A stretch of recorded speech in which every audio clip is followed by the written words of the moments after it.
This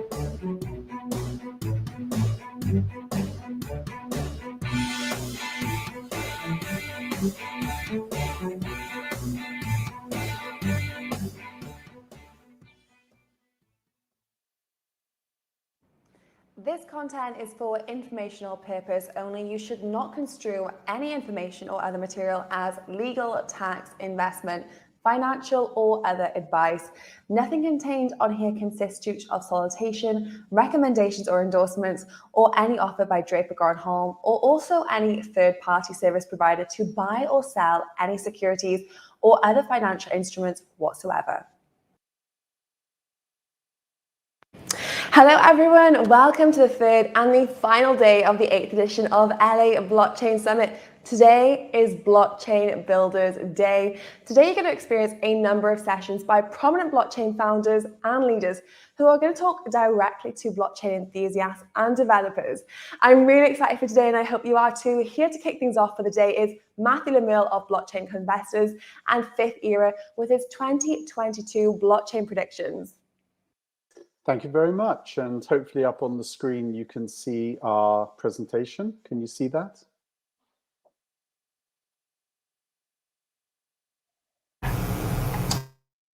Matt, if you could put that into full screen, that'd be great. It is in full screen.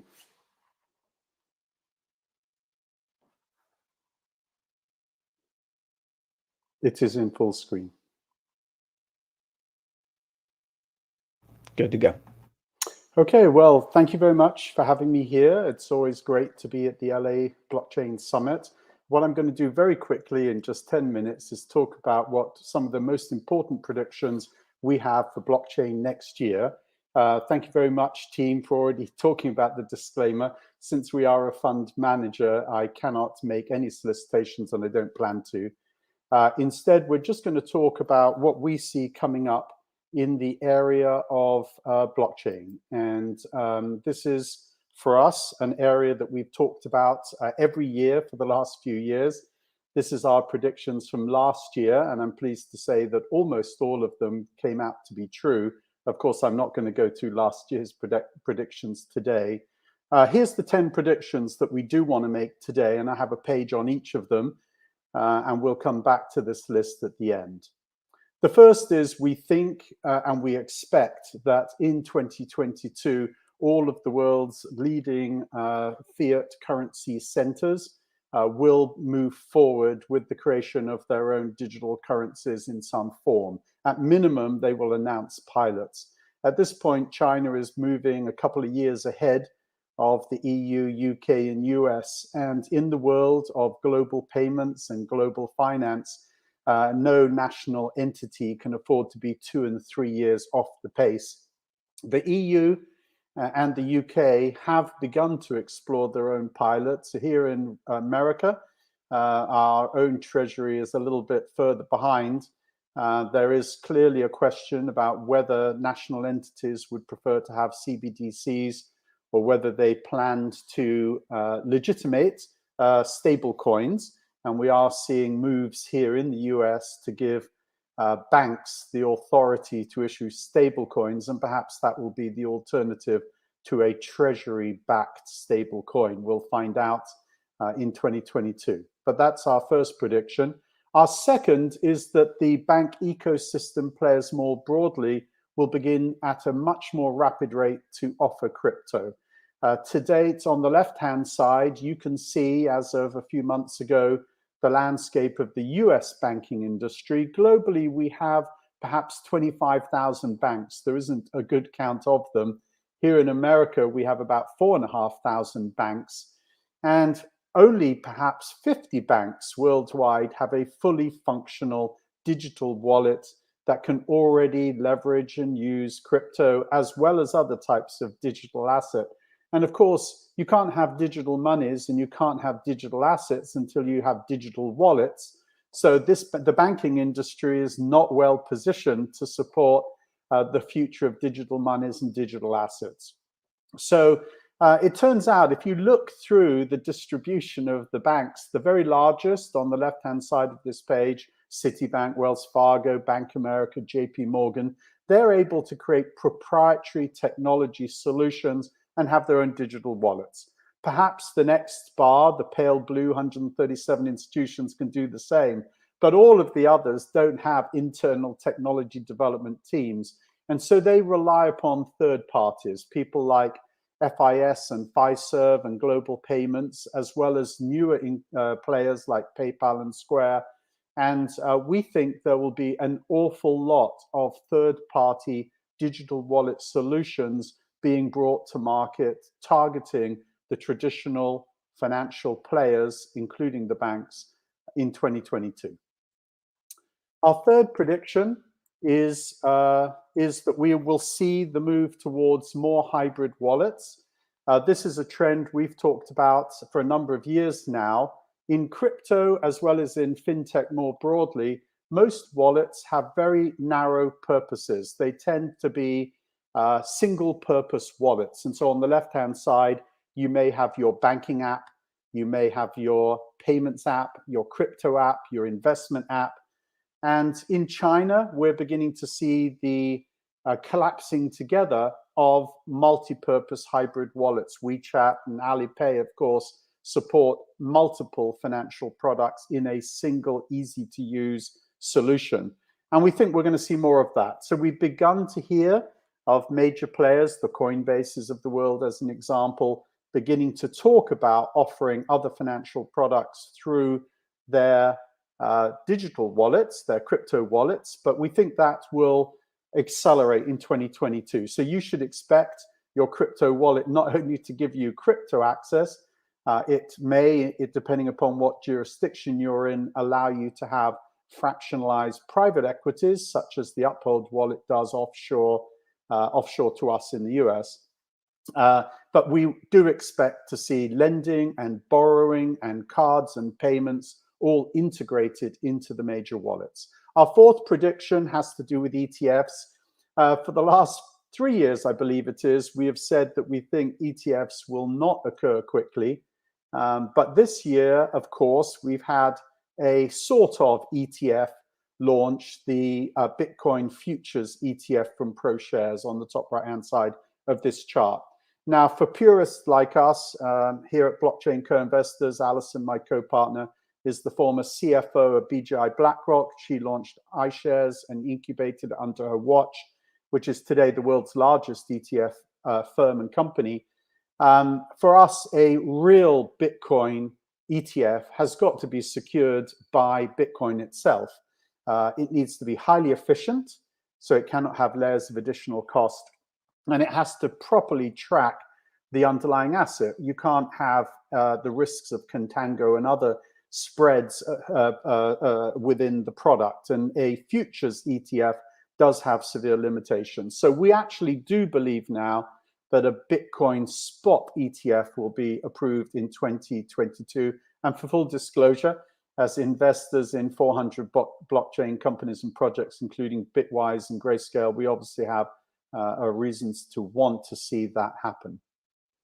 Now, in terms of funding of blockchain and crypto projects and companies, I did mention we are the leading blockchain fund of funds globally, and we are investors in about 400 projects and companies already. But we are seeing an enormous acceleration of capital flowing into the early and mid stages of the blockchain space. We've also seen enormous appreciation in the valuations. We do not believe that's going to slow down anytime soon. This is through Q2 21 from the block, this page. But we think that throughout 2022, we'll see an awful lot of capital coming into the blockchain space.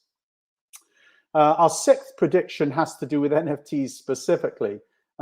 We have watched and been involved over the decades in the rolling out of electronic commerce, in the formation of the first app stores at Google, Apple, and elsewhere. We've seen the rolling out of mobile gaming and then social gaming and apps.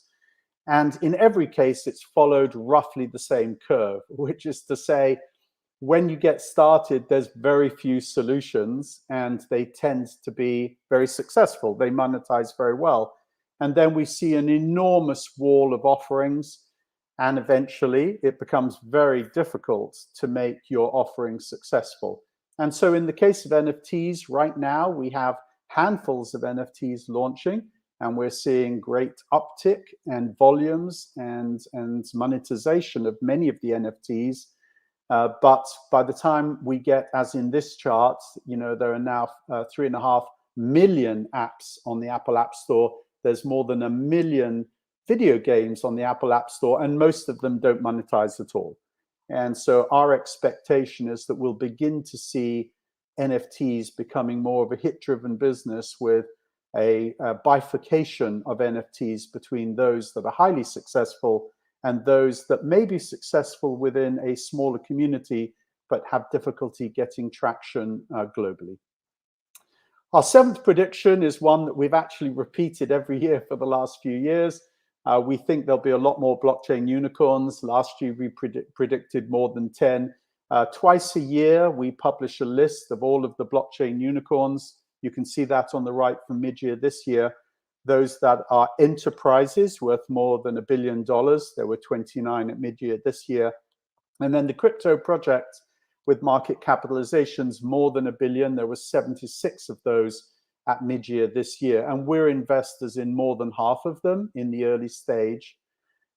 We expect that in 2022, this trajectory will actually steepen. So we think we're being pretty conservative to say 10 new blockchain enterprise unicorns.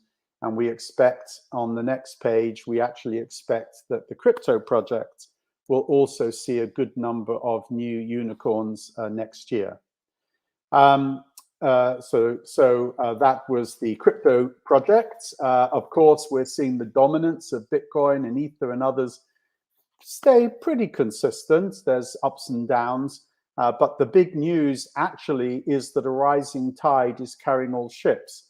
And so even though we're seeing a proliferation of tokens and crypto projects, we're also seeing many, many more move up into the ranks of multi-billion-dollar market cap tokens, and we expect that will accelerate also in 2022.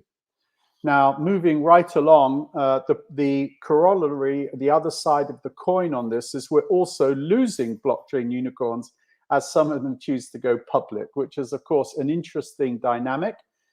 We think that most blockchain projects do not need to be public. They can be tokenized and they can be supported by their communities. They don't need traditional listings on old stock exchanges. However, for some of them, it makes sense to be public companies. They're going to have to go through the scrutiny of the regulators anyhow, if they're very financial services and fintech focused.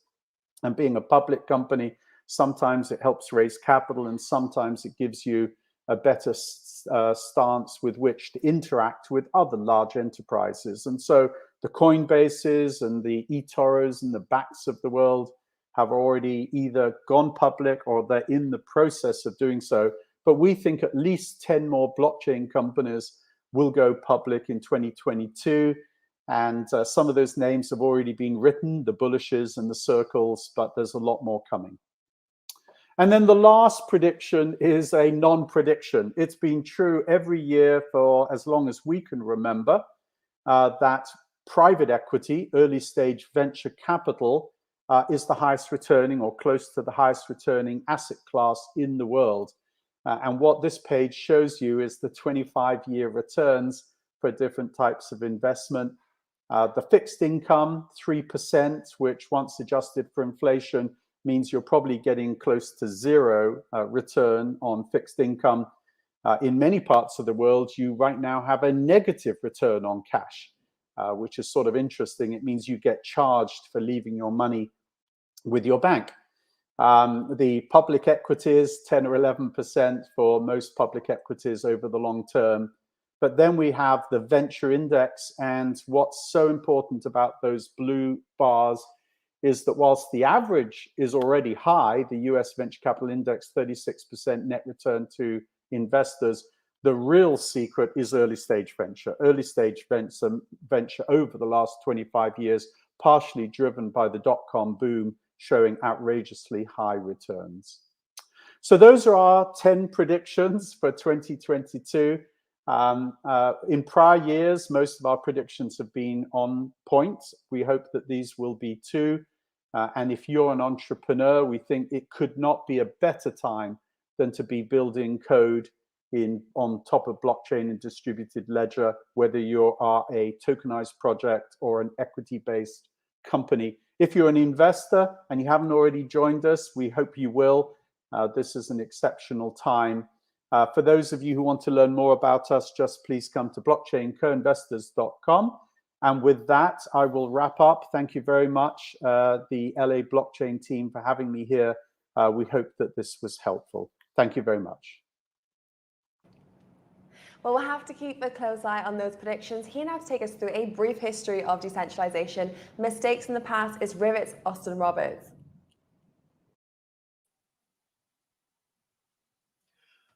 Good morning. My name is Austin Roberts. I am the CEO of Rivet.cloud, and we are an open source blockchain infrastructure provider. And I am here to talk about a history of decentralization and the mistakes of the past.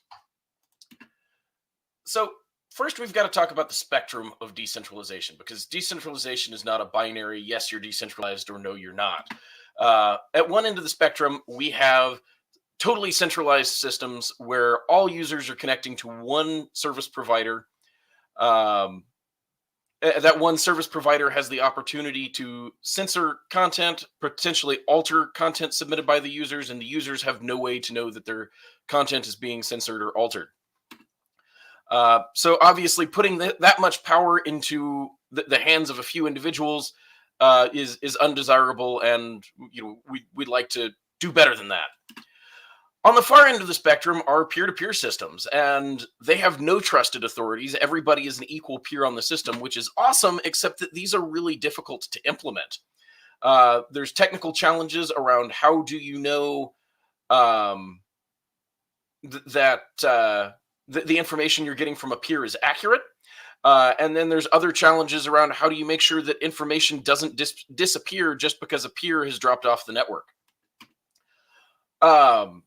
Kind of in the middle, we have open protocols where users have to trust a service provider, but because the service providers are providing a standard set of information, the users can easily switch between service providers or even use multiple service providers at the same time.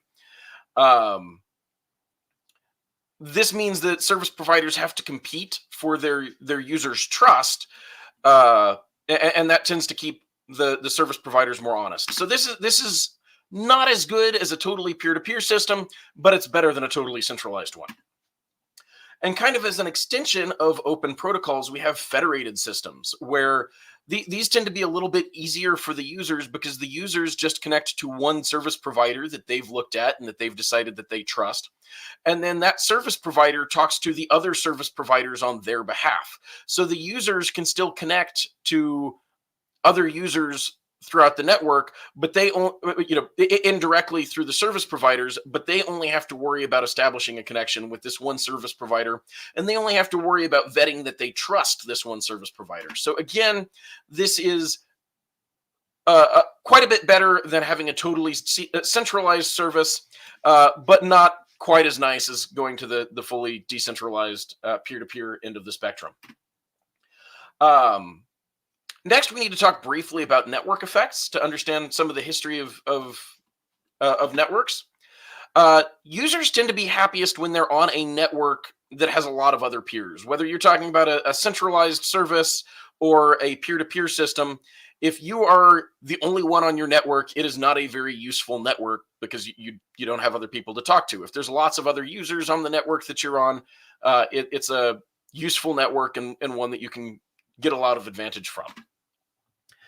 There are also some risks to federated networks that I want to talk about. So in this example, you can see several service providers, some of which have several users and a few of which only have one or a small number of users. And in these situations, if every service provider is playing by the rules, things should work just fine. Even the people who have decided to run their own nodes can connect to the service and get all of the information that they need and participate in the network just like anybody else. But because there are some nodes that don't have very much connectivity to them, the larger nodes could, if they were acting solely in their own interests, disconnect the users on the smaller, or disconnect from the smaller nodes, and then those users are likely to migrate to the bigger nodes and contribute to more centralization of the federated network. So now we're going to start getting into the history of networks, and the early networks, 70s and 80s. We had ARPANET, America Online, CompuServe, Prodigy. Now, these all served vaguely different purposes, and they had different audiences, but they were essentially their own networks in the early days that had their own walled garden set of services. And then at the opposite end of the centralization spectrum, you had Usenets, and Usenets were a standard protocol where my computer could literally call your computer on the telephone and exchange information. And this was a nice decentralized protocol, open protocol that anybody could implement, and it was very easy to exchange information with anybody this way. But in the late 80s and early 90s, things kind of shifted from this model of a few fairly centralized networks to what we now know as the internet. So ARPANET kind of shut down and opened up the protocols that ARPANET had been implemented with for anybody to participate on the internet. So then we ended up with America Online, CompuServe, and Prodigy as internet service providers, with a long list of other internet service providers.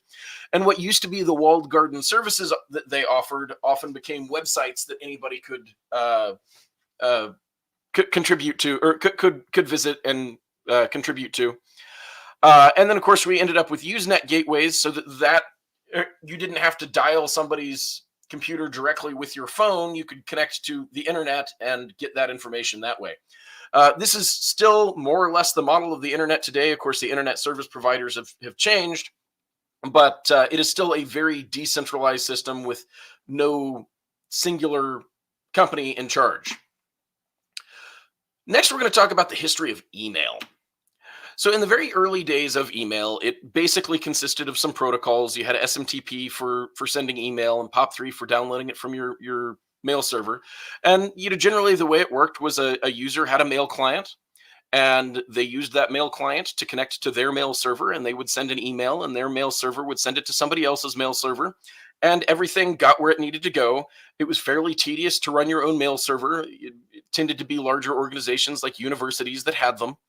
But it was a totally federated protocol, very decentralized. No mail servers really had any more weight than any others. But flash forward to the early 2000s, and most people have switched to webmail service providers like Hotmail and Gmail and Yahoo Mail. Of course, you could still run your own server at this time, but the attractive thing about the webmail providers was that they were easy. They were somebody who knew what they were doing was running them for you, and they were free, which, of course, those of you here at this conference know that if a product is free, you're not the customer, you're the product. And so moving forward to today, Hotmail has kind of evolved to become a part of Office 365, and Gmail has kind of evolved into G Suite, and Yahoo has largely fallen into obscurity. And running your own mail server is now called Have You Checked Your Spam Folder? So then let's look at the history of messaging and chat. In the early days of chat, we had this protocol called IRC. It was a nice protocol. You had your IRC client. You could connect to several different IRC servers and chat with the people who were on those servers. But because it was an open protocol, it was very easy. If one IRC server started doing something you didn't like, it was very easy to move to a different one or even run your own. On the other end of the spectrum, we had instant messaging clients like Yahoo and AIM and ICQ. And with these networks, if you wanted to talk to somebody who was on that network, you had to be on that network with that network service provider using their protocol. It was not, there was no choice. If you wanted to talk to a person who was on this instant messaging platform, you had to be on that instant messaging platform. But in the late 2000s, this changed with the advent of a protocol called XMPP. And a number of instant messaging services providers implemented the XMPP protocol, which allowed their users to talk to other XMPP services. And those that didn't often had XMPP gateways run by third parties that would allow, say, somebody on AOL Instant Messenger to message somebody on MSN Messenger from the comfort of the protocol that they wanted to be on. So people could choose their own service provider, and it was a very nice system. But today, 10 years later, we've done a 180-degree turn, and we are back to centralized service providers. So even when you get to a good spot, you can still go backwards. You know, now it's join my Discord server or find me on Telegram, and we're back to giving our data to these centralized service providers that we now have to trust to handle our communications. So next, I want to talk about the history of login and identity management. In the early days, you had several networks of sites, things like MSN and Yahoo and AOL. And on these networks of sites, you would log in and you would have your news feed that you could configure, and you'd have your email and you'd have your chat. And your identity was based around these networks. And you might have accounts on more than one of these networks. But in general, you know, it was you had a few IDs on the service provider that you were using. It was not great because these were big conglomerates, but it was fairly easy to manage. By the mid-2000s, though, there were websites springing up all over the place, and every single one of them had one of these. You now had to come up with a login for every single website that you visited, and that was very decentralized, but it was not very convenient. Keeping track of all of these different identities was a lot of effort. You had to worry about a lot of passwords, a lot of usernames, and that sort of thing. So in the late 2000s, we had the promise of OpenID. And OpenID was this amazing protocol that promised that you were going to be able to pick your identity provider. And if you didn't like any of the identity providers that were out there, you could just run your own. And with this identity provider, you were going to be able to log into any site on the internet, and it was going to be awesome. But the reality of OpenID ended up looking like this, where you have sign into Google, continue with Facebook, sign into Twitter, and just in general, this is the worst of both worlds, because not only do you have this gatekeeper who gets to see all of your data and see, potentially keep you from logging into a site if they want to, you don't even get to pick that service provider because there's only a handful that anybody wants to let you use. But now we're in the blockchain era, right? And we've got decentralization, and things are going to be awesome. And of course, there are different blockchains with varying degrees of decentralization.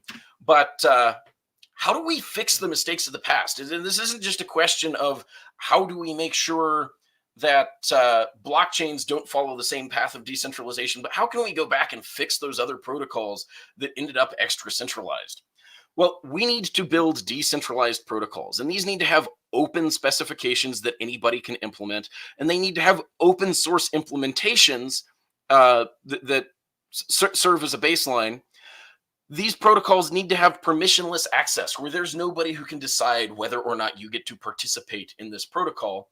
And these protocols need to have strong privacy protection so that selling your users' data is not the way that you make money with this. And then finally, these protocols need to have financial incentives to protect those principles.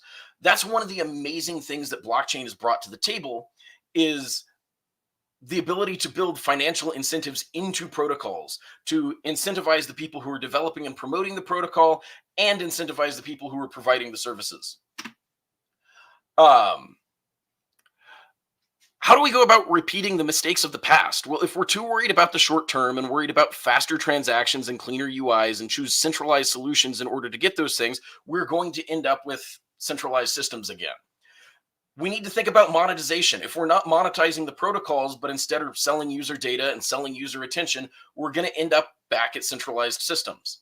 And finally, we need to be cautious of entrenched interests and ideas. If we're relying on centralized tech companies for our decentralized services, we're just going to end up right back at centralized systems again.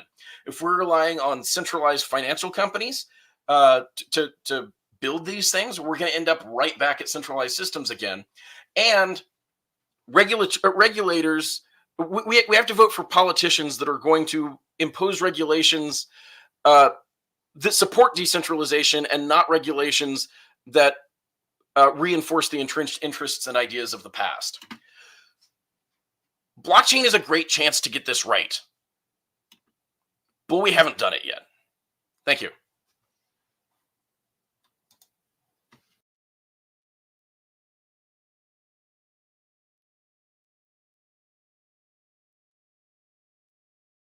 Boom.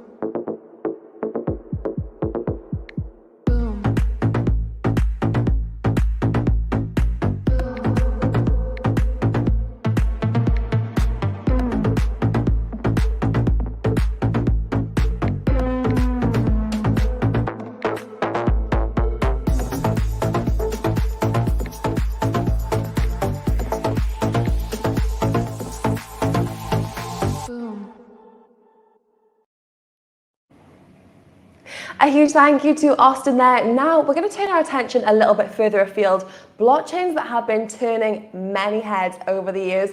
Can you guess what it is? We're talking Tezos. Here to share some insights are the co-creators, Kathleen and Arthur Breitman. And followed by that will be a panel discussion with Tezos developers, moderated by Tezos Commons Corey Shove.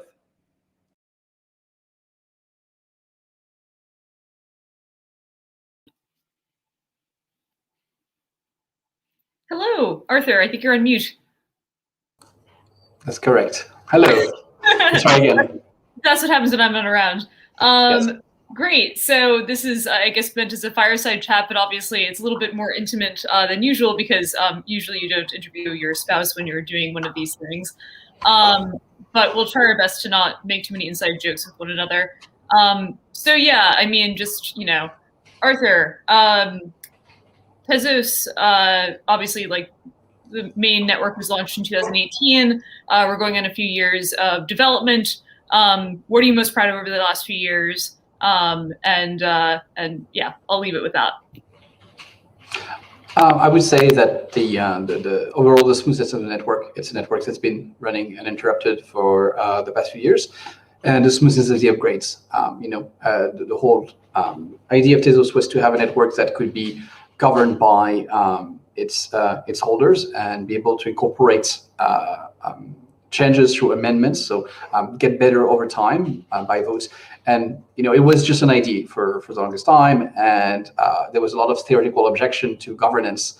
And to a large extent, the thesis of Tezos have been completely validated. There's not a single new blockchain project or smart contract that doesn't talk today about governance. And yeah, we've been able, to do it and have very high levels of participation. So, routinely we have quorums around 60% of participation, with super majorities of 80% for adoption. So we have a very engaged community, and that's been able to upgrade the chain by doing this thing. So that's one thing I'm very, very proud of on the on the core side. And more recently, I think, and this is more of a phenomenon that started in spring of 2021, tons of adoption of the chain, specifically in the art world, and seeing just in a while people finding the chain and being able to use it for their projects. That's a fantastic feeling. Yeah. And, you're a council member of the Tezos Foundation, which has done a number of sponsorships in the F1 space and, other sports, I guess, initiatives. Can you explain the thesis behind that? Because it's a little bit of a departure from what it historically has done. Yeah. So without getting too deep into the strategy, because I think there's some interesting angle in there, but the general idea is that first it gives some brand awareness and brand exposure. You have the logos on the car, of course. People can see the logo. People can learn about the project, which is useful. In a day and age where there's a ton of competing blockchains, many options for people who want to build on different protocols. And having the validation of being used by large brands like McLaren or Red Bull Racing, or simply just brand exposure, knowing about the project, I think is quite is quite useful. The second thing is that it's also a technical partnership, so it brings more assets to the Tezos chain. One thing we've seen Ethereum succeed at in the DeFi space has been having many assets. So if you wanted to build decentralized DEXs so that people can trade on a blockchain instead of trading on some centralized exchange, you want to have the assets. It's also why blockchains, for example, like Binance Smart Chain, have had some success because they have all the wrapped assets from Binance. So having the assets is a competitive advantage. And Tezos is building a competitive advantage in having premium NFT assets, from premium brands, from artists. So that's a second thing that it achieves. And the third one is there's also a whole network of corporate sponsors to these F1 races, which creates interesting introductions and interesting synergies between the different partners. So there's a lot of fruits that come out of this that are not necessarily obvious when you don't look at it closely. But I think these partnerships are tremendous. Yeah.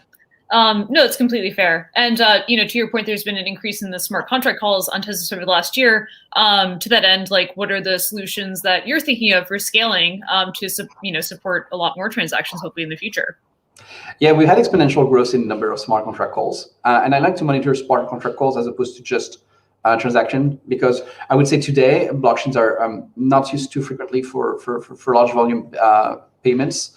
So smart contract call is really usage. It's not like people sending to an exchange or back from an exchange. It's not related to trading activities. It's exactly like people using the chain.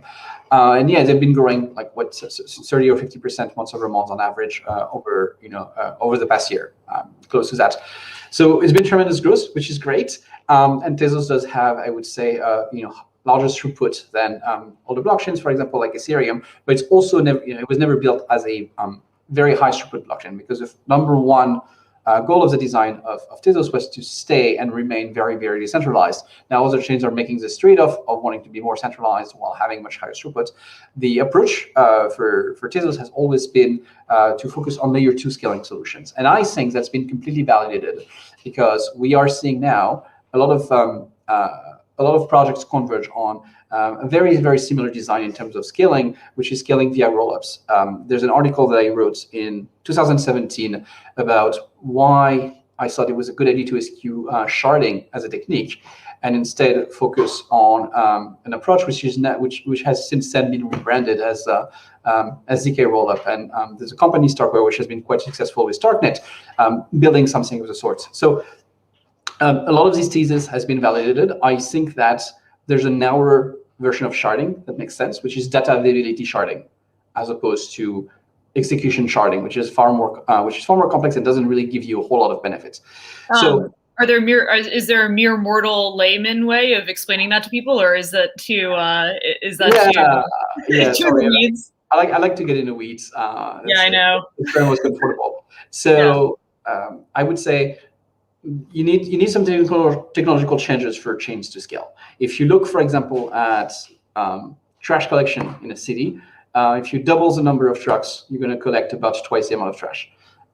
Not 100% true, right? At some point, your streets are just completely filled with trash collection trucks, and it doesn't work. But to a large extent, more trash collection trucks, more trash being collected. Right now on a blockchain network, if you add more nodes, if you add more participants, you get more decentralized, but you don't get more throughput. Adding more computers does not equal to more transactions per second.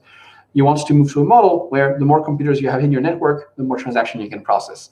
And that's one of the things I'm working on the Tezos side. And I think today there's a clear path to getting there that wasn't really there a few years ago. Yeah, no, fair enough. So, I mean, I don't think anyone on who's watching this will be surprised, but I'm your wife, right? And obviously I'm your biggest fan. There's some stuff that you've called, yes. Well, most days. Right now I am. Basically you've called some things in the past few years, and I think you've been validated, tenfold by most of your bold predictions. You've done a really good job of that. What's something that you think now that most people would disagree with that you think they'll agree with in the future? Oh, that's a good question. It depends who. There's a lot of things. All right, smart enough. I'll give you some counterintuitive things. Everyone thinks that building utility in NFT is very important, and then the future of NFTs is to unlock utility.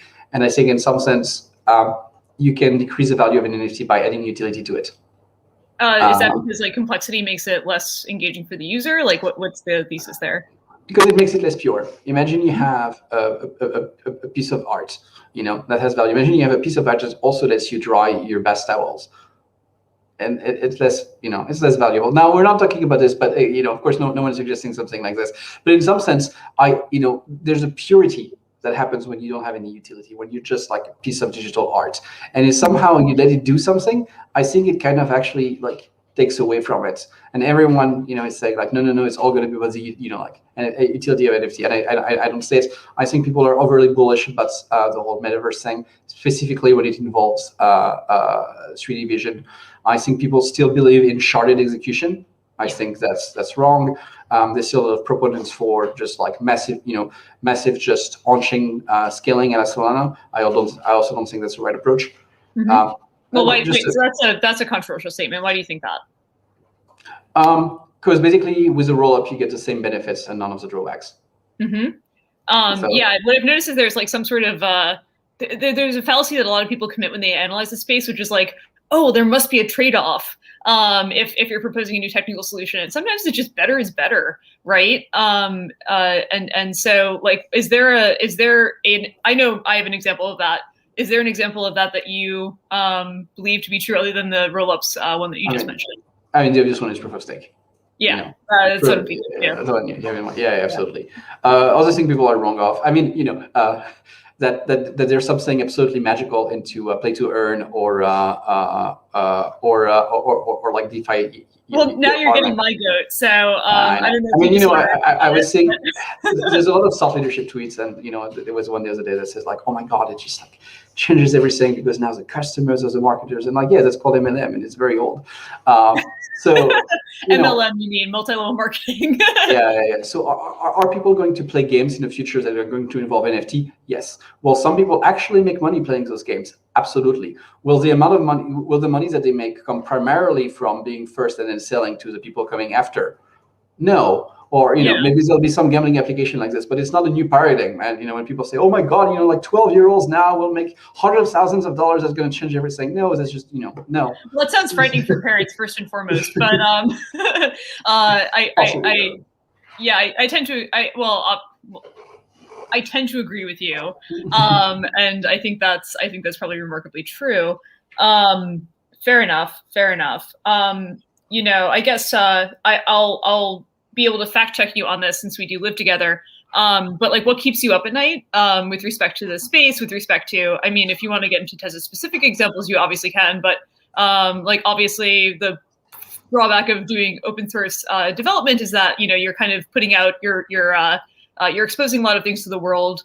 I'm sure it's very stressful on a few axes, but what's something that you worry about most often?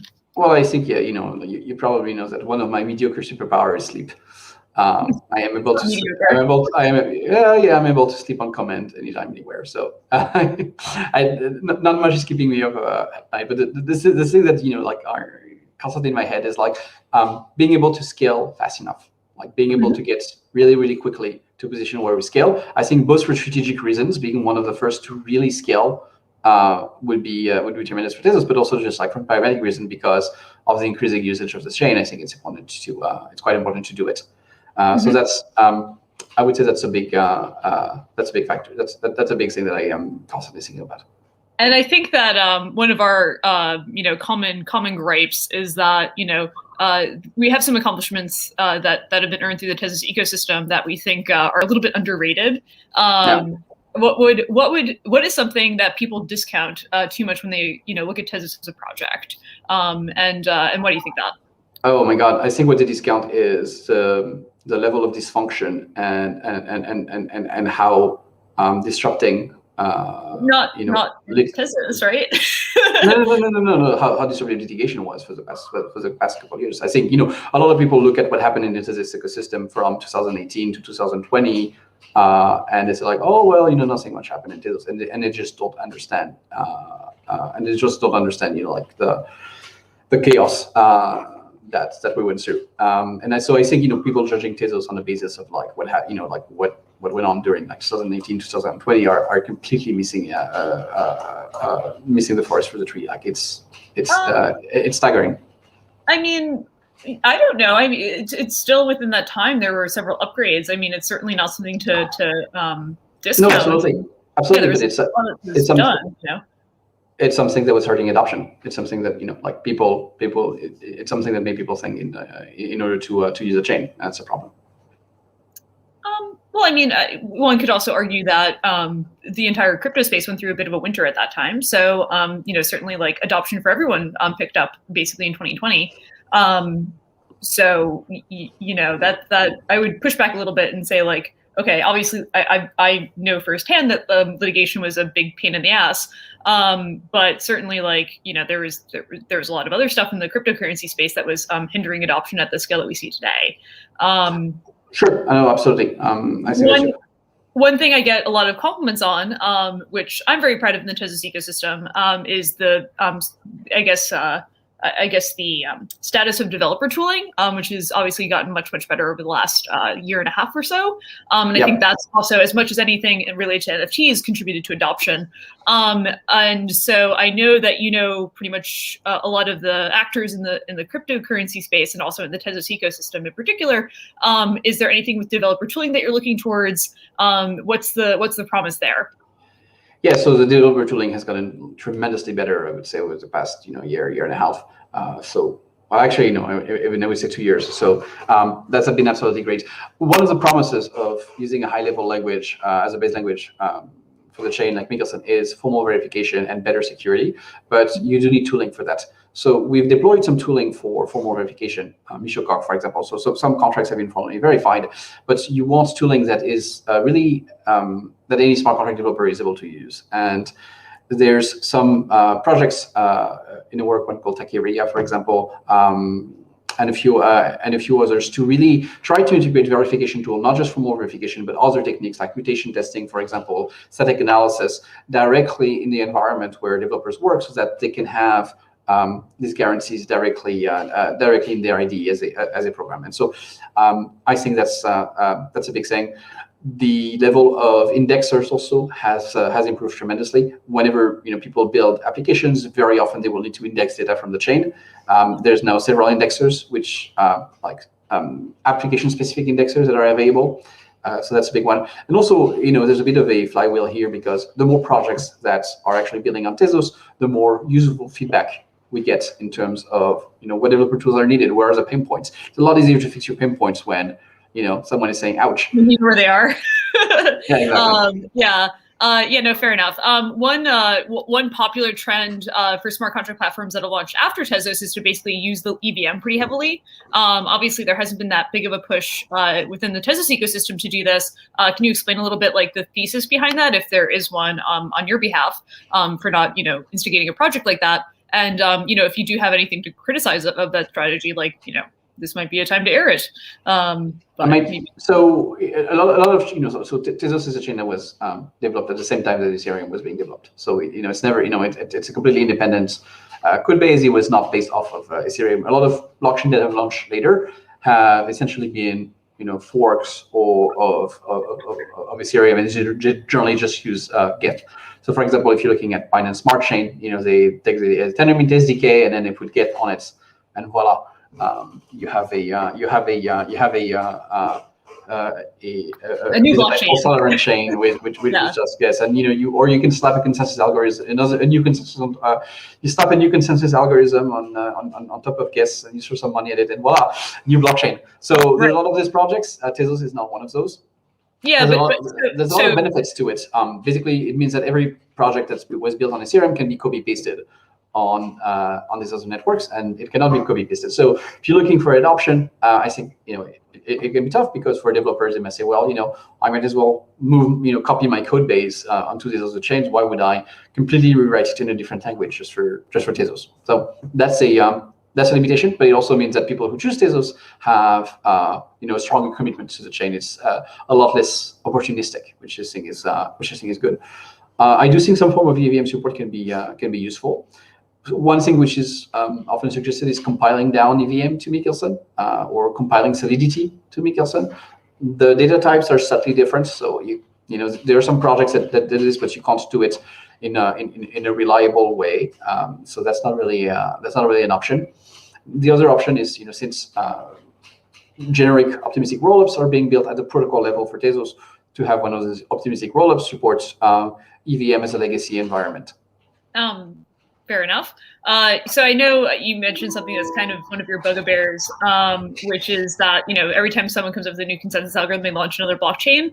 And in principle, we should embrace this because the whole ethos around Tezos is adopting the best technologies that are available, and leveraging all of this different research and this movement in other parts of the ecosystem. What's an example of an innovation that you've seen recently, maybe over the last year or so, that you would like to adopt into the Tezos ecosystem because it's innovative in its own right and technically pioneering? Sure. So innovative at the protocol level or innovative at the smart could be either. I would be more interested in the protocol level. Protocol level. So again, I'm a huge fan of optimistic rollup with, and there's different flavor of it. I think the flavor that built by the type of optimistic rollup built, for example, by Arbitrum, is much stronger than the type of optimistic rollup built by Optimism. Preserve decentralization better. So optimistic rollup, I'm quite bullish upon. And other innovation at the protocol level, there's been some convergence, I think, in terms of the different techniques which are used for getting consensus. Data availability charting is a good one. I like the data availability charting approach that they're taking in Ethereum 2.0. And then there's some fancy stuff at the protocol level that no one has really done, but I've seen discussed in paper, such as doing global time lock encryption for the whole chain. There would be a long explanation, but that would be a neat feature that no one has really managed to build at the moment. Mm-hmm. And then on the smart contract side, there's been a ton of innovation it's kind of like there's two DeFi. There's one part of it which is this amazing new financial primitives, which quants who come from traditional finance are coming up with. And if you're looking at the output of Dave White, for example, at Paradigm, or Dan Robinson uses these fantastic things. And then you have the others which are we're going to print a bunch of tokens and farm it, and oh my god, people are getting rich. It's certainly some new economics have been invented. And the first kind is amazing, and I'm really hoping to see more of that on Tezos. Yeah, you and me both. Yeah, no, fair enough. And I think I know the answer to this, but maybe for the sake of the audience here, I know who you talk to and who you enjoy discussing the space with. Other than yours truly, of course, who are your favorite thinkers in the cryptocurrency space?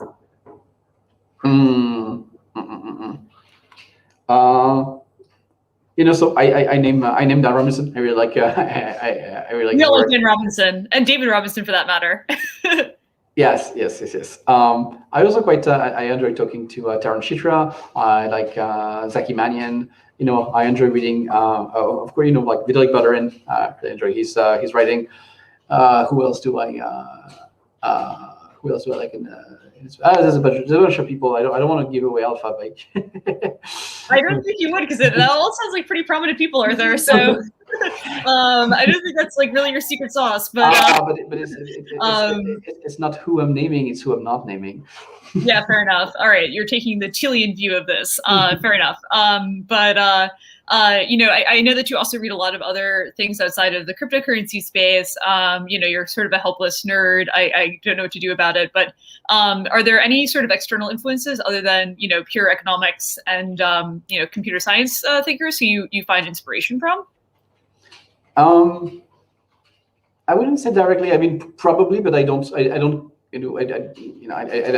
think of it this way. I try to grab as much information as I can and read a variety of things. And I guess I don't do the attribution in my head systematically unless I really try to think about it. Well, for what it's worth, I do think you're very generous when you do actually explicitly want to cite something or contribute to it. Because I do think about it, but on top of my head like this, it's I would say it's a little difficult. Yeah, no, fair enough. Yeah, and I guess I think one of the virtues of the Tezos project, the prevailing one, the one that everyone knows about, is that it is a bit more grassroots and a bit more organic than a lot of the other projects that have come to the fore of the last few years. Mm-hmm. Do you think that's a virtue of the ecosystem in general? Obviously this is meant to be a sort of digital polity in a lot of ways. What has been the most surprising aspect of that? Do you think that this was a good conscious choice to basically try to make this as organic as humanly possible in terms of creating an ecosystem? I would say, to summarize, I would say short-term weakness, long-term strengths. Yeah. Governance is a very long-term investment. In the stability and robustness of the network. You can go a lot faster by skewing it, but I think you lose. You miss out in the long run in having this thing. It's always tempting to be centralized and move faster because you centralize. And I think so far we've seen there's been relatively few downsides of being very centralized in terms of success in the markets or in adoption.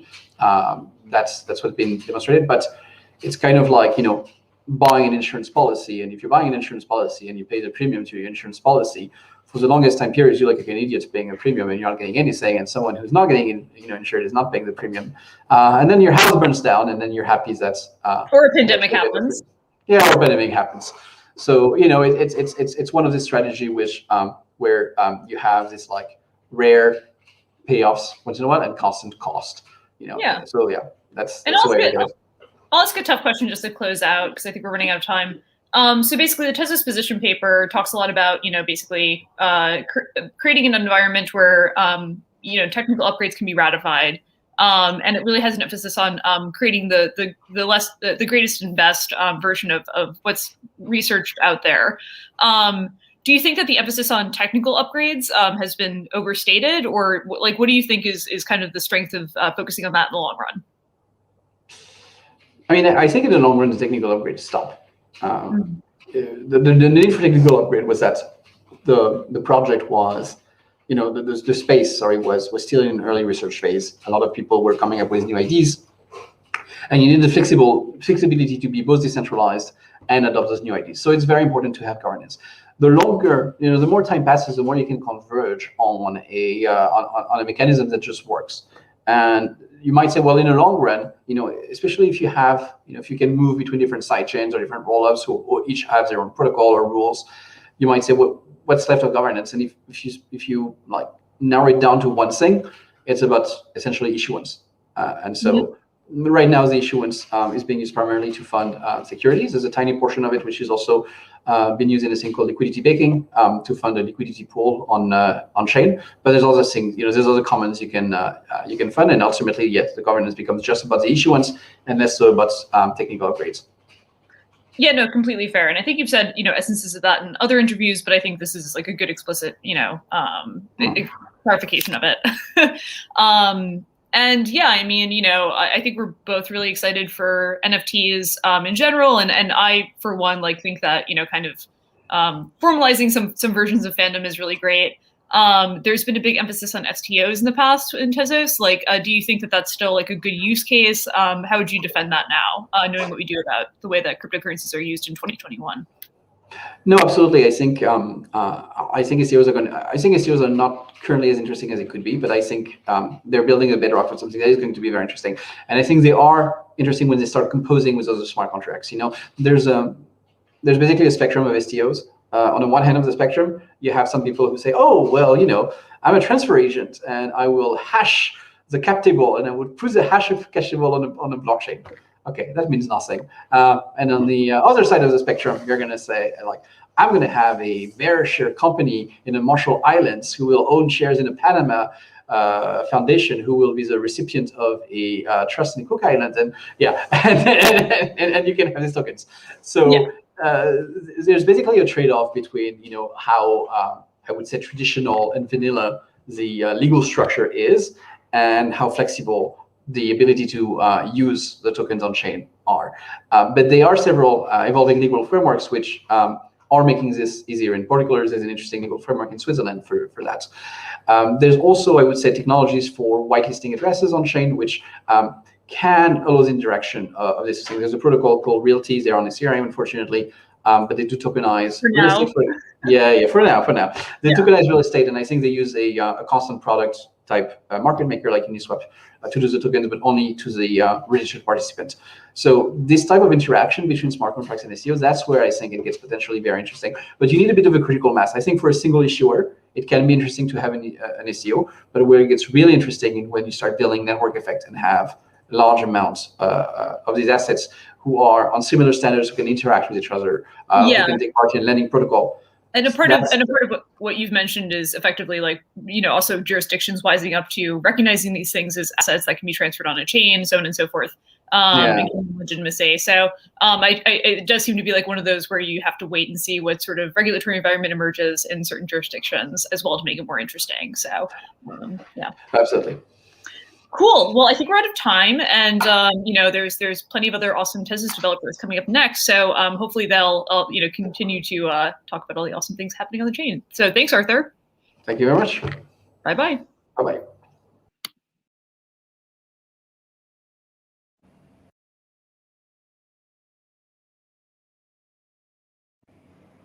Some amazing insights there. A huge thank you to the Tezos team for giving us a little glimpse into what we can expect in the future. Really looking forward to seeing that. Now here to share their experiences on developing Tezos are Vishakh, Anastasiia Kondaurova, Emil, Swenson, and Joe Magley, and also Josh Desant in a panel moderated by Tezos Commons Corey Shove.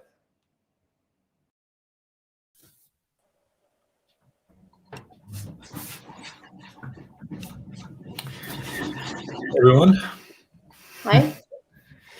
Hello. Nice to see you all. I think we're still waiting on one person. I'm not sure if Joe is going to make it.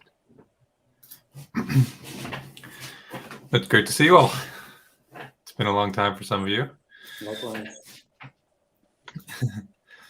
If we can just hop right into it. I'm Corey Sarf. I'm the executive director of the Tezos Commons Foundation. We handle a lot of different things from community to various dev integrations around the world. If each of you could just do a short introduction and share what you're working on, that'd be great. Hey everyone, I'm Emil Swenson, and I'm working on BakeBuddy, which is a GUI tool to make baking easier, basically.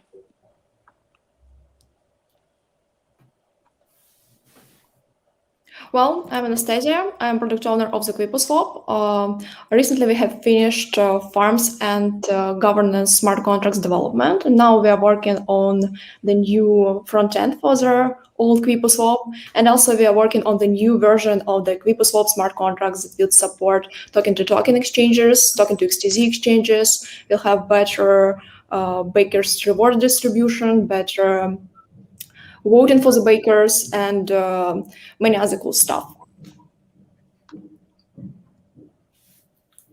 Cool. Vishakh? Hey, I'm Vishakh from Cryptonomic.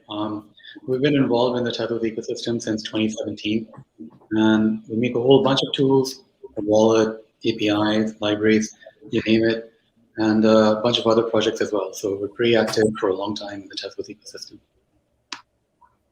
Definitely. Hey, I'm Josh. I'm an engineer with Interpop. I'm also a partner in Chain of Insight and founder of Crunchy. And currently I'm working on a whole bunch of stuff, a lot of it NFT related. You're all over the place lately. Cool. So for each of you, how long ago did you get into Tezos? And what made you choose to start building on Tezos rather than other chains? Whether it's something that made it more appealing as a developer or just any reason whatsoever. Yeah. Emil? Well, let me go first. Basically, compared to all of you, I'm a newcomer to Tezos, a very recent one. I came, so what attracted me actually was the drama of everything going on back in late 2019. I looked at all the arguments, and from there, I just kind of followed the path back to, why Tezos is actually the L1 that's going to win everything. So then shortly after, I started the Baking Benjamin's Baker, and I've been building on Tezos ever since. I remember when you came in, but so yeah, it was a little later, and you definitely became a very fast eager participant in the ecosystem. Always around helping everyone. Appreciate that.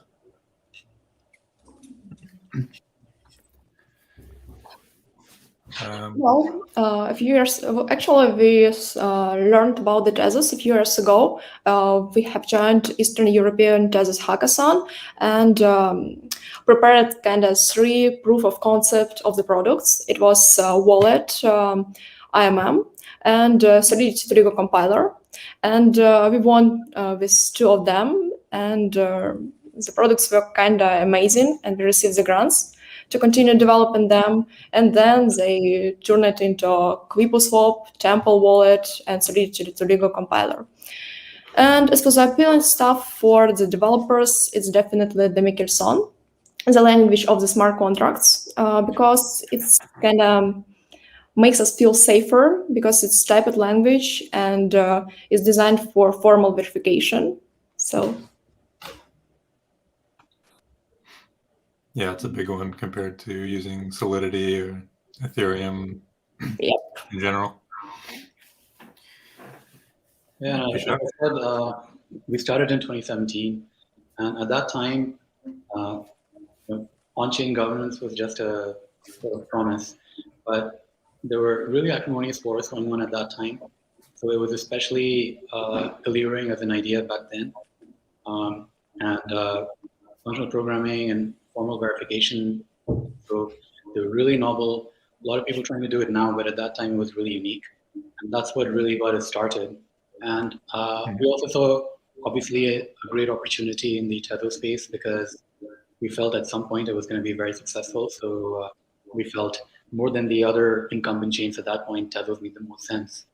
And ever since, we made a lot of friends along the way. So half the reason we build on Tezos is because of all these relationships, the strong community, and really talented and committed people that we've met along the way. And it's 2021 now. It's a really different situation than 2017, 2018. Having gone through the initial launch, the maturation of the technology, but you can really see some of that promise coming through now, especially in the NFT space. So it's become so hard to track all the projects that are happening on Tezos.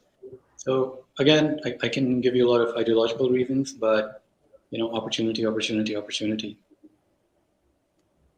Yeah, for so long we were this small, close-knit community and everybody knew each other. And basically this year, really, largely due to the NFT rush, the community just exploded, which is a good thing. Can't keep up. Yeah.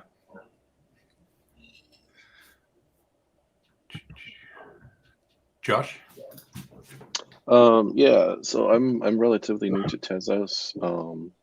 But before this, I was on like a crypto puzzle solving team, and we kind of did some Ethereum hackathons. And then we got invited to do a Tezos hackathon around late 2019, early 2020. And we did that, and we won a prize in that. And so we just kind of kept going and did some more Tezos hackathons, and then I got talking to some of the people at TQ. They were working for developer help, so kind of one thing led to another, and I got hired there. I started to get active in the community. I would say really probably the community is why I stayed. Like you said, it was like a really tight knit community. Everybody knew everybody. Everybody was welcoming. It was a lot different than my experience in the Ethereum community. And also because a lot of stuff is new in Tezos, right? You can come here as a developer and like have a real impact on things, right? Whereas like in Ethereum, we couldn't do that. Like, one thing we were trying to do was better metadata standards for Ethereum around like rich metadata. And we just couldn't get any traction. Like nobody wanted to change anything. So we came here though, and I authored TZIP 21, which is now the NFT metadata standard for Tezos. So it's just an example of like how somebody can come and have a real impact. So I would say that's a large part of the reason that I stuck with Tezos as well. Yeah, for sure. And so when you were first getting involved with Tezos development, what sort of challenges did you face? And do those challenges still exist if somebody is entering today, or were they fixed by the ecosystem? And if they do still exist, what can we do to make that easier for new people joining today? So when I first got started with Tezos development, my biggest challenge was that I was a newbie at kind of development work in general. That was kind of when I was getting my primitives down and stuff like that. So for me, the biggest challenge was at the time finding the right documentation. The documentation portal at that point was not as good as it is now. I think now we're at a point where it's starting, like the first place I go is I just Google Tezos documentation and it's there. It's great. It has all the answers I need, most of them. And then Tezos Commons is doing some work with documentation that I'm a big fan of. And, you know, this for me is still the biggest challenge. A lot of people are still under the impression that it's hard to find documentation and resources for Tezos. But once, you know, I help them and other people help them, they get sorted out and there's usually no problems. Then technically speaking, the biggest challenge for me, especially in BakeBuddy development, is relying on my own RPC node for certain things. Unfortunately, those have to be gotten from the explorers. And I would really prefer not to have to do that. But like, for example, if you query all your rights in a certain way, your RPC node will stop everything else for about 3 to 5 minutes or so. So that is somewhat of a challenge, but there's ways to work around it. And I think we're in a little bit of a precarious time for Tezos because Tenderbake is not implemented yet. And I think Tenderbake is gonna kick off a whole bunch of other things, including RPC rewriting efforts. So I think we're in a great path right now and all the problems are getting resolved. Yeah, that baking rights RPC is a notorious one. Okay, actually, as for me, the biggest challenge for me was the lack of great tools when we only have started, and the fact that the standards were not stable and they were only in the development at that point of time. Also, we faced issues with the gas type, size, storage, operation size limits, and so on. And actually, it was the time when adding the single line and the code in your smart contract could break everything because you don't fit into these limits. Yeah, it was really painful. And at that time, there were no frameworks for smart contract developments. There was there was Truffle that stopped to support some newest protocols. So yeah, it was hard. But now I think that most of these issues are solved, especially that issues that are related to the limits, because after the Granada net, everything started to work smoothly and you can write as many logic as you need. And as for the tools, they are much, much prettier and handful than before. Yeah, I think there are a lot of projects that were just waiting to release their product for those upgrades to go through so the gas limits would be improved. Yeah, when we started out, there was literally nothing, and it was exhilarating because you could build a whole world. And I like to think that late 2017, early 2018, as things got a little bit more settled, I think as an ecosystem, as people who came across multiple projects, we did this long march through building this very, very ambitious, unprecedented system. And I just like to keep reminding people that it wasn't clear that any of this stuff was actually going to work smoothly or properly. And I remember the first protocol upgrade and what a moment it was, right? Like a lot of people pulled all-nighters just watching it really, really minutely and carefully. But that just shows you how tenuous and uncertain things were and how much of an effort we thought each upgrade, each change was going to be. So that was really the biggest challenge, the complete lack of anything, and most importantly, the lack of precedence. But now we've been through multiple upgrades, and they just kind of go without a hitch. So structurally, I think that's the most important thing. If you're going to adopt a platform like Tezos that undergoes an upgrade every 3, 4, 5 months, then you need to have the confidence that the upgrade process is going to work smoothly. That kind of confidence we now have because people don't really even think about the import of the next the actual upgrade. We're just used to the whole network kind of upgrading itself. And then finally, as as part of a team that builds many different kinds of projects on Tezos, because most of the brunt of the specialized features of Tezos fall on the node. They're initially, the node it could be brittle, it could be problematic sometimes, but it's come a long way. It's a lot more stable. People can run it without much effort locally, but I think there's still a great opportunity there. So many interesting improvements coming, and one of the things I'm really excited about is the TezEdge node written in Rust. And we recently had a demo with the team, and I think that's going to really bring down the cost, and the OCaml node, of course, really going to bring down the cost of running Tezos infrastructure. And that's going to be a really essential ingredient to sort of everyone scaling up to the next level. I know Cryptonomic runs a node service as well. Are you also running test versions of the Rust node? Rust node, we're still playing with it. There is a significant upgrade about to come in the Rust node. As soon as that happens, we're going to start using it. But Giganode, I believe, might already be using it. Yeah, I think they're running one. Cool. Josh? Yeah, so when I started developing on Tezos, it was right around the time of the Babylon to CarthageNet upgrade. So as far as developer tools, there really weren't that many. There was no Temple or Thanos, as it was called when it first came out. We had TezBridge for Web3 development. If anybody remembers TezBridge. The Taquito was in its infancy. Lego was pretty infant at that point. So those were the tools that we had, and so I started doing smart contracts in Lego. I still do them in Lego. It's my favorite smart contract language. I still do the old school Pascal Lego. Yeah, so there was not much documentation. There weren't a lot of tools, and so I guess, I don't know, maybe I'm a glutton for punishment, but that was kind of like the fun, like figuring it out, developing things, making stuff work. But a lot of that stuff has been solved. I'd say the developer tools now are light years beyond where they were when I started. To me, I think when I think about it, something challenging for a developer entering could be the rate of change, because now we have like upgrades every 3 months, right? And that could be potentially daunting to like a new developer. Like, every 3 months I've got to deal with like this upgrade and like learn the new stuff that's coming out, right?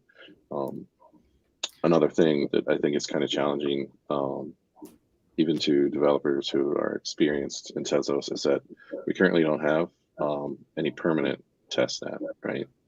So if I'm developing something over a long period of time, let's say developing something over a year, right? There's no permanent testnet, so every upgrade when the old testnet goes away, I've got to like redo everything on the new testnet. So that's something that I'm working with a group of people who are trying to come up with a plan for a permanent testnet. So hopefully that will be solved fairly shortly. Yeah, we've considered things like that in the past. And you touched on the next question is everybody's favorite tools to build on Tezos. So you want most useful tools that you use most often, or smart contract language, or whatever you feel is most useful to you in your day-to-day development?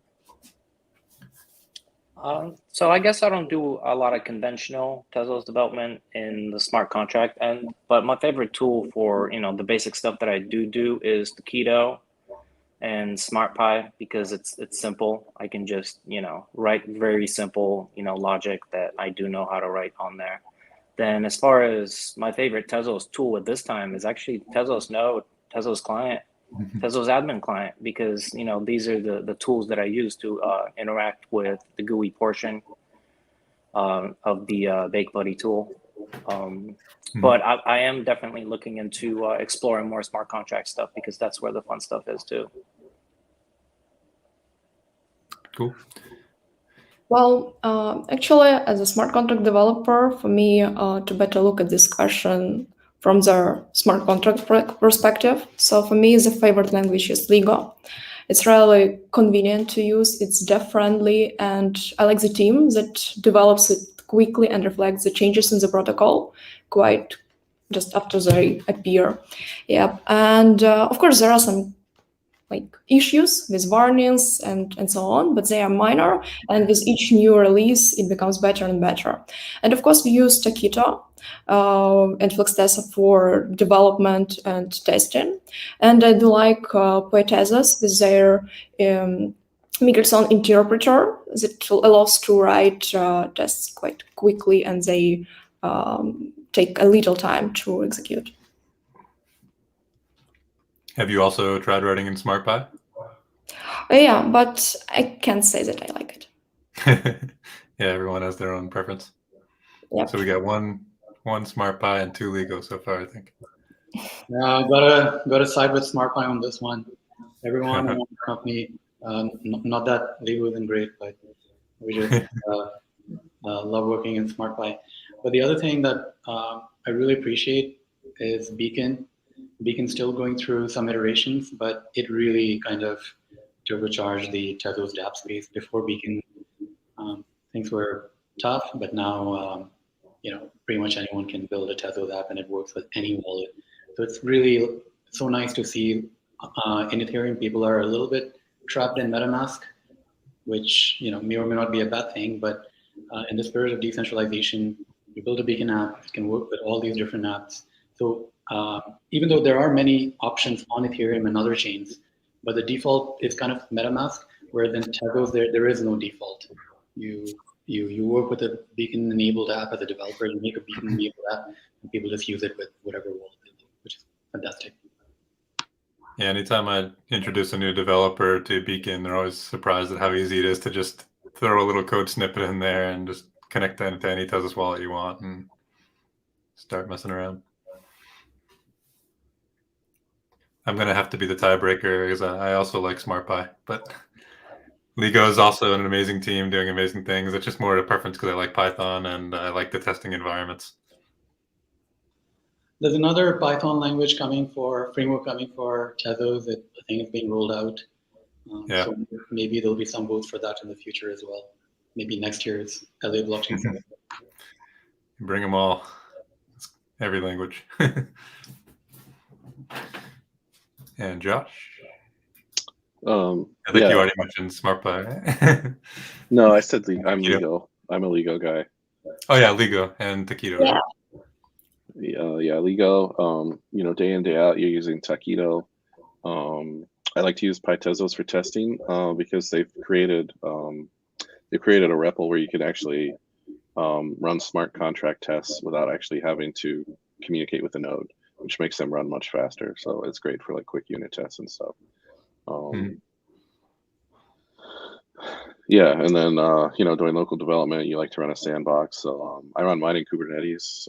It's like TZKT, a node, BCD API, and then for production, I also use Tez Tools API from time to time, which Joe wasn't able to make it, I guess. But Joe. Yeah, he's supposed to be here.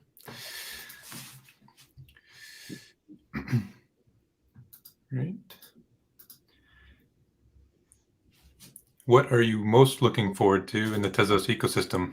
It could be a tool, a next protocol upgrade, or an application, or anything you want. Yeah, I'm looking for a trifecta of things. I think that will really put Tezos front and center as a contender. And the number one thing is Tenderbake. We need to have a successful Tenderbake migration, and we need to get at some point those finality times sub 10 seconds for a lot of different applications. And then on the DeFi end, we need a couple of pieces still. For me, lending platforms, really important. And flash loans, also super important. And then I think from there, it'll just blossom. As for me, I'm waiting for the next protocol upgrade, Heroku, because it will bring view methods, because it's really painful from the smart contract perspective to use callbacks to read some data from another contract, then receive it, and it actually creates some attack vectors and so on. As for the RDApps, I absolutely agree. We definitely need lending protocol, and actually, MadFish builds one of them building one of them called Upana, but I'm not sure that it will be soon. Also, I think that we need some tools for security. I mean, some static analyzers or whatever to make checks easier. And I guess that's it. Totally agree on the lending platform. We're also working on one, and the smart contracts on testnet already. The UI is being worked on, and obviously it's great to have multiple lending platforms.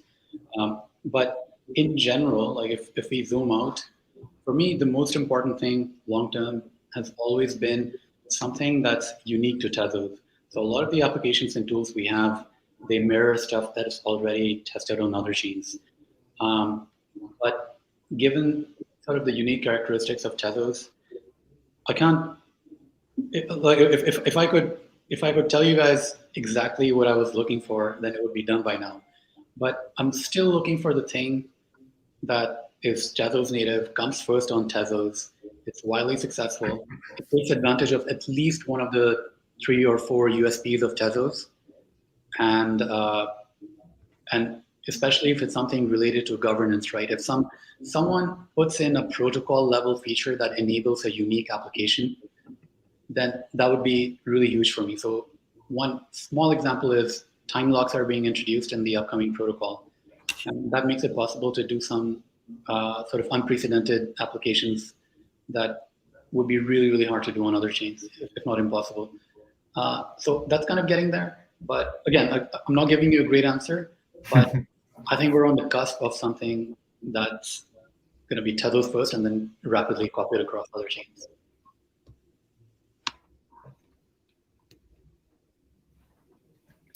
Yeah. As a developer or a contract developer, I'm most looking forward to the constants that are coming in the upcoming upgrade. Although I think it will be kind of interesting to see how that plays out, because I believe anybody can create any constant and name it whatever they want. So it's going to be interesting to see what collaboration there is, or if people are just going to like mad dash to take like the common names for things, and like how that's going to turn out. But I think like a suite of library of like common functions that people can use, it's going to be big for contract developers. And hopefully we play nice with each other when we create these. Come up with some standard ways to name them so that we're not stepping on each other. But yeah. Myself, in addition to Tenderbake, of course, I also want to get those finality times down. Your own team, Josh, well, Interpop anyway. I'm looking forward to Emergence finally coming out. Gaming is one of my biggest things. So I think blockchain can really push forward. And hopefully Emergence comes soon and we can play it. Yeah, we're working on it. It looking good. It should be a lot of fun. There's a lot of interest in it. We're dropping cards every week and people are buying them up. So yeah, super excited for it. Me too. If you could build anything that you're not already working on, what would it be? I would say, just because of what I do generally in Tezos, which is a lot of Discord, Telegram stuff, the next thing that I will probably start building is Discord and Telegram bots that kind of do everything and make the the social interaction for like just everyday stuff, drops, giveaways, tipping, stuff like that. Just make it all work together so that we can also have some 30,000, 50,000 person Discords that are just doing Tezos all day. That's kind of what we're just starting to see now form, and it's really interesting to see I think there will be an upcoming Tezos boom in the socials, and that's kind of what I want to build up next. There's also a lot of desire to do verifications at the Discord level to connect addresses to a Discord user. Exactly, yeah. That'll be huge for us.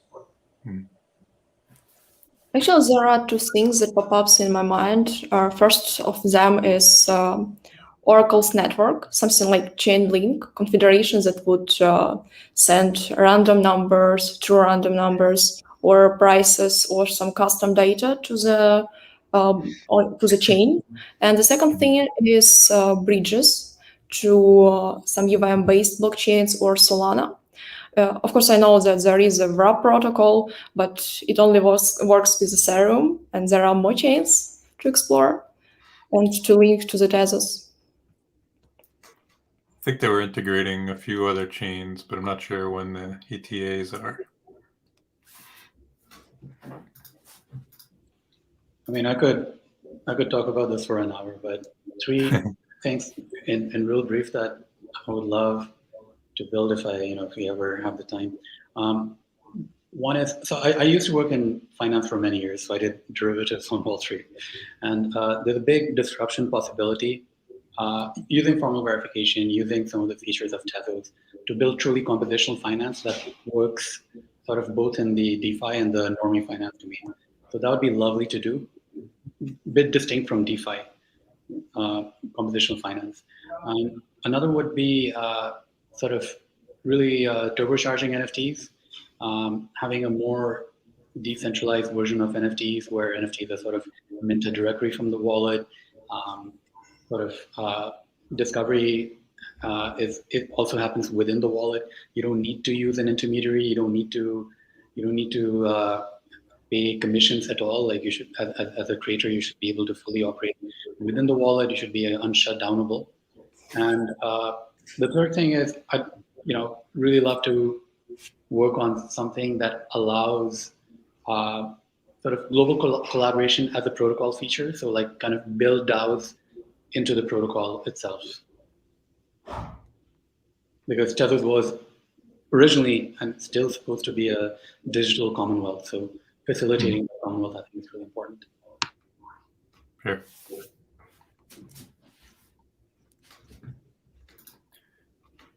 Josh? Yeah, I mean, this is a tough one to answer. I'm already working on so much stuff, and there's so much stuff that could be worked on. It's so hard. I have like ideas for like NFTs. Like I have this one idea that probably will never come to fruition, but is to create NFTs that represent blocks of time, and auction them off, and then you get your block of time, and you can do whatever with that you want, and like like have a mobile app where people can record videos and upload them, and then there's just like this whole wall of like this linear time of like NFTs that people own different blocks of time, and have different like videos in them, and so then you can play it as like one whole like streaming video, so like 24 hours in a day maybe, and everybody like puts their video together, and you can like play that as like one continuous video. That's one idea. It would also be fun for like a written story. Yeah. And I have this idea for this game where you create a room, and like each room is an NFT, and then you can connect them to other people's rooms, and then so like everybody together kind of builds this like world, turns into this like big world, and then it can have like an economy within it and stuff. So like, I mean, I've got tons of like these ideas, but no time to do them. So probably have never seen any of these, but if anybody hears this and wants to take it and run, feel free.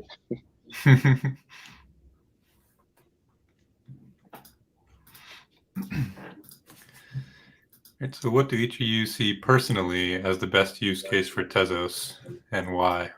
Whether it's NFTs or STOs or DeFi or specific industry? I think our main use case is governance.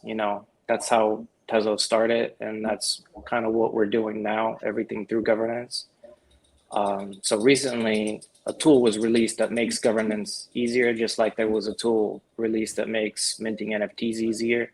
And I'm not sure what the catalyst will be for this, but I think when people discover that they can form autonomous governance organizations and use them for all kinds of things, that's going to be a breakthrough use case.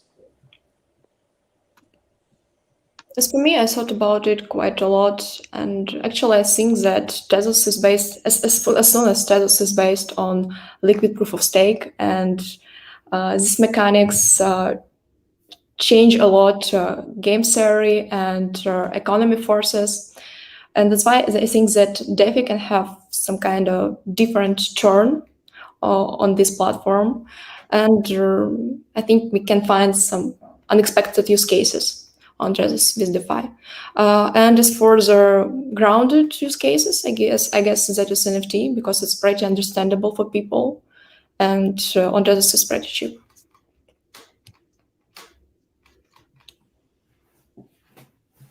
Agree with everything said so far.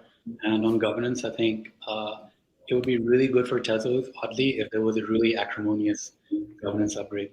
Like the first time an unexpected governance upgrade just kind of squeaks its way past, and like the community split enough, I think that would actually be really good for Tezos and really prove up the process.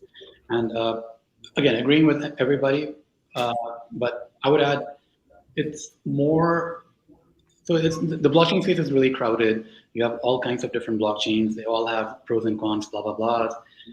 So it's very hard to compete, I think, on certain segments or features. But I would recommend Tezos to anyone who believes in doing things in a bottom-up community, people who value decentralization, people who value technical grit, and an interest in experimenting at the very protocol layer, at the most fundamental level. So it's more the spirit of doing things than any particular thing you can do. But again, I agree with everyone.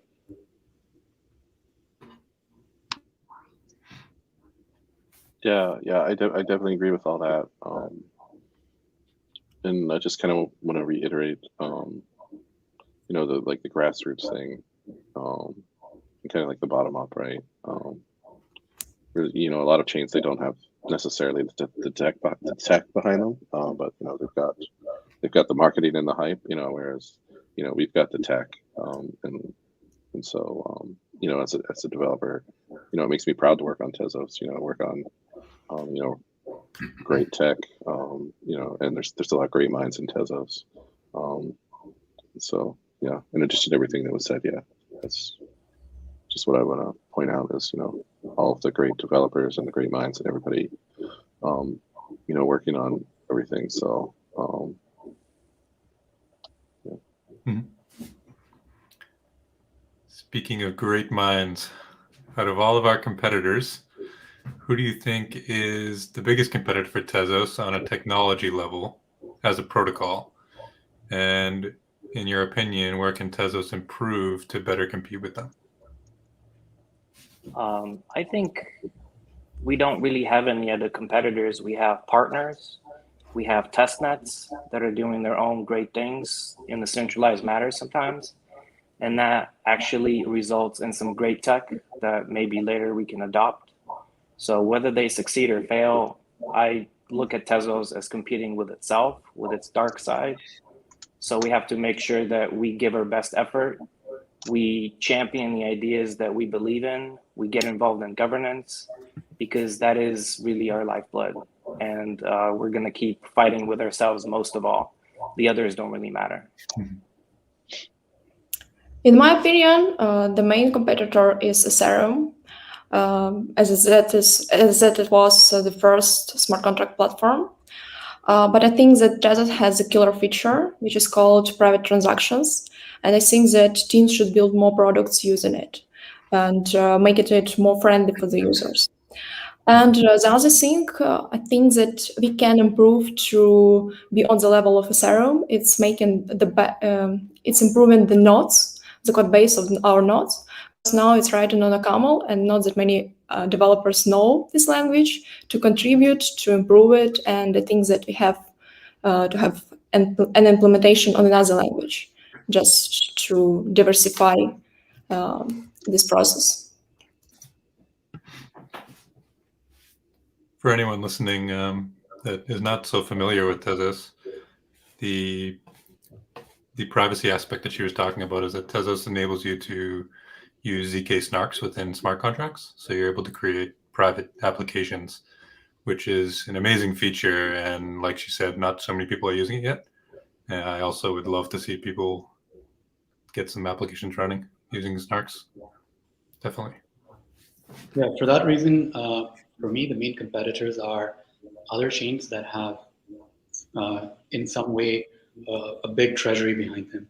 Because, again, blockchains are incredibly competitive. The space is super crowded. Everyone's trying a million different things. Some things are going to stick, some things are not. Some best practices are going to evolve. And really, it's about sort of persisting in the long term, because a chain like Tezos, using on-chain governance and a well-funded, well-run foundation behind it could simply keep through osmosis, just keep adapting, and when the dust settles, survive as one of the dominant chains. So it's almost like a game of attrition between all the different chains. I don't know who the well-funded chains and well-funded, in a manner of speaking, chains there are. But those would be the long-term competitors, I think. And I think the biggest threat is simply to lose the momentum that we have right now. Through so much hard work, we've come to the stage where there are compounding effects. So it's very important not to do anything that sort of has a negative momentum. Hard to think what it would be, but. Mm-hmm.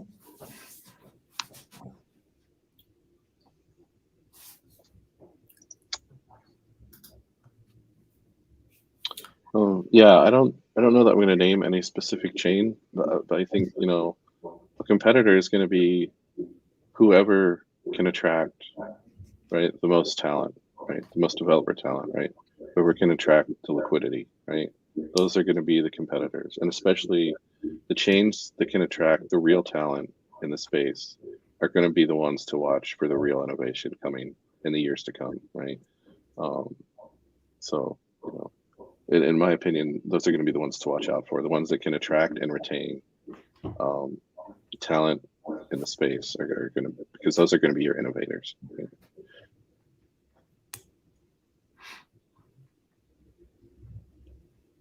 Yeah, definitely. There's a lot of hype in this industry, but it's probably only a handful of chains that are actually getting a lot of actual dev traction.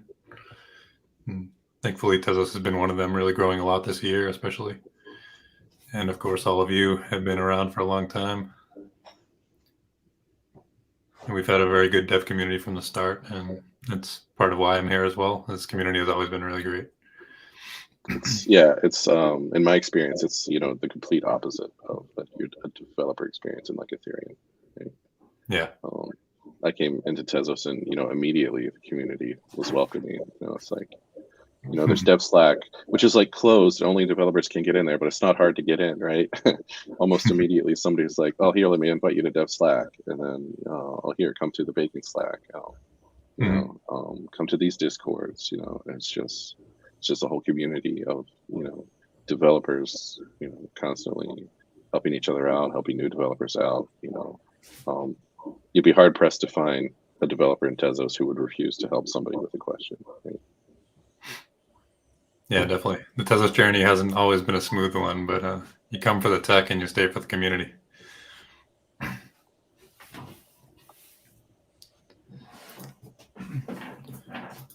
I think we can wrap up unless there's anything you guys wanted to share about your projects or drop some shills. I'll chill a little bit. I just want all non-Tezos people to know some headline statistics.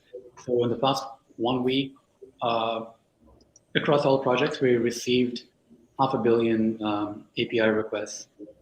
We just put out a content proxy for NFTs, and it's only active in one wallet right now, but in the past 7 days, it was hit around 10 million times.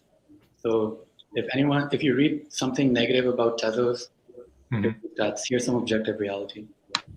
And that's just one node service, right? Exactly. Mm-hmm. Yeah, we've had a lot of on-chain activity these past 6 months. In addition to, the node requests have just gone through the roof and put some pressure on people like you. Can barely keep up. It's both good and bad. Appreciate it. All right. Thank you, everyone. And thank you, everyone, for watching. We hope you're going to try out Tezos.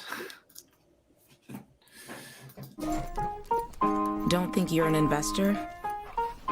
We make investments morning, noon, and wait, what time is it exactly?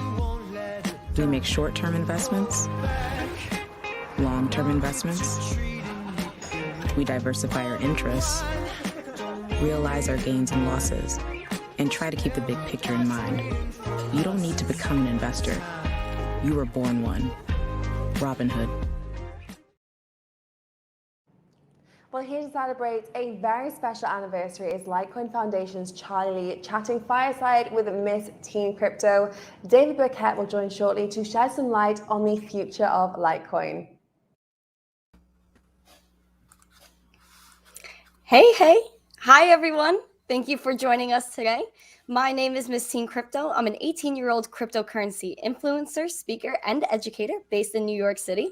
Today, we are celebrating the 10-year anniversary of Litecoin with none other than Charlie Lee, the director of Litecoin Foundation and creator of Litecoin. Thank you so much for joining us today, Charlie. Sure. I'm happy to be here. Same here. This is a huge milestone. Litecoin turning 10 and having such strong technological support as well as community support with 10 years of no downtime. And my number one question is, how did you come to create Litecoin? I've told this story like many times, right? Litecoin was created kind of as a fun side project. Kind of just happened. Wasn't really planned. Originally, there was a coin that I helped create with the technical side of things called Fairbricks.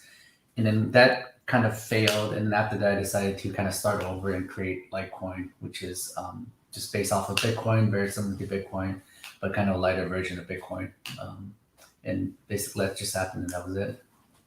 And for people that may be a little new to Litecoin, how does Litecoin compare to Bitcoin?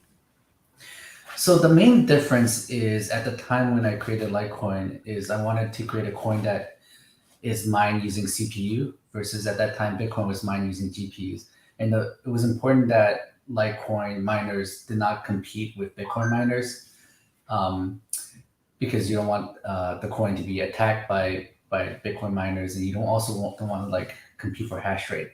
So Litecoin uses the script proof of work, which at that time was CPU mined, eventually became GPU mined when Bitcoin became ASIC, and then now ASICs are created for Litecoin also.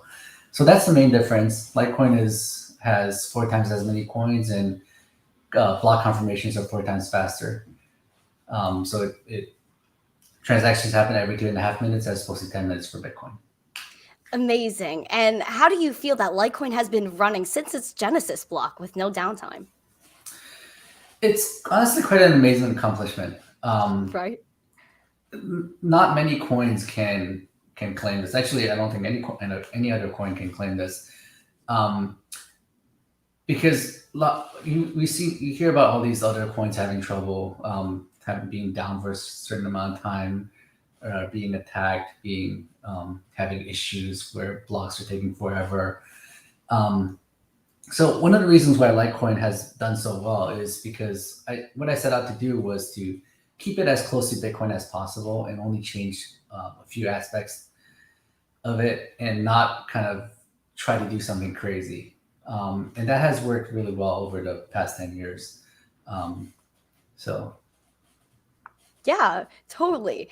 And do you think that using crypto as a store of value and medium of exchange will be the strongest use case for crypto? Because, for example, Bitcoin is digital gold, Litecoin can be looked at as digital silver. Yeah, I think that the main kind of innovation that blockchain provided, I think the killer app is definitely being money. The reason is because blockchains are inefficient by design. So you really need a reason for this inefficiency, right? It's a lot easier to have like a central database doing stuff. So one example I like to give is, for example, Ethereum. Like Ethereum can do a lot of things, but it's inefficient to use a blockchain. And you ask yourself, is there a reason why you need a blockchain for something like this? If you have like more centralized blockchains that work a lot better, and a lot of people are comfortable trusting entities like Google or Facebook or Amazon to host these blockchains. So for example, Google had like a smart contract system that basically did what Ethereum did, but is 10 times, 100 times cheaper and more efficient, more faster. People would be fine using that for things like NFTs or other things, because they trust Google, and there's no, for most use cases, there's really no need for the decentralization aspect of blockchains. So I do think that money is probably the strongest and best use case for crypto, and it's what it's designed for. That's really awesome. I really love your point as it being, money, store of value. And I know that Litecoin is a great coin using for payments. And what do you think about Litecoin starting to be accepted on applications such as PayPal and Venmo? I think it's huge. Like when PayPal announced the support for Litecoin, it's a huge next step to Litecoin being used like everywhere, right? So PayPal has hundreds of millions of users and merchants, and having the ability for merchants to easily accept Bitcoin, Litecoin, Ethereum, and Bitcoin Cash using PayPal is huge. It's a huge next step. So I'm very excited for that, to see that happen. Do you think this brought a lot of adoption to Litecoin, PayPal, and Venmo? Yeah, so I mean, right now, a lot of adoption comes from just people speculating, right? Using Bitcoin, Litecoin as it's a new asset class, right? So PayPal supporting Litecoin lets people on PayPal to easily buy Litecoin, and also on Venmo now, right?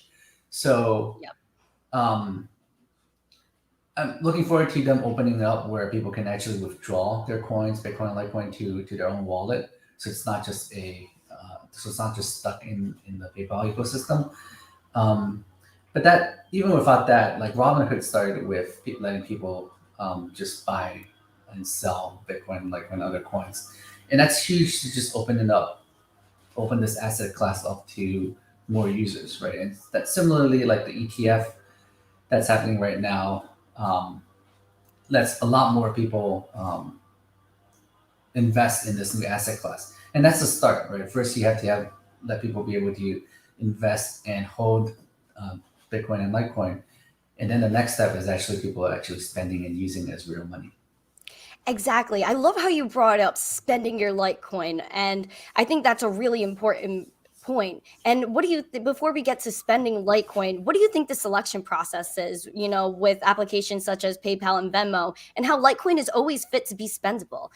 For example, another platform that added Litecoin was BitPay, and you can spend it at places like Paxson, which is a very popular Gen Z retailer. So what do you think the selection process is for these applications? Well, I think like Litecoin being 10 years old is a huge deal, right? It's one of the OG cryptos, and a lot of people consider it to be like a blue chip cryptocurrency. The fact that it's been around for so long, it's lived through multiple cycles of bull markets and bear markets, right? The first big one, I remember when Litecoin hit $50, it shot up from like $10 to $50 in like a day. And then that was like the peak of that bull market, and eventually crashed back down to $2. And then also like 4 years ago, we saw it hit 400 or 360, and then it crashed back down to 20. It's gone through a lot and survived multiple bull bear market cycles. And like you said, there hasn't been any downtime. So the Litecoin network has worked flawlessly, and that's important for money, right? If you're Exactly. If you're using it as money, you don't want the network. You don't want people to be experimenting on it and for things to happen and for the network to be down. And that's just unacceptable, right, for a money payment network. So because of that, companies like PayPal, they pay trust Litecoin enough to support it. And these days, whenever you turn on CNBC, when they're talking about Bitcoin or crypto in general, they'll show like the Litecoin ticker, which is very cool. Yes, and I love how it's the functionality that's important. It's the technological support, like we mentioned before, that's so important. And it's the trust we have in Litecoin. A very scary thought is if all of a sudden we go to make a payment and it doesn't go through, something happens. And Litecoin, like you said, is trustworthy. And now people are spending it through BitPay, and now you guys also have the Litecoin card. People always ask, how can you spend Litecoin in the real world? Like, I could just go up to a cash register and use it. How did you guys develop the idea of the Litecoin card, and why do you think this is significant? Sure. Before I mention that, I also want to add that one of the other reasons why people trust Litecoin as much is that the network has not been successfully attacked, right? So yeah. A lot of coins have been 50% attacked or hacked in certain ways, but Litecoin hasn't because the hash rate is really strong. Yes, for sure. Excuse me, give me 1 second. No problem. Charlie Lee, we'll be right back. I hope you guys are enjoying the interview so far. Litecoin is such an amazing innovation, and I'm so happy to be here conducting this interview. If you guys want to check out Litecoin, go on Twitter. Feel free to check out Litecoin Foundation and at Litecoin and give it a follow for some future updates on Litecoin and what they're up to. Charlie Lee is back. Sorry about that. No problem. So what were we talking about? So about Litecoin card, right? So yes, Litecoin card. This has been something that the community has been asking for many years. So the ability to easily pay with Litecoin. So I see the Litecoin card, the Visa card, as a kind of a stepping block to actual merchants accepting Litecoin directly, right? So with a Litecoin card, you're holding Litecoin in an account. Whenever you swipe the card, the Litecoins get converted on the fly to US dollar or whatever fiat currency you're using, and then the merchant is getting the fiat currency. So that works really well for people who want to spend Litecoin. But there is some conversion costs, and there's some kind of bumps along the way to do that, right? But this is a good stepping stone to the next step, which is for merchants to directly sell Litecoin. But right now, it's cool that you can basically pay with Litecoin anywhere where Visa is accepted. Exactly. And that's almost all around the world. We have a lot of Visa merchants, and you're able to buy whatever you want with it. And the fact that Litecoin really has taken that step is really a great initiative, because I know a lot of people are asking, how do I spend my Litecoin? Can I just go into a store and tap and pay? Now you can. I really love that. And I know before we were talking about decentralization, a little bit of self-custody we dabbled into, especially because we were talking about PayPal and Venmo and how, yes, you can buy Litecoin on there, but you cannot withdraw it and hold it in your own custody. How important is decentralization to you? As I mentioned, I think decentralization is extremely important, right? So the whole point of blockchain is decentralization. Like if you didn't care about decentralization, you don't need to use an inefficient kind of database like the blockchain. So, and decentralization is very important for money. I think you want to have control of your money, just like how internet was important for kind of decentralization of information. I think blockchain is important for decentralization of money. So throughout our history, other than like something like gold, money has always been controlled by governments, right? So I always thought that gold is like the best form of money before I came across Bitcoin and cryptocurrencies. And I saw Yeah, and I saw Bitcoin as a better form of gold, right? It's very similar to gold, but better because you can transmit it electronically. There's no weight, there's no physical aspect of it, so there's no storage cost. So it's definitely a better form of money, the best form of money we've ever seen. I love that. And how do you think the community plays a role in, I guess, carrying crypto and supporting cryptocurrencies like Litecoin and carrying on this decentralization aspect? In one sense, kind of, it's silly to have a community. Kind of right now, there's no community supporting the U.S. dollar, for example, right? Yeah. So a community around a currency is kind of weird, but I consider like Litecoin to be like a startup currency, right? It's kind of trying to become a real currency, real money. So for that to succeed, you really need people supporting it, right? You need people to spend it, to use it, to hold it, and to go out there and push for adoption. Where without the Litecoin community out there, like talking to merchants and talking to payment processors and demanding, or not demanding, but asking payment processors and merchants to support Litecoin, we wouldn't be where we are here today, right? So I think the community is awesome, and it's really productive and very good for a coin like Litecoin, for it to succeed. We really need a strong community out there pushing for it. Yes, pushing for it, but nicely pushing for it. And I really love that. The community has done a lot, especially organizations like Litecoin Foundation, and just really pushing people to go to events like Litecoin Summit, which is an amazing community event by Litecoin. And speaking of Litecoin and initiatives and new things coming, I know there's a very large upgrade coming to Litecoin soon, known as MWeb. And for everyone who doesn't know, and for you to give, I guess, a light summary, what is MWeb? So MWeb stands for Mimblewimble Extension Block. What it is extension block is kind of like a side chain that is attached to the main chain. So miners will mine both the main Litecoin block and an MWeb extension block at the same time. So about every 2.5 minutes, both of those blocks will be mined. What MWeb is it uses Mimblewimble technology, which is something that gives Litecoin more fungibility and more privacy. So the most important thing is that the amount of the transacting amount is hidden.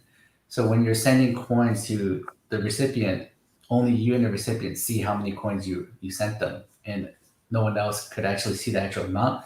But they can use cryptography to ensure that you sent an amount and you didn't actually create Litecoins out of thin air. So this is a technology called confidential transactions, which I think is really important for money, right? So when you're spending Litecoins or Bitcoin, everyone sees how many coins you actually sent. So they can, and then looking at history, they can sort of try to figure out how many coins you have in your wallet, right? Just using some blockchain analysis. And that's not a very good property of money.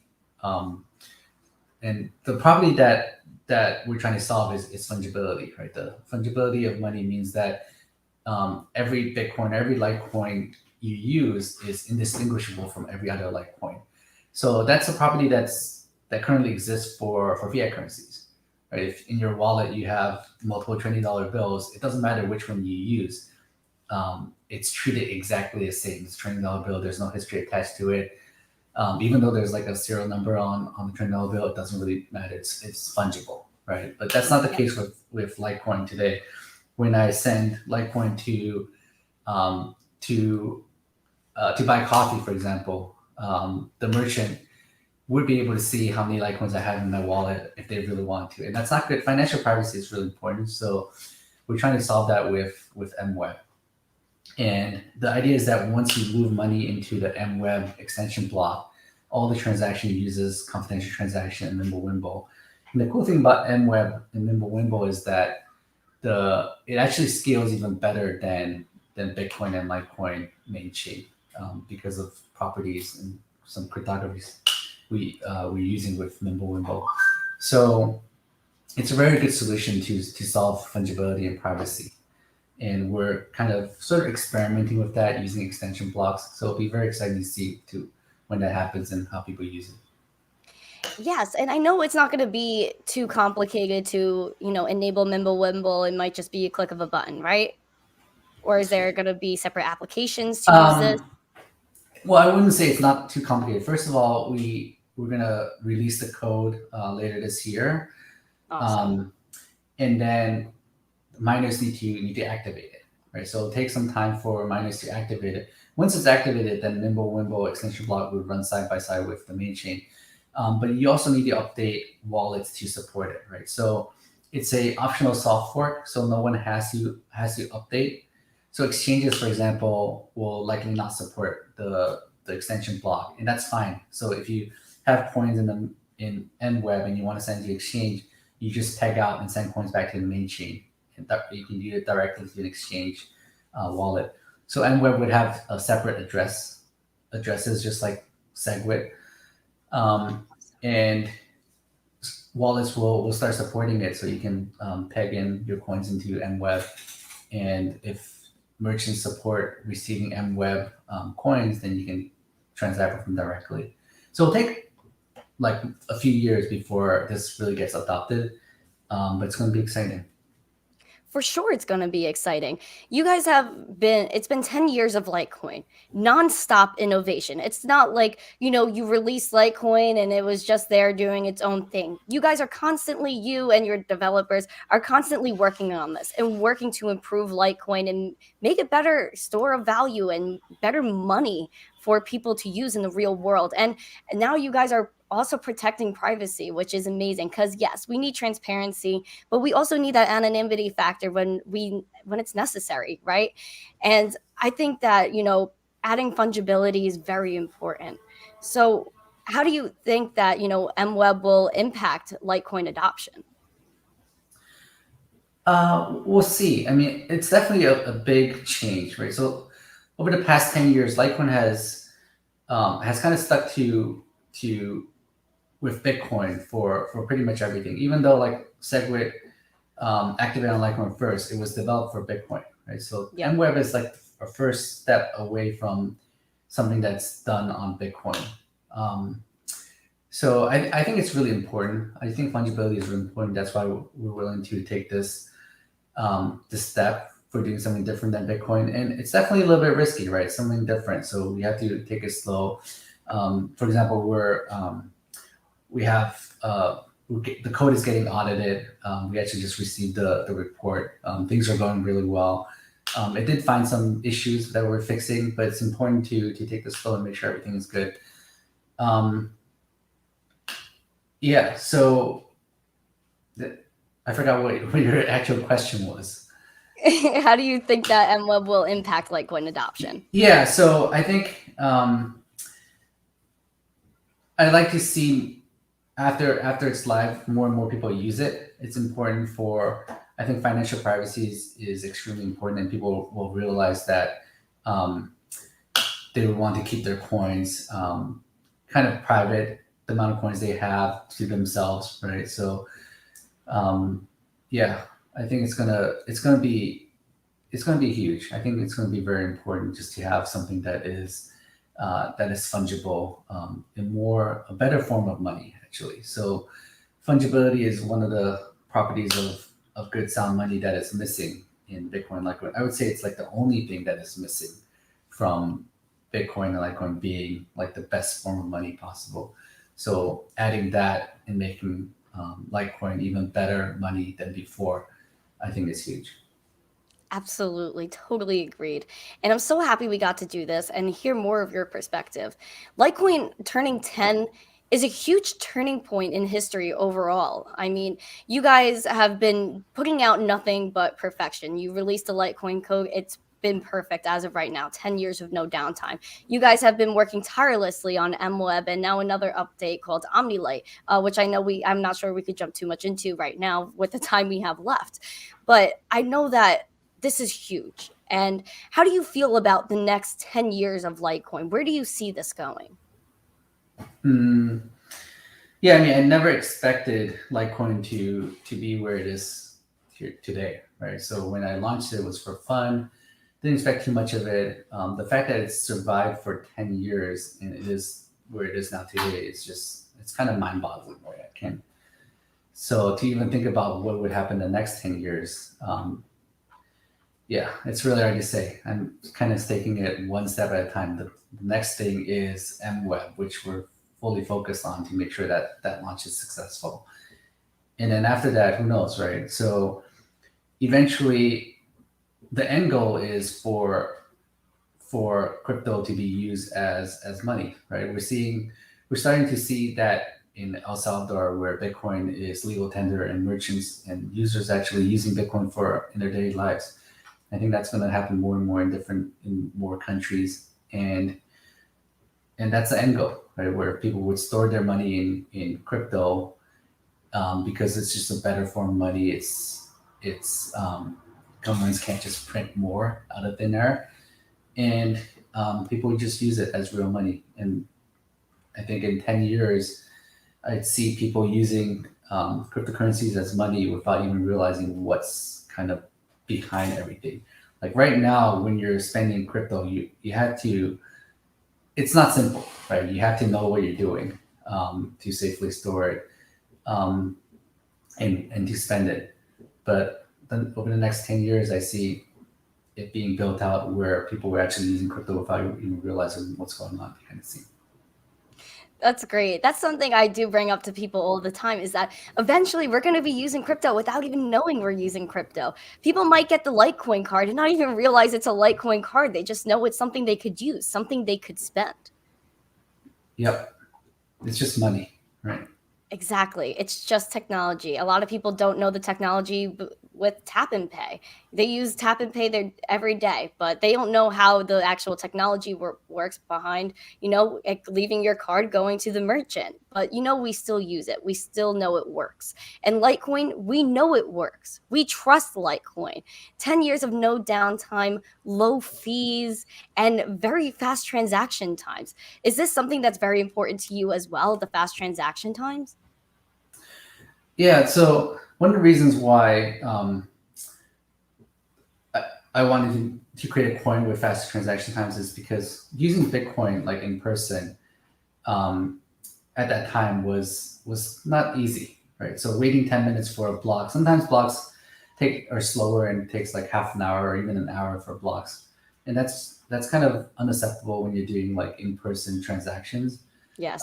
So Litecoin's 2.5 minutes is much better, but still not as quick as something, for example, like Lightning Network, right? So it's a good step towards just faster payments, but we definitely need more things like Lightning Network to improve the speed and also the throughput. Yes, in real life transactions. So exciting. Litecoin is reaching new heights of adoption. I see more and more wallets. The statistics on Litecoin are insane. The amount of transactions now, the amount of wallets being open. A lot more people are opening their eyes to Litecoin, and the amount I guess the amount of history it has and the amount of history it's going to make. And I just love that you guys work tirelessly on improving this. And it's, again, not just where it started, it's progressing in so many different ways, whether that's be fungibility, privacy, potential NFTs and marketplaces.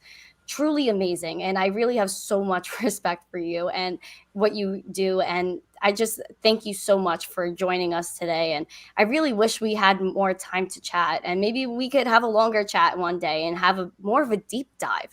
Is there anything that you feel is very important? One thing that you really want people to know watching this and know about Litecoin and what you guys are doing? Just something just I thought of is just recently, right? Someone sent hundreds of millions of dollars worth of Litecoin on the Litecoin network and paid like pennies in fees, right? And the reason why they're able to do that is because Litecoin is secure, right? It's safe. They can send that money without it getting hacked, and it's just a strong kind of coin or payment network that lets you move money, right? And in the end, that's the most important thing about what we're building here, is just something that lets you transfer value, right, for efficiently, quickly, and cheaply, and that's what Litecoin does. So I'm very proud of what Litecoin has achieved over the past 10 years. As you should be. Thank you so much, Charlie. Your insights are honestly amazing, and it was so great talking to you today. I just have one more thing to say. I hope everybody has a great day. Charlie, thank you so much. And of course, stay zesty. Thank you so much, LA Blockchain Summit. This was great. Yep, thanks, guys. Well, thank you, Charlie and Miss Teen Crypto there. Some great conversations that we got to listen into. Next up, here to share insights on the future of Litecoin development is Litecoin's very own shadowy supercoder, David Burkett.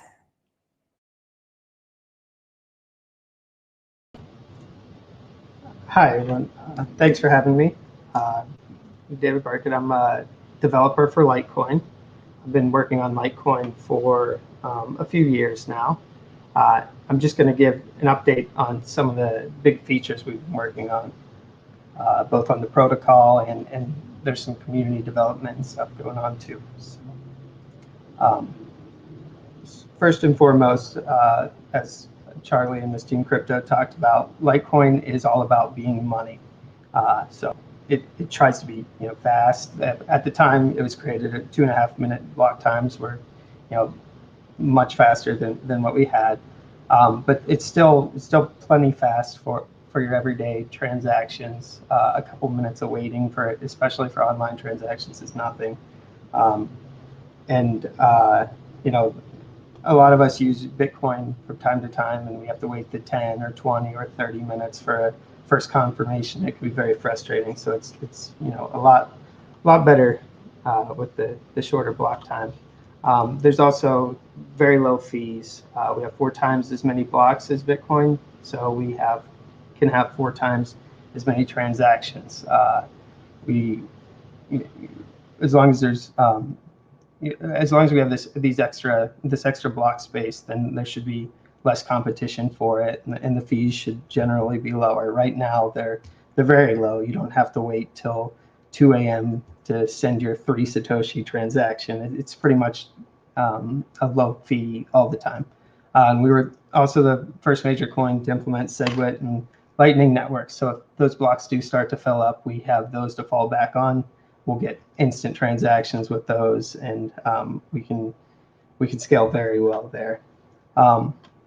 And reliable. They just talked about the 10-year anniversary, and during all that time, there's never been any downtime at all, which is quite impressive. It's just it's always there. It's always reliable, and you need that for money, because if you think of like the holiday seasons and you go to a major department store and suddenly Visa didn't work, it'd be chaotic for many people. So you need to be money. You really need to be reliable all the time. You've got to just be there when it's needed. And so that's really affected how Litecoin has developed. They've taken a very conservative approach. We pay very close attention to what Bitcoin does. We'll adopt their features after they're proven, or if it's something like SegWit in the past, we'll actually adopt before them. But we're very, very cautious about what we include at the core layer, because we need to make sure that we're always going. We're not Ethereum trying to be the world computer or anything like that. We're not trying to do cutting edge everything while risking the most important application, which is money. So that's really influenced how developers look at Litecoin. It's got all these great properties. There's other properties of money too. It's divisible. It's easy to transport. But there's one that we're really missing, which, as mentioned before, was fungibility. Fungibility, this is from Wikipedia, so you can trust it. In economics, fungibility is the property of a good or commodity whose individual units are essentially interchangeable, and each of whose parts is indistinguishable from another part. So in other words, one Litecoin is one Litecoin is one Litecoin. You don't want you don't want to go to a store and have them and have different Litecoins valued at different amounts and try to figure out based off the price, like, you know, how many of these Litecoins you need. You want to be able to just look and see, oh, this is 10 Litecoins. Any 10 Litecoins will do. But if you have some coins that have a history attached, like if you think about how a blockchain works, they have each coin has a history. You can trace it back and see past transactions it was involved with. Let's say one of those past transactions was blacklisted by some companies with maybe involved with some kind of illegal trade, or even some of those coins were involved with some other coins that were involved in some kind of illegal activity. Depending how closely that past activity was, the odds of it being blacklisted places may increase or decrease.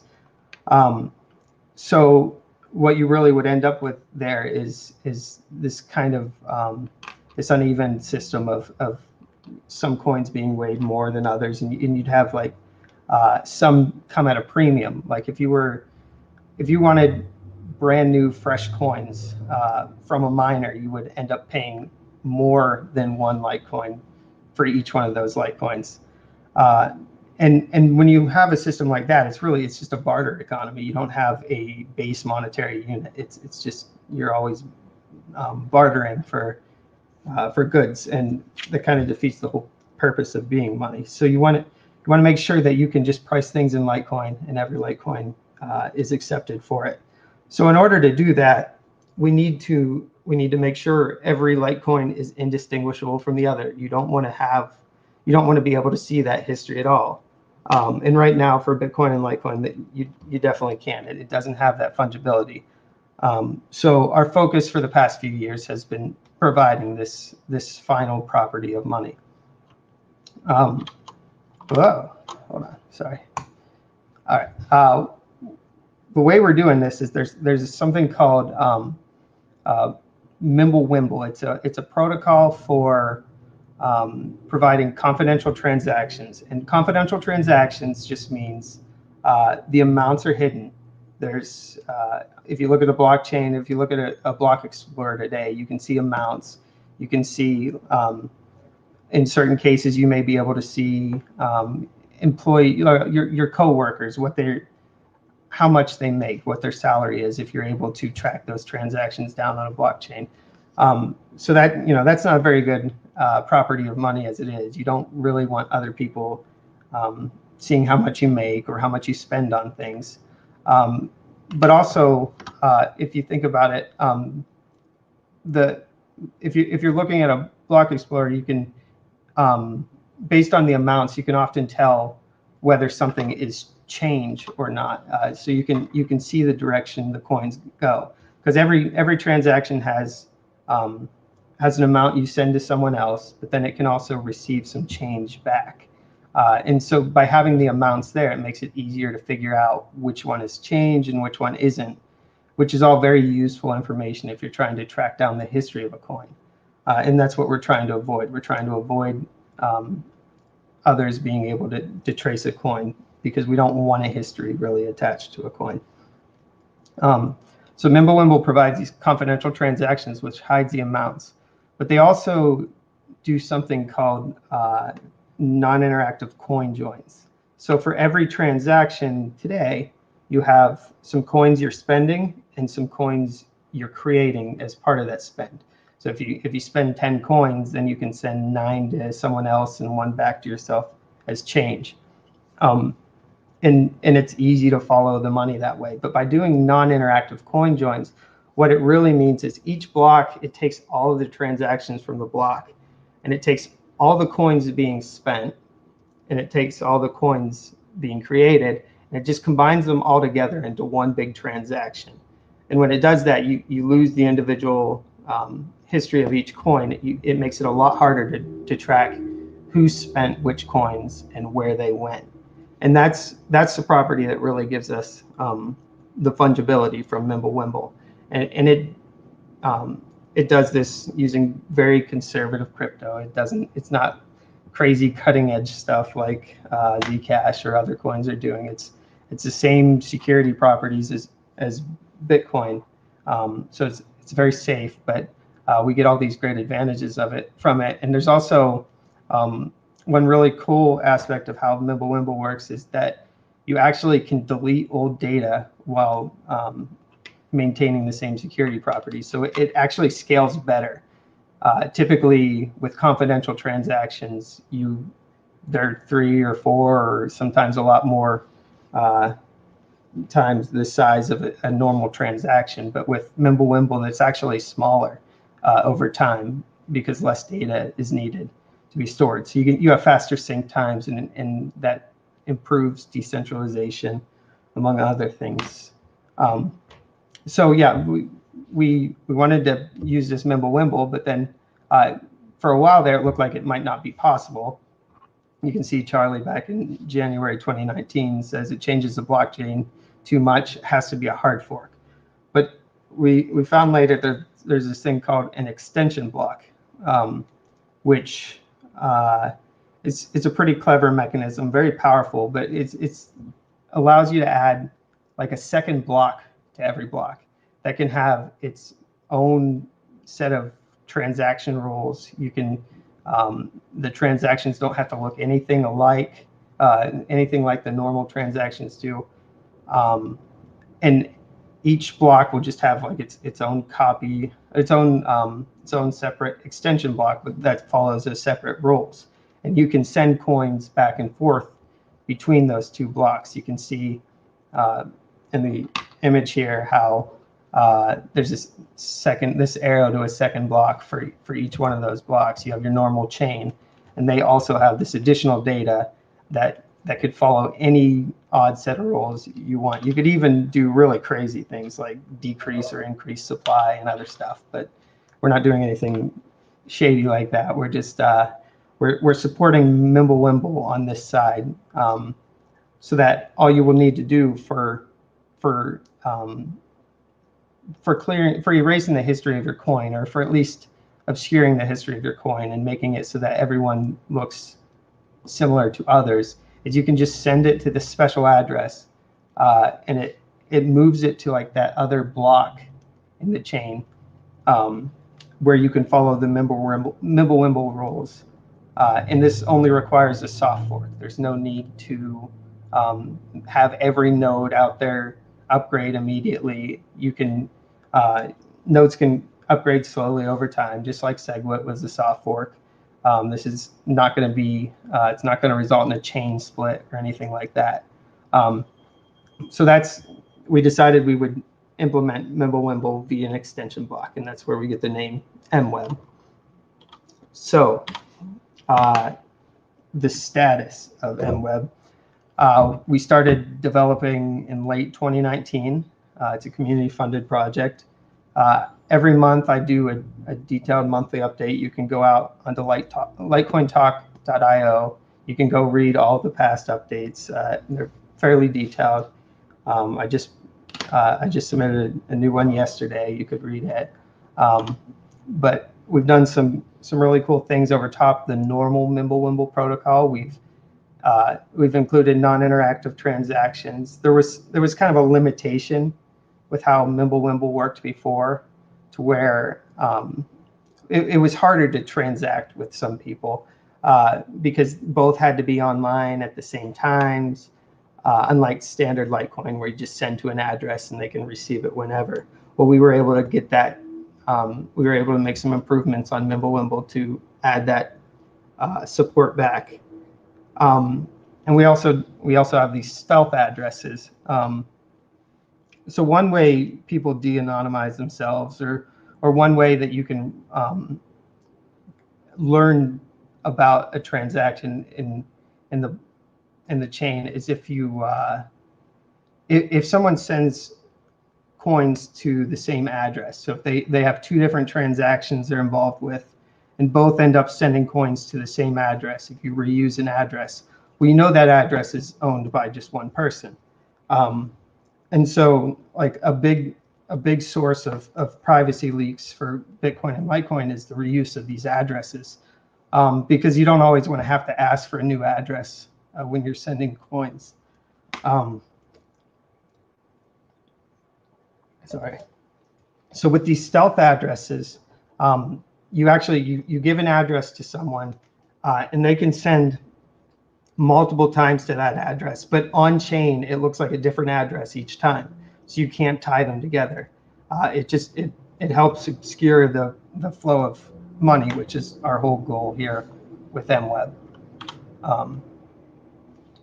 So we've had it audited now. Just last week we got the results from it. There's a few problems to fix, but overall things are looking good. And we actually we'll be releasing the code later this year. We're in the final stages now, the reviews and the various processes involved with creating release. But we're getting to the end. It's been a multi-year process, but we're finally getting there. So excited to see that go live, hopefully end of year or early next year. So what else are we going to be working on then? Well, we're going to focus on adoption once it is released. Right now we don't have light client support for MWeb. We don't have multi-sig support. So if you have exchanges, most of those use multi-sig to keep their funds secure, so that one person can't run away with the funds from the exchange. In order to get some adoption of MWeb on those exchanges, we're going to need to support some form of multi-sig. There's scriptless scripts, which allow you to do these payment channels, which is kind of like you can do actually Lightning Network over MWeb too. So you get the privacy benefits of MWeb while still while being able to use Lightning Network. Also hardware wallets. We want to add support for those. There's all kinds of different things that we still need to support once MWeb goes live. So we'll be plenty busy with that. Also, there's a developer just recently released OmniLite. It's a layer 2 asset platform. It's pretty similar to OmniLayer for Bitcoin, which is used to support Tether and various things. It allows you to create and manage just various types of assets. That's tokens, NFTs, the stable coins like Tether. So that just went live recently, and we're still adding support for some of this, but it's cool to see this go. It's second layer, so there's no changes at the protocol layer. It's just something that's added on top that just takes advantage of the structure of Litecoin transactions to provide NFTs and these various other cool smart contract type things without affecting the core protocol. Well, there's also, so we have lots of other development going on here too. I know Kerry Washington and the Litecoin Foundation, he's constantly working on Light Wallet. They have, it's on both Android and iOS. They've got, they're constantly releasing new stuff there. They're getting credit card support to integrate with the Litecoin card. So that's something that a lot of developers are focused on. And then there's also a number of different community projects that are popping up that developers are focused on. We've got a really cool one that I came across, a couple months back, was this Lightbringer. It's a decentralized RPG game. So the whole game, it's built on Litecoin. It uses the Litecoin blockchain, and it's a decentralized app. There's no centralized server there. You store everything on the blockchain. All the rules are enforced on the blockchain, but you still you perform it's a regular role-playing game where you can you perform missions, you can trade things, You can use real Litecoin to buy in-game things. So that was something that I thought was really cool, just seeing developers really push Litecoin protocol to its limits to see what we can support with just our basic core protocols there without any kind of upgrades. So there's actually quite a bit of smart contract stuff that you can build on Litecoin and Bitcoin, and we have lots of different developers doing cool things like this. So so there's plenty of development going on with Litecoin. We have MWeb, which is our big one, which is going live, and then we have all these other community projects and OmniLite. So the future of Litecoin development is going to be focused on adoption, getting it's going to be focused on getting MWeb adoption, as mentioned, and really encouraging more of this stuff to come up, more of these community projects to be built both on the existing protocol and being built on MWeb too. Something like Lightbringer would be able to take advantage of the scalability of MWeb and like decrease the amount of size that is permanently stored on the network. Because right now, if you look at Litecoin transactions, they're increasing quite a bit this past few years, and a lot of it's from these various products being built. This Lightbringer, for example, like when it first released, the number of transactions on the Litecoin network would increase significantly. So it'd be really cool to see it move over to MWeb so that all those transactions don't have to be stored forever. They can be pruned over time, and we can decrease the size of the permanent chain. So yeah, lots of development going on with Litecoin, and I'm sure there's plenty other community projects that I'm not even aware of. So thanks for listening. If you have any questions, you can get on my Twitter. It's David Burkett 38, or you can reach out to any of the other developers too, where we'd be happy to answer any questions. Thanks.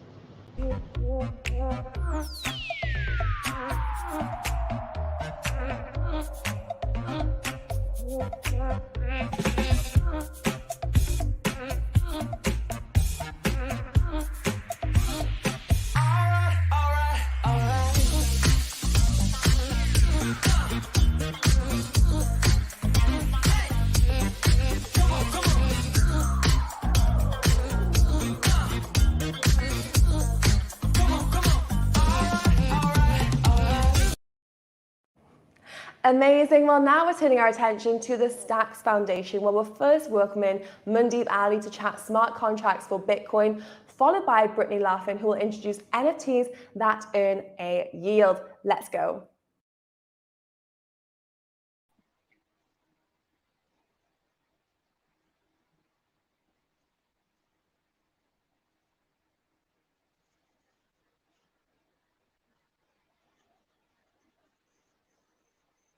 Everyone, how's it going? Muneeb here. I'm the founder of Stacks, and today I'm going to talk about smart contracts for Bitcoin.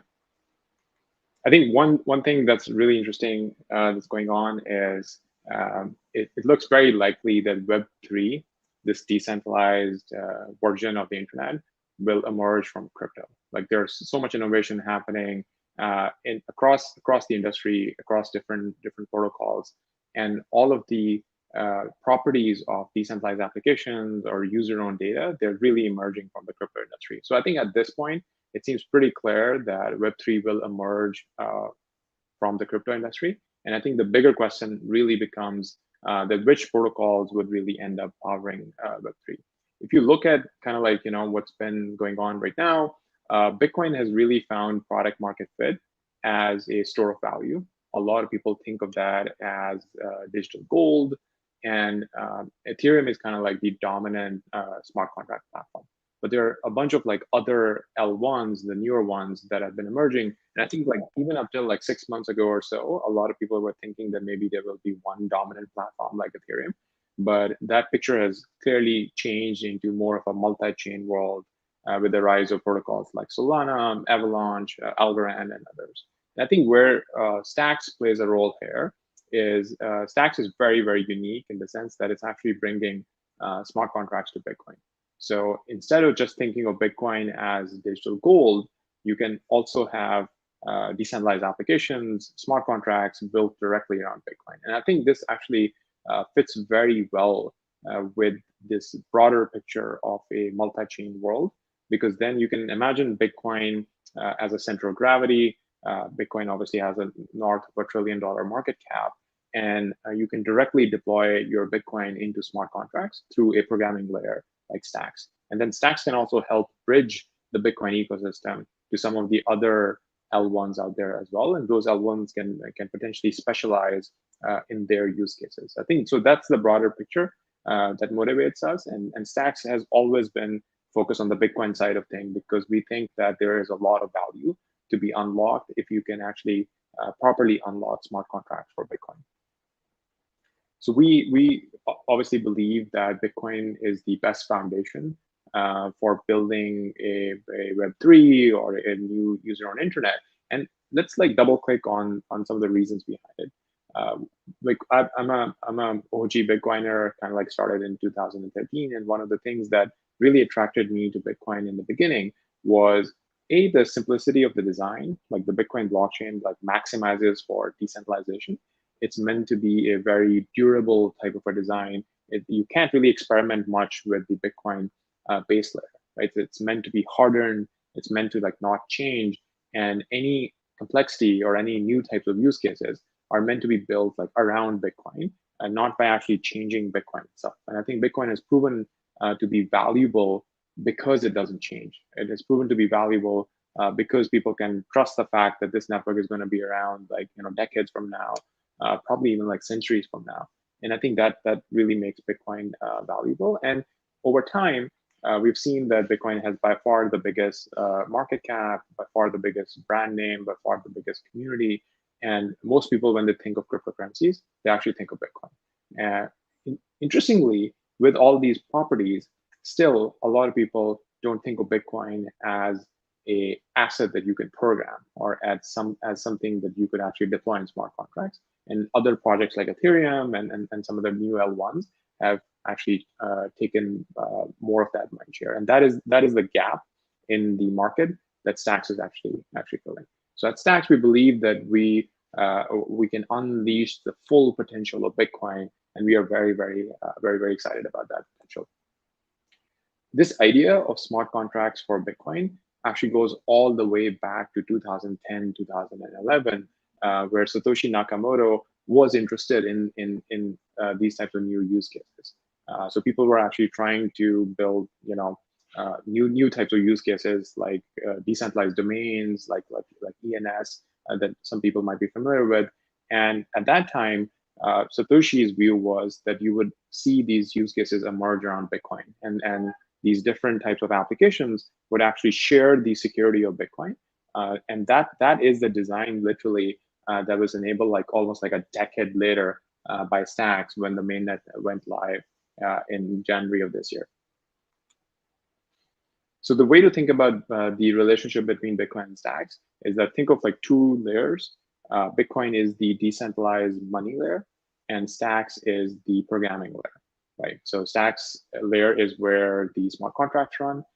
Stacks is the gas asset, meaning that anyone who wants to execute smart contracts would actually pay in Stacks and then execute their contracts. But Bitcoin is the store of value, and it is the money layer. And the Stacks gas asset actually cannot exist without Bitcoin. So Stacks is clearly not trying to be money because it is dependent on Bitcoin for its existence. And interestingly, Stacks is a Bitcoin yielding asset. So if you basically hold Stacks and lock them up in a smart contract, you can earn Bitcoin. And people have been roughly earning a 10% reward rate this year, meaning that it gives Stacks a very unique connection to Bitcoin, where we cleanly separate out the gas asset from the money layer. So let's dive into the stack a little bit. One thing that we were very careful about in terms of designing this new system was the choice of the programming language. Because in the Bitcoin culture, I think people are much more kind of like risk averse, and they want to make sure that, you know, if you're playing around with these new types of technologies, like your funds are safe and you're actually not taking needless risk. And I think if you think about smart contracts, most of the existing programming languages, like in computer science, they were designed to optimize for something else, right? Like some programming languages might be designed to optimize for speed. Some programming languages might optimize for ease of programming. Whereas if you think about smart contracts, the only thing that really matters is safety. Like you're potentially keeping hundreds of millions of dollars of worth of assets on these smart contracts. So Clarity is a programming language that explicitly optimizes for safety. Right? So we're not trying to be fast. We're not trying to be easy to program. We're just trying to be really, really safe. And more specifically, Clarity is a decidable language, which is very different from Turing complete languages like Solidity on the Ethereum side, because what decidable languages can do is that you can actually know what a program can and cannot do even before it executes. And that is almost like a night and day difference between having a program where you have no guarantees what this program is going to do versus precisely knowing what's going to happen even before you execute that program. And developers have been building all sorts of interesting things with Clarity. So it's like theoretically speaking, it's a little more limiting than a full Turing complete language. But developers have been able to build pretty much anything that you could build with, let's say, Solidity on Ethereum with Clarity as well. So it is expressive enough that anything that you really want to do, you can do while remaining safe as well. And one of the key breakthroughs for enabling smart contracts for Bitcoin was our consensus mechanism called proof of transfer. So with proof of transfer, what happens is that it's the first ever consensus mechanism between two blockchains. So it's not just about building a separate L1 or trying to modify Bitcoin. Actually, you can't really modify Bitcoin. Bitcoin is valuable because no one can change it, right? So we had to come up with a consensus algorithm that actually connects the stacks layer with the Bitcoin base layer, and we don't change Bitcoin at all. And that was a very hard technical challenge to overcome because Bitcoin has a very limited scripting language, the Bitcoin script, and we wanted to introduce like fully expressive smart contracts in a separate layer. So this cross-chain consensus called proof of transfer is what enabled that. And once it started working, it's really remarkable, because now what can happen is developers can build applications where their Bitcoin can actually remain on the Bitcoin chain. So imagine that you are building a lending application. Your Bitcoin remains on the Bitcoin chain. You're doing a pure Bitcoin transaction. And let's say your collateral for that lending application could be in a smart contract on the stack side. So because of this cross-chain consensus, you can actually write applications that kind of like run both on Bitcoin and on stacks, however you want to build the application. And the stacks contracts have full visibility into Bitcoin state. So whenever you send a Bitcoin transaction, these contracts can actually react to it and can execute logic based on Bitcoin transactions, which is something that just didn't exist before, and then has opened up this entire new design space for developers to come in and build all sorts of new things. And as I mentioned, that the gas asset stacks is what powers these smart contracts, right? So if you obviously computing is not free, so whenever you want to, let's say, execute a contract, you need to pay some sort of a fee for it, so that miners can take the fee and they would execute these contracts for you. So that's the role that the gas asset plays here, and it enables the network to be open and permissionless, meaning that anyone can be a miner, because there's an incentive for miners to come in and basically do these computations and collect the fees, which means that you can operate an open network, just like Bitcoin itself is an open network. Anyone can come in and become a miner.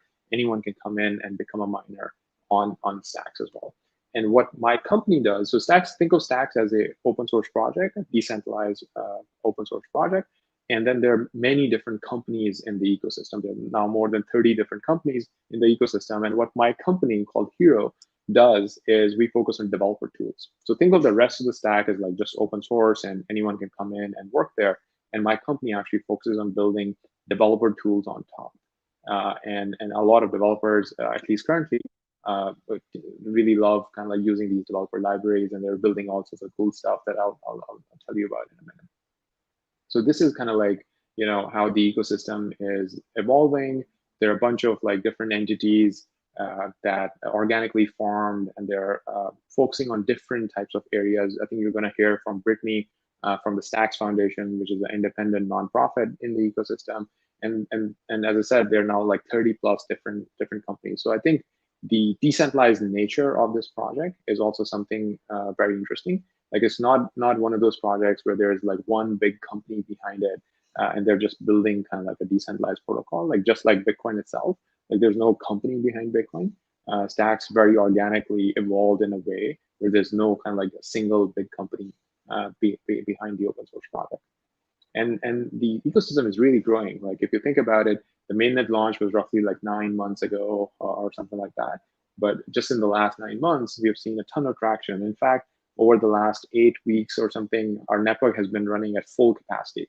And there is some work that is going to 10x the network capacity this month. And then there are more scalability solutions coming up in Q1 of next year or so that would actually bring Solana-like speeds to the Bitcoin ecosystem as well. And I'm pretty excited about some of those solutions. In some ways, like the Stacks has grown a lot, but I think we are relatively still at a pretty early stage. Smart contracts for Bitcoin are potentially a very, very large market. And Bitcoin has $1 trillion of capital.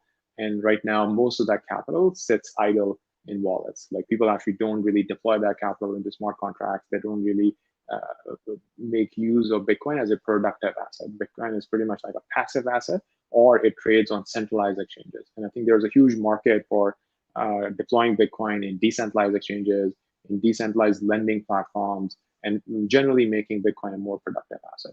So Stacks has grown significantly over the last year. It now has roughly like a $2.5 billion market cap.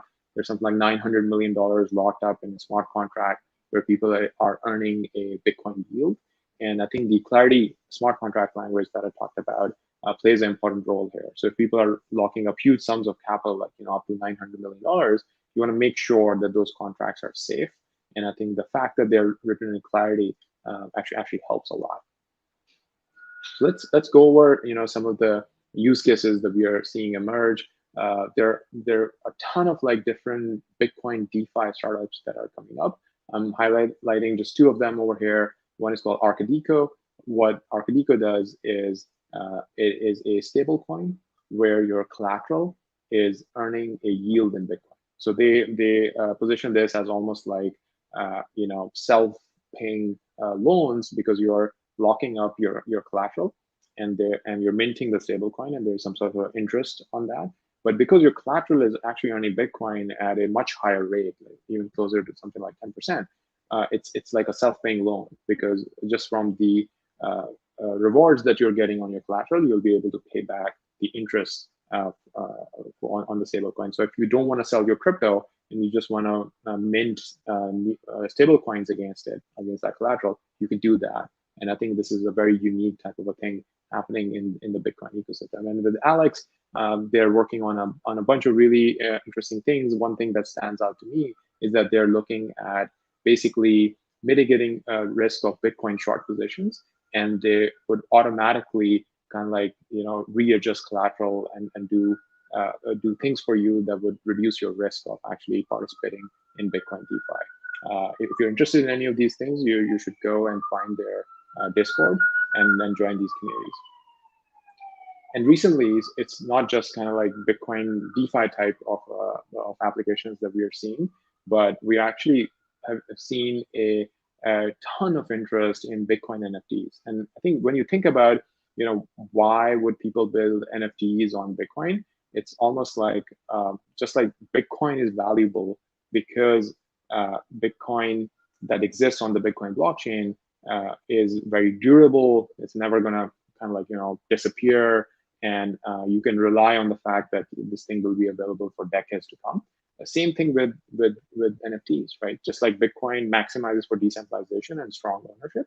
If you own a NFT, you want to make sure that it is owned on a decentralized system that is hardened and that is going to be around for decades to come. So I think something about this idea of strong ownership of Bitcoin and strong ownership of your NFTs really clicked well with the ecosystem, and a bunch of different marketplaces sprung up, a bunch of different artists came together, and they started making Bitcoin NFTs. And interestingly, many aspects of Bitcoin culture is getting expressed as NFTs through stacks, which was something very exciting to see, because I think there was actually some pent-up demand because Bitcoin didn't have smart contracts, and most of the Bitcoin community members, they're just holding Bitcoin. They aren't like doing interesting things with it. And now, like, the culture of the Bitcoin community is getting represented with these NFTs, and there's some ongoing work that would even better connect Bitcoin liquidity with these marketplaces as well. So you could just do like a Bitcoin transaction and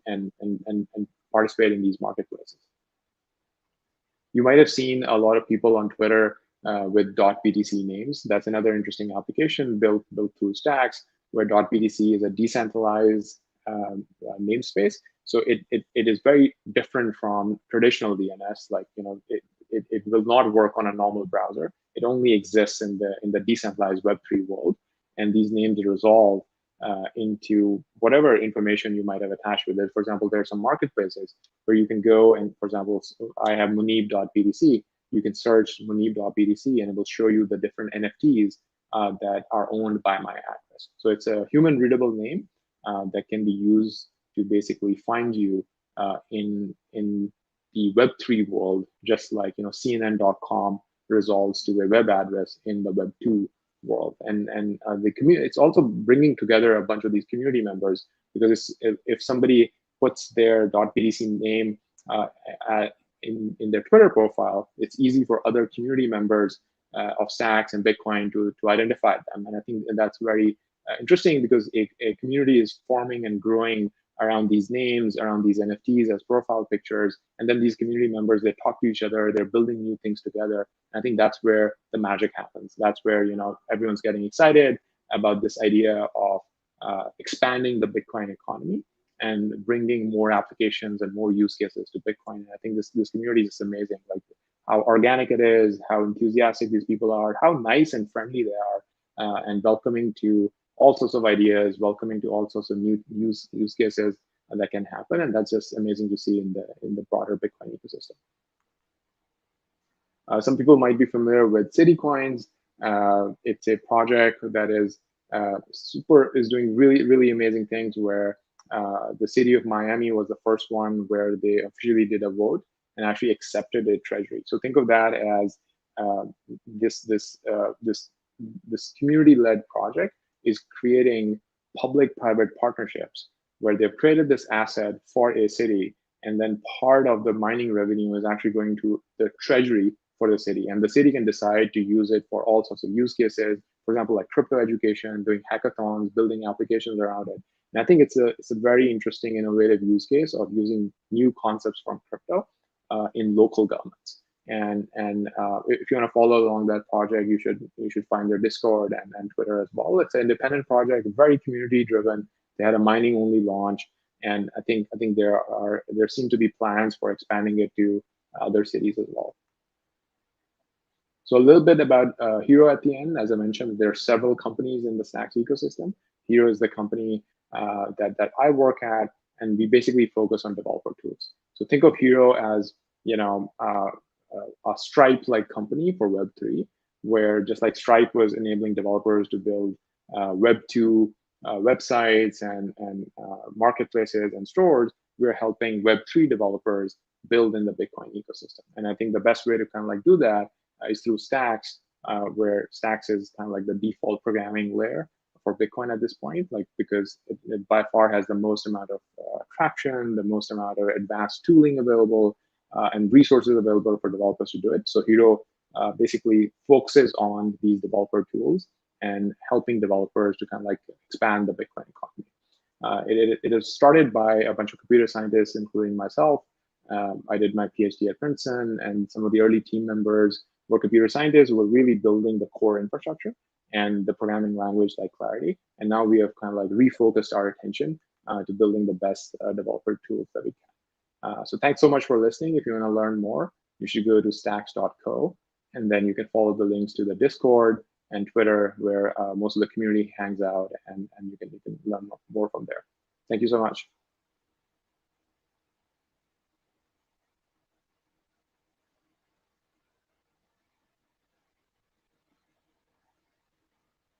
How's everyone enjoying the day so far? Some great insights so far. Make sure to tag on social media and share your expectations and thoughts. Now we're going to welcome in Brittany Laughlin to discuss NFTs that earn yield, a trending topic. I'm going to see how it can earn you some yield along the way. Let's take a look what Brittany has to say. Can you imagine trying to listen to a million opinions at the same time? It would be chaos. But that's what happens in social media every minute. We have to decide what to turn up and what to tune out, which is a problem for anyone interested in crypto, because social has huge influence over the entire market and individual cryptocurrencies. So we created Lunar Crush to bring order to chaos. We listen to every single drop of information across social and distill it into bite-sized, digestible data. This means that you can zoom out to see and hear it all before making investment decisions. And in this brave new world of opportunity, Lunar Crush is leaving outdated ways of doing things behind. No monthly subscription, no bombardment of adverts, no selling your personal data. Because we believe there's a fairer, better, brighter way to fuel this journey. It's called Lunar, a utility token that rewards you for the work that you put into Lunar Crush. All that's left to say is, keep your hands inside the rocket at all times. Let's go explore.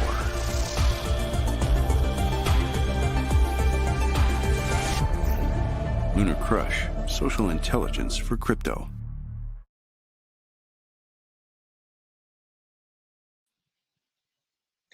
Hello, I'm Brittany Laughlin from the Stacks Foundation. If you've been following along, you just heard from Muneeb, who runs another organization in the Stacks ecosystem, Hero. I'm here today to talk about NFTs that earn yield. What I'd like to start with, though, is why these Web3 assets matter. Sure, they may just be JPEGs to some people, but those of you who already own some know that they can be a very powerful tool, and they can help us fight a common enemy. Today, most of the power on the internet is in the hands of tech monoliths. They misuse user data, they thrive on predatory ad models, and they cut off more innovation. And even though Facebook is rebranding as Meta, I don't think most people have accepted that they want a Zuckerberg-led future. So right now, the power is with corporates. So the vision of Web3 is giving back power to the user. And the way to do that is through ownership. And at the Stacks Foundation, we call this the user-owned internet. Now, this is where you have ownership and control over the value that you create. Now, this vision of a user-owned internet is not new. It actually started about 13 years ago with Satoshi. So the Bitcoin white paper was all about owning value on the web, being able to easily transfer that value to other parties. And so Bitcoin was really this revolution that kicked off this idea of blockchains and Web3. But the Bitcoin narrative has been pretty static for a long time. It started as the P2P electronic cash system. It then evolved into a store of value or digital gold. Now the stacks, we're actually unlocking a lot more ownership value that can be tied to the Bitcoin chain. Now, this is really important because Bitcoin is already the most widely held asset. It has a lot of value locked up in it, but today it does not have as much usability with things like NFTs and DeFi. Well, Stacks has changed this. It's actually helping unlock this incredible new wave of innovation on Bitcoin using Stacks. So we do this by enabling Stacks smart contracts. So let's get into a little bit of how it works. So Stacks is a layer built on top of Bitcoin. Now, some people say, oh, is this a layer 1 or layer 2. It's a layer 1, so people say a layer 1.5. But basically, the way you can think about it is that instead of replicating all of the electricity needed to do a proof of work system like Bitcoin, instead the Stacks chain has miners burn Bitcoin instead of burning electricity in order to mine new blocks that result in Stacks tokens. Now, this is great because 1, if you're a Bitcoin maxi, this is burning some Bitcoin. But 2, this enables a lot more functionality on Bitcoin without plugging up the main chain. So with that, the Stacks chain is a full blockchain. It has all this functionality, but it does have some really unique features which make it an interesting place to create DeFi or NFTs. So the way that you do this is you use a smart contracting language called Clarity. It's similar to something like Solidity, but it's a little more secure, a little more readable. So if you're interested in getting involved with how this all works, please check out Clarity. We have a great university teaching Clarity coding as well. So the interesting thing, though, about this model of being connected to the Bitcoin chain is that the Bitcoin that actually goes into mining comes out in the form of stacking to holders. Now, this is called proof of transfer. Stacking is a little different than staking because you're actually taking Stacks tokens that you own, and by holding them, you're earning a Bitcoin asset. And that's because of the unique functionality tied to the Bitcoin chain. So far, this has been pretty exciting. There's been close to $1 billion stacked in this network. That means about a 10% APY of Bitcoin. So people who are participating in stacking are getting yield in Bitcoin. They're filling their Bitcoin wallets as well as being a participant in the Stacks ecosystem. So this is really great because it actually has unlocked a lot of new innovation in things like DeFi and NFTs. So I'd like to take you into what that looks like for NFTs in particular, because I think it's actually a new category where it's earning yield by holding an NFT. So what's possible with Stacks? Now, as I mentioned, there's a lot of stuff happening. You can see here, this is the ecosystem. We have everything from smart contracts to people using DEXs to creating new NFT marketplaces. So there's a lot here, but we're going to focus in just on NFTs. Now, NFTs and Stacks are not unique. We've seen the rise of NFTs, especially in platforms like Ethereum, really take off just this year. These are some of the numbers for OpenSea. It's one of the most popular places that you can mint and trade NFTs. This is as of August, 250,000 traders. So it's really taken off. The good thing is, though, is that NFTs could be across multiple chains. And Stacks actually enables some really cool stuff that people can do. But let's take a look at some of the NFTs that are already on Stacks. Of course, there are apes. These are Megapont apes. I think every chain has them, but they're a little bit different on Stacks because they actually give you access to a broader community if you're an owner of one of these apes. We have cute, cuddly little avatars that people can create. These are stackulants. We have profile photos that people have created and minted on NFTs. So no matter what your personality, you can find one that matches it. There's more future looking or cute foods. A lot of these themes we've seen across other NFT platforms, but I think it's just important to note that the creativity is just really unleashed on the Stacks chain, especially because the fees to mint are quite low and then the fees to transact are low too. So you can have affordable NFTs that don't cost more in gas than they do to actually own. We also have seen some game type characters come up, pixelated art. Moonray Games is a really cool project that they're creating NFTs as assets that you can use in the game. So there's a lot of stuff happening in NFTs. And if you're familiar with NFTs, these probably sound pretty common. But if you're new to the world of NFTs, there's a whole world of creativity happening on the web, and we'd love to have you involved. So definitely check out these different NFTs, Stacks NFTs, to get involved. But here's a more interesting part of this space for Stacks. What is possible with Stacks NFTs that are actually built on Bitcoin? Well, this team, Satoshiables, has been thinking about this. So Satoshiables was an NFT. It's a profile of like what Satoshi looks like. and they're generated in a large quantity. They're all different, but they actually started on the Ethereum chain. But what they realized is that they wanted to bring Satoshi home to the Bitcoin blockchain. They were able actually to do that with stacks. So they built smart contracts. They're actually making it possible. So if you have a Satoshable on the Ethereum chain, you can move it over to the Bitcoin chain. Not only will that movement then secure it and settle it on Bitcoin using stack smart contracts, it will actually also change the characteristics of the NFT. So if you can see these on the screen, you can see a little BTC in the corner, a little Bitcoin coin. That's because it is ultimately settled on the Bitcoin chain using stacks. So once you move it back to Ethereum, that would disappear. But it's kind of thinking about how do you qualify the different chains that you're on as part of your NFT. Another interesting experiment that we've seen is NFTs supporting cities. So Miami Coin is a token that was built on top of stacks using proof of transfer. They do take advantage of this idea of rewards. So if you're stacking, you can earn Bitcoin. If you're stacking in the Miami Coin network, you can actually earn stacks. So it's another layer onto the chain. And what's really interesting about this is they've actually been able to fundraise millions of dollars for the city of Miami. Now, this could go towards a number of different causes. They've worked with the mayor of Miami to help determine where these assets could go, how this money could be impactful. But what's cool is that they've actually also started creating minted NFTs on Miami Coin. So just think about, fundraisers for a city by creating artwork that can then go to fund city initiatives.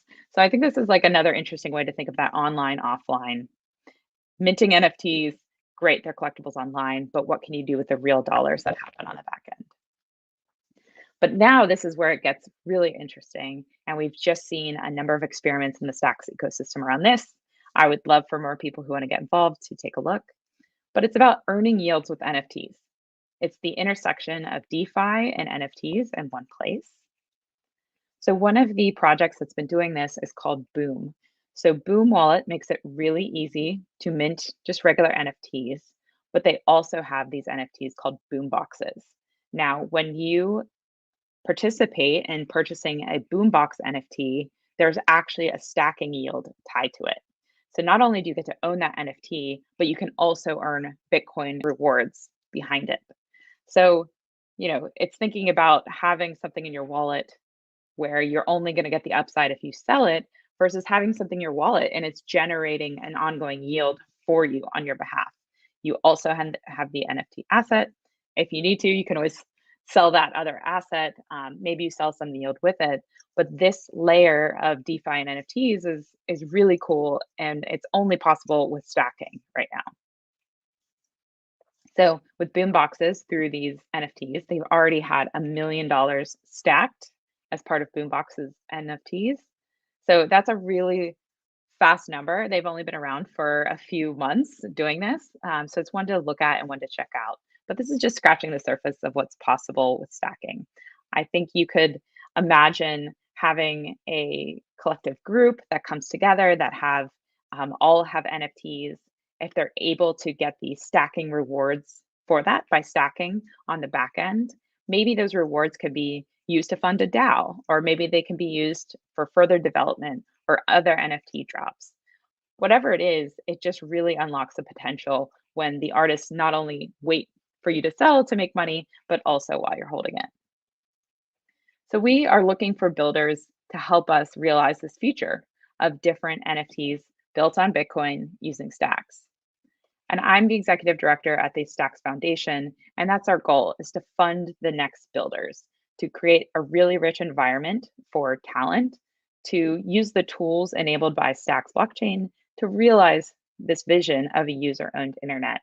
So if you have an idea for a new NFT marketplace, if you want to experiment with smart contracts that allow other people to create NFTs that generate yield, we want to hear from you. We have a rolling grants process. We've already funded over $600,000 to date in grants for people to build interesting things on Stacks. So please check it out. We're at stacks.org. And we're really excited to hear what you want to build and to support you in the ecosystem. So I'll leave you just with this one quote from Casey Taylor at DCG.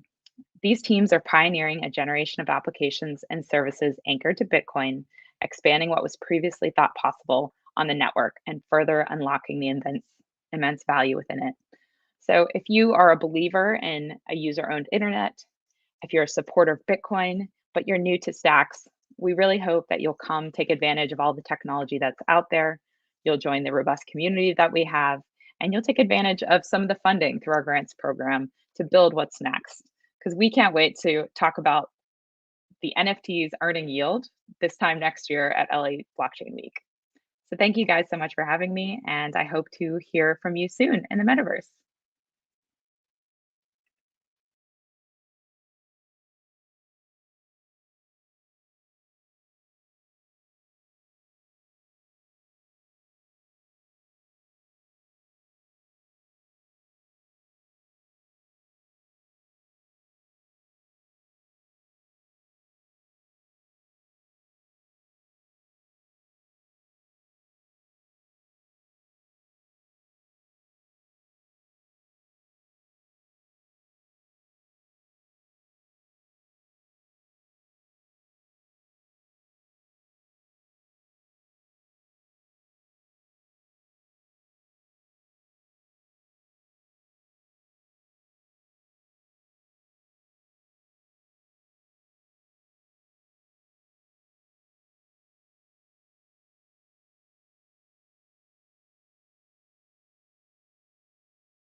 Don't think you're an investor?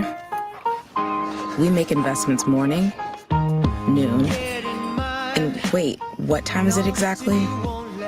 We make short-term investments, long-term investments. We diversify our interests, realize our gains and losses, and try to keep the big picture in mind. You don't need to become an investor. You were born one. Robinhood. Boom. Boom.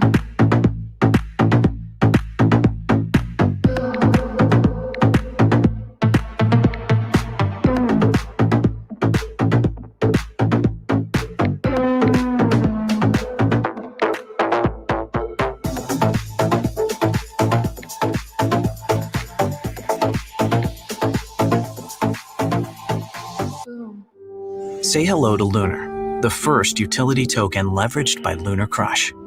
We need to fuel our journey to this brave new world. And traditional methods like a monthly subscription or selling personal data just aren't right. Not compared to rocket fuel like Lunar. Lunar works differently. It sees value where others don't by recognizing that the work you put in benefits the platform and the community. So it rewards you for that. You earn Lunar by doing the things that you already do. Research and analysis. Inviting people to join, sharing content, and completing tasks. And every day, the top contributors will split a pool of Lunar. We know that we're nothing without community. That's why we're leveraging Lunar, because nothing will fuel our community like it can. Be active, climb the ranks, get rewarded. That's Lunar.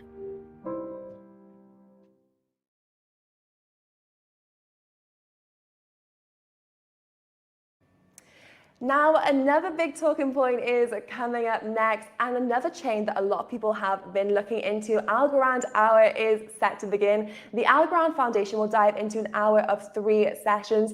First up, we've got Algorand Foundation's CEO, Sean Lee, who will kick things off with a look inside the foundation. Sean's going to be followed by Algorand's DeFi panel with many key players in the ecosystem. Once you've heard that and you're ready to start building on Algorand, Russ Faustino is here to introduce smart contract fundamentals, designing your first dApp. Let's take a look at what they have to say. Hello, everyone. My name is Sean, and I'm the CEO of the Algorand Foundation. Thank you so much for joining the session today. and I'm going to take the next 15 minutes or so to share with you some of the latest updates and exciting developments within the Algorand ecosystem. Many of you may know that Algorand was started by Professor Sylvia McCallie, who's the founder of Algorand, and he's also the winner of the Turing Award, as well as many prestigious awards within the cryptography world. Many of the folks actually regard him as the founder of modern cryptography. When he started the Algorand protocol, he was really setting out to solve the blockchain trilemma, and that is building a blockchain technology that encapsulates security, scalability, as well as decentralization. That kind of formulates a trilemma, as many in the blockchain world knows of it today. Fast forward a few years later, the blockchain has been up and running on mainnet over the last 2.5 years, and you can see some of the exceptional properties that our protocol encapsulates. And the first one being that it is actually designed to be carbon neutral. It is extremely energy efficient. In fact, we like to call our blockchain and our crypto asset itself the green crypto. The blockchain itself is also exceptionally fast. It can already process over 1,000 transactions a second from day one. And in a few months' time, during our next upgrade, it's going to be at least 10 times that in the near future. What's also very important, though, is that the settlement speed of every transaction on chain is roughly around 4 seconds today, going into 2 seconds, and that's actually quite favorably compared to many of the other protocols out there. The cost per transaction is extremely low, as you can see over here. It is near zero, right? And we have no plan in changing any of those transactional model moving forward as a way to attract additional adoption onto using Algorand to build various different dApps applications. Now, the last part here is quite important as well. The Algorand blockchain is designed to be a single chain, right? There is no fork designed into the protocol itself. Why is that important? Every transaction is by itself. Every transaction will never have a duplicate. Think about in the exciting world of NFT, how important that aspect is going to be. Now, just to illustrate how carbon neutral we are in terms of the carbon footprint, here's an example back in April of 2021, just earlier this year, comparing Bitcoin, Ethereum, and also Algorand in terms of the carbon footprint. And so you can see when we're saying it was designed to be carbon neutral, well, you can see the numbers down there in terms of how many decimal places behind zero that the Algorand protocol and Algorand nodes will be consuming. So given that kind of property, it gives our ecosystem partners a lot of confidence that when they're building these applications on Algorand, they're automatically inheriting that carbon neutrality, as well as the additional work that we're doing with our partners to make it carbon negative as well. And we'll talk a little bit about that later on. Now, in terms of the Algorand Foundation, and that's the foundation that I run, it is truly a globally distributed organization. I wanted to share with you this map that we have created to illustrate that where my team members are situated, as well as our community champions, which are very close members within our community, where they are distributed as well. Now, of course, you can see that these are truly distributed around the world, covering more major time zones, various different languages, as well as team members that are coming in from not only the crypto industry, but also the traditional industry as well, spanning from financial services, technology companies, consulting firms, accounting firms, as well as law firms, right? So we wanted to really build an organization that have the know-how in the traditional world, as well as in the new digital asset world. And most importantly, we wanted to have a team that is fun, that enjoys what we do, and also passionate about the future in terms of what blockchain and crypto technologies can really bring into the future. Now, just to give you a snapshot in terms of the ecosystem that we have been building since day one, which is 2019 June, when the protocol went on mainnet, we've had a number of initiatives that we have launched over the past year and a half, and these are everything that ranging between community-led engagements, such as what I mentioned earlier, the community champions. Our social outreach have more than, I believe, 5 or 6 times this year in terms of followership. So the protocol itself and the community is definitely getting extremely vibrant. We've also launched our community governance program, which I'm going to spend a little bit of time later on to explain to you what we are doing in that regard. Moving in the bottom right-hand side, we're now looking into a variety of funding vehicles to help our community and help our ecosystem partner to continue on the journey on building on Algorand, and also continuing to create additional opportunities where they can generate value for the ecosystem itself, as well as for the applications that they're building on Algorand. On the bottom left-hand side, this is where the additional funding vehicle that we have, both in terms of our grants program, various different accelerators and hackathons that we have run around the world, as well as a few months ago, we launched a bounty program that very specifically focused on various different technical aspects as far as improvements are concerned, on top of the protocol that we're encouraging the community members and developers to come on and actually build with our team as well. And then lastly, on the top left-hand side, so even though the mainnet have been launched for 2.5 years, we have never been down for even 1 second.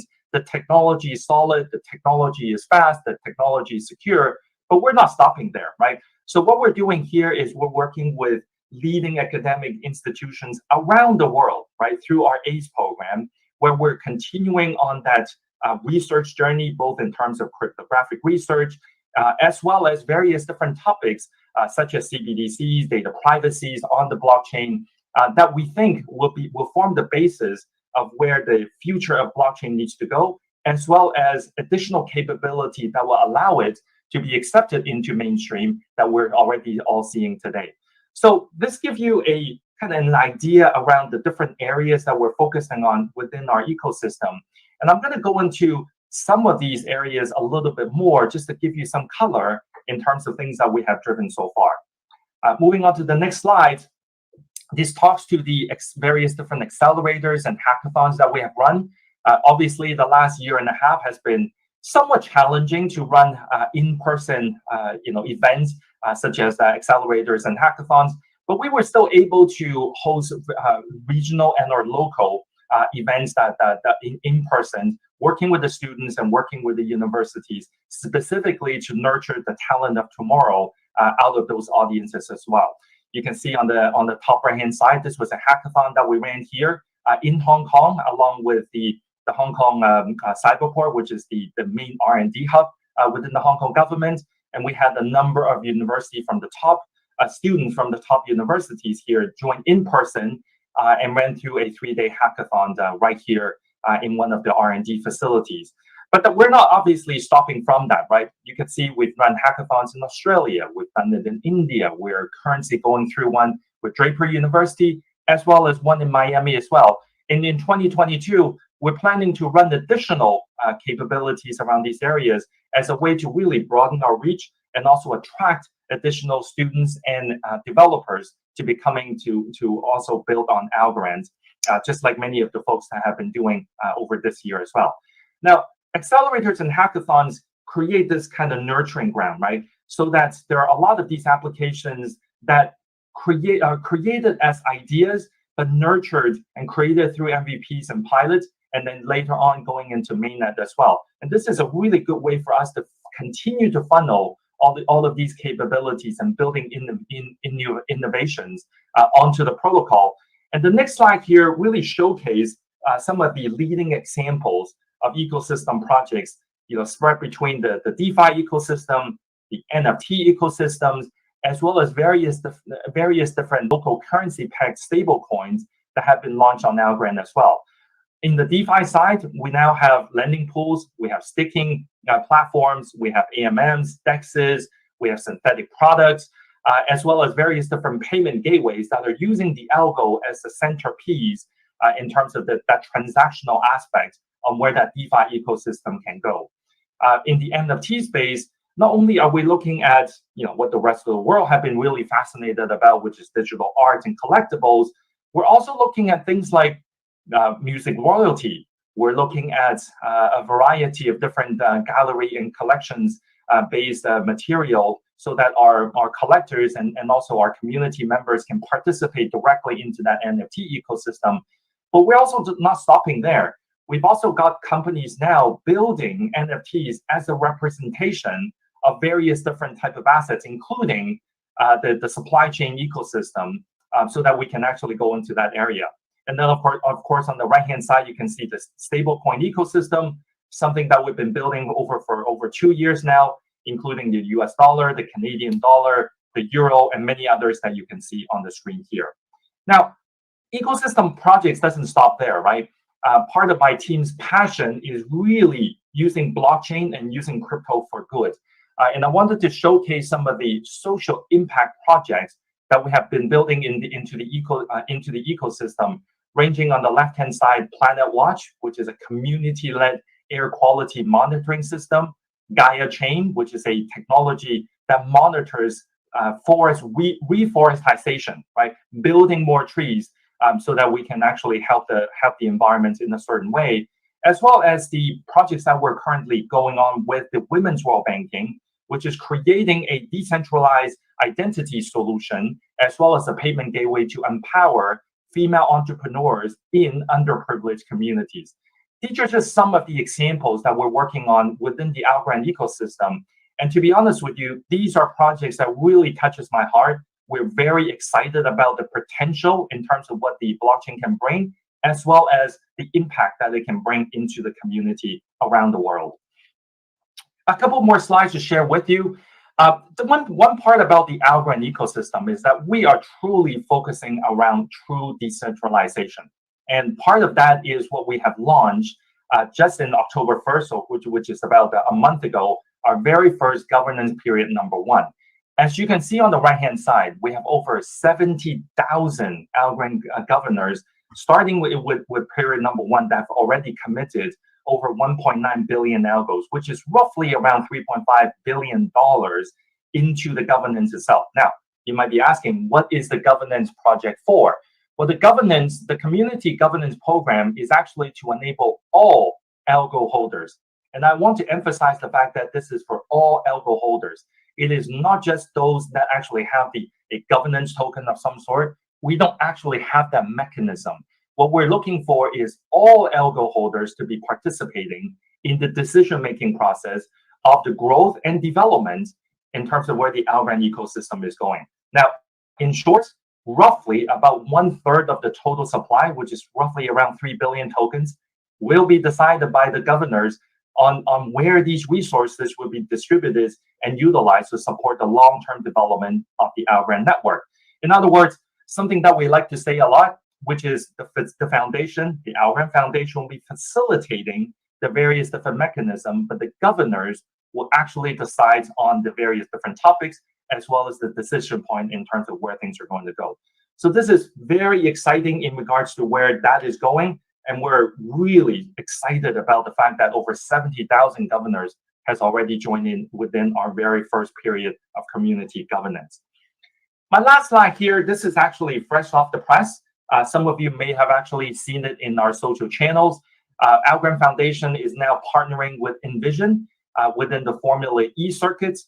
And we are going to be working with this team, not only to bring the power of these two kind of technologies together in terms of electric race cars, racing on the greenest grid, but also the greenest blockchain, as I talked about before, and bringing to bear that the importance of sustainability, the importance of environmental, the environmental aspects of the everyday world that we live in, and bringing those technologies together in a awareness campaign that allow our community and the broader ecosystem to really understand, technology can be done to use good, to be used to do good.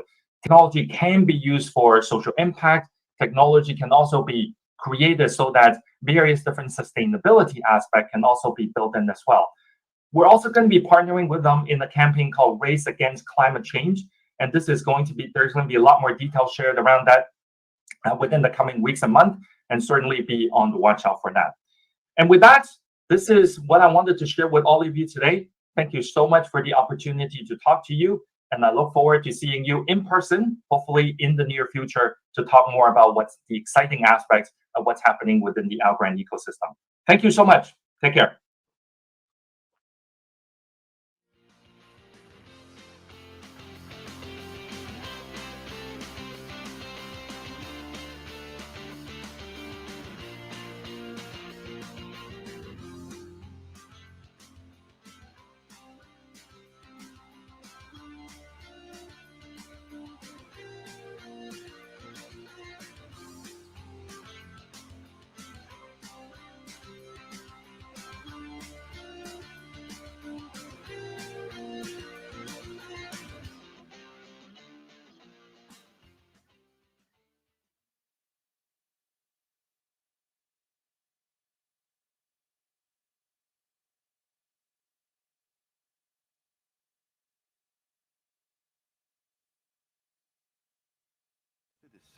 what to turn up and what to tune out, which is a problem for anyone interested in crypto, because social has huge influence over the entire market and individual cryptocurrencies.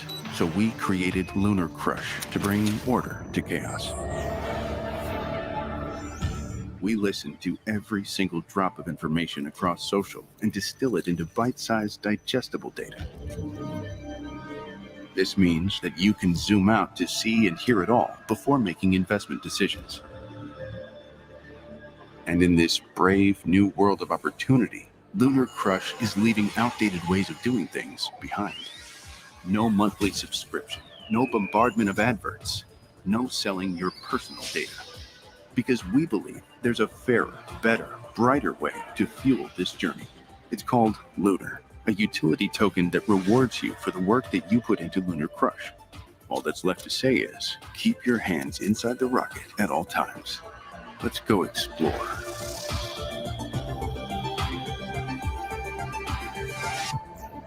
Lunar Crush, social intelligence for crypto. Don't think you're an investor? We make investments morning, noon, and wait, what time is it exactly? We make short-term investments, long-term investments. We diversify our interests, realize our gains and losses, and try to keep the big picture in mind. You don't need to become an investor. You were born one. Robinhood. Boom.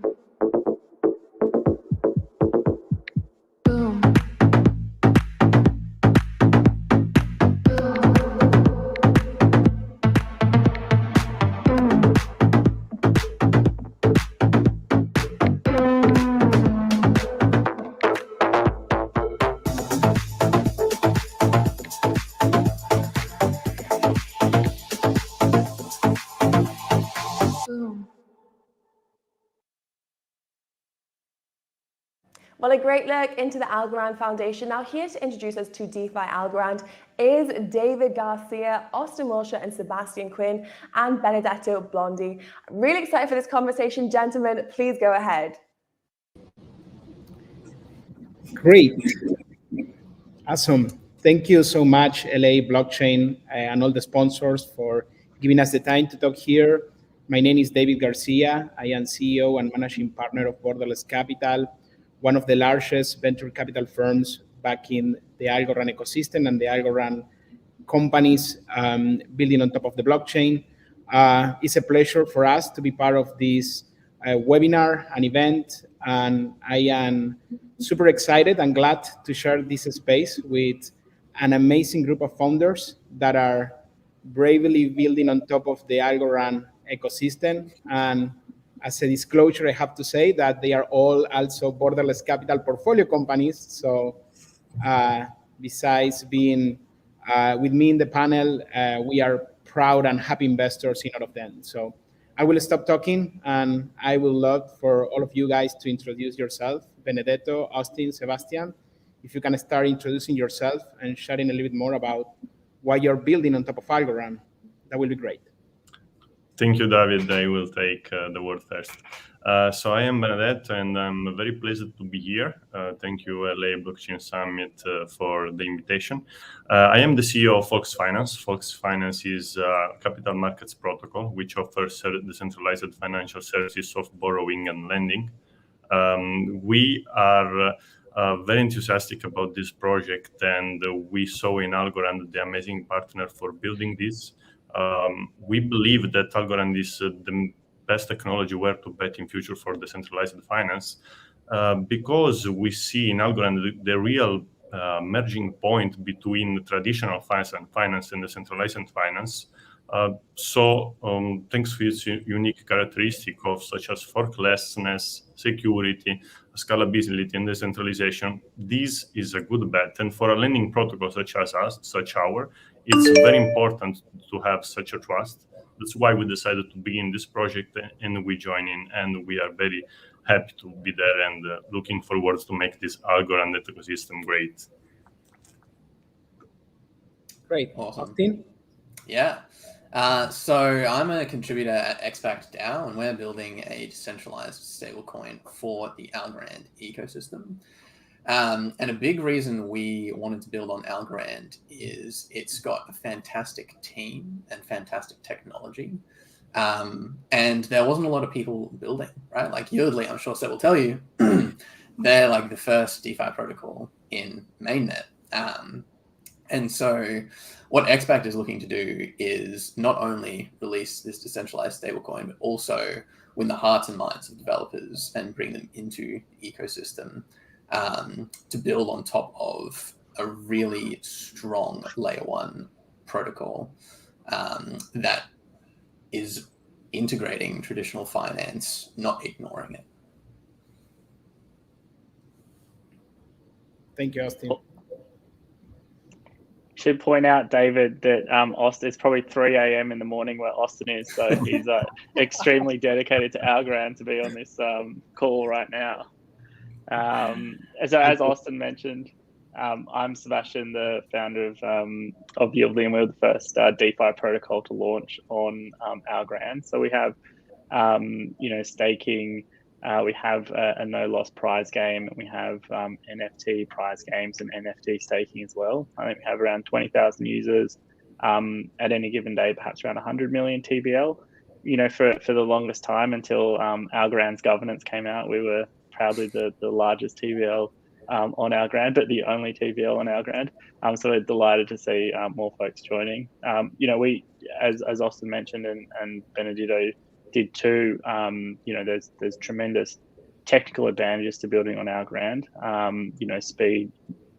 Speed, scale. There's as Sean's already mentioned, there's a tremendous, environmental reason to be building on Algorand and sort of extremely poignant given what's going on in the world right now. And, and then there's just a terrific, ecosystem and a great kind of commercial opportunity to build out core infrastructure in, a long-lasting, in our view, one of the, a protocol that will stand the test of time. So, yeah, we're very excited, to, have built what we have and to be welcoming more people into the ecosystem. Awesome. Thank you, Sebastian. Thank you, Benedetto. Thank you, Austin.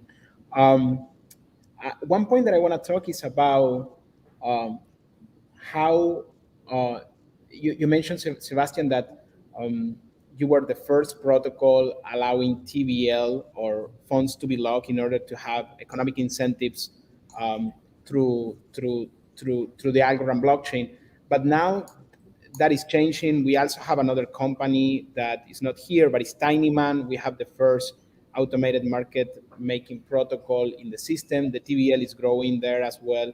We have the Algorand governance, which it's close to $3 billion or more, right, in total value lock.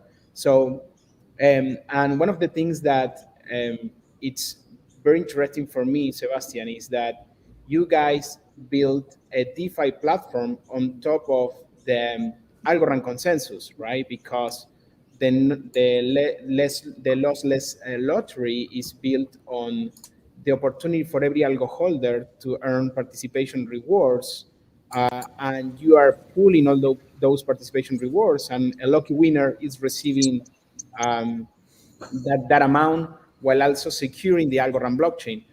Do you guys see an opportunity to start building DeFi now on top of the Algorand governance program and all the different incentives that will come directly at the layer one as kind of the first core building block of future DeFi and capital market opportunities on top of that? Yeah, I mean, our point of view is, it's an extremely early point in the ecosystem for DeFi on Algorand, or at least that was the case when we, launched in, Q1 this year. There's been tremendous growth across, I guess the DeFi primitive. So the opportunity for companies like Folks and, and xBacked, and even the stable coins that actually already are on, the wrap stable coins on Algorand, to start seeing, entrepreneurs building, reward incentives or other economic incentives for the ecosystem. So whether it's lending, borrowing, swapping, I guess sort of LP style, tokens, things like that. There is going to be and continues to be, a lot more growth there. So what that means for us and anyone else building is that, you start to have a lot more ingredients, I guess, to create, more interesting products. Where there's a lot more latitude now, to create, varying incentive structures based on the governance. Just on the Algorand's governance itself, you can start to see, with some of the bridge, all the companies that are speaking to us about bringing, their products on Ethereum and bridging them over and building them out on Algorand, for example, that you start to see a world where you're going to have this, DeFi primitives that exist in other ecosystems, also launching into Algorand. And so the ability to create, new businesses or to create new products around that, is sort of exponentially increasing. And so, that's an extremely exciting, place to be. Like there's too much opportunity in some respects. You have to be quite kind of thoughtful about where you deploy your developer resources, to make sure that you're tackling the things that, in our view, that we tackle the things that are going to be, the highest hit the, the intersection of the highest concentration of, value add to the ecosystem and, the most unique kind of product. So, the next thing for us is going to be LP staking pools. So that will mean, that will be a direct, partnership or will piggyback off the growth that, Tinyman is experiencing, the number of pools that they have with their swaps, and then providing an incentive for people to actually stake those LP tokens that they'll be rewarded with by providing liquidity in the AMM there. So, that's one very clear example of, cross-pollination or additional kind of an additional layer in the ecosystem that, we couldn't have done. You need other participants in the space to do, and so, I'm sure Austin and Benedetto can speak to that as well. Before we jump to Austin, I have a question, Seb. When you are mentioning about these LP pools in Yieldly Finance, are you planning to add additional incentives for liquidity providers like time lock? So basically you are securing the liquidity, right? Because now if you are a liquidity provider or a pooler, as Tinyman refers to the people providing liquidity, you can come and go at any time. But if you have an opportunity and a higher incentive for providing liquidity in the longer term and make the price discovery of the assets more stable and more secure and more liquid, you should be compensated in a higher way. So what are your plans there in terms of launching LP pools in Yieldly? Yeah, I mean, technically we're ready to go. I mean, those things are being audited currently by Halborn. So that's sort of probably 2 weeks away from being production ready post audit. The kind of, the way that we've sort of thought through how to create it has been, a consensus driven effort across all the different partners that have ASA tokens currently. There's a, all of the folks that are looking, all of the people, not Folks.Finance, but all of the people that are looking to launch products or ASAs and launch pools on Tinyman are experiencing that same thing. How do you make sure that you're providing, adequate incentives for, the liquidity or the pooling to be provided? So, there certainly will be, a variety of LP pools that will launch that will speak to exactly that. So it might be, 1 month lockup, might be a 6 month lockup, it might be daily lockups, or rewarded for providing a pool, being a pooler, just to use the Tinyman language, be provided incentives for doing that, just at a day-to-day level as well. So the extent of and this is, I mean, one of the great advantages of TL5, which is the sort of latest iteration of the Algorand coding language, is that it's extraordinarily quick for our developers to implement changes to or to make changes to the smart contract to cater to whatever the specific partner that we're dealing with is after. If they want long lockups, short lockups, half-hour lockups, whatever that might be. So that is infinitely adaptable, and it looks like there'll be a variety of pools that will come out to suit different partner needs. So it might be, a partner need might be vesting, for example. They have vesting schedules every 3 months, so they want to keep things in lockstep with vesting. So you can have pools that do exactly that, and so there is a whole lot of things that we're able to do with those partners to to ensure that they're continuing to have the support from their groups that they're after. Awesome. I would like to add that I already said once to Sebastian that I'm very grateful to them because they were like the first footprint of the Algorand DeFi ecosystem. And I remember once when we did the feasibility study of developing this lending protocol, it was 1 year ago almost, we saw that there was this project of DEXs being built, and we saw Yieldly Finance. So it was like, okay, it's missing a lending protocol. We definitely should jump on this, and we believe that Algorand ecosystem could grow. And then when we met Borderless, we saw all these projects coming in, and this was amazing because every one of us is growing together, and this makes it very, very beautiful. Awesome. Yeah. Austin, your turn. You were going to share something about the governance DeFi, right? Yeah, so I have some pretty strong thoughts on this. So in Sean's presentation, he spoke about how Algorand has a native governance protocol, and we're in the first governance period now, and the APY is a little over 17%, which essentially creates a risk-free rate, if you will, for the ecosystem, because I guess you can trust that the Algorand Foundation and Algorand Inc. have built a secure system. And so you can go and stake your algos and get your 17% APY just for participating in governance. And as Seb alluded to, TVL and Yieldly dropped. And I spoke to people that were staked in Yieldly, and they're like, oh yeah, I'm going to take that out and put it in governance. And I think that creates a really, really interesting dynamic for DeFi protocols, because we have to do one of two things to incentivize people to use our platform. One, have a better APY. Two, integrate with the governance protocol in a decentralized way.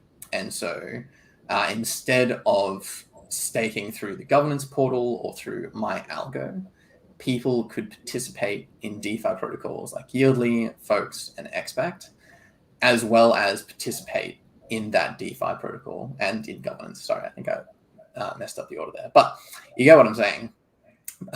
Because then users can have their cake and eat it too, and they get their governance APY and can govern the network, as well as using DeFi protocols.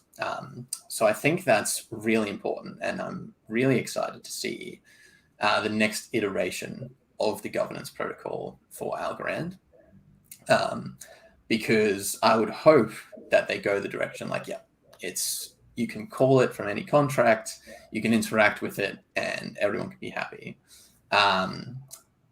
Otherwise, it creates a tricky situation for DeFi protocols building on Algorand, I think, just because the incentive structure will be much in favor of governance. So you are referring to the two options that are right now in governance to be both, correct? Well, right now you've got option A, option B. I'm staunchly option B, which introduces this slashing mechanic. Now, some people say it's quite harsh, but I think, if you think about it, if option B was to come into reality, people would adjust their staking behavior for governance.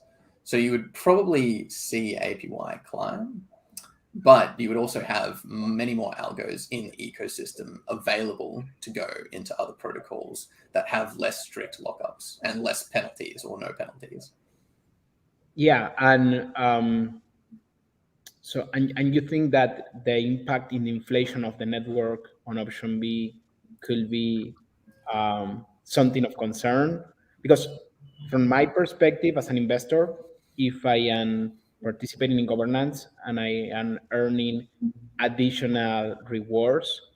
As an investor, I am learning algo, and I will continue to participate in the ecosystem. So definitely, I am looking to compoundedly participate more, right? So I don't see the inflation as a problem. I see more the inflation as an opportunity to increase the TVL in governance and make it stronger, actually. So those are my views personally. It's not Borderless Capital views. But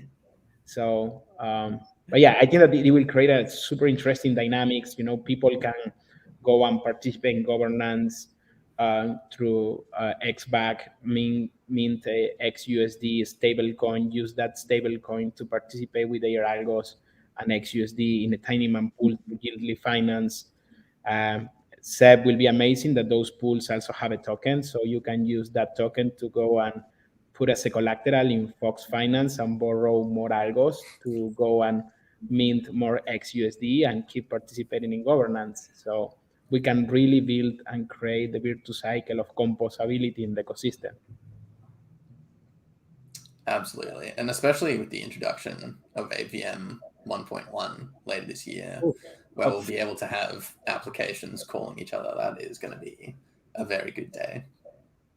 Yeah. I think that the Algorand Inc. team and the Algorand Foundation are working against the clock to make sure that that development is done before the end of the year. I don't want to quote anyone else, but on the Algorand Inc. and Algorand Foundation, but I know that they are working very hard to make it happen before the end of the year.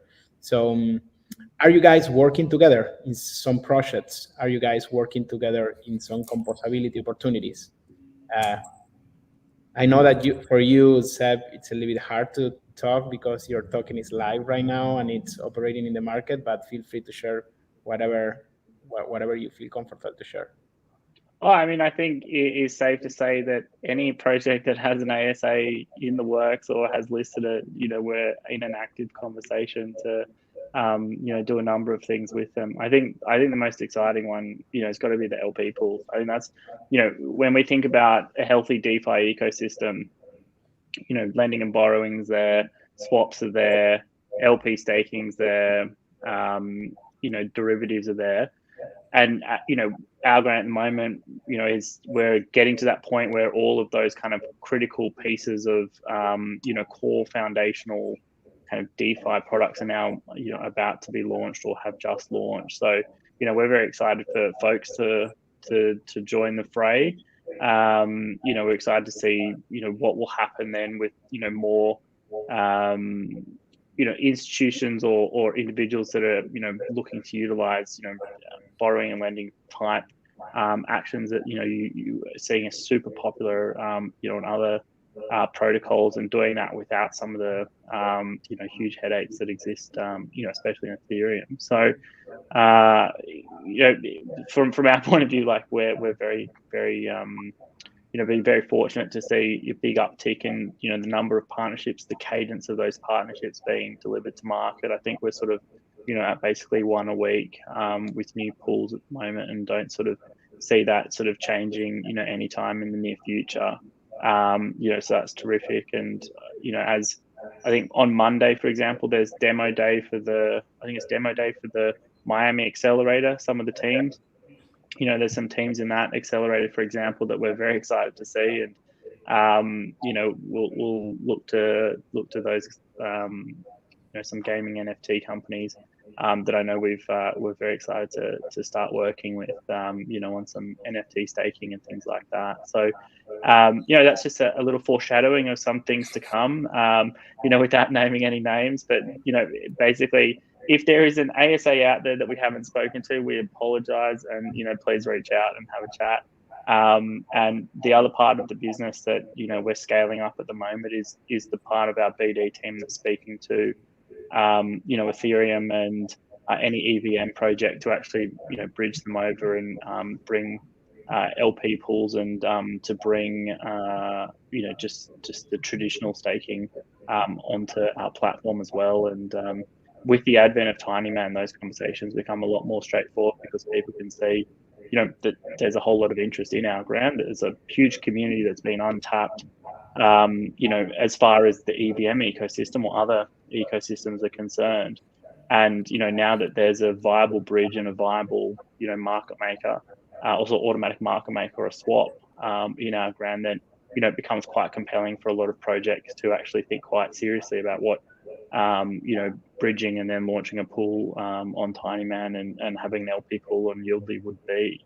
And so, we're certainly deep in conversations there. And I think, bringing cross-chain, bringing proper cross-chain compatibility over to Algorand, allowing projects that, have suffered through, high gas and slow transactions or, hacks or whatever it might have been, on another chain to come and just, experience, the world over here, the sort of utopic DeFi experience that so far exists in Algorand, that that we think that we get that right with one or two projects, and it will catalyze some migration over, and that also is something that we're very excited about. Yeah, agree. And you guys were one of the first companies of trying to both make your users participate in staking, but also have the opportunity to engage with kind of the icon of your brand, which is the flamingos, right? And you guys, I would say that you guys kick off a huge wave of interest in the digital art and NFT space in Algorand, and with the yieldlings and with the mingos, with the collected flamingos, and now the flamingo, it's kind of one very representative pet or animal in the Algorand ecosystem, thanks to Yieldly Finance. Why you guys decided to use a flamingo as your... Yeah, I also want to know this. That's a great question. I mean, I would say the first, before we kind of unpack the very limited thought process that went into picking the flamingo, I would say that we are the very fortunate beneficiaries of timing and having of being a place for a already engaged Algorand community to do things with DeFi. We make no claim in creating a community. We were a place that we were, had a product that people had been crying out for and very happy to see built on Algorand. And so, we are we very humbly recognize that, we're the beneficiaries of timing and the great work that the Algorand team has done in cultivating communities. And there is such a great energy within that, within our ecosystem, and we've sort of seen that come to life very viscerally with the huge number of NFTs and the great interest that people have in them. Yieldlings was a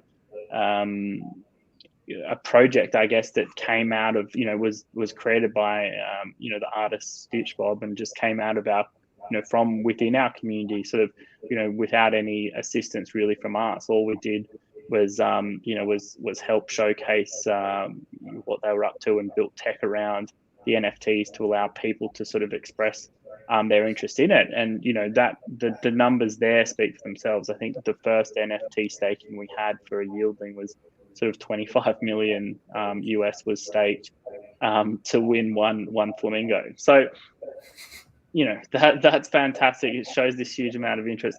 As to why we chose the flamingo, I think we were just really quite keen to have something that's quite familiar, that's quite relatable, and is it's beautiful and unusual, but not too unattainable, I guess. We were sort of very happy to see that people like that, and we were sort of unsure if we should keep it, and took it to a vote. Like, we had an internal poll with the community, and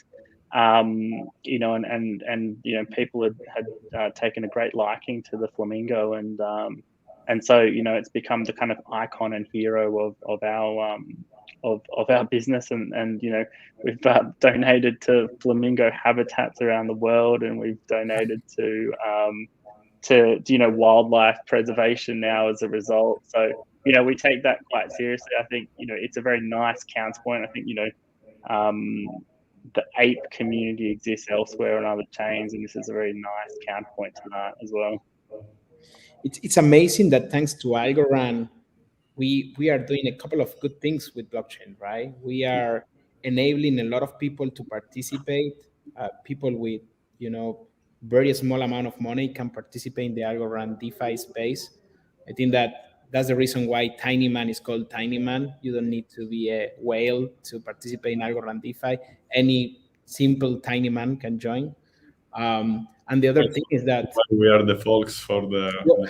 You are the fox, right? Every fox can participate in the capital markets in Algorand, but also at the same time we are running in a blockchain that cares about the planet, cares about the nature. So every transaction that is happening in the network, we are removing part of the carbon footprint that other blockchains are generating, right? So, and it's amazing to see that like founders like you, Sebastian, are focusing on giving back also. So it's not about just NFTs and creating community. It's about how that value that you are creating can go back to make the planet Earth a better place for everyone. At the end of the day, we are here and we need to take care of our planet. So it's amazing that we are all sharing that vision as part of the ecosystem, along with the Algorand Foundation that is taking the lead. That brings me to another project that started also a movement related to NFTs and planting trees around the world. The Algoanas. I will say, Austin, I love the Algoana that you guys got. I love the design of that NFT. It's unique. Not sure how you get it, but it's amazing. Well, like working with the Algoanas to build that mascot, right? Because I like Yieldly from the beginning. I feel like the brand was very fun, but xBacked, like the branding is quite different. And I was thinking, like, man, like we obviously can't have a flamingo, but like there's no emoji I feel like that fits xBacked. But what we have decided to do is work with NFT artists in the ecosystem, and so every 6 months, like the community will vote on the next artist that we'll sort of commission a mascot for. And so we began with the Algoana, and like we've donated money, we've got the trees. The certificate for that should be here today. But I think that's how we're going to engage with the NFT community and sort of create a mascot for xBacked, and it will just be around the different NFT artists. Yeah. So it's pretty exciting, and I definitely like the angle of them planting trees. Like they initially wanted to plant. I can't remember what the goal was, but they're like 1,000 trees. Oh. But now they're 15,000 trees or something like that, right? So yeah, they've made a whole forest, many forests. Yeah, it's really good. Yeah, I know that Benedetto, you are kind of entertaining that idea too, right? In Folks.Finance. Yes, we Not are. sure if you wanna share a little bit now. Yes, it became this little guy that it is a folks in very different ways, and you will love it. You will see. It's kind of surprise. There is one also for David as well. Awesome, thank you. And I think that it's inspired in you guys. You are Italian founders. Algorand comes from one of the top Italian scientifics. So I think that the entire cultural approach of the Fox NFTs that you are building will come with that inspiration, right? Yes, it's true. Yeah, you will see. I will tell you just some surprise that he will load many items. This is everything I can tell now. Okay, great. So coming back to Algorand and DeFi.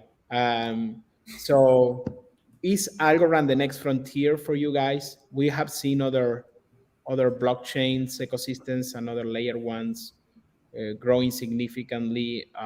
Some of them also have technical issues because the growth that they have. It seems like Algorand is not experienced this, and it could be an alternative option for those that didn't have a good experience in other blockchain spaces and other blockchain technologies. So do you guys believe that Algorand is prepared for an explosive growth in the next 6 to 12 months? Do you think that is the next frontier? I want to hear the opinion from each of you that are just dealing with the community, with other developers, and the ecosystem in general. Yeah, so if I can begin. So in my idea, Algorand is playing very well this because they are acting in advance. They are not facing the problem. They are seeing it before. Because of course, when all of these protocols week came and many transactions will come, we can't forecast very well what will happen. But they are pre-grading before this came. So this is great, in my opinion. They are seeing this in the right way, how it should be done, instead then face and solve the problem, solve it at the foundation, which it is why Algorand has been built like this. What Silvio has done with Algorand is actually solve the problem at the layer, not face the issue later by scaling. So I'm totally confident that everything will be fine.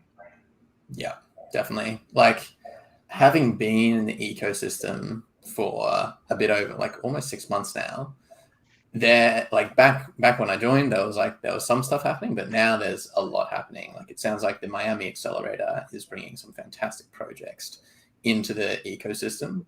We also have projects like AlgoFi folks coming to mainnet and getting audited at the moment. And then we also have, oh man, it's slipping my mind right now. Oh no. There was something else that is really exciting, apart from xBacked, obviously. But I'll maybe come back to me. Sorry, Seb, you can. You're forgiving. It's 3 a.m., isn't it? So don't worry. Well, there are many things I can share some, but it's better that comes from you guys. So I am not spoiling anything. But Seb, what do you think about Algorand in the next 6 to 12 months? Is the next frontier? You will experience explosive growth. I know that you believe that because you are all guys betting in the ecosystem, right? So yeah, I mean, I think we need more projects in there, and there's been concrete things that are happening at an ecosystem level that are going to drive further adoption. The two things working in parallel is the amount of capital pouring in to be directly targeted at Algorand. So there's Algorand specific funds, brand name companies like Skybridge, XRP, Borderless obviously, and elsewhere that they have LPs that are telling them they have to deploy capital into this ecosystem for DeFi. The Algorand Foundation itself has come along, and put together a monster fund, 200-300 million. To do that as well. So that's one of the kind of tailwinds that will drive adoption. The other is the ease now, relatively speaking, of being able to actually build products on Algorand. So the Algorand virtual machine and the compilers between various languages will mean that any entrepreneur that is sort of proficient in sort of higher order languages, Python and whatnot, is able to code much more straightforward or in a much more easy fashion onto Algorand. And so there is no compelling reason why there shouldn't be a sort of I think the term that Scaramucci, the Skybridge founder, put out there was Algorand autumn. There's no reason why we shouldn't go from Solana summer to Algorand autumn and see that sort of be a long and prosperous time for the ecosystem. So there's a lot to like about what's happening. There's a lot of momentum behind it. There's continual interest from founders and projects from elsewhere to be building things here. The foundations are set for businesses to come in or entrepreneurs to come in and build a great number of DeFi products here and to see to make it as successful as anywhere else, if not more so. So we have built with that in mind, and we are we have not been disappointed with any of the kind of assumptions we made about the momentum in this space and the forces driving that, and we only see that sort of accelerating in speed and quantum. Awesome.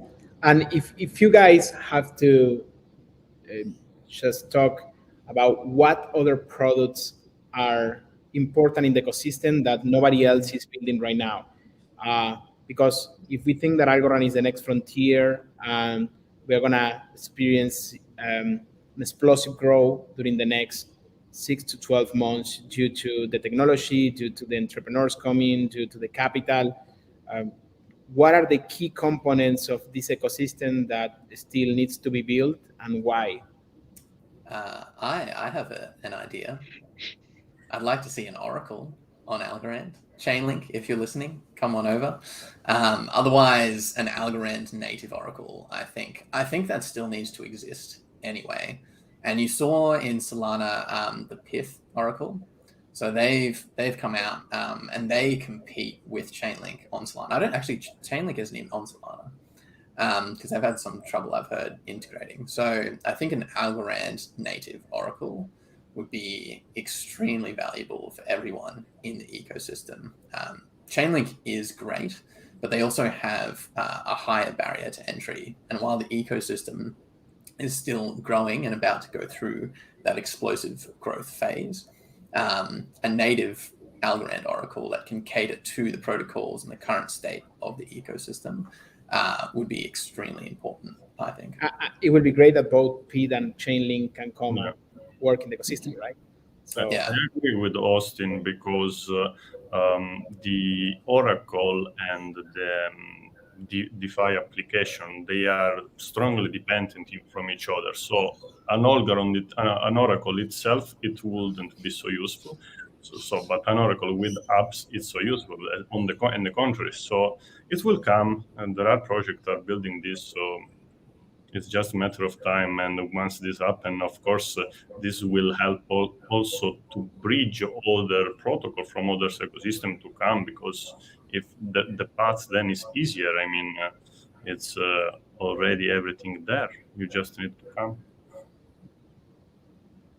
Awesome. Yeah, I mean, we'd love to see. I mean, I think more, interest-generating native, on-chain interest would be great. Things like Compound or Aave on Algorand would be awesome. Having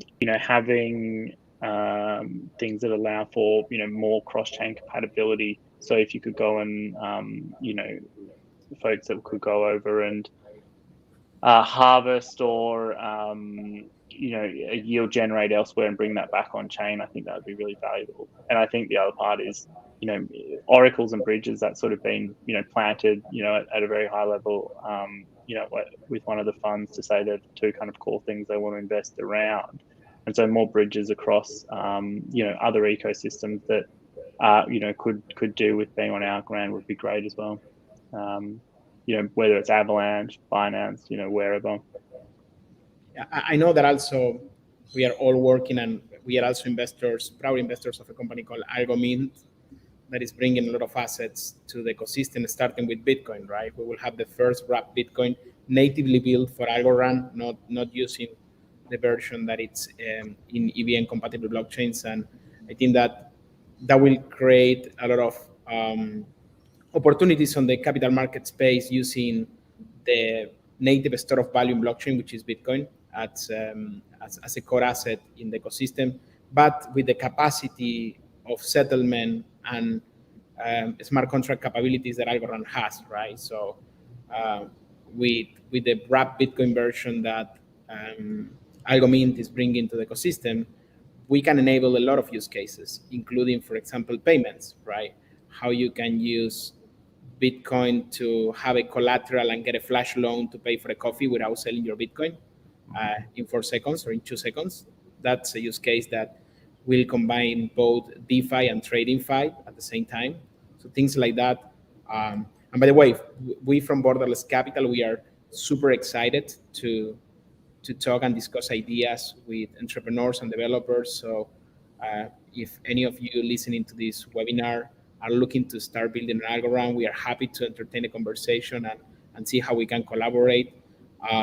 I assume that you also, Gilly, xBacked, and Folks.Finance are open to collaboration as well. So reach out to us. We are happy to help you on developing the ecosystem, on getting access to the ecosystem, on using all the resources that are available in the ecosystem, directly from the foundation, but also from ecosystem players like us, right? That we are driving the ecosystem independently as well. So just the last 2 minutes before we finish this session, you guys took a brave step of starting to build in a blockchain and an ecosystem that is very early, and the tools and resources were not the same that are now 6 months back. So what will be your recommendation for a traditional developer and a blockchain developer as well to start, that wants to start building something in blockchain, and why Algorand? And just a comment on that, and I will let you go. It's one big thing that we as a fund are seeing is that it's a little bit hard for some of the 100,000 developers to change their mindset of how to build applications using the Ethereum virtual machine model. But when we are talking about the millions of traditional developers that wants to come to blockchain, we think that the learning curve and the process to start developing on Algorand is much faster, it's much secure. And if you have to make a decision from scratch, not knowing about blockchain development, definitely Algorand has a superiority in terms of technologies and resources. So I will stop there, and it will be great if you can share your tips and some of your advice with future entrepreneurs and developers that are coming to the ecosystem. Yeah, so for me, I would like to bring our experience. So I remember once when we began the Algorand Europe Accelerator, we had several issues with developing, but the Algorand developers team were so helpful to us. They were always ready to help, and we had like timeline to arrive to the demo day of the accelerator with a live demo of the protocol, and it was kind of difficult, but we did, also thanks to them. So I suggest you to come in, and it's a beautiful ecosystem, and it's all advantages to join and begin these projects on Algorand. New projects. Yes, definitely. To add to that, working with Algorand Inc., like and their solutions architect has been really, really valuable. At xBacked, we have taken quite a bold bet on a project called Reach Lang. So reach.sh is the site.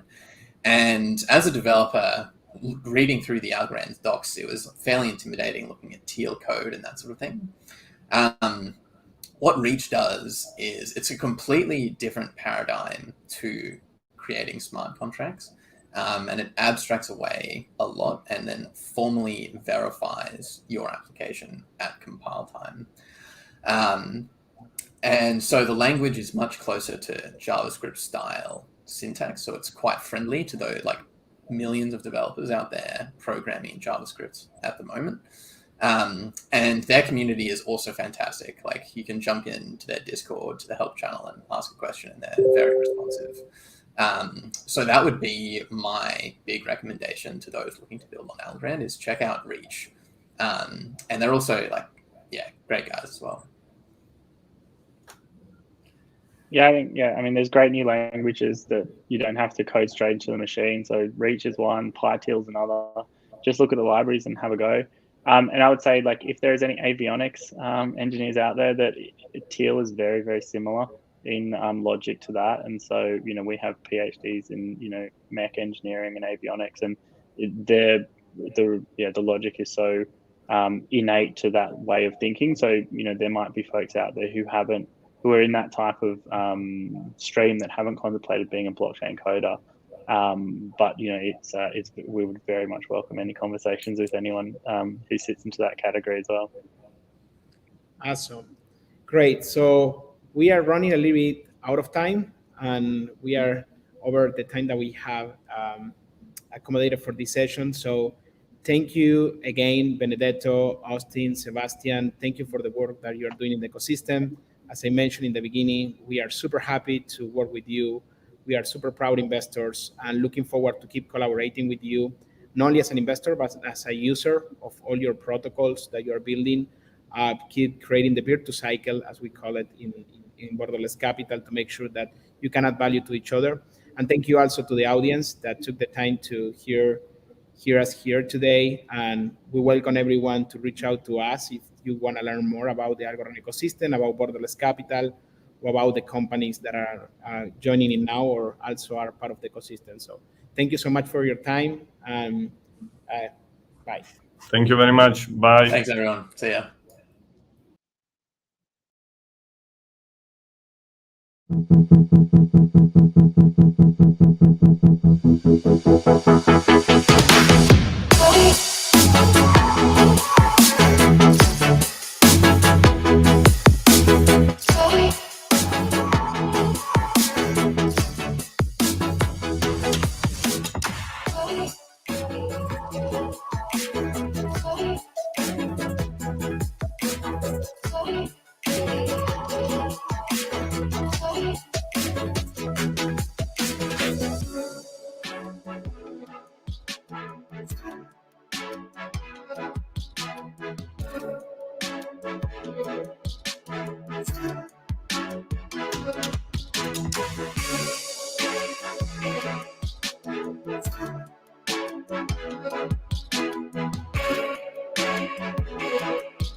Don't think you're an investor? We make investments morning, noon, and wait, what time is it exactly? We make short-term investments, long-term investments. We diversify our interests, realize our gains and losses, and try to keep the big picture in mind. You don't need to become an investor. You were born one. Robin Hood.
Can you imagine trying to listen to a million opinions at the same time? It would be chaos. But that's what happens in social media every minute. We have to decide what to turn up and what to tune out, which is a problem for anyone interested in crypto, because social has huge influence over the entire market and individual cryptocurrencies. So we created Lunar Crush to bring order to chaos. We listen to every single drop of information across social and distill it into bite-sized, digestible data. This means that you can zoom out to see and hear it all before making investment decisions. And in this brave new world of opportunity, Lunar Crush is leaving outdated ways of doing things behind. No monthly subscription, no bombardment of adverts, no selling your personal data. Because we believe there's a fairer, better, brighter way to fuel this journey. It's called Lunar, a utility token that rewards you for the work that you put into Lunar Crush. All that's left to say is, keep your hands inside the rocket at all times. Let's go explore.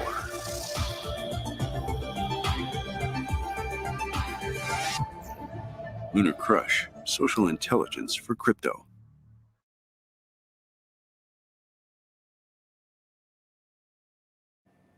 So now that you have an understanding of Algorand Foundation, and we've also covered some of the DeFi projects occurring on here, it's time for us to look a little bit further ahead. Smart contract fundamentals, designing your first dApp. Let's go.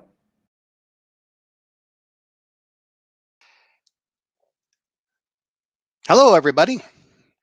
Making sure we can hear me, see me. Got my PowerPoint producer. We're good. All right, we're great, ready to go. Welcome everybody to Smart Contract Fundamentals, designing your first dApp, excuse me. My name is Russ Festino. Like I said, I'm a developer advocate for Algorand. Very excited to bring this session to you. Got to tell you, I was panicking about a half hour ago. I rebooted the machine and nothing was working. With none of my PowerPoints, none of my Word, everything. So I rebooted it again, and you know, when all else fails now, I used to say reboot, but really double reboot, and then they'll take care of it. Anyway, good to go here. And I do have a little bit of a poll question to ask you all. So if you can do that for me, I appreciate it. Let's see here if I can bring it up here. And let's go ahead and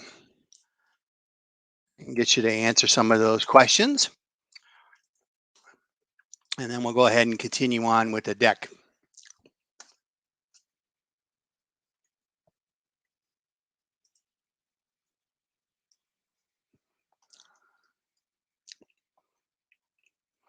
And I'm gonna get my lay of the land here straightened out.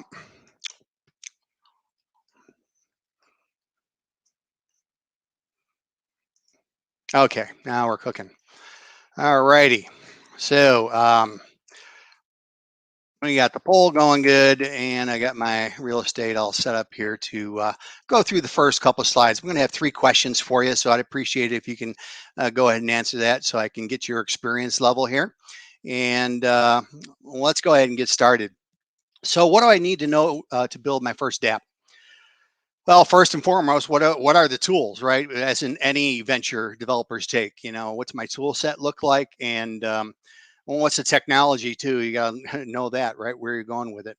And finally, what are smart contract budgets, something that you'll want to be aware of when you're building dApps, as well as how to create transactions from smart contracts. This is a fairly new feature. And then also how to deploy dApps to multiple blockchains might be of interest as well. And then how do you log from smart contract? And how to sing 99 bottles of beer on the wall. We've got that lined up for you today too. Lots of good stuff. And we got some polls coming in now, so I appreciate that. Keep on, if you can scan that QR code or go to slido.com and enter the 90225, we'll make a effort to kind of tailor this presentation to the experience level. Okay. So we're going to talk about getting started first, and then we're going to go into the AVM, which is the Algorand virtual machine, talk about that. We've got pooled smart contract budget, inter-transaction log support we're all going to talk about, as well as Teal and PyTeal. And then I got a little treat for you. I'm doing some debugging with smart contracts as well. We'll fire up the Teal debugger and show you how to use that, as well as got a demo on Reach I'm going to show you too for building dApps as well. Reach is a great cross blockchain deployment tool using one code base. It's pretty fascinating, actually. So we'll take a look at that. All righty. I'm going to go ahead and move this slide over to the next question. Looks like we got about majority brand new to blockchain. Okay, very good. And so let's go ahead and get started. The first place you want to go ahead and start looking out at is the smart contract and dApps over at the developer portal. And I think seeing how so many people are new, I'm actually going to show 2 slides here as well, 3 slides that are and hide these and go ahead and show these. So already your polling is coming in very handy. So basically, this is the proof of stake protocol Algorand has. You have great throughput, pegged at 1,000 transactions per second, even more nowadays, and it's going to go way up into many thousands as well. Under a 5-second blockchain, so true scalability. You have a great technical flexibility, a lot of SDKs, transaction certainty, no forking, very extensible platform, very energy efficient as well. Transactions, you can run actually a node on a Raspberry Pi. Cost efficient transactions are under a penny.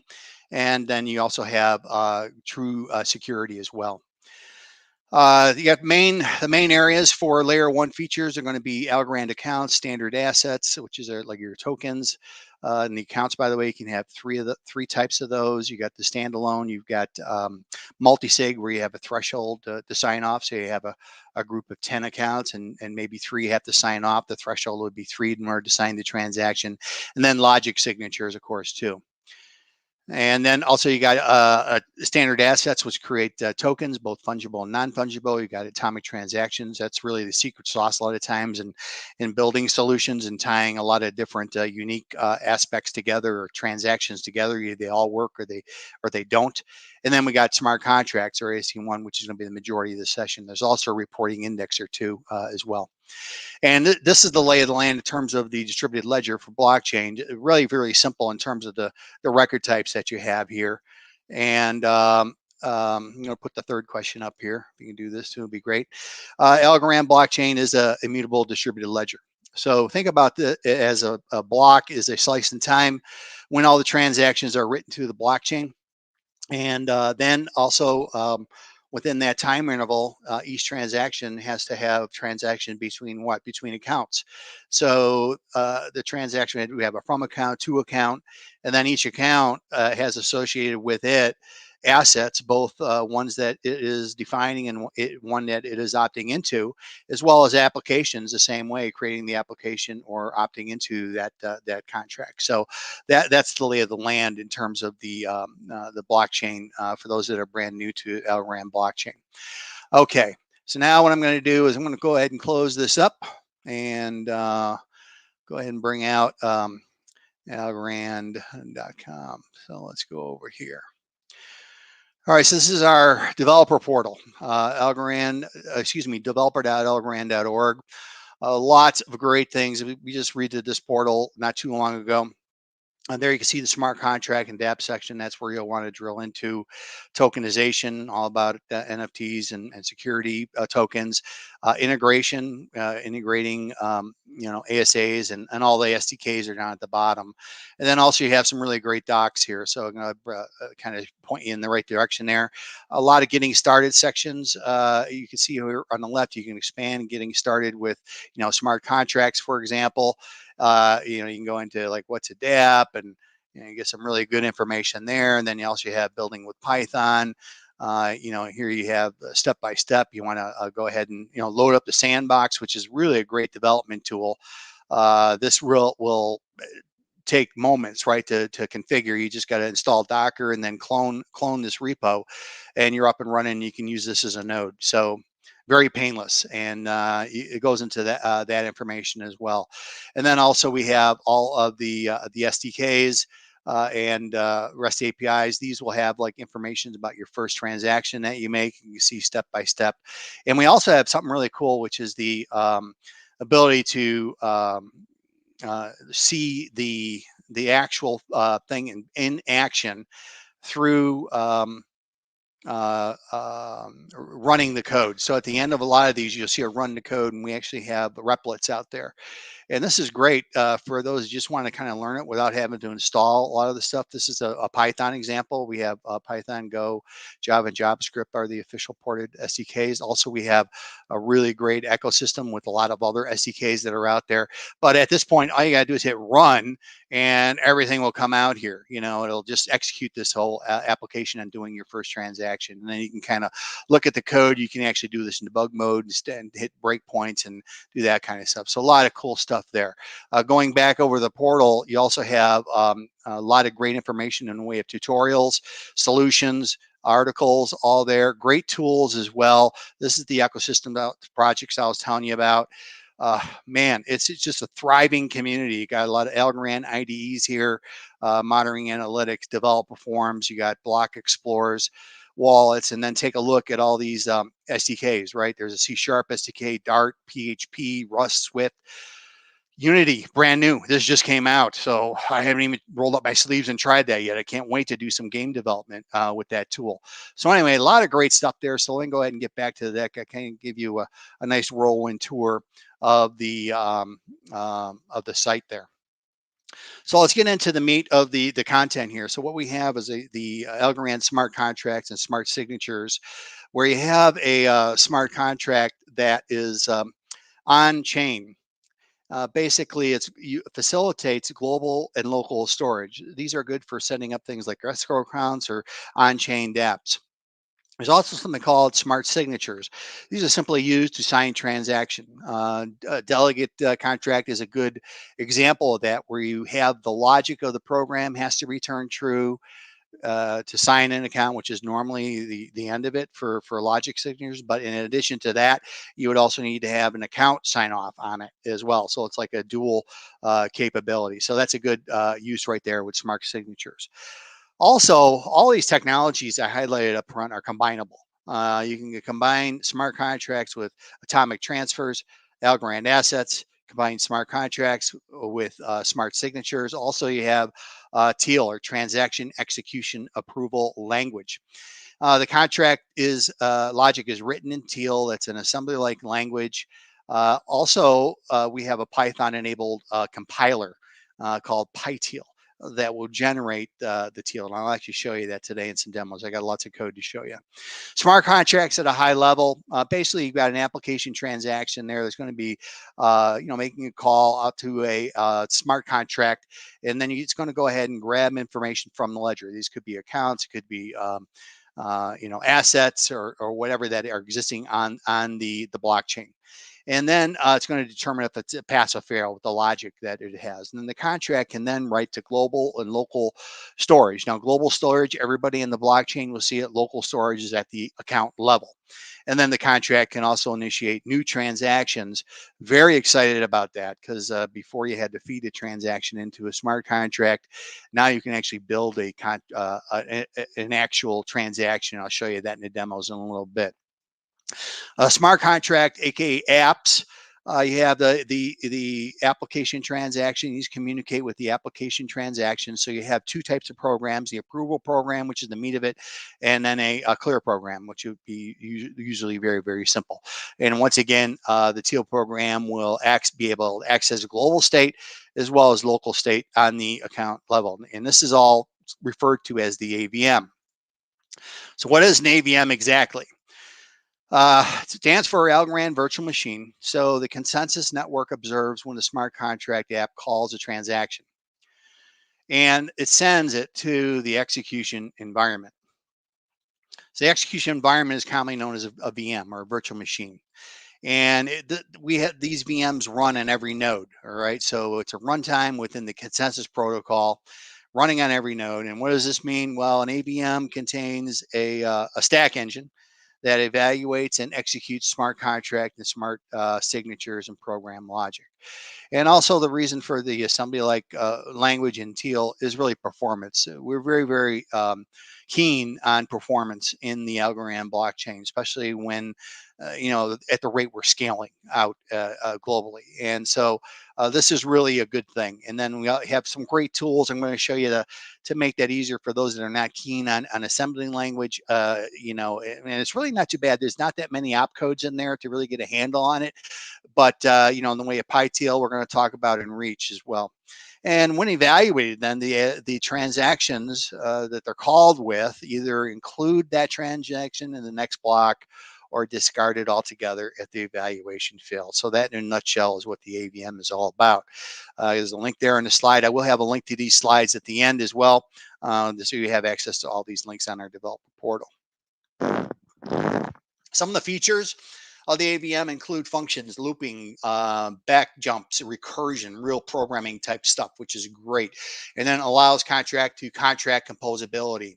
You can create IDs for both the assets and smart contracts prior to block inclusion. So this is really great. So you can have a handle on that before it gets out to the block, and you have to get it from the block. So this is really makes things speed up quite a bit. Mathematical precision now 512 bits with additional math opcodes, increased max program size from 1 KB to 8 KB, and then combines key value paired limits now for 128 per pair. It could be any combination. It could be 1 and 127 or whatever. It used to be split down the middle. Now you can do any combination there. Also, enables fee-free transactions via transaction groups. You can send algos and ASAs directly through these smart contracts, control escrow accounts, pool smart contract execution, opcode budgets, perform intertransactions, as well as new opcodes and including login support.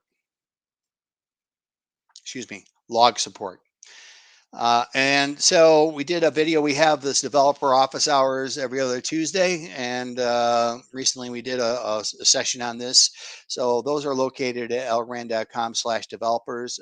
Make sure you sign up for the next dev office hours. You're getting a big following on that. Some really great feedback. Folks seem to love it. And so we typically do a little presentation and then a lot of free form questions and answers as well. So let's take a look at a smart contract escrow account, how that actually works. So go ahead and deploy the smart contract then to the AVM. And you can get the Algorand address and unique ID, both of those. So the unique ID is a smaller number. The address is like a regular account address. So if you have to send algos from to an account, now you've got the from address that you can get for that particular contract, and then use that in conjunction with ASAs and atomic transactions and so forth. And then what you see here is basically you have intertransactions. These can do payment transactions. You can also set properties up and define an asset. So you can do all these transactions to create basically a transaction function with all the different properties. You have the ability to do freeze and clawback in ASAs, if they are designed that way right from the get-go, where you have those are mostly useful for security tokens if you're building some of those. You do have to opt in to another ASA, so you can do that as well with intertransactions. And also you need to opt into the smart contracts themselves in order to use them. So that's really very smart thinking on the part of Algorand, I might add, especially with the, creating assets. You just don't want to blindly have people, have these assets. You have to opt into it to want a particular asset. So that really helps prevent spam quite a bit. So I'm going to drill into 3 of those features now in the AVM using the SDKs. The first one is the pooled smart contract budget. This is one of the biggest questions we get from developers is how can I expand this budget to do maybe some more of the more expensive calls that are used in smart contracts. We're going to show you exactly how to make intertransactions and log support. You got a great demo there as well. So on loops and subroutines and pooled groups, you have basically an opcode budget of 700 per call. You can be pooled with up to 16 atomic application transactions.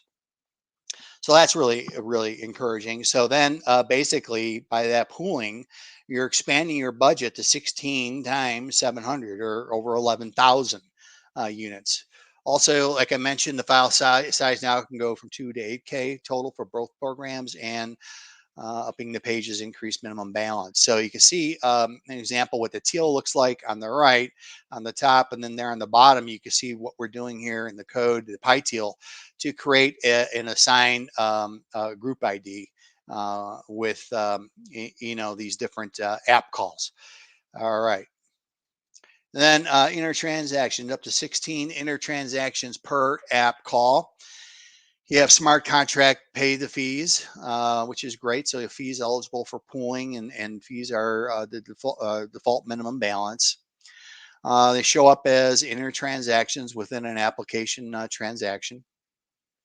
Also, you have accounts that can be rekeyed to smart contract, giving the spending authority to the contract.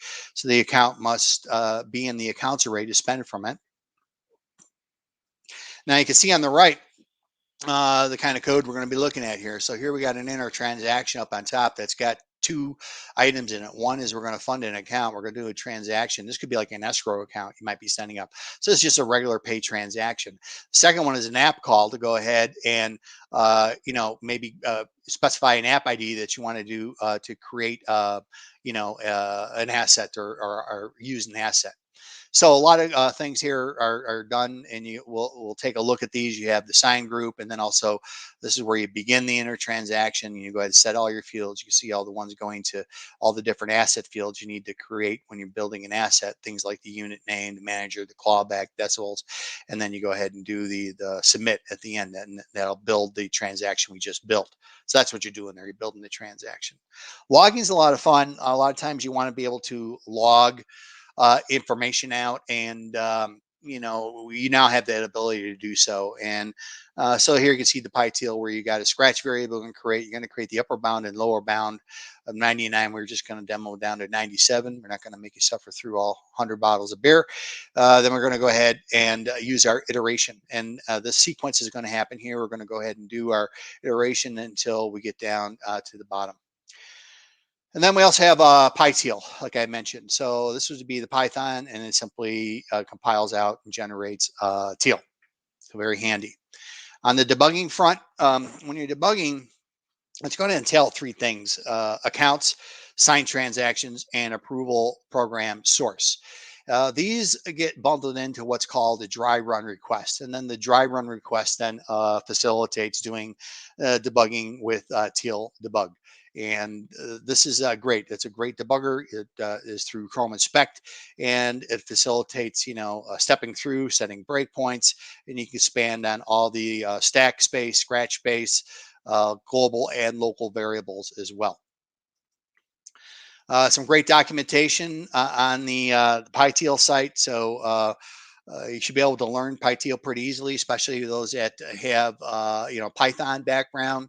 And it seems at this day and age, just about every group I pull, the Python is just really, really high. I think Stack Overflow also came back with similar results in general for the developer community. And I got to tell you, I write code in all four SDKs that we support, and every time Python wins, in terms of the least amount of code to accomplish a task. It's just amazing. So a little bit of side commentary on that one. Hey, demo time. How about that? Let's go ahead and get going. Some demos. We're going to show you pooled smart contract budget, inner transactions, log support, and with the teal debugger. And then we got a little bit more with Reach we're going to show you too today. Okay, so let's go ahead and bring up the first demo here. And I've got the breakpoints already set here. Let me go ahead and clear this out.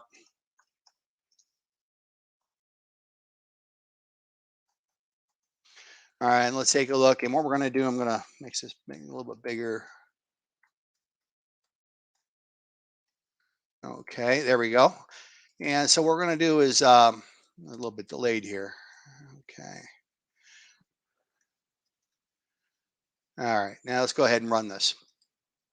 So I've already got my breakpoint set for the talking points, and I do want to also show you what the makeup is here. Basically, in the folder here, we've got a file here called app.py, and app.py is the PyTeal. So what we're seeing here is we're going to go ahead and put in this verify function, which is very fat. It's a very expensive call. This is what's used to do signing. Now, we're not actually going to do a signing here. We're just going to use it to demonstrate this pool of resources and how you can expand your budget. And that's really it. And then you have a boilerplate conditions down here. These are the different facets of the life cycle of a contract, deleting, opting in, closing out, and executing that. So that very, very simple, very straightforward, not just a handful of lines to go ahead and do this. So now we're going to go ahead and get an account that we're going to generate. You can see the account address down below. I'm going to use a previously used app ID that I generated earlier before running this. This verify function is going to fail. because it's too expensive, right? So now you can see right down here in the output window, 700 is the budget, but the program cost was 1928. So this is what we're going to do. We're going to actually do the verify once, and then we're going to do two more calls, but we're not going to pass in any arguments. It's just going to be a blind call to get it back. Well, now you've expanded this to what? 700 plus 700 plus 700.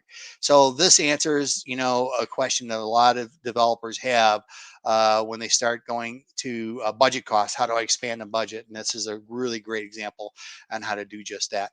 So now we're just going to go ahead and sign this transaction, and it's going to spin out. You should see a success come out down below once it is confirmed. So there it is, confirmed in that round, and it is done. All right. So next up, let's go take a look at the next demo. This is going to be the inner transaction. So if we look at the PyTeal first on this, first of all, you saw this on the slide as well, but basically we're going to check that the sender is the app creator right here.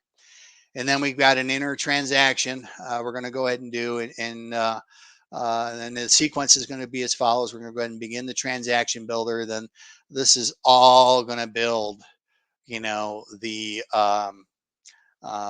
asset. So there, no, excuse me. Yeah, there you can see the manager, clawback, reserve, freeze, total.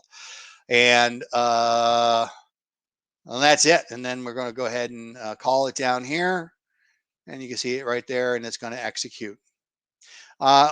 This is the command, by the way, down here, compile teal of the approval program. And this, if I run this, this is what it's going to create. It's going to create this teal right here.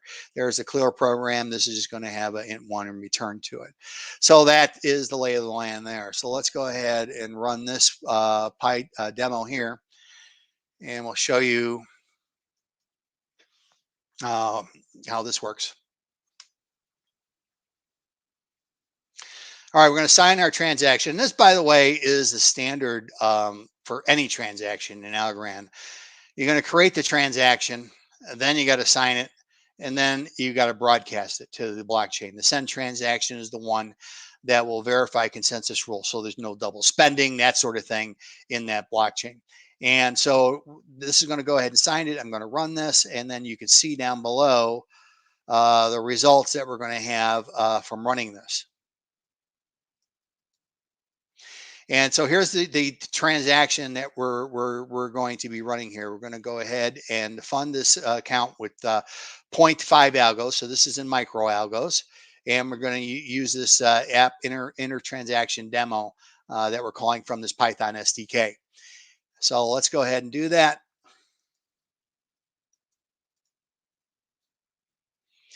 And then you can see down below the asset that will get generated. So there's our wait for confirmation method, and that will wait for it to, under 5 seconds typically to get into the blockchain. And down below you can see the asset information there that was created for that asset. And the crowd goes wild, right, on that one there. So cool demo on doing inner transactions. A lot of developers find that very handy and very excited about it, especially the ones that have been working with Teal. All right, let's get to the 99 bottles of beer demo on the wall, right? So we've got our song defined as a subroutine here called sing count, and we're just going to pass in the number of bottles of beer that we're on in the song, and then here's the lyrics, right? 99 bottles of beer to ball, 99 bottles of beer. Take one down, pass around. 98 bottles of beer on the wall. So we got the -1 there, right? And then also you got the approval program. Once again, make sure that the app call sender is the app creator. There's your scratch variable. This is where you're going to store your integers for the loop, the upper and lower bounds, and then go ahead and do the singing right down there. And then the log is the method that we're calling right up there. All right, so let's go down and run this. All right, so we get down to the application. We'll hit our breakpoint. And what we'll see here is we're going to do the sign group. And this is, I'm also going to show you what happens when I'm going to create the dry run like we talked about so we can debug this in a minute. And I'm going to step into this so you can see what's going on there. So here's the source that we've generated. We saw the approval teal out there. We're going to combine the app ID and the source.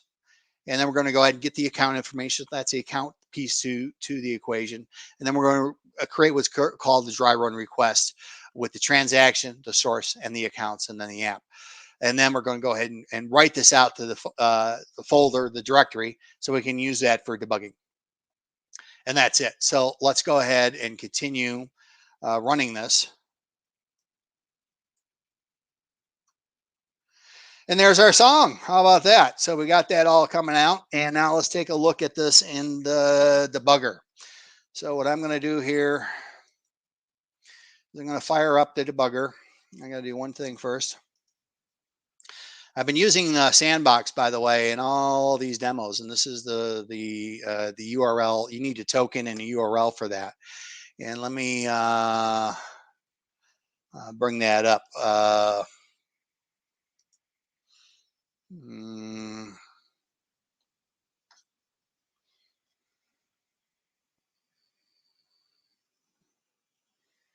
No, I can't seem to find it here. I got to bring it up though, because I got to shut it down.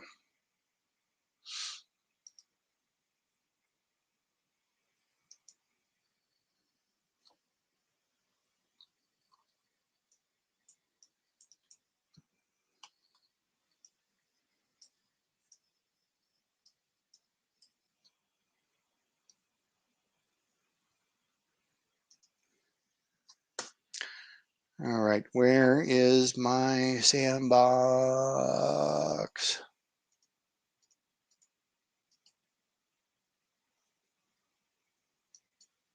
There it is. Oh, okay.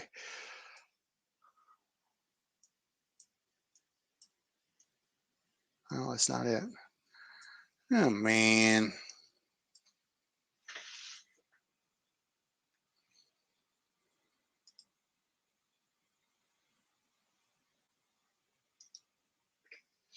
Okay, so now we'll go ahead and do a, I'm just going to do a temporarily shut this down.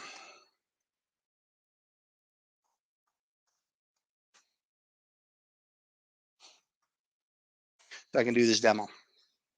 Some of the ports conflict. All right, so now let's go out to the page. All right, and we're going to see here once I run this.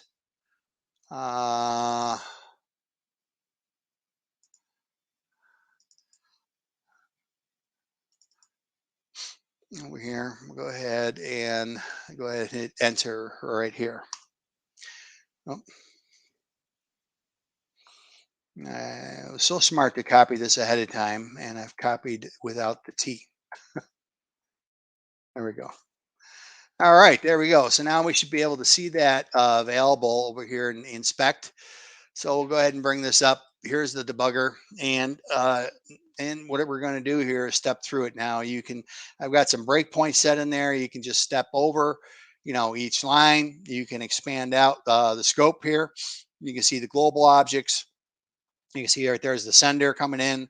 There's our scratch space. There's the arrays, and there's the transaction. So I'm just going to hit run. Now you can start seeing some of these populate. So now you can see I've got the array started up. There's the app ID that we have in there. And if I go ahead and hit enter, and then we can also see in the scratch space the arrays now. You see at 99 starting up as well. And then you can also see the lyrics, right, that are going to be called from a subroutine, which is also new, doing subroutines. So I can just step through this, and then you can actually see it execute, and that's it. And it just went right down to nothing in the loop after that. So that is our demo on debugging, and as well as some of the really cool now things with the AVM. So getting back to my deck, I'm going to go ahead and show you a little bit more with reach. because this is really all about building dApps today, right? In this particular session, and I couldn't do one without that. And also, I do want to mention all the SDKs have a new call in it to support the getting of the actual address for the application ID. So there's the calls for each of them. So what is Reach? Well, it's a programming language.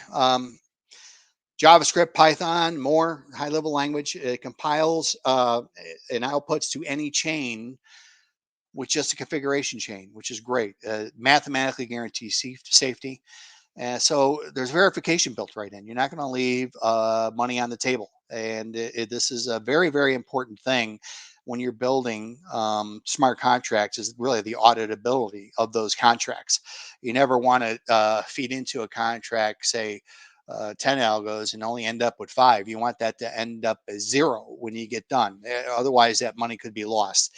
And then you can deploy to many different, a few different blockchains. This is the architecture. You have front end and back end. Typically, you have that in the realm of client server design. No different here. Then you have on the back end is the important part. It's like JavaScript-like code. That's a reach file, and this is what generates and deploys and interacts with the smart contracts automatically.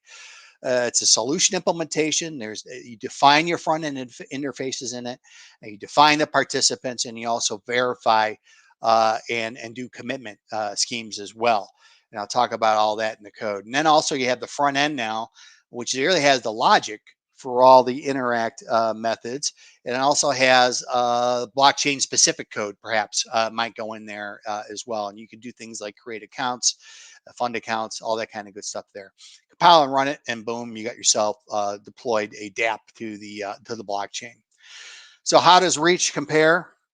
Well, to Solidity development, for those that are familiar with Ethereum, basically with Reach, it's all one product. With Solidity development, each of these aspects of the development of a dApp uses multiple tools. You got tools up to yin yang to go ahead and actually create a dApp. You have to really piece them all together.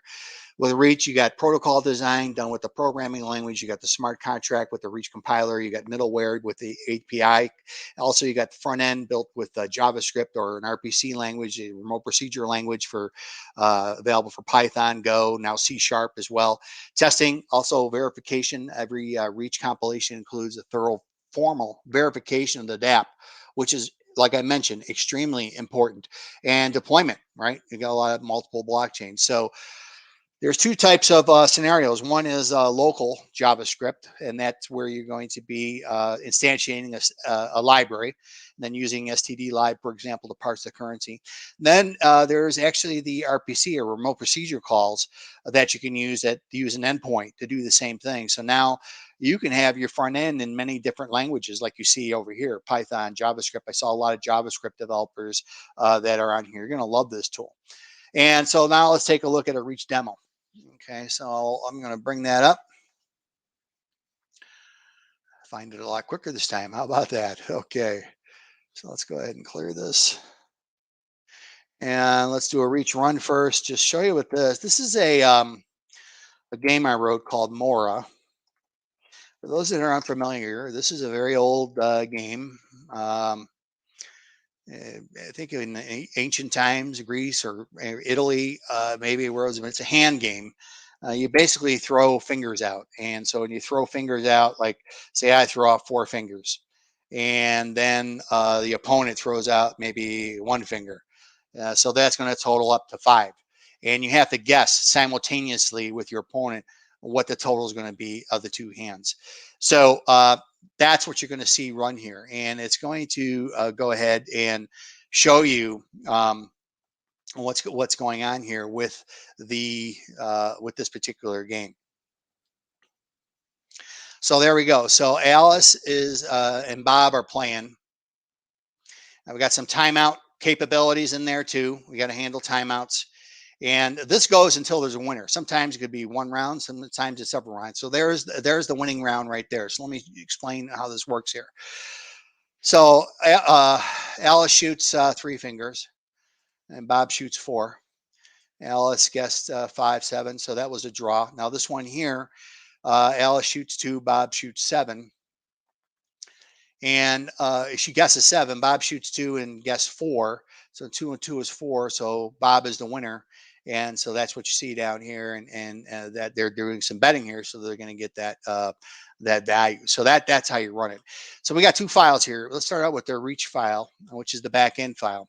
So on the back end, what you see here is first and foremost, you've got your logic to the game, right? So this is the contract you're going to be creating. This is the rules of how this thing is played.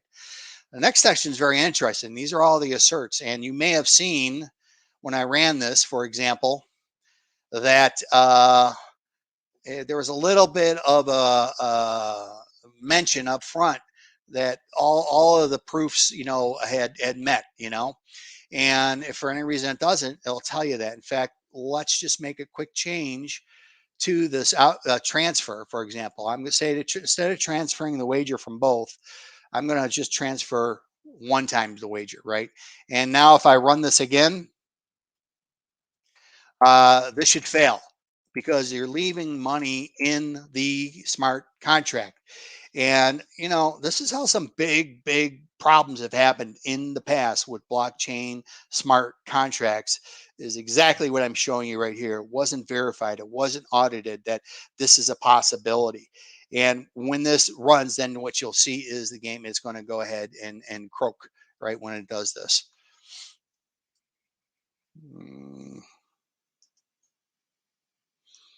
And there it is. Okay, so it's telling you this would be false, right? That it's going to return false. That this particular this assert has got to be a balance of 0 at the exit of the application, and it failed. So this really is great. Up until this point, you had to hire an auditor to do something like this, and then if you had a simple change like this, you had to do the whole application over again.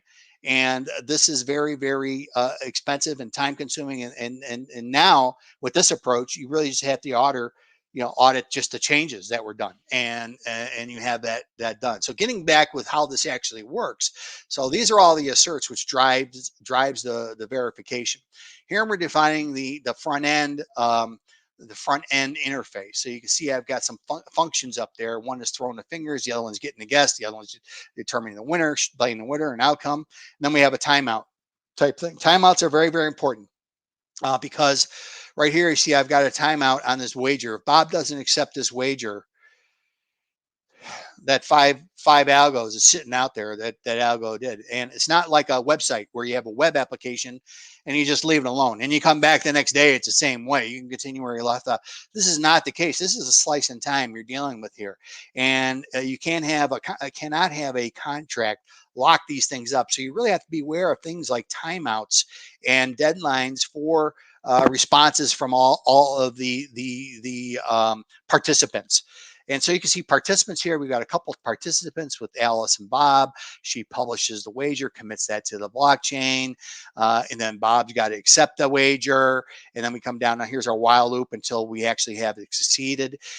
Here we're actually going to salt the value of the fingers. We don't want to publish the actual fingers and guess yet to the blockchain because that'll be an unfair advantage to Bob. You'll be able to see that. So that's what make commitment does. It'll go ahead and salt that away.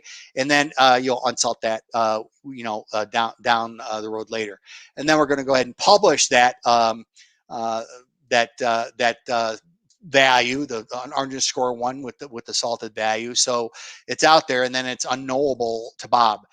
So Bob goes ahead and then throws his fingers or makes his guess, and then it goes ahead and determines the winner right down below there. So the front end on this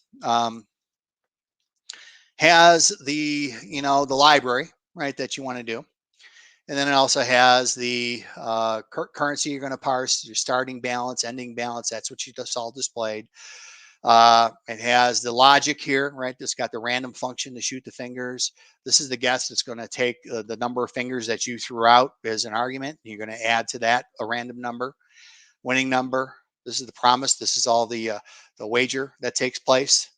And then we close everything out. So that's a quick demo of Reach. I hope you enjoyed that. I am very excited about that project. I'm going to end with these. I know we're getting close to the end. Perfect timing. We do have some bounties I want to make you aware of. One is this game studio track, 150,000 algos at today's rate. That's a couple bucks an algo, so that's pretty hefty, and a lot of other ones that are really good too as well. A need for Teal smart contract tutorials, for example, for the site. I mentioned our developer office hours. Go out to algorand.com/developers. Also, we have a great hackathon underway. It's $100,000 worth of prizes. Innovate. It's under the Hacker Earth umbrella. So Algorand-Innovate, hackerearth.com. Runs now through middle of January. So you got some time to really build a great solution there. Our dev portal, I can leave this up. You can take a picture of it or scan in the Discord server. I want you all to join that. And people asking, can I get some support on some of the problems I'm having? Yeah, well, Discord server is just that. There's a thriving community there, over 12,000 developers, and a lot of them are helping out. And so let's wrap up with a summary here. So we talked about getting started, some of the basic tools, and the portal, developer portal, has really got everything there to get you going. Also, we started talking about the AVM, showed you examples and how to expand your budget for smart contracts, showed you what intertransactions were about to build like an asset, right? Create an asset or something like that, or any transaction really. Log support, we showed you PyTeal, generating Teal code, and as well as debugging and how you go ahead and do that. And that PowerPoint slide is at the bottom of the URL.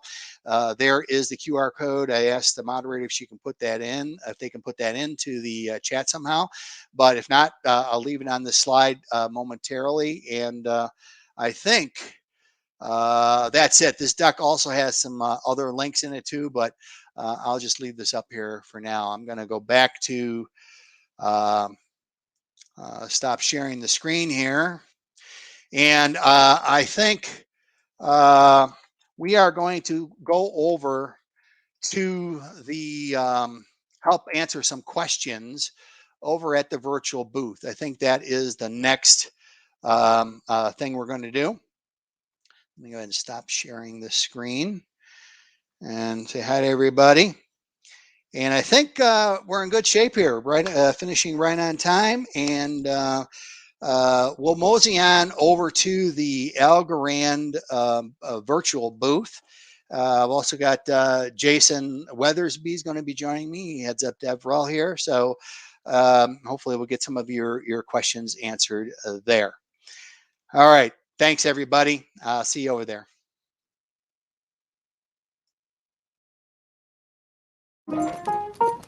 Don't think you're an investor? We make investments morning, noon, and wait, what time is it exactly?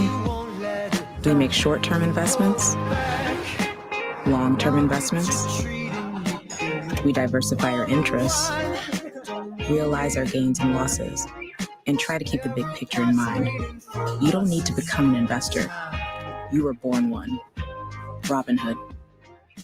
Well, a huge thank you to the team for Algorand Hour. I learned so much and I'm definitely sold there. Now it's time to look at Tendermint CEO Peng Zhang and Director of Developer Experiences Dennis Fadiv. They're going to be discussing Cosmos while providing a demo of Starpot, the all-in-one platform to build, launch, and maintain any crypto application on a sovereign and secured blockchain. Let's take a look at what they have to say. Hey everyone, happy to be here. I'd like to welcome you to Cosmos. So Cosmos is the Internet of Blockchains, a rapidly growing ecosystem of independent and interconnected blockchains with a Cosmos hub secured by the Atom token at its core. The Byzantine fault-tolerant consensus mechanism, which powers all of Cosmos, it's called Tendermint, and it was invented in 2014 by Jae Kwon. A couple of years later, Jae Kwon and Ethan Buckman worked together to publish the Cosmos white paper, the idea of this Internet of Blockchains. Development work started in 2016 and continued for 3 years until 2019 when the Cosmos Hub was launched. Now in 2021, right, Cosmos is the second largest crypto ecosystem only after Ethereum.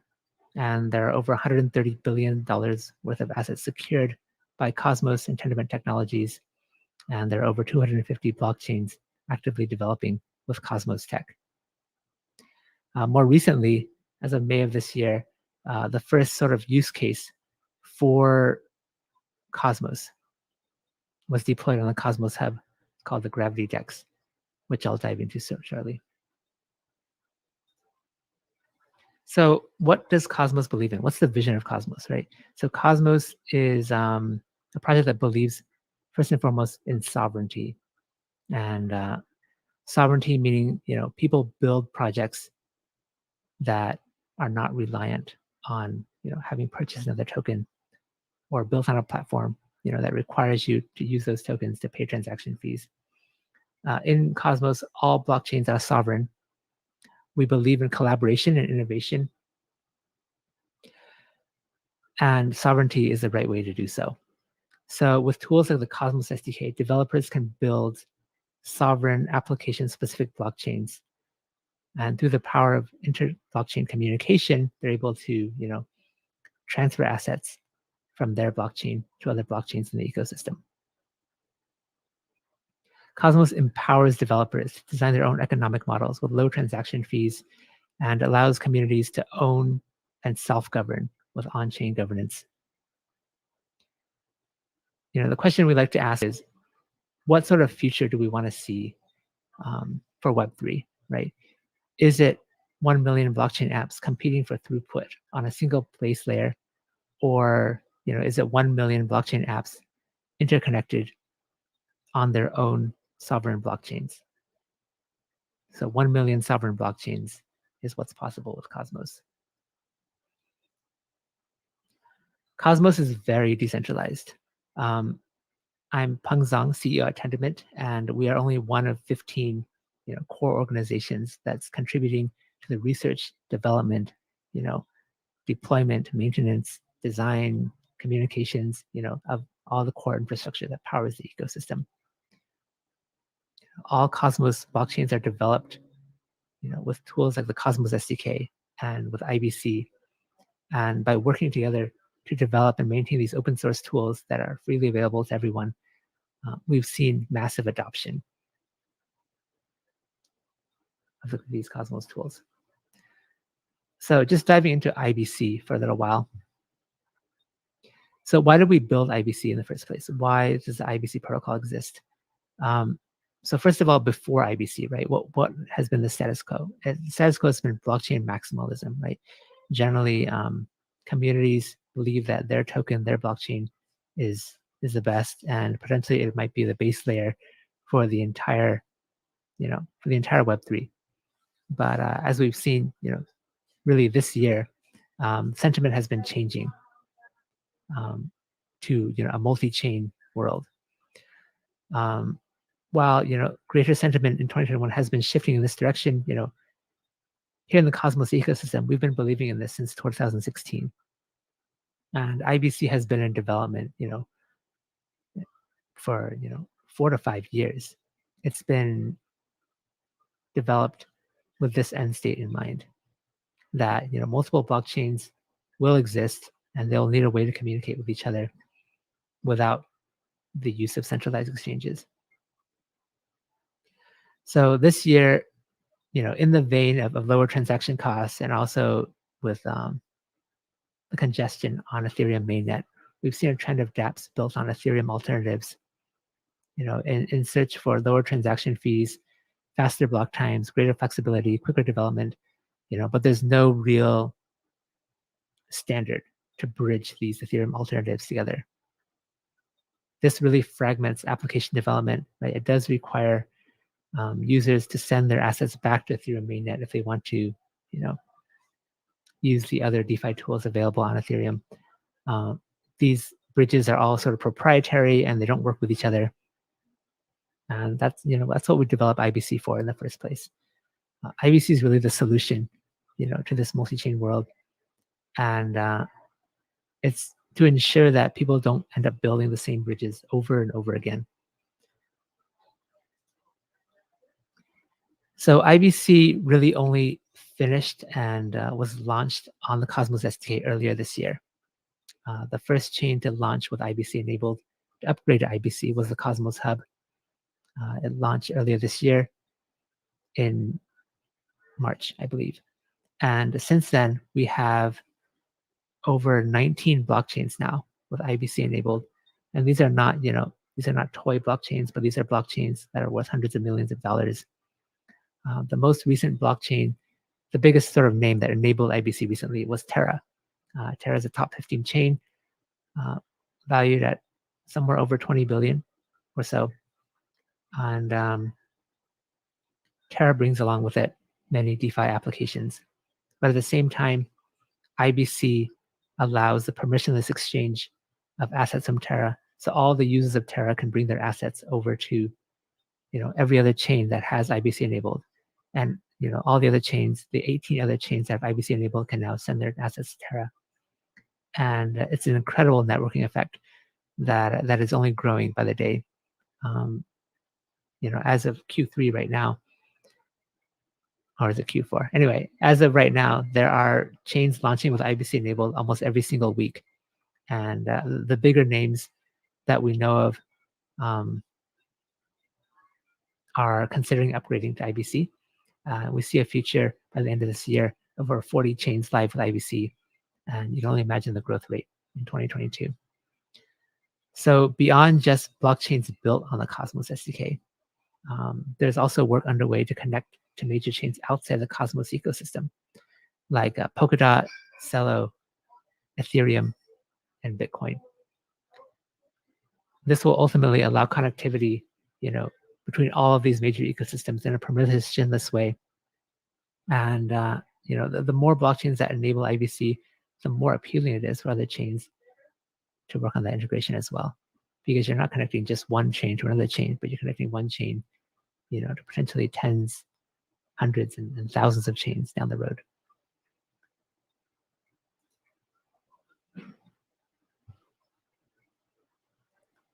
So the DeFi growth and NFT growth has been absolutely phenomenal this year.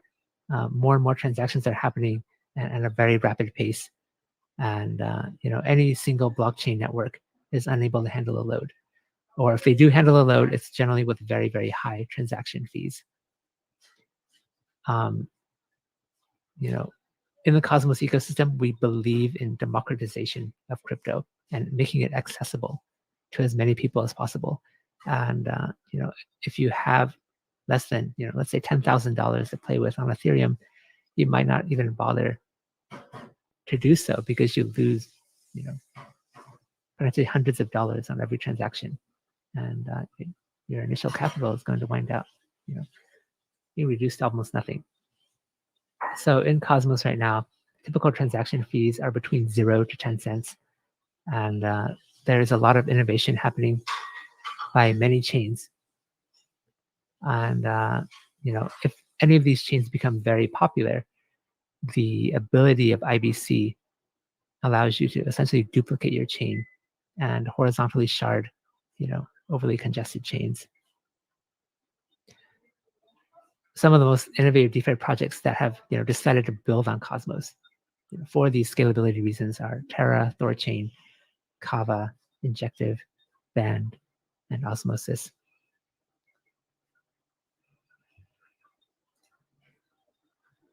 So a little bit about the Cosmos Hub itself. It did launch in 2019 with a set of basic features.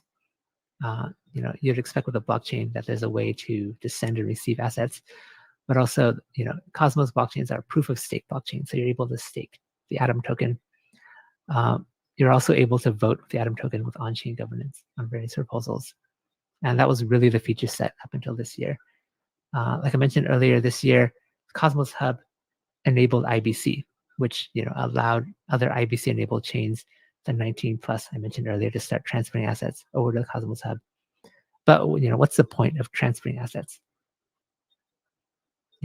Through the Cosmos Hub, there's really no point, not without applications.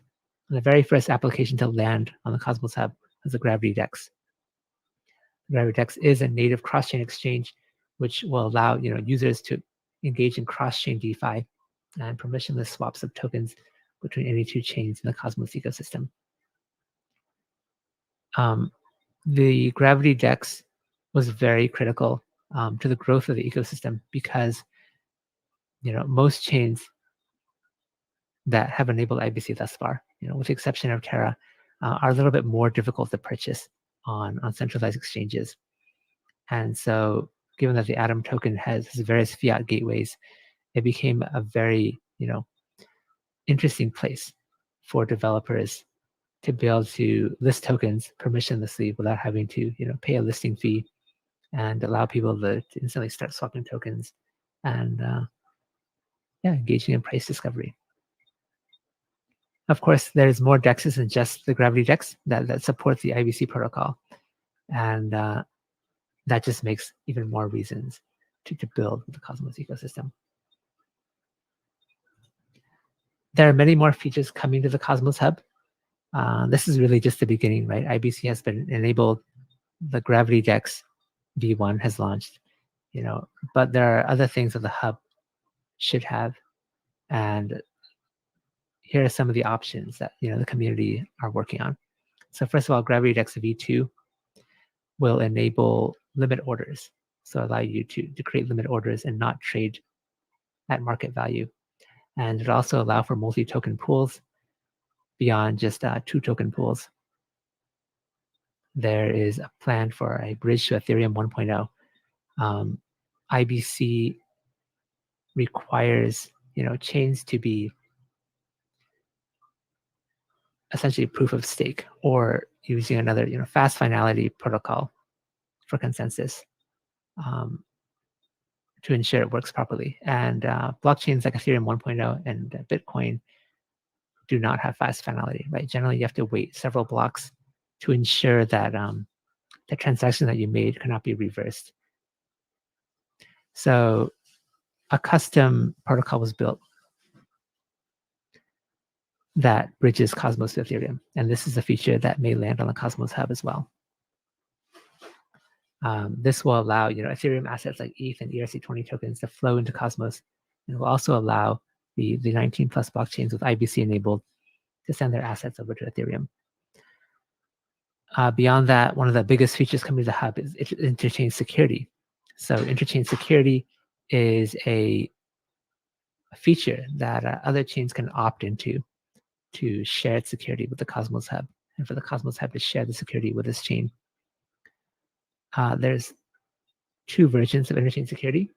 So V1 is meant to allow Cosmos Hub validators to share 100% of its security with other chains. And V2 will allow for Cosmos Hub validators to pick and choose which chains they want to share security with. And these features are really meant to help bootstrap new chains, especially new DeFi chains. With security being sovereign, there is a potential concern for DeFi chains not having enough security and wanting to attract more, more value to be locked on its protocols. And interchain security is really that solution. Beyond just the Cosmos Hub, we are bringing Cosmos, to the mainstream with our partnership with Forte. So Forte is a gaming platform that provides blockchain infrastructure for game developers and players, like cryptocurrency wallets that store game assets and other NFTs. Forte has already created over 10 million wallets across many popular games, and they have millions of monthly active users. So with this partnership with Forte, it allows the ecosystem, the Cosmos ecosystem, to welcome millions of new account holders to participate in Cosmos, and to start transferring these game-based NFTs to any blockchain with IBC enabled. Forte shares the vision with Cosmos, which is one blockchain per application. And if you look at some of the popular games today, they do have millions, tens of millions of users. And you wouldn't want these users to be operating on any of the top blockchains today just because of congestion reasons. We're looking forward to encouraging gamers to get into Cosmos with this partnership. So environmental impact is something that we care a lot about at Cosmos as well, right? When we talk about a future with 1 million blockchains, and then you look at the environmental impact of some of the bigger proof of work chains, it's very troubling, right? Are we going to burn down the world to get to this future? I'm hoping we don't have to do so, and I really don't want that to happen. But at the same time, blockchain technology has so much value that many companies, even I would argue that many companies would start running DAOs and converting to DAOs-like structures in the future. But what does this mean for environmental impact, right? You hear of Bitcoin consuming as much electricity as Austria in a year, and that's really troubling if we're going to have multiple Bitcoins. So how is Cosmos Tech different, right? Cosmos Tech is proof of stake, which means that it's not a race to get more ASIC mining power or more GPU mining power. There's a limitation to how many validators validate a particular chain, and for validators themselves, there's a limitation to how much hardware you need to put behind it. We did some calculations on environmental impact, and even running 100,000 Cosmos blockchains consumes less energy than Ethereum 1.0 does currently. So, there are only 19 Cosmos blockchains right now, and that consumes a very small fraction of what Ethereum does today. And the value secured by Cosmos chains is only second to that of Ethereum. So it's really the future when it comes to sustainability and blockchain. Beyond that, right, if you wanted to allow people to build their own chain and freely build it and without concern for environmental impact, the Cosmos IBC protocol is that way of doing so.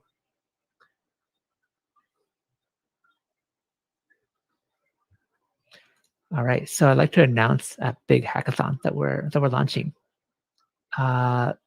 It's starting later this month on November 11th, and it's lasting for 1 week. There are over $1 million in prizes, and we're really excited about this event. It's the biggest hackathon ever for Cosmos, and there are very many sponsors that are looking for specific projects to be built in the Cosmos ecosystem. So if you're interested in learning more about the ecosystem, please take a look. We have very many different prize categories. Let's say if you're an Ethereum developer, we have various prizes for building Ethereum dApps on Cosmos. If you're interested in building a sovereign blockchain, there is Starport, which you'll hear more about later today. If you care about sustainability, we have Earth prizes. And if you're interested in building a blockchain game or building a DeFi protocol, or even a wallet, right, then there are prize categories for all of these. And I believe there are roughly $200,000 worth of prizes for each category. So please take a look.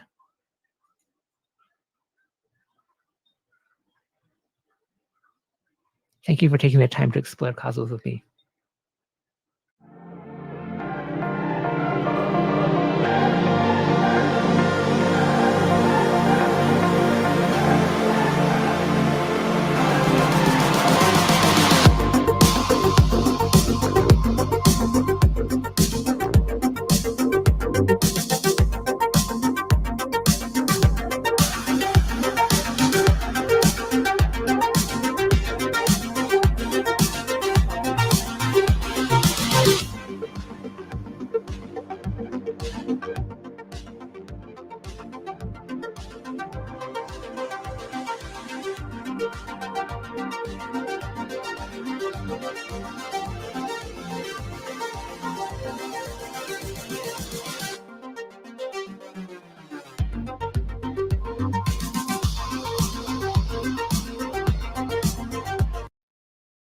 Hello, my name is Dennis, and I lead the developer experience team at Tendermint, and I'll be talking about Starport. So what is Starport? Starport is a CLI tool aimed at developers that empowers them to build sovereign blockchains. Starport has its roots in the philosophy of Cosmos that states that every crypto application essentially deserves its own blockchain with its own state management, potentially its own validator set. And that's what Starport empowers developers to do, build their own blockchains. So the way you use Starport is very simple.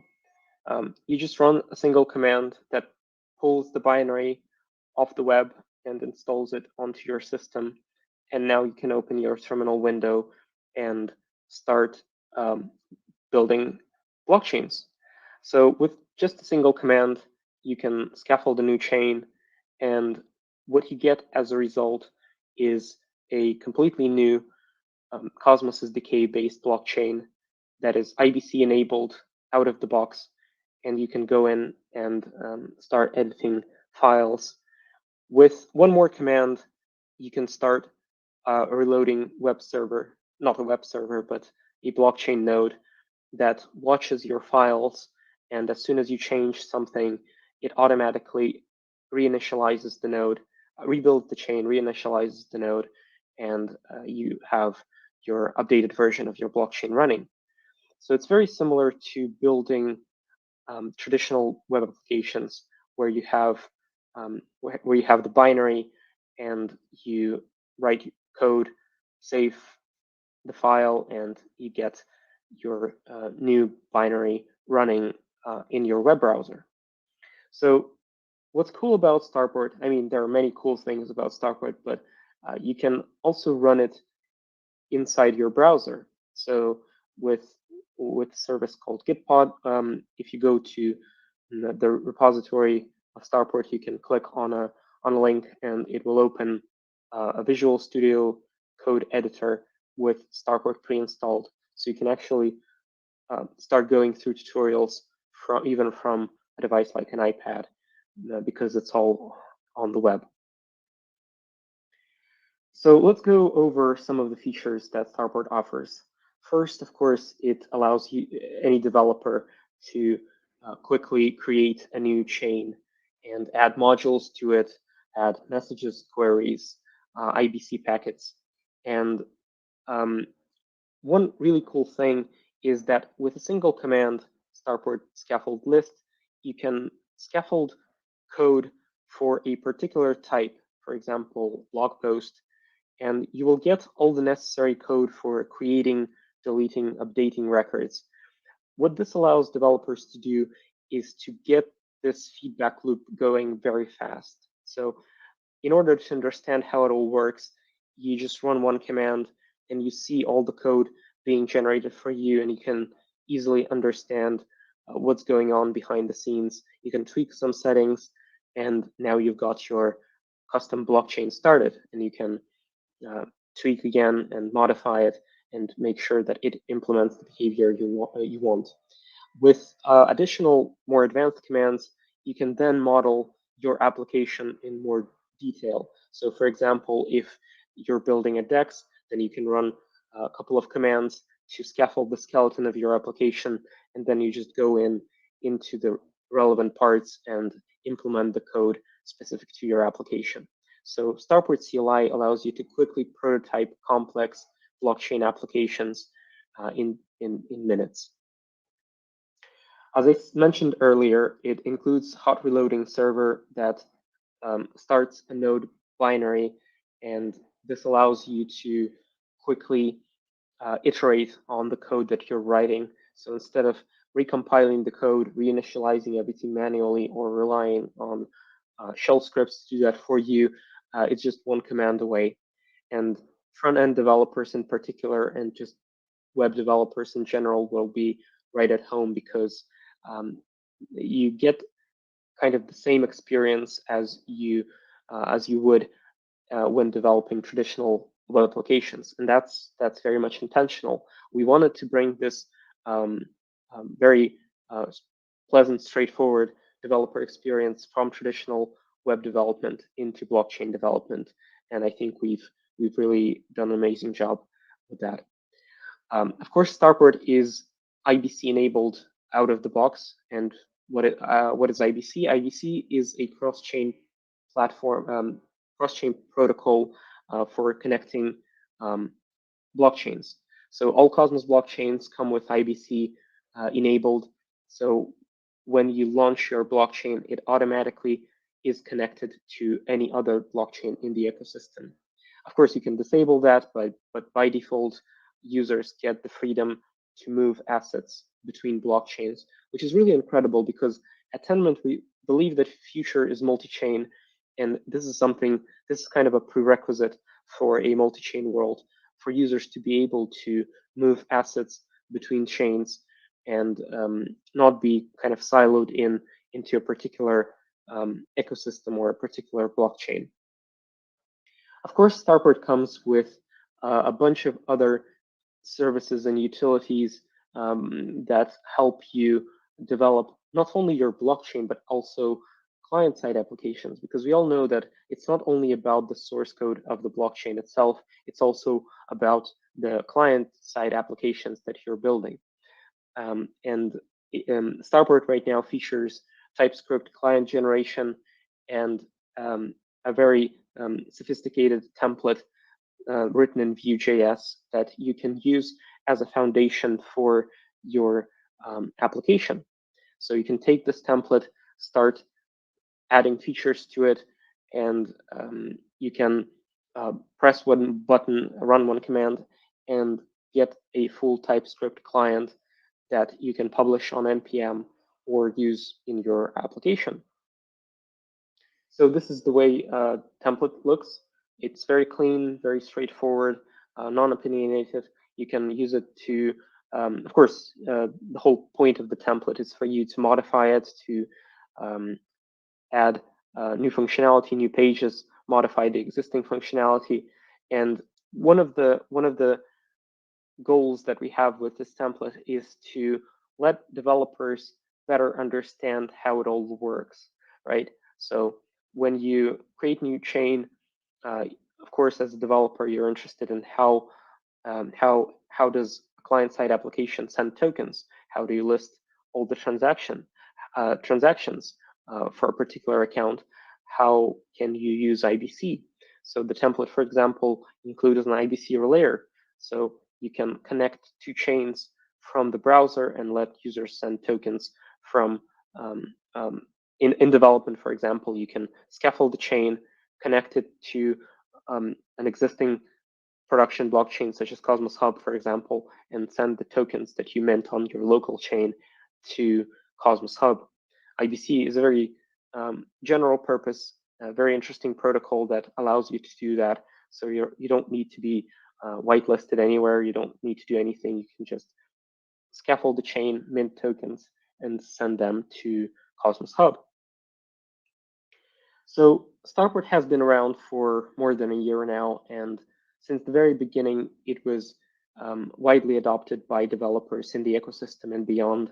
And many chains that we know and love were either created with Starport or developers use Starport to add functionality to it. Sometimes it's small things like scaffolding a module. Sometimes developers use it to go essentially from zero to a production level blockchain by scaffolding most of the functionality. So developers really choose what kind of features of Starport they really need, but what we are building is a complete platform that lets you build your chain essentially from the ground up.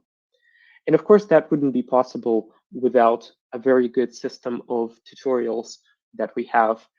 So right now we have a developer guide on docs.starport.com that features 6 very well-written tutorials that guide developers from zero to writing actually an IBC-enabled decentralized exchange. So this is very interesting because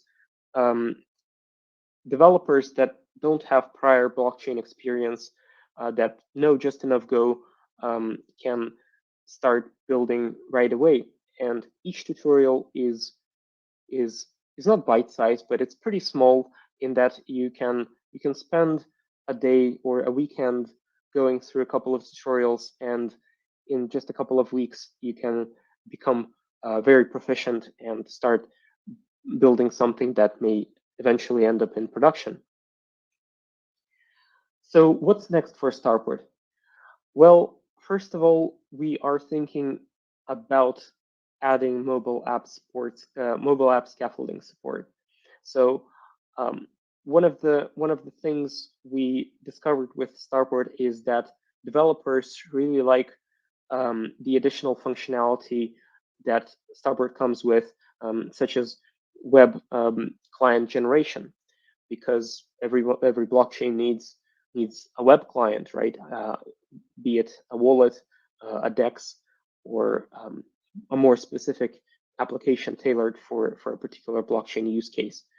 But clients are not limited just to web applications, right? Many clients are implemented as mobile applications. And right now, it is a bit of a challenge for developers to understand how it all fits together. How can you create a new chain with a mobile app that allows users to send transactions to your blockchain?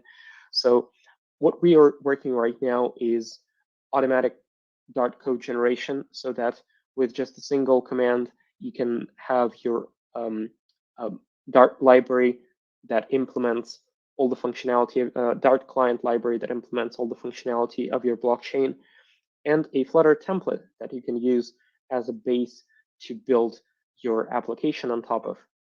We're also investigating reducing reliance on placeholders. So right now, Starport does rely on placeholders being present in your source project, which may be a bit fragile, and we want to increase the resilience of Starport and reliability of it as a professional tool by removing reliance on placeholders and using code analysis, intelligently figure out where the code has to be inserted properly.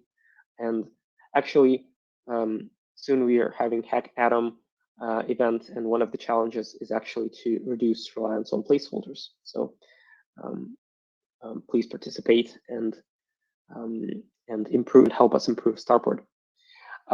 We've also added a very interesting feature that will allow developers to model their application in a more precise way, because Starport now allows you to scaffold custom types.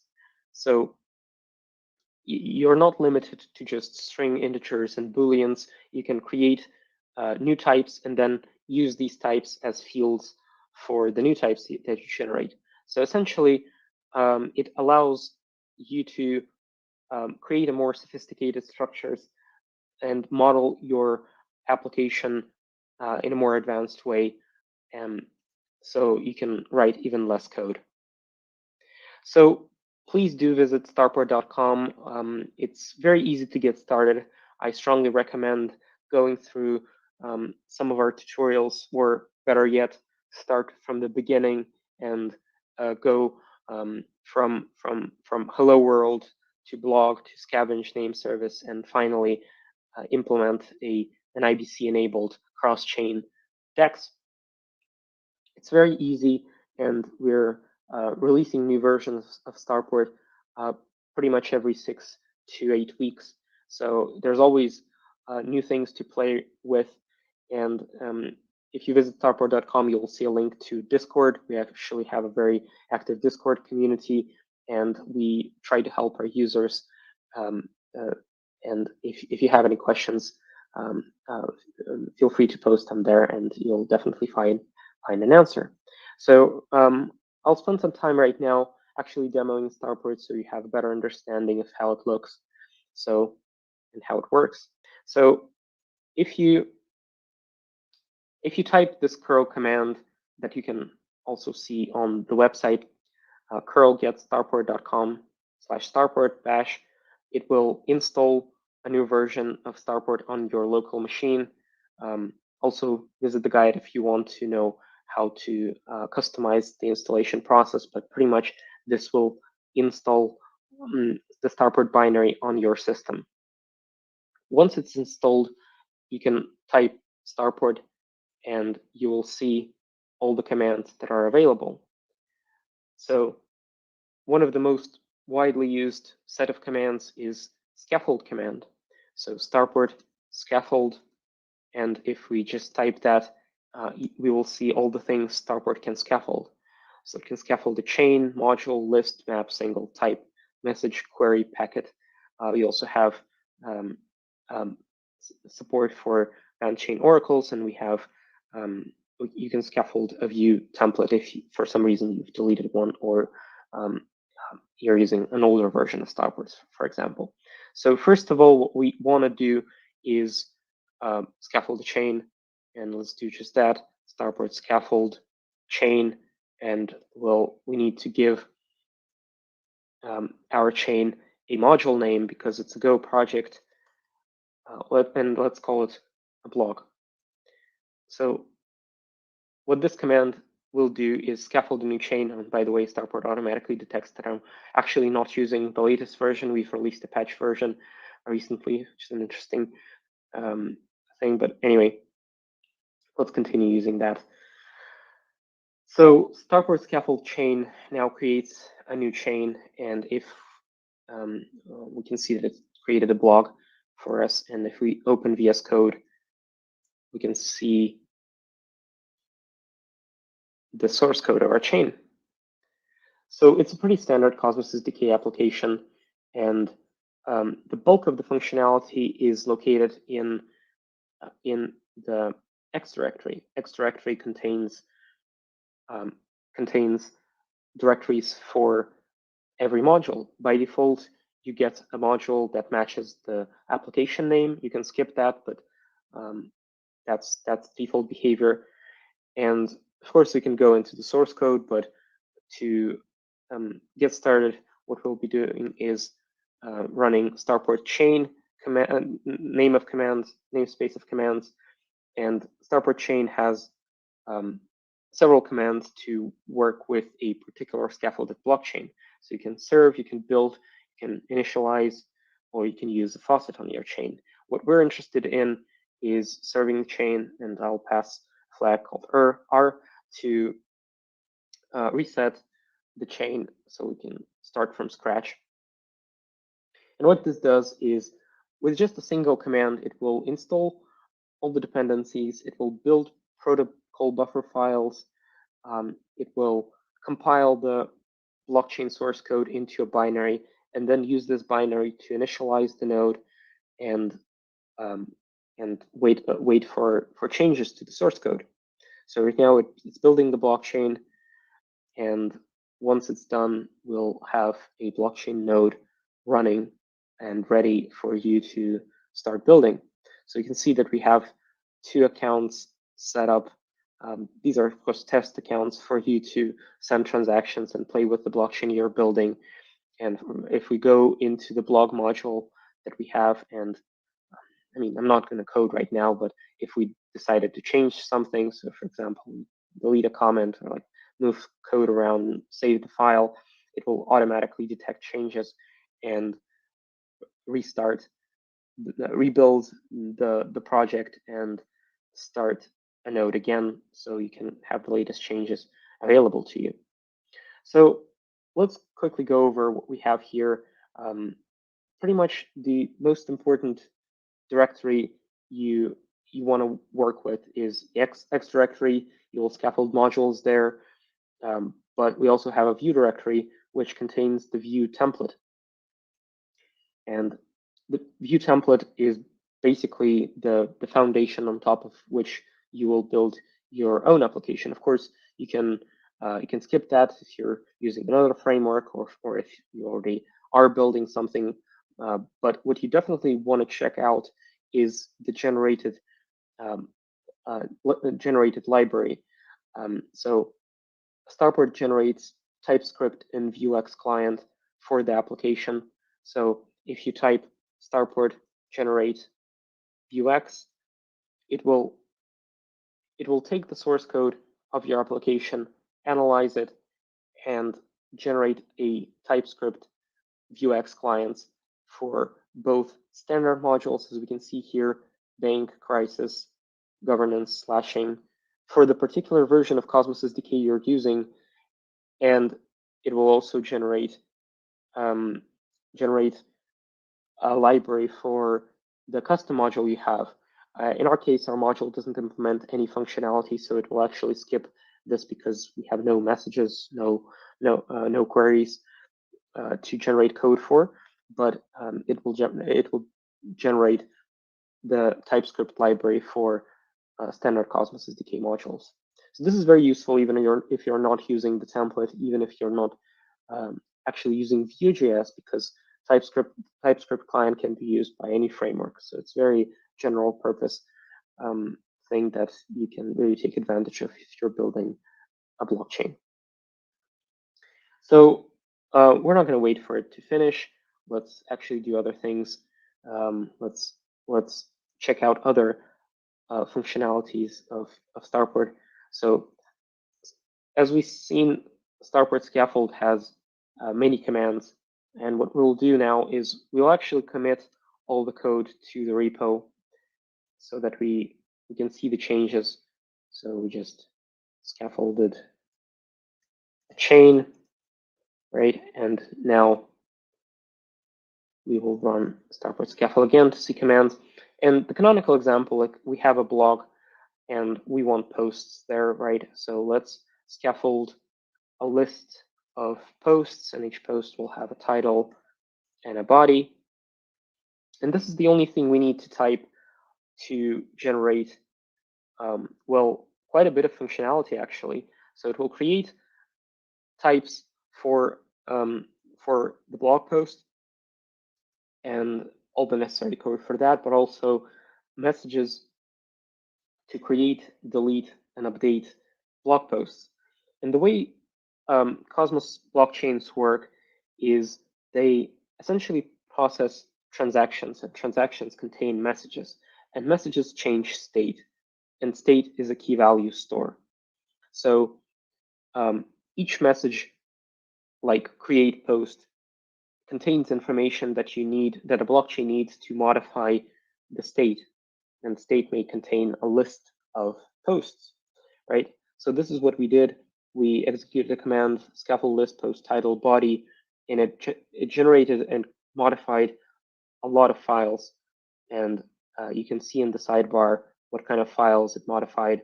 And probably the most important one here is this one, message server post. This contains the logic that is executed when you create a post or update a post. And of course, instead of post, we could have scaffolded a different type. And this is very useful because this allows any Go developer to understand exactly what happens when a transaction is broadcasted with a create post message. This keeper method gets called, and we create a new post.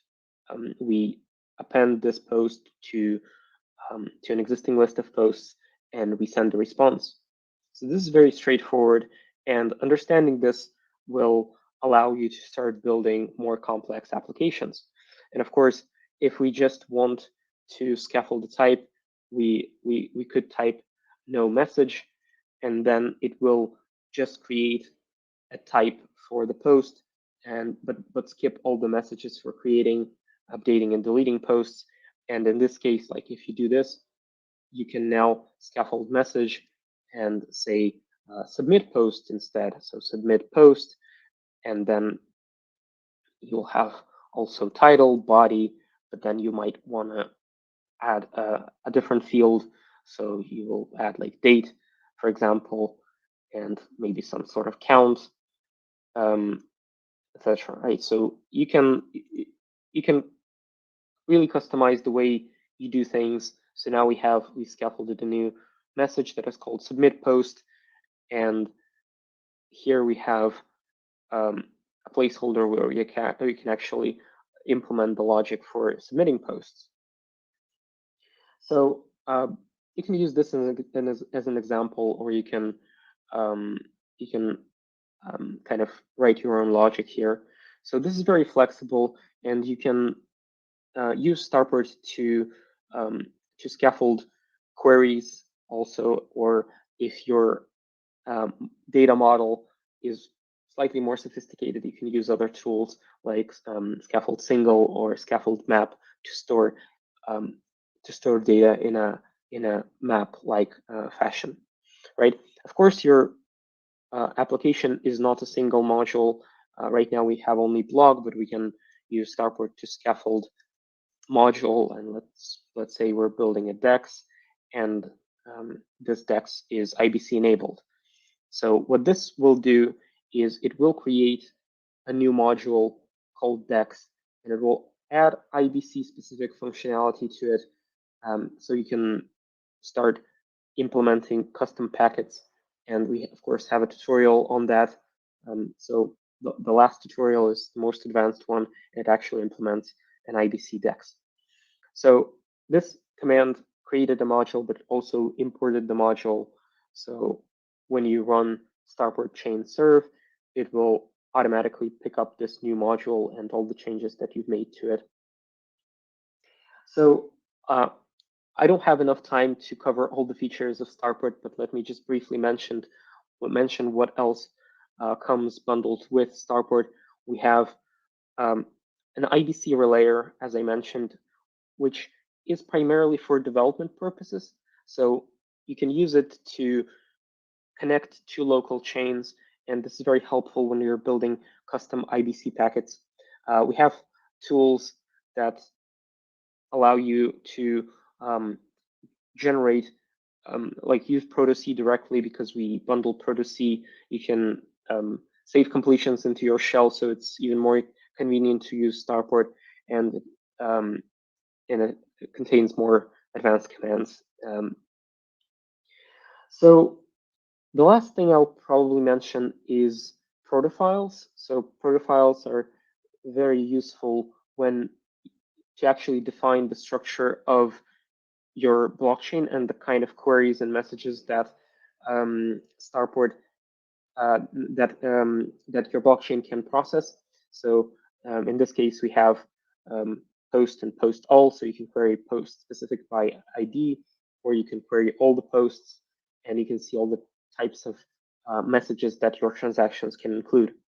So just kind of summarizing everything, Starport is a really convenient, powerful developer tool that allows you to quickly get up and running with building sovereign blockchains, and you have all the tools necessary to become productive in just a couple of days or a couple of weeks if you really want to go deep and like learn how to build a DEX. So with just a few commands, you can scaffold a new chain, add functionality to it, start a local node for development, and in the end, get a brand new sovereign blockchain that is IBC enabled, and you can connect it to other blockchains in the ecosystem. So please visit starport.com, learn more, go through our documentation and tutorials, and become a builder. Thanks so much for watching, and yeah, see you in the multi-chain. Don't think you're an investor? We make investments morning, noon, and wait, what time is it exactly? We make short-term investments, long-term investments. We diversify our interests, realize our gains and losses, and try to keep the big picture in mind. You don't need to become an investor. You were born one. Robin Hood. Boom.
Well, joining us now, we have Matthew Dyer and Sandra Hilo of Zilliqa, the first public blockchain to implement sharding on its mainnet, alongside Ravi Kumar of Alexa Blockchain.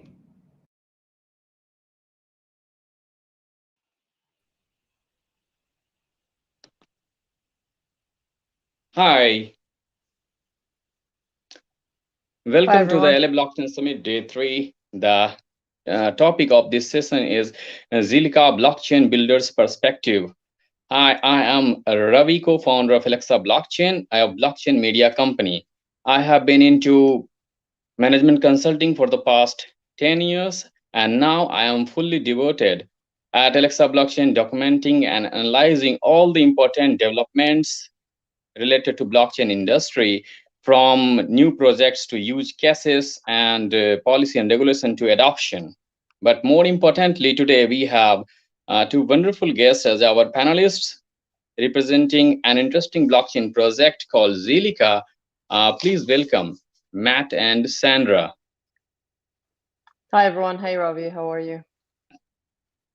It's great to have you here at LA Blockchain Summit, Matt and Sandra. Where are you both based, and what's your role in Zilliqa? Yeah, I think Matt maybe is having some technical difficulties to join actually. So do you want me to introduce him as well, or should we just wait until he comes back in and do that?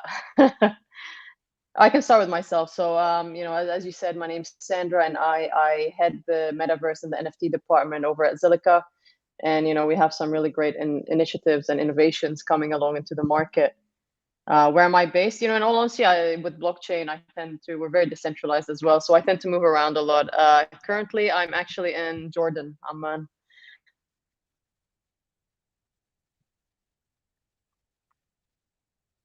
Hello? Okay, as we bet.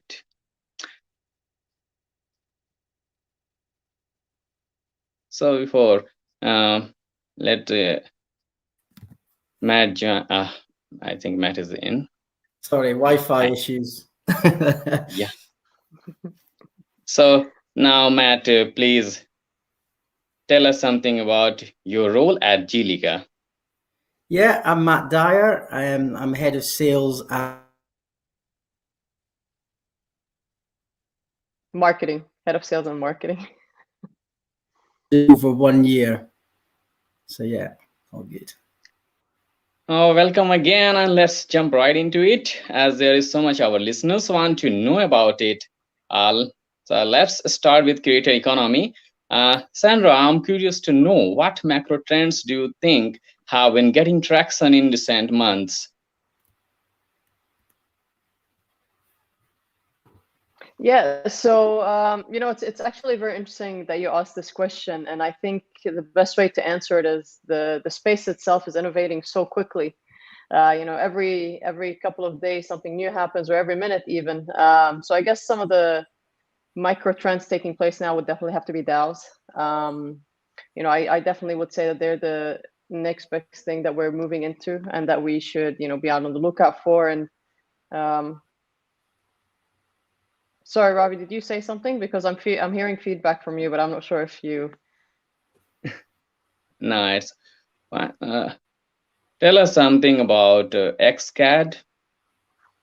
Just on that point though, Sandra, do you think with DAOs, do you think there's going to be a time where people maybe work for 3 different companies and kind of work in that manner because they can work for the different DAOs, or what do you think?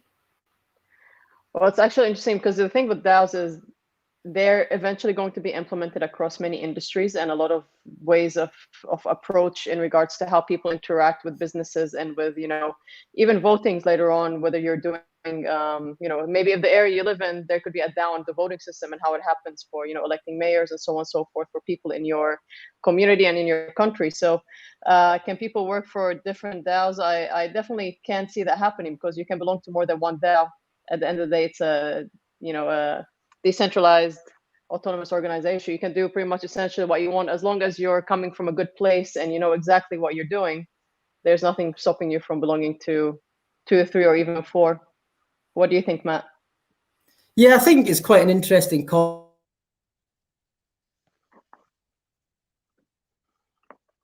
So to answer you, Ravi, just a bit about xCAD. xCAD network is, a great case in point actually for the creator economy, because it's all about, we're actually very thrilled that they're building on Zilliqa following xCAD's successful token launch in May in 2021. Some of the biggest influencers in the world have been onboarded on the platform to tokenize and better, monetize themselves and how they connect with their fans. So influencers, some of them like Mr. Beast, KSI, Emily Black, Millie T, Mr. Savage, Morgs, with massive subscribers attached to them. And obviously there's plenty more about to enter the roster who will be issuing their own fan tokens on xCAD. Also, I'd like to mention, as part of the creator economy and our vision for NFTs, then metaverse and digital assets, is our partnership with Ninjas in Pajamas, which is another very big one for us, where we're incentivizing gaming and fan engagement for esports industry, who obviously has a very massive following. Actually, today the Ninjas in Pajamas are in the majors in Stockholm. So, if they're watching this by any chance, go Ninjas, that's for sure. I think Matt has got some problem. Let's continue. It looks like you are getting a diverse range of use cases from creator economy with the people building on Zilliqa. So Sandra, why do you think people are attracted to building on Zilliqa? Zilliqa has actually a lot of time. So Zilliqa actually has a lot of appeal when it comes to why people should build on Zilliqa, or why Zilliqa in essence of it.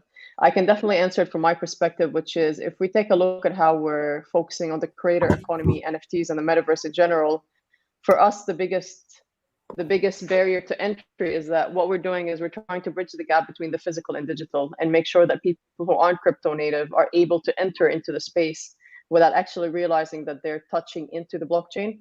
So for us, the user journey and the user focus centric approach on UX UI has been very important in making sure that that barrier to entry doesn't seem very scary to them in the beginning, because as you know, we're lucky that we're in the space, so we get to know it. But you have others who belong to the broader mainstream markets who still are not as familiar with, what entering the blockchain is. And Zilliqa is really supporting that when it comes to the ease of access to our wallets, our user onboarding journeys through UX UI, our focus on bridging the gap between the physical and digital, our extremely massive ecosystem projects that are, growing at a very fast pace. And, I do have to mention here Blocks, which is one of our ecosystem projects, who actually was the first to implement blockchain into Minecraft. So obviously that helped in bridging that gap and allowing mainstream users into the blockchain to earn more rewards and capitalize on a play to earn kind of perspective. I guess, Matt, you also seem to have a lot to say on why Zilliqa. Well, hopefully my internet connection will stay up. I think there's a different aspects to it. We're talking to a lot of organizations now. Recently, we did a deal with Ninjas in Pajamas, the esports franchise. And obviously, when talking to a layer one protocol, it makes it very easy to have a conversation with a customer and not actually have to focus on the technology. I guess the flexibility associated with a layer one allows you to essentially listen to the customer. If blockchain does fit the kind of the problem statement that they have or the capability that they're looking for, the fact it's a layer one, Zilliqa enables that. So that's one.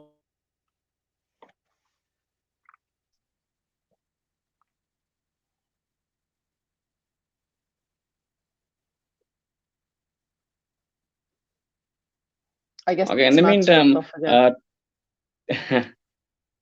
tell us something about your Creators Fund. The Creator Fund, yeah. So the Creator Fund is actually one of my favorite kind of visions that we're putting together and what we're doing.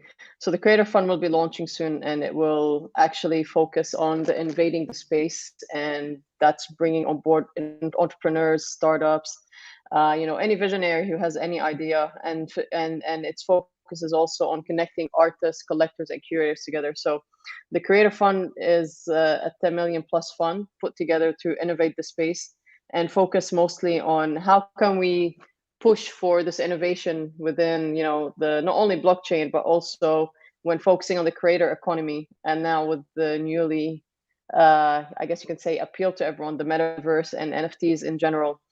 The main focus that is happening right now with the Creator Fund is that we're bringing together, like I said, artists and collectors and curators. And this for us is important because we're bridging the gap again between the physical and digital. So we're attracting all mediums of artists onto our marketplace, and this will function essentially as a hub for every single creative. And that's how we view the Creator Fund, being as a home for all, and able to support when needed. So you mentioned NFTs, and certainly NFTs are on trend at the moment. So Sandra, where do you think the market is headed, and what's it doing well, and where are the current gaps, if any, you think? I think it's important to understand NFTs and put away all the hype and the kind of thoughts that we have towards them. At the end of the day, an NFT will essentially become a digital asset that every industry and every individual will need to attach to a certain asset for them to either prove ownership, provenance, or authenticity. So NFTs definitely are going to play a very big part in shaping the future of how we are interacting, not only with each other, but in terms of items, whether they're, as it is non-fungible or whether it's fungible. But for example, purchasing a car in the future, that can come with an NFT, as a proof of ownership. Graduating, that can be an NFT. So I definitely think NFTs play a very important aspect into how the future of blockchain will be shaped and what the industries will eventually have to adapt to, including into their strategies and how they actually position themselves in terms of ownership and again, authenticity, provenance. And authenticity and provenance actually leads into a bit to the more artistry aspect of it. I guess you can tell, if you're a gallery owner or if you're an artist yourself, you do want to make use of the fact that you are able to apply an NFT to your artwork and then have that as a certificate of authentication to your work, saying it's 100% yours. So NFTs definitely play a very important part in the future for what we're doing, or what everyone else is doing, really. Yeah. Let's talk about eSports. It was great to see the partnership announced recently with the gaming legends Ninjas in Pajamas. We have seen a few other crypto companies make similar sort of announcements. But Matt, what was the motivation behind partnering with them in particular? Are you planning to do something unique? Yeah, I think we're seeing a lot of crypto organizations do collaborations. I think it makes sense. The adjacency between esports and crypto and the demographic of the people who actually partake in esports and kind of watch it are very close to the crypto massive. So it made a lot of sense for Zilliqa ourselves to kind of start to, I guess, talk to organizations in that space. I think critically for us, though, it wasn't really necessarily about the sponsorship aspect. Obviously, we're trying to drive awareness and get more eyes on Zilliqa, but it was really about how can we drive user adoption, especially from an outside-in perspective.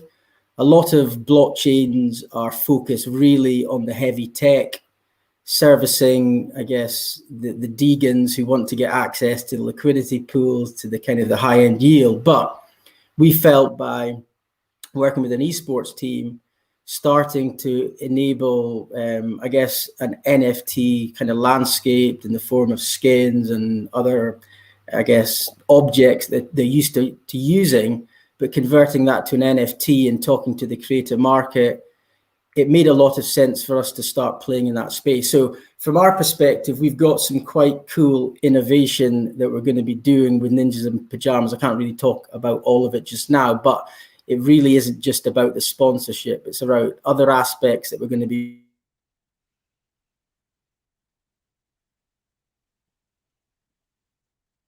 Okay. Do you want to add something over that? No, I think Matt said it all. And I think Matt said it all. I'm pretty sure he wanted to end with, other aspects we're going to add to, for us, this isn't just a partnership, it's a relationship that's growing and continuing to innovate the space. So, yeah. And I'm sure you finished off for me there, Sandra. Yeah. So No problem. that's. I think the good thing about it as well is people need to think about it as in the number of views that we're getting. So if you even look tonight, Ninjas in Pajamas are still playing at the moment. I think they're very close. Again, a game against G2, but they've got over 16,000 people watching in a stadium, in person, watching the match. And then on Twitch and everything else, they're probably streaming to about over 1 million people. So if you start to think about getting eyeballs on Zilliqa, eyeballs on crypto, we can certainly start to kind of get more.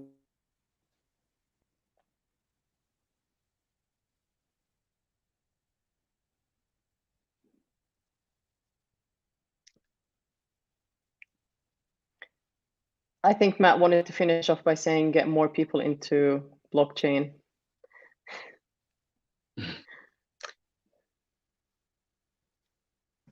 No problem. DeFi is all rage these days, and what is can you tell me what is happening in the Zilliqa DeFi ecosystem, and what is your approach to DeFi and its place in the world?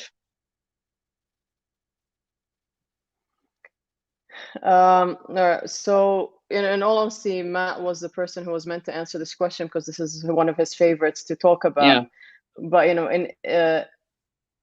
DeFi for us is obviously okay. So if we look at our ecosystem report Q3 highlights, you can definitely see that.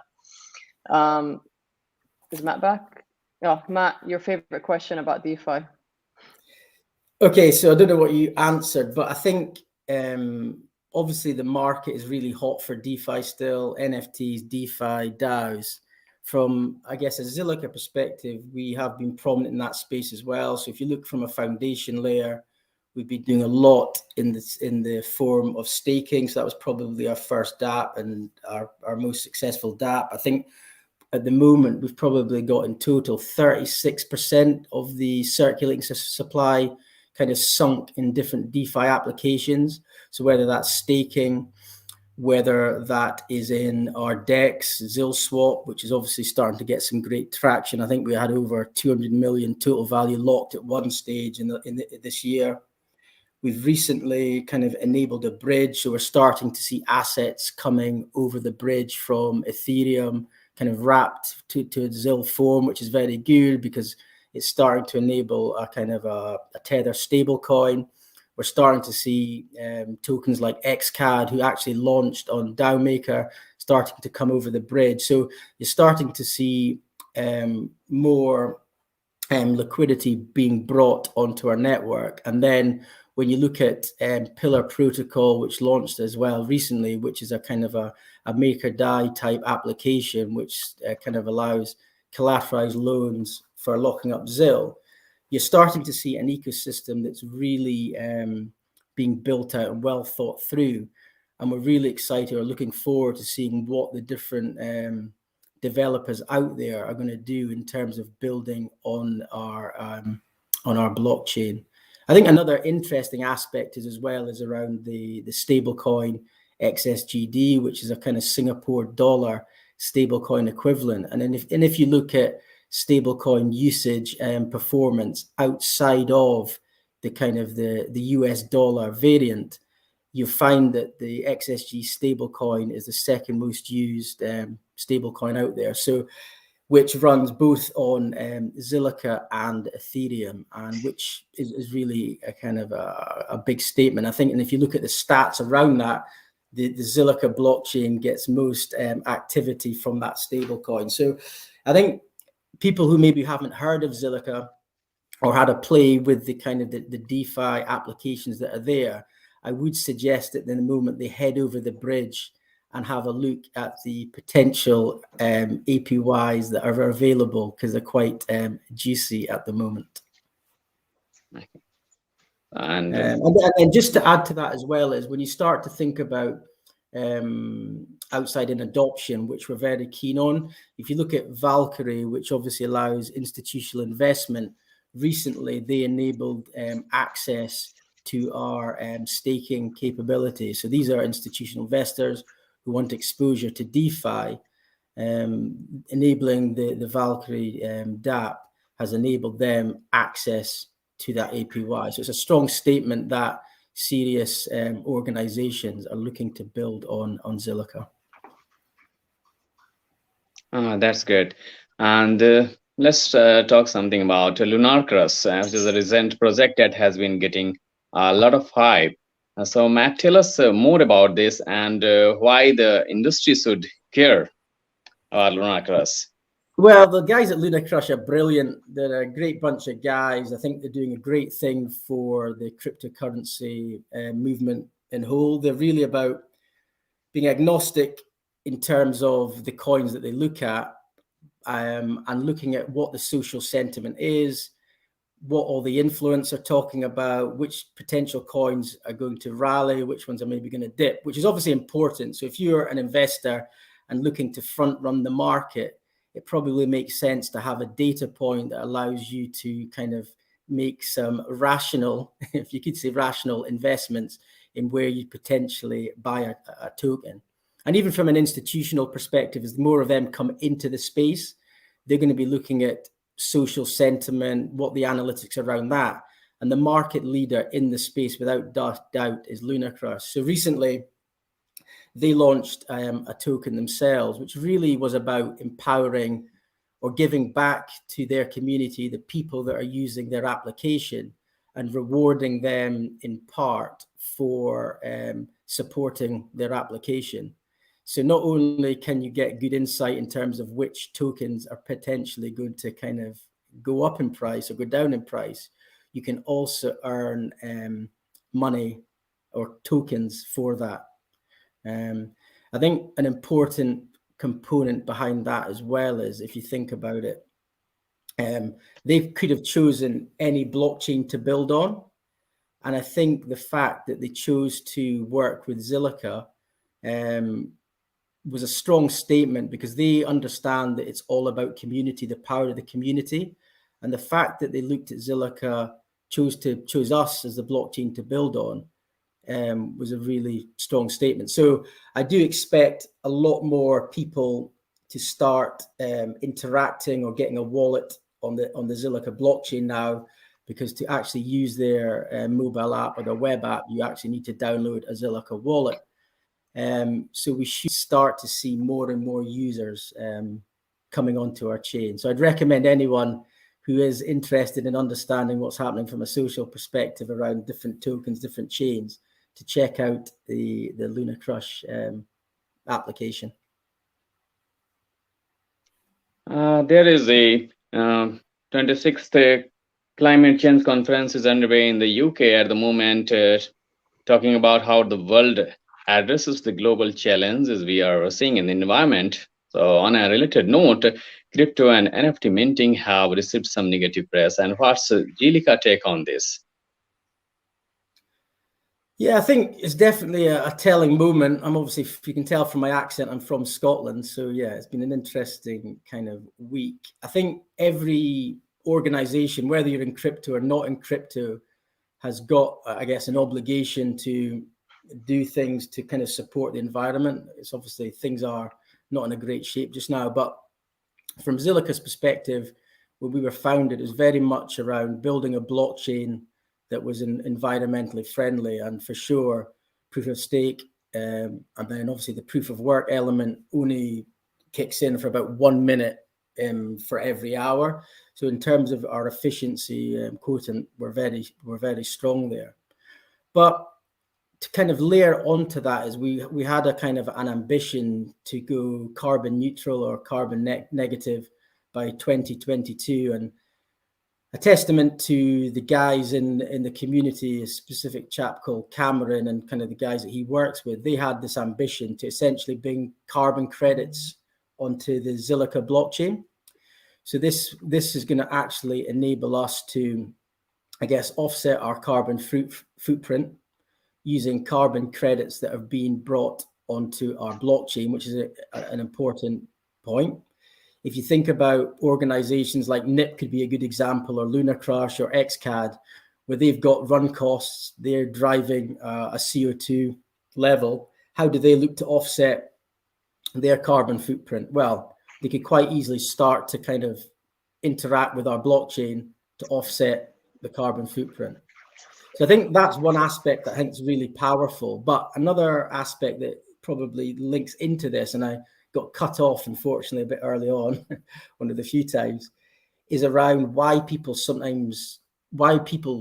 should build on Zilliqa. A lot of this comes back to one aspect is around the decentralization component. And Zilliqa is very much on this kind of journey to decentralize as much as we can. So if you think about the carbon credits example, great example, where I don't know how much you know about carbon credits, but not all carbon credits are made the same. So whether you've got green ones, red ones, blue ones, they all have a different impact in terms of the carbon drawdown that they have. So what we're going to do is to start to use the governance token as a mechanism for the community to dictate which carbon credits we have on chain. So I think for me, it's a good example of where a governance token can be used to kind of, I guess, give the community the voice and the choice in terms of which carbon credits they use. And then if they start to think longer terms about their family or their kids, the kids that they're going to have and where the world's going to be, I think it's an important thing to think about. So yeah, I'm really excited about what we're going to be doing from a carbon credits perspective. We're going to be building out an alliance specifically around the green movement. So there's going to be a lot of kind of announcements and things coming in the next few months in that space. And that's good. And that's really interesting and caring, something which really matters a lot. And tell us something about Zilliqa. One other thing about that as well is I think when you talk about opportunities as well, there's a real tangible market in the green space. So if you think about it, if you were, I don't know, a developer or you had designs to move into the environmental space, there could potentially be opportunity for arbitrage to build an application that potentially sits on top, leverages the carbon credits available, and you can start to drive business models that maybe interact with people outside of crypto. So again, when you start thinking about Zilliqa, this outside-in adoption, what tools, what capabilities available for people to interact with, that to me is another great example of that. That's good. Tell us something about Zilliqa community. How strong is Zilliqa community and how motivated you are? Go on, Sandra, I'll let you take that one. Look, I definitely not being biased here, but I definitely think Zilliqa has a very strong community. If you look at our ecosystem and the growth that it's had, and along with not only the ecosystem itself, but also as a community, we've grown at a rate where any project that has launched on the Zilliqa ecosystem has been oversubscribed through our ZilSwap launchpad. And the strength doesn't only lie in the fact that we support each other within the ecosystem. It's also the level of motivation that they have and innovation that they keep bringing onto the ecosystem as well. I think, if you were to look at other judging a community is a bit hard when you're comparing it to other blockchains that exist, because every community is happy with themselves and what they bring. But our community goes out of its way to always make sure that the adoption is happening from mainstream coming into our blockchain. They're letting people know they're starting initiatives.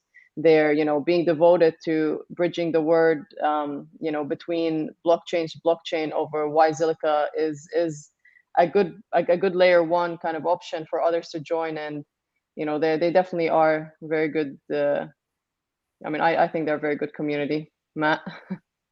No, I think they're a brilliant community. They're really passionate. They bring a lot to the table. We've even got people doing, I don't know, productions, hosting webinars. There's a whole lot going on that I guess is testament to why the likes of Lunar Crush actually built on our blockchain because they knew that they could bootstrap their application because of the positivity and the fact that applications that do launch on Zilliqa are genuinely very successful. So I think that's a strong statement. And I think with what we're doing with Ninjas in Pajamas again is hopefully building or getting a new community to join that not necessarily is crypto native, but we can start to bring them into the fold. So yeah, I think Zilliqa has got a really strong community that will continue to grow.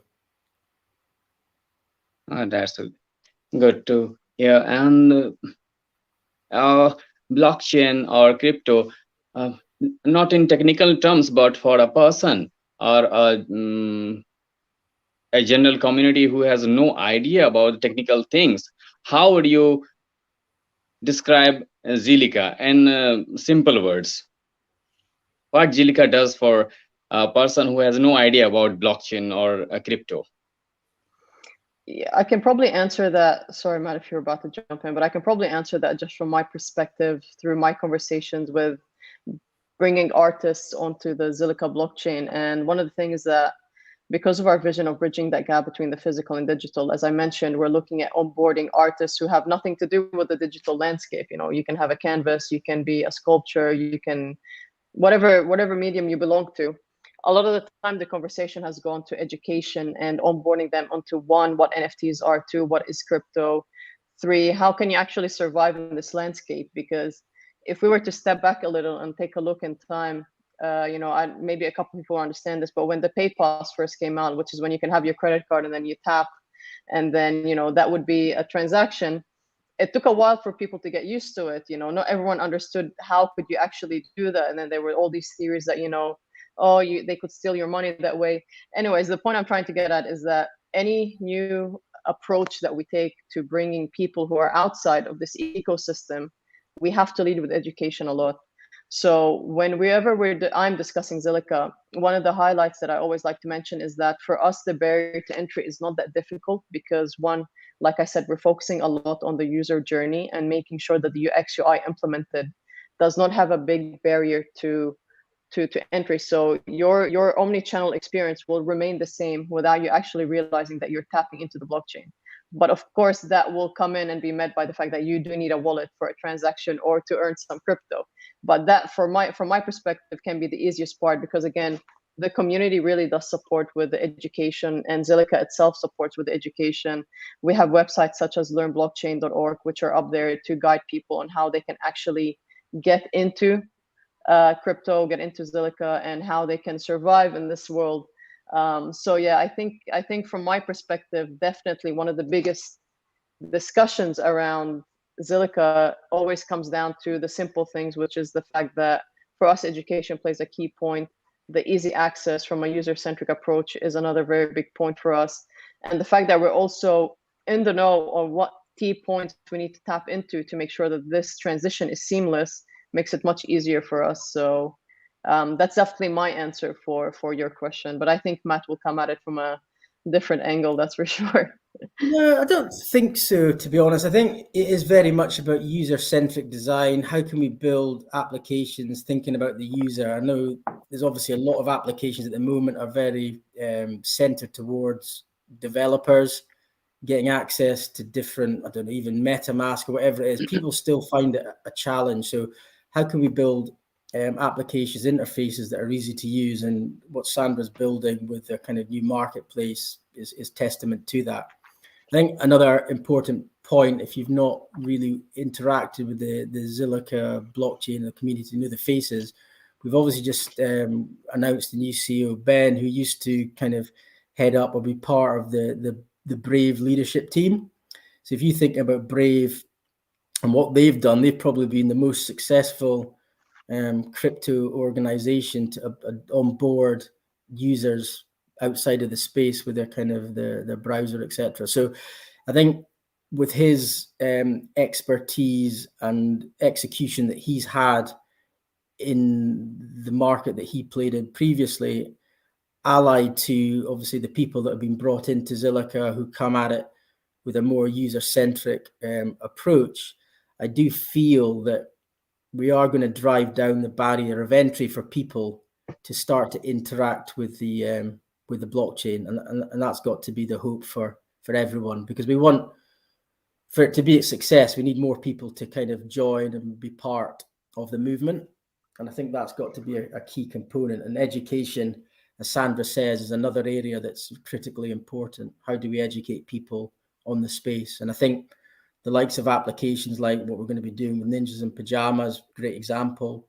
What Sandra's doing, going to be onboarding, I guess, artists who potentially have never worked in the blockchain space, is going to be make some big statements, I feel. Essentially, the scary part is the blockchain itself. If we think of it that way, the interaction with the blockchain isn't the scary part. What's scary for a lot of people looking from an outside in is the fact that they don't understand the space yet properly. And from what they've heard from the media or other, channels, is that, oh, this person invested this and lost this. But there's actually a lot of beautiful things happening in ecosystems and a lot of innovation that's being pushed out there that's innovating a lot of industries in ways that in Web 2 or traditional kind of markets weren't able to happen.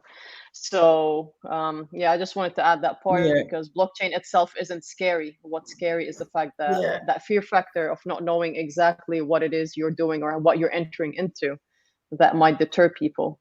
I think that's a good point, Sandra, just to jump in, sorry to cut you off there. I think there's an example whereby we tokenized or fractional ownership of whiskey. So I think that's a really good example whereby you essentially hide the blockchain layer. So obviously Zilliqa blockchain lanes there. It does the kind of the transactions and the settlements of the kind of fractional ownership of whiskey.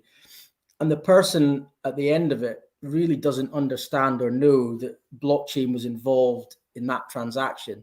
So when you start to talk about, I don't know, the likes of Stripe or Twilio, these kind of infrastructure layer applications that have done really well, all that is hidden from the end user. I don't know, Uber is probably run off Twilio. Nobody probably knows that. They don't care. The fact of the matter is they get value at the front end through the app. And I think that's what we need to do. We need to hide the blockchain as much as we possibly can, educate, make the experiences really easy and interesting. And I think we'll start to see a lot more success. Obviously. Let's talk a little bit about Zilliqa's native token, and tell us what is the role of Zilliqa's native token in the Zilliqa network. So just in terms of, I guess the token's there to pay the miners for kind of securing the network. It's used as a mechanism for staking. It's used as a mechanism for collateral. It's used as a payment instrument as well. So there's a whole lot of capability that kind of sits with it. I think as well, we've obviously got a governance token, GZIL, which again is a fixed supply that's going to be used to, I guess, on this talk of this kind of driving decentralization, that is the token that is kind of used to decide on the direction of where the protocol is going to go, which I think is kind of really exciting. So it's kind of multifaceted in that. I think as a kind of a transaction fee cost, they're very low. So again, when you're thinking about organizations, you need to be really thinking about what is the OPEX cost for interacting with these dApps. I think you understand the low fees using Zilliqa's blockchain. So it's very easy for you to understand your operating costs, whereas some other chains, maybe where the gas fees are a bit higher, you can run into some challenges. UFFS is a great example of a company that were on another blockchain but moved to Zilliqa because the OPEX costs were going through the roof, and it was essentially going to put them out of business. So I think that's an important point to kind of mention about the Zilliqa too. I don't know, Sandra, is there anything else that you think I've missed? No, I think you said exactly what should be said. It's just one thing that I think is good to highlight with this question is that if we look back at originally when crypto first came into space and how it started, there was that mentality that you had to become, you had to be essentially a crypto holder, so you held on to the tokens you invested in, and then, you waited to make your returns and more, and, obviously make a lot of money that way.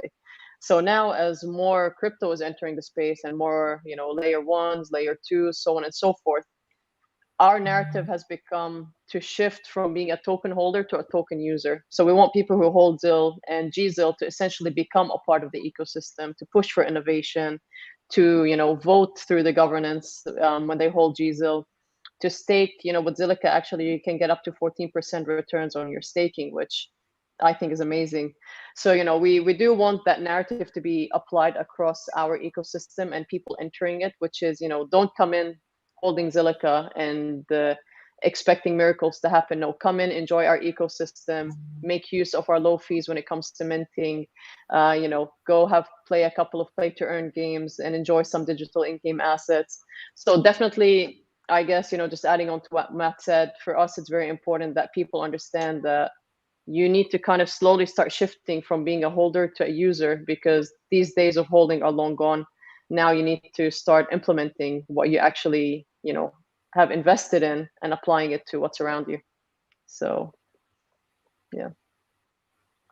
That's interesting. I personally believe that token market value is not necessarily represent the actual value of the project or the potential of the project. And that's good. And yeah, yesterday I was listening to a session at LA Blockchain Summit focused on Dubai, and the message was from the regulators there that they are looking to build partnerships and collaborations with blockchain companies to go ahead with the blockchain and NFTs and metaverse.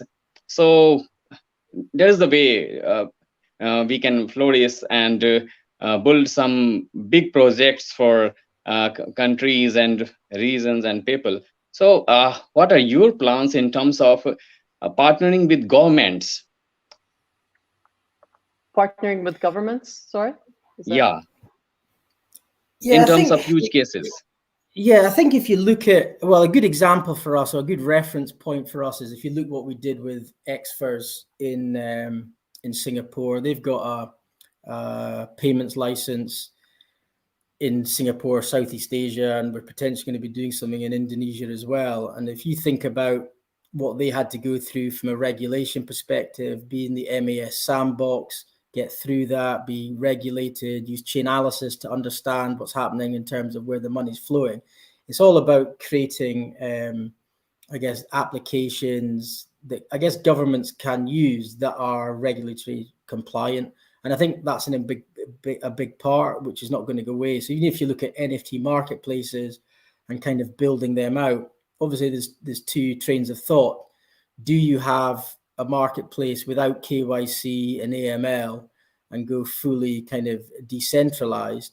Or is there kind of a middle ground whereby you need to have a mixture of both? And I think from our perspective, we've obviously got some NFT marketplaces within the community that are obviously totally decentralized, which I buy into. And I think when you talk about fractional ownership of NFTs to enable it for everyone to have access, I think that's really powerful. But then on the flip side, if you're kind of creating a marketplace, it's going to be about fine art and the ticket price might be quite high. The way the world is, there's going to have to be some regulation around that. So there probably needs to be a KYC element or aspect to that to make sure that you can actually enable these transactions. And whether you're the seller, the buyer, you know that from a regulatory perspective, you're not going to get into trouble with government. So I think Zilliqa is very much about, from our perspective, being on the side of regulation in terms of the Zilliqa research and kind of the applications that we will bring to market. And on the same breath, obviously supporting the decentralized ethos. And I think you can have both aspects to that. I think in any business, people have got different opinions, and it's just about seeing kind of what works for the kind of the market or the area that you're playing in. And that's interesting.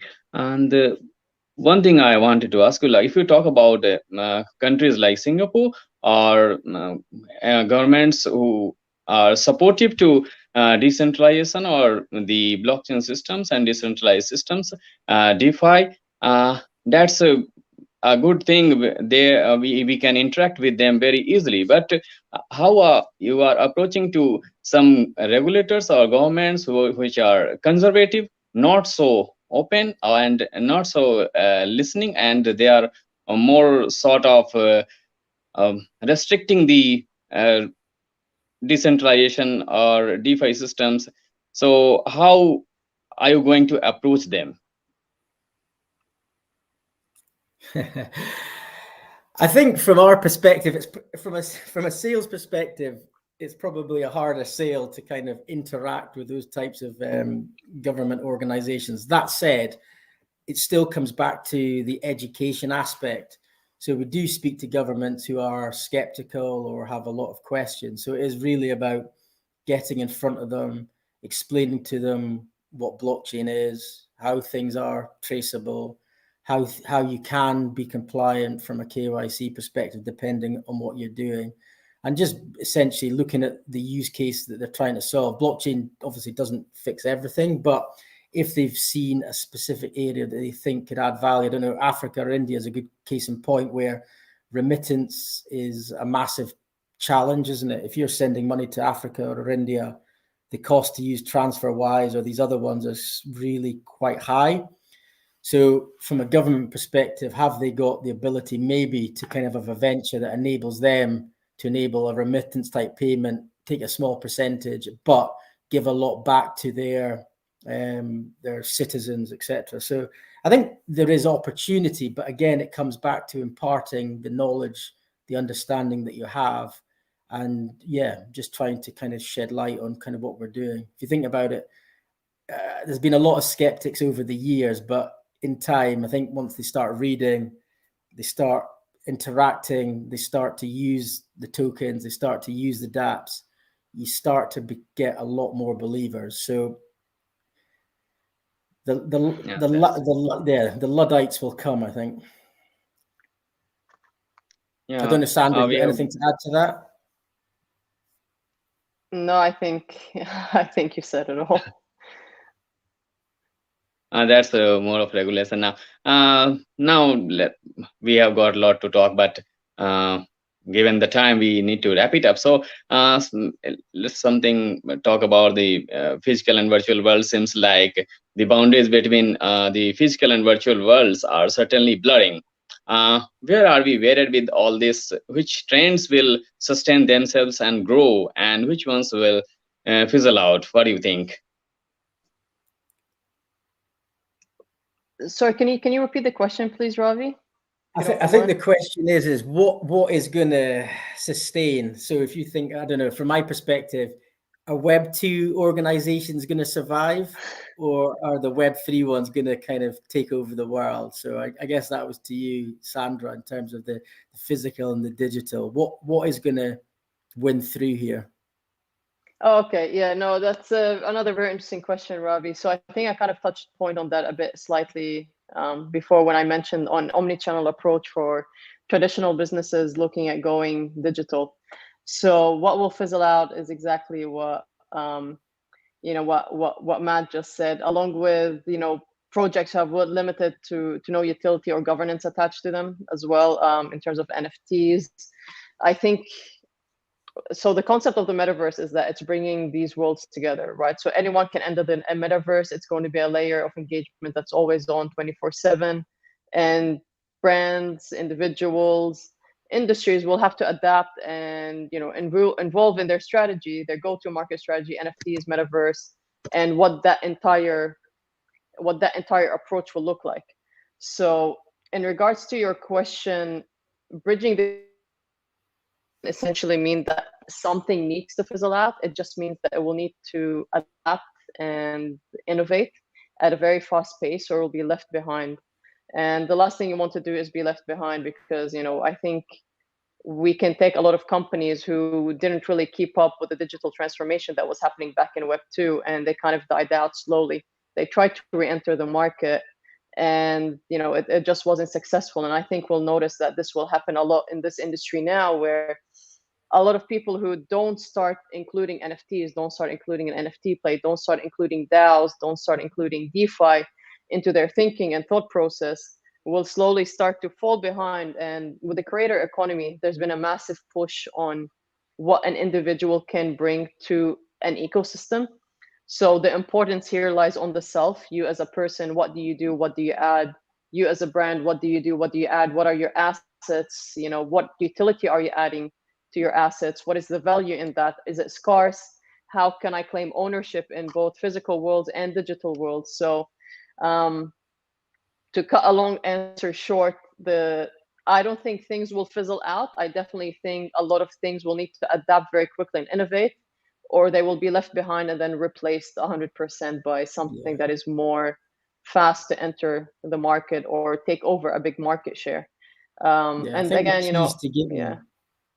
No, just to say, I think the key is that these organizations need to start giving back to the people that are taking part in their platform. So I guess Uber is another great example, whereby potentially if there was a kind of, these drivers had a token or they could have earned something as part of the kind of the business, it probably would have been a lot more successful. Obviously, it's had some success, but they don't make any money and they're obviously in a bit of trouble. So again, it's these sorts of models whereby you're actually giving something back, like we see with Play to Earn, Watch to Earn, with kind of XCAD, all these businesses or modern day businesses or enterprises, whatever you want to call them, get the fact that if you want to acquire new customers, if you want to keep them sticky, you need to be giving them something back for the time that they're giving themselves. And I think that's the important change. And DAOs, again, you're starting to see that in cities, aren't you? That they're actually starting to look at, people are fed up with government and the way things potentially work. Things do feel broken.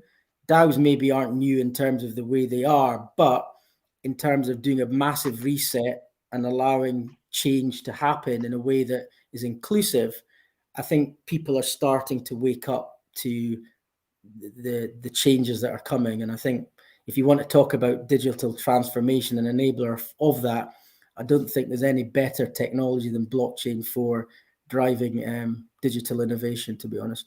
100%, yeah. You can even push it further and say that this new economy that we can look at as a reward-based economy, right? So you're rewarding people for interacting with you, for interacting with your ecosystem, for interacting with your brand. Look at sports, at sports in general, prior to e-gaming prior to the blockchain integration now, right? If you look at that, there was a massive market happening because there was that reward of, you shoot someone, then you win, you gain a kind of like a group of people around you, whether you're playing World of Warcraft or Call of Duty, you're a part of the team and you're being rewarded from being that. So the more you reward, the more people want to interact and take part in what you're doing. So definitely the future is very interesting and it's very exciting. And, it is time that people did start to pay attention to how they are positioning themselves within this creator economy and what value they're bringing and what value they're going to give to the person on the receiving end. So,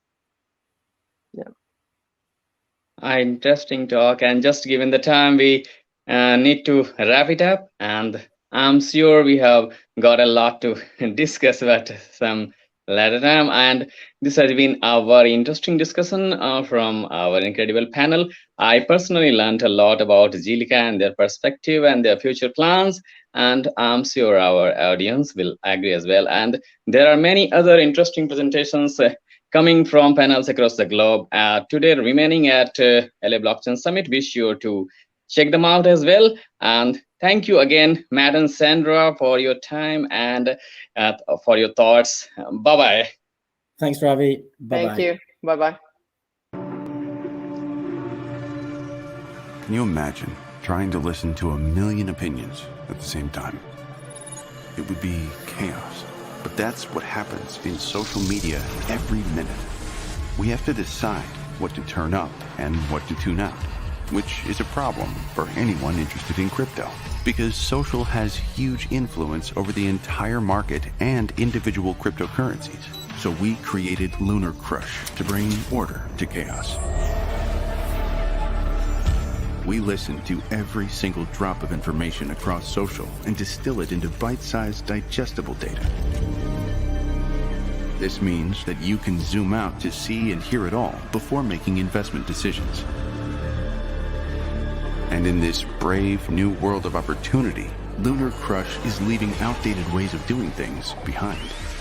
No monthly subscription, no bombardment of adverts, no selling your personal data. Because we believe there's a fairer, better, brighter way to fuel this journey.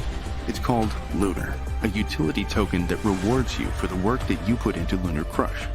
All that's left to say is, keep your hands inside the rocket at all times. Let's go explore.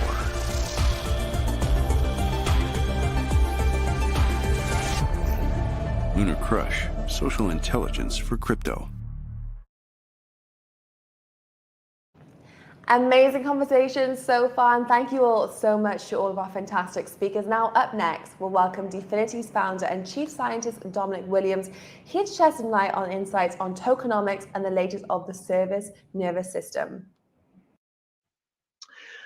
Hello, LA Blockchain Week. I'm great to be here. Today, I'm going to give you a quick introduction to the internet computer, and follow that with a talk on its tokenomics and the forthcoming service nervous system functionality, which is going to be incredibly important to dApp developers in Web3, because it's going to allow them to completely decentralize their dApps and services and raise money from the community. There's already about 50 projects ready to go when this functionality activates in January. By then, there could be even more. So we're going to quickly look at the internet computer blockchain and what it's all about. And then we're going to get on to some of the tokenomics and the service nervous system stuff and the decentralization auctions that many of you who are dApp developers are probably very interested in. So first of all, who am I? My name's Dominic Williams. If you haven't come across me before, I'm the president and chief scientist of the Definity Foundation. Definity is a not-for-profit organization based in Zurich. The foundation was actually formed, I think, October 2016 in Zug, moved to Zurich the next year. And we built out this absolutely extraordinary team over the years. We've got research centers in Zurich, where I am today, San Francisco, Palo Alto, a lot of remote teams. We're about 200 strong. We employ many of the world's leading cryptographers, brilliant computer scientists, and senior engineers. You may already be aware, we're by far the biggest R&D operation in blockchain, and we're working away for several years before the internet computer launched on the 10th of May this year. And of course, we continue working. The Internet Computer Association is a new not-for-profit organization that's been formed to provide support to people in the ecosystem. Developers, governments, investors, backing new projects, people running node machines, researchers at universities, and so on. And I think you may well have already heard about the Definity Foundation. You probably won't have heard much about the Internet Computer Association yet. You can find the Definity Foundation at definity.org, and you can find the Internet Computer Association at internetcomputer.org. And that's also where you'll find a fantastic dashboard that gives you real-time stats on the internet computer.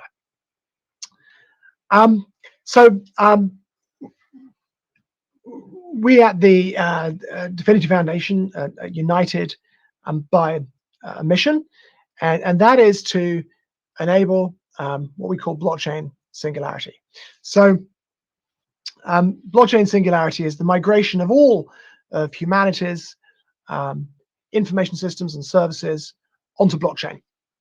And this is made possible by a complete rethink of blockchain, a lot of powerful new cryptography and computer science that provides people with a genuine world computer, i.e. a blockchain that runs incredibly fast at web speed with enormous efficiency, and which can scale its capacity for processing smart contract computations and smart contract data infinitely, and which also enables smart contracts to serve interactive web directly to users. And we believe smart contracts provide just a much superior platform for building everything than traditional IT. You know, smart contracts run on a public network. They're tamper-proof, don't need firewalls. They're unstoppable. They're kind of software and systems at the same time, right? So you can compose new systems from existing smart contracts, and much the same way you build software from components. And one smart contract can be a system unit in multiple larger systems at once.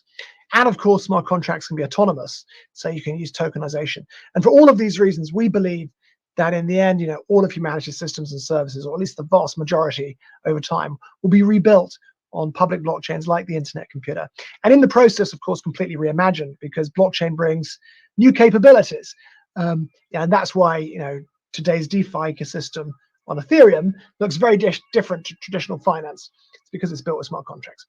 The internet computer, has been scaling out. It's already got vast computational power. I think it's already processed almost 300 million blocks in the short time it's been running, which gives you an idea of the step change it provides from traditional blockchain. I think it's at about 25 blocks a second at the moment, but we expect that to get into the hundreds of blocks a second and thousands of blocks a second and so on. It's infinitely scalable. I think at the moment, it's got about 12,500. Just look at these stats: 12,500 things called canister smart contracts, which are either oftentimes just complete dApps, right? Standalone dApps, sometimes just smart contract units. And there's almost 350 terabytes of on-chain persistent memory. Okay, so very quickly, today blockchain is just way too complicated for the users of Web3 dApps.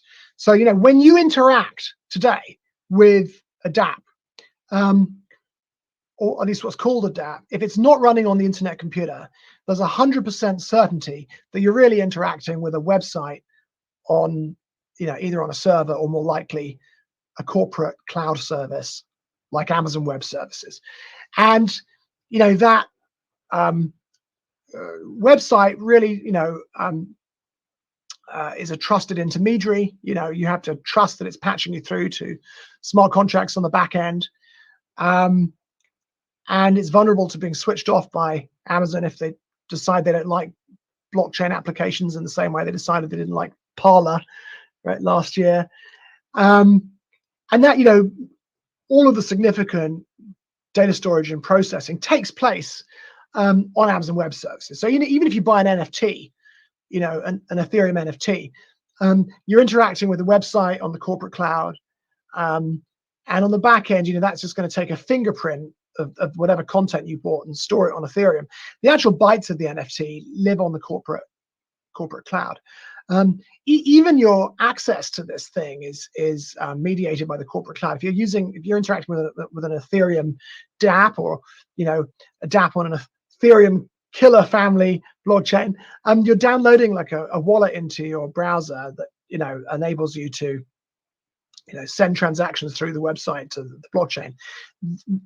That wallet comes from the Chrome Web Store. You're trusting that nobody naughty at Chrome has changed the code to steal the tokens.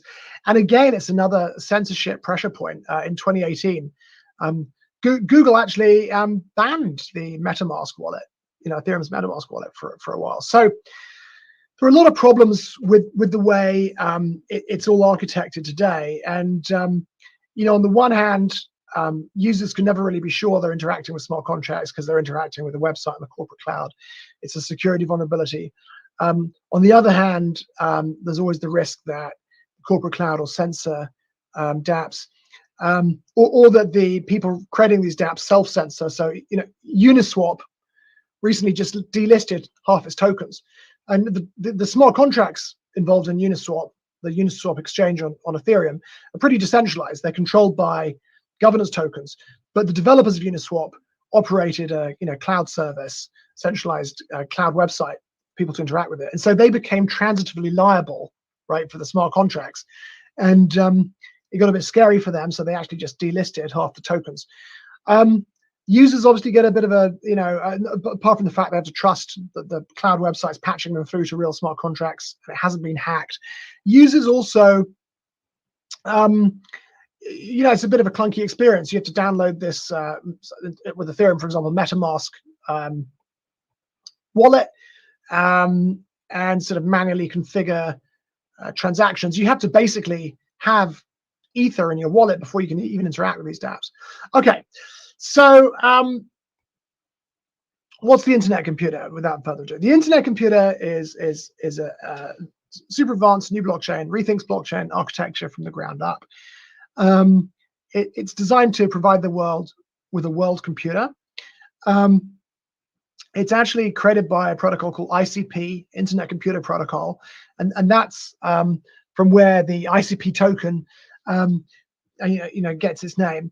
And the internet computer makes it possible for smart contract software to be used to build anything, Web3 dApps, SocialFi, GameFi, DeFi, NFTs, even traditional websites and enterprise systems, and all without any cloud. And that's the really important point. Okay, so something else that's really interesting about the internet computer is that it runs from a completely sovereign physical network. So this is interesting because actually today, most of these proof of stake networks you hear about are running from the cloud. So if you go to, the technical documentation of, Polkadot, Cardano, Avalanche, Solana, Flow blockchain, any of these guys, right? Even these proof of stake blockchains, they'll instruct you how to create a node on Amazon Web Services.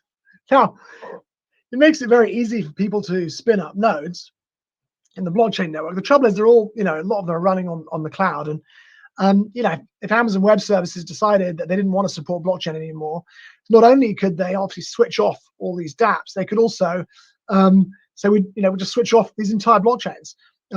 If they were really malicious, I think this is unlikely. If they were really malicious, they could even steal all the validator keys, right, from these proof of stake nodes and just take the blockchain over. I think that's unlikely. They just switch it off. So we, at Dfinity, blockchain maximalists, we think this is the wrong way forward. And so the internet computer was designed to run on a sovereign network, and it runs on a network of what we call node machines. Node machines have a sort of standardized hardware spec, and they're run by independent owner operators. And if these node machines don't have the right spec, there's a danger that they sort of fall out of sync, essentially, statistically, with other nodes, and they get slashed.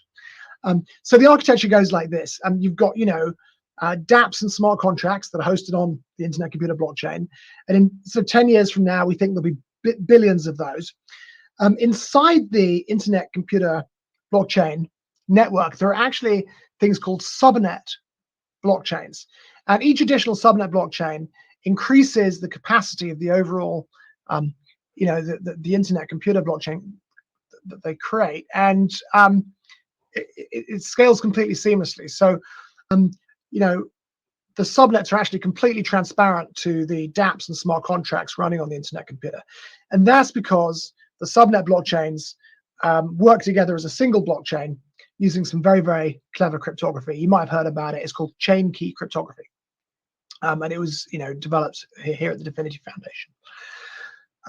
So, these subnet blockchains are comprised from nodes run by independent owner operators. Nodes are combined with a view to maximizing decentralization. So, it looks at this hierarchy of node operator, data center, geography, jurisdiction. We think in 10 years, there'll be millions of these node machines, and thousands of data centers will be used to host them. So the internet computer blockchain hosts an advanced evolution of smart contracts, and they're called canister smart contracts. And the advantage of these things is they're fast and they scale. They're called canisters because actually they implement something called a software actor model, which enables them to run in parallel, which you might intuitively see is essential really to true scaling. And each canister comprises a bundle of WebAssembly bytecode. WebAssembly is a new virtual machine standard. The inventor of WebAssembly actually works at the Dfinity Foundation. It's a bundle of WebAssembly bytecode and persistent memory pages. And the bytecode in a canister can only access, it has exclusive access to these persistent memory pages. So what's really, really cool about the internet computer is, and this I think sort of gives a clue to its disruptive potential, is that developers build new Web3 dApps just by uploading, canister smart contracts to the internet computer. And these canister smart contracts can serve interactive web content directly to end users. And this means that no corporate cloud services are needed. So you get rid of all those choke points and problems with censorship, whether it's other people censoring you or you having to self-censor because you're worried about the regulatory aspects of your tokenization. So there are a number of kind of differences. One of them is that we just talked about canisters serve web directly to users. So smart contracts are basically now, basically servicing HTTP requests, which gives you an idea of how far blockchain's coming along technologically. Another one is they pay for their own computation. So this is called the reverse gas model. So one of the problems with, I mentioned with traditional, Web3, which involves the corporate cloud and MetaMask and everything, is, people want to grow their dApps into millions of users, but in order for somebody to use one of these dApps, they have to, pre-install MetaMask in their browser and then somehow purchase cryptocurrency, for example, buy Ether and put it in the MetaMask wallet before they can actually do anything meaningful and interact with the blockchain at all. So that's obviously, a huge problem with respect to, upfront friction, and it creates a big barrier to entry for users. So on the internet computer, the smart contracts actually pay for their own computation in the mode, like a bit like a Tesla car's charged up with electricity and consumes the electricity when it drives around. Smart contracts on the internet computer are charged up with these things called cycles, and they burn through them when they perform computation. And they're very efficient, which is one of the reasons that this is possible. And this means that users can interact with dApps and services created using canister smart contracts on the internet computer without having tokens. So the internet computer, as you might have guessed, has pretty incredible speed. It finalizes an update transaction which changes smart contract state in about 2 seconds. It's very consistent. And that, to give you an idea, is 8 times faster than Solana, which is a very centralized, thing, but it's widely lauded as being fast. Internet computer is using, very sophisticated real distributed cryptography, and it's doing it in 2 seconds. And if a transaction does not mutate state, it can be processed in milliseconds. And actually, when when smart contracts are serving, for example, web content, that's actually happening through these query transactions, which are certifying the state, which the browser transparently is cryptographically verifying. It's very interesting, and that's happening obviously milliseconds. That's a prerequisite for having a blockchain that enables smart contracts to serve web. So that's not all it does. The on-chain cost of computation is now approaching that of traditional IT, and the reason for this is obviously it's very efficient, but also that it can scale its capacity with demand. So if the demand for on-chain smart contract computation and data increases, the network grows, and this means the cost of smart contract computation and data stays constant. That compares, with a traditional blockchain where there's a fixed capacity, and there's effectively a kind of market, an auction, which allows different people wanting to access it to pay more to get it, and that just bids the price up. So to give you an idea, a gigabyte of smart contract data on the internet computer will cost you about $5 a year, paid for in these cycles, right, which is the equivalent of gas on Ethereum. And sometimes you can specify some parameters with respect to how your smart contracts run. In some cases, it will be higher, but also there should be upgrades to the network available next year that bring it right down. By contrast, I mean, I looked today, actually, and the cost of 1 gigabyte of smart contract data on Ethereum has gone past $500 million. I mean, it's mind-blowing. And if you were wondering why dApps on traditional blockchains are really, websites running on the corporate cloud that just make a few calls to the smart to a blockchain on the back end, this is why. If you want to, for example, mint an NFT on Ethereum, there's just no way you can store the bytes of the NFT on Ethereum. I mean, gosh, if the NFT was a video clip, say, right, I don't know, say UEFA, made an NFT out of some amazing clip of Lionel Messi scoring a goal, and it was a gigabyte of video data, right? Storing that NFT, that video NFT, on Ethereum would cost you $500 million, which is clearly probably very much, even in these crazy times, very much more than the NFTs were. So that's why, when you create an NFT, it's just the bytes are kept on the corporate cloud, and just a fingerprint of those bytes is stored on, say, Ethereum or Solana, or whatever it is. The difference with the internet computer is that you can actually, it's so much more efficient and the costs are so much lower. You can actually store the bytes of the NFT on the internet computer blockchain itself. We had a kind of interesting ride since we launched. It seems that not everyone's too pleased to see this sort of very disruptive new blockchain technology appear. There's not been that much press. We had a lot of sort of FUD going off on social media and things like that. It's been a bumpy ride, but it turns out that blockchain engineers and entrepreneurs can read between the lines, and they've been adopting the internet computer in droves. So I haven't stayed absolutely abreast of it, but a couple of weeks ago plus, there were already more than 1,000 developers building on the internet computer. I think we've given out grants to more than 100, and we're still just giving out grants all the time. And a lot of these new projects are doing things you couldn't possibly do on any other blockchain. Like there's one, I always talk about this one because I know the guys, but called OpenChat, which is actually running a chat service from the blockchain. There's no cloud involved. And what's really interesting is that it's an example of an emerging new sector called SocialFi, right, which blends social media functionality with DeFi functionality, and there's also going to be GameFi and many other things. And so eventually you're going to be able to send your chat service account is going to be it's going to be like a crypto wallet too. So you'll be able to send Bitcoin and ICP and things like that in chat messages.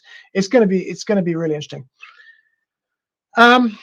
So as I just mentioned, I just front ran myself. The internet computer is pioneering new trends, and we see SocialFi, the metaverse, and GameFi as being incredibly important amongst these. So you may have heard that you can now compile Unity applications down to WebAssembly and run them inside the browser. Well, as I mentioned, internet computer smart contracts are also WebAssembly, and it allows for some very interesting integrations. You can have internet computer smart contracts serve Unity front ends compiled to WebAssembly, and that can interact with the smart contract. And so you can, provide people with amazing 3D worlds using that functionality. And where it gets interesting is how you can integrate with other things. So, obviously a sort of 3D world created that way would enable people to interact with tokens, cryptocurrencies, that kind of thing. But what if those, what if that, game, some GameFi application that integrates through some 3D game universe with crypto, wants to add chat. Well, they could integrate open chat, right?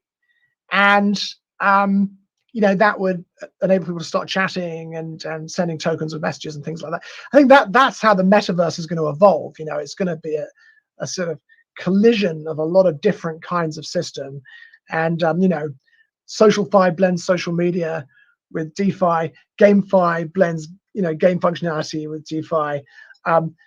The metaverse I just described is when those two things come together, right? You're in a 3D world, and in that 3D world, you've also got social functionality with DeFi. So, here we go. Yeah. So something else with this, I mentioned that SocialFi blends social media functionality with DeFi functionality. One of the big meta changes, though, is going to be that the users are going to become both the owners and teams of these services, and so what that means is I think social media is going to grow by airdropping governance tokens to users and creating token incentive frameworks so they help with things like moderation. GameFi is going to just transform gaming.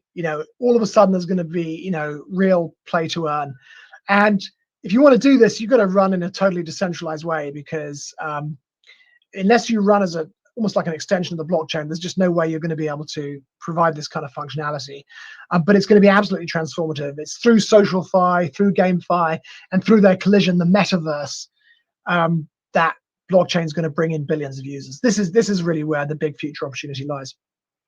I'm pleased to say, there's a lot of very talented people already building out the sort of metaverse functionality on the internet computer.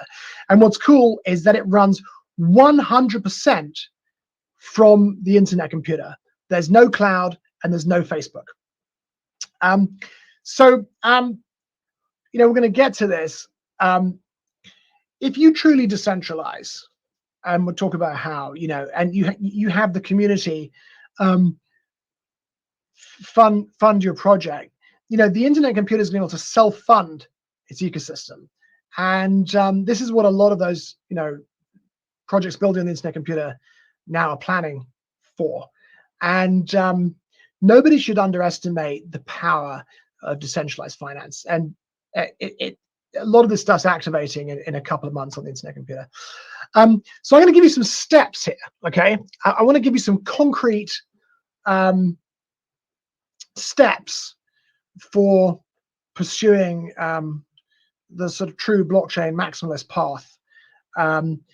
And step one is, realizing that corporate cloud services are kryptonite for Web3 dApps and services, and that if you want to escape that kryptonite and gain the full power that blockchain can give to you, you're going to build on the internet computer without any use for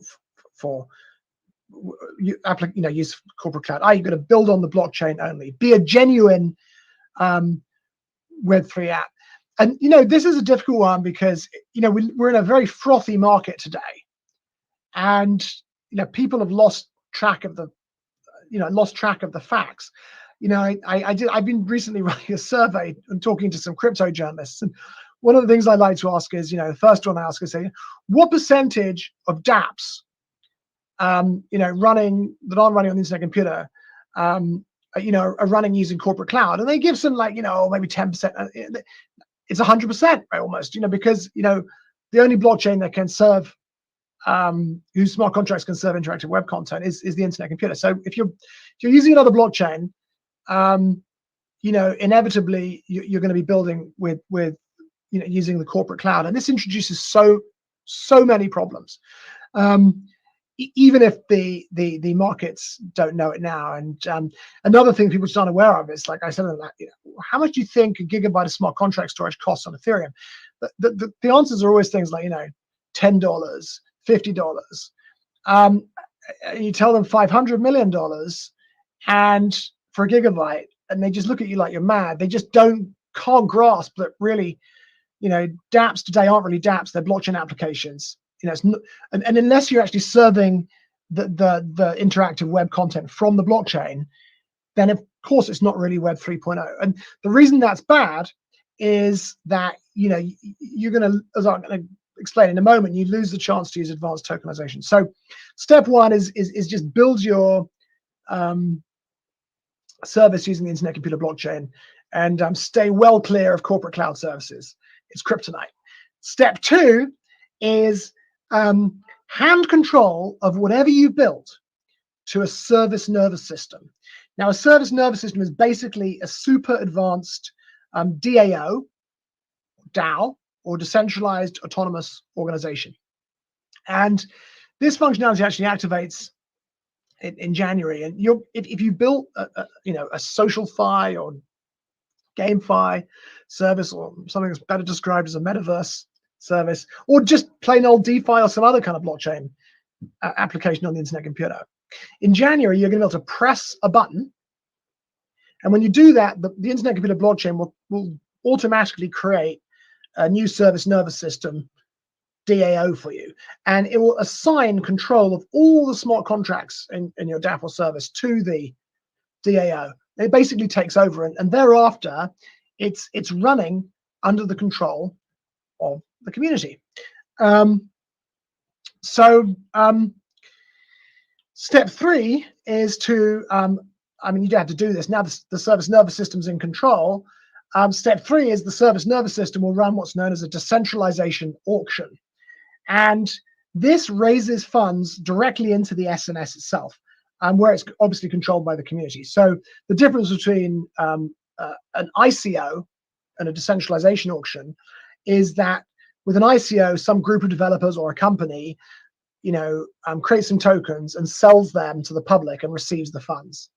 With a decentralization auction, you create a DApp service, press this button, a new service nervous system is created, and control of all the smart contracts involved is assigned to this new service nervous system DAO, and it now runs under the control of the community with thousands of anonymous participants voting on proposals through these things called voting neurons, right, which they can create by staking.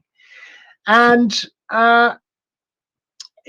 it then creates a ledger of 1 billion governance tokens, and begins by auctioning off a whole bunch of these. So in this example here, 400 million of these governance tokens are auctioned off in a single clearing price auction to people over the internet, and the participants in that auction then control the service nervous system and the funds raised through the auction. Typically, then it'll grant governance tokens to the original developers, and that could be just a team of developers, could be a team of developers and an entrepreneur, could be a team of developers and entrepreneur and some investors. Can be any arrangement. This is a great ecosystem for venture capitalists to participate in. And typically when for both participants in the decentralization auction and the founding team, they receive these governance tokens ready staked in the governance system mostly, right? So the governance tokens are already playing their role, and then you typically save some share for users, right? Because as we discussed, users in the future are going to be both owners and both the owners of Web3 services and the team that runs them, right? So in this example, 400 million of the 1 billion governance tokens are sold in the decentralization auction. The funds raised are kept inside the service nervous system DAO itself, under the control of the community, for things like developer grants and so on. 250 million are given to the founding team, and then 350 million are reserved for users. And you can imagine with something like OpenChat that random airdrops happen all the time. So if you happen to be online, some randomization engine inside OpenChat will just ping you and say, hey, do this captcha to prove you're not a bot. And if you can successfully pass the captcha, it's like, oh, here's 3 governance tokens. Some random time in a few days does it again. Hey, do this captcha to prove you're not a bot. And if you're lucky enough to be online at the time, it may say airdrop you 10 governance tokens. And through this, you can basically make users the owners of your SocialFi, GameFi, Metaverse, and any other DApp or service you create. Make them the owners. They automatically become the team because they start advocating for the service and bringing new users in. And you can also create advanced tokenization frameworks to get them involved in things like moderation. So, this is the crucial bit. This is why you've got to care about decentralization. Once you are running under the control of a service nervous system, the community is in control. In fact, this decentralized brain, this DAO, this service nervous system is in control. And effectively, it has become an extension of the blockchain. It's an autonomous extension of the blockchain. And what you've done is essentially created a microeconomy within the overall blockchain's macroeconomy, right? Which is incredibly powerful because blockchains can do tokenization. It's easy to see why. Bitcoin is decentralized, right? And that's why it was able to succeed. Nobody could turn it off. People tried, governments tried in the early days. It's truly decentralized, and people eventually came to accept that truly decentralized systems can, incorporate tokenization. But if you, went and created MyCoin on an Amazon Web Services instance, right? Even today, if you create MyCoin on an Amazon Web Services instance, various regulators and police forces and so on will actually come and take you away. You can't do it, right? It has to be decentralized. So when you totally, and this is, helps you understand why that if there's huge advantages in totally decentralizing your DApp, because now, you can employ advanced tokenization. So, I mean, we just talked about a very simple one, and that is airdropping governance tokens to users so that they become the owners of the service, and then also naturally become part of the team advocating for it, and later on get involved in things like content moderation through other token incentive frameworks. You just absolutely need to decentralize to do this, and this is where the huge opportunity lies. And if you want to get involved in SocialFi and GameFi and the metaverse on blockchain, you need to be serious about decentralization and eschew the corporate cloud at all costs. Just go the fully decentralized route.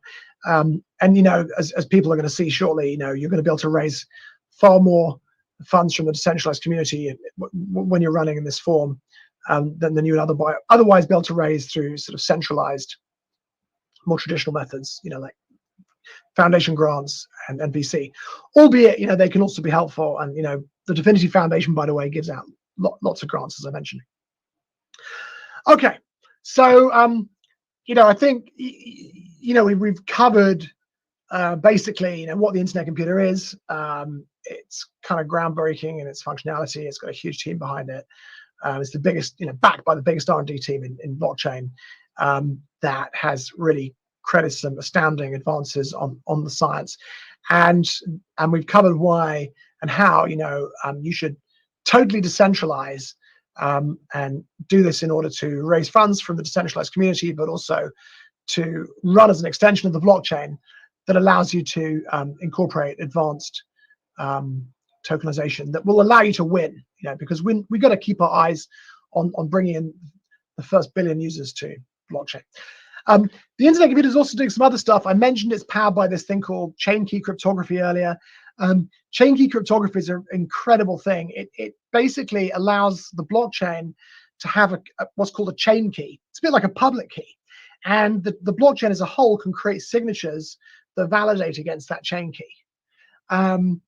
And internally, this is actually absolutely crucial to how the internet computer scales, because as it creates new subnet blockchains, they can all communicate with each other without seeing each other's state.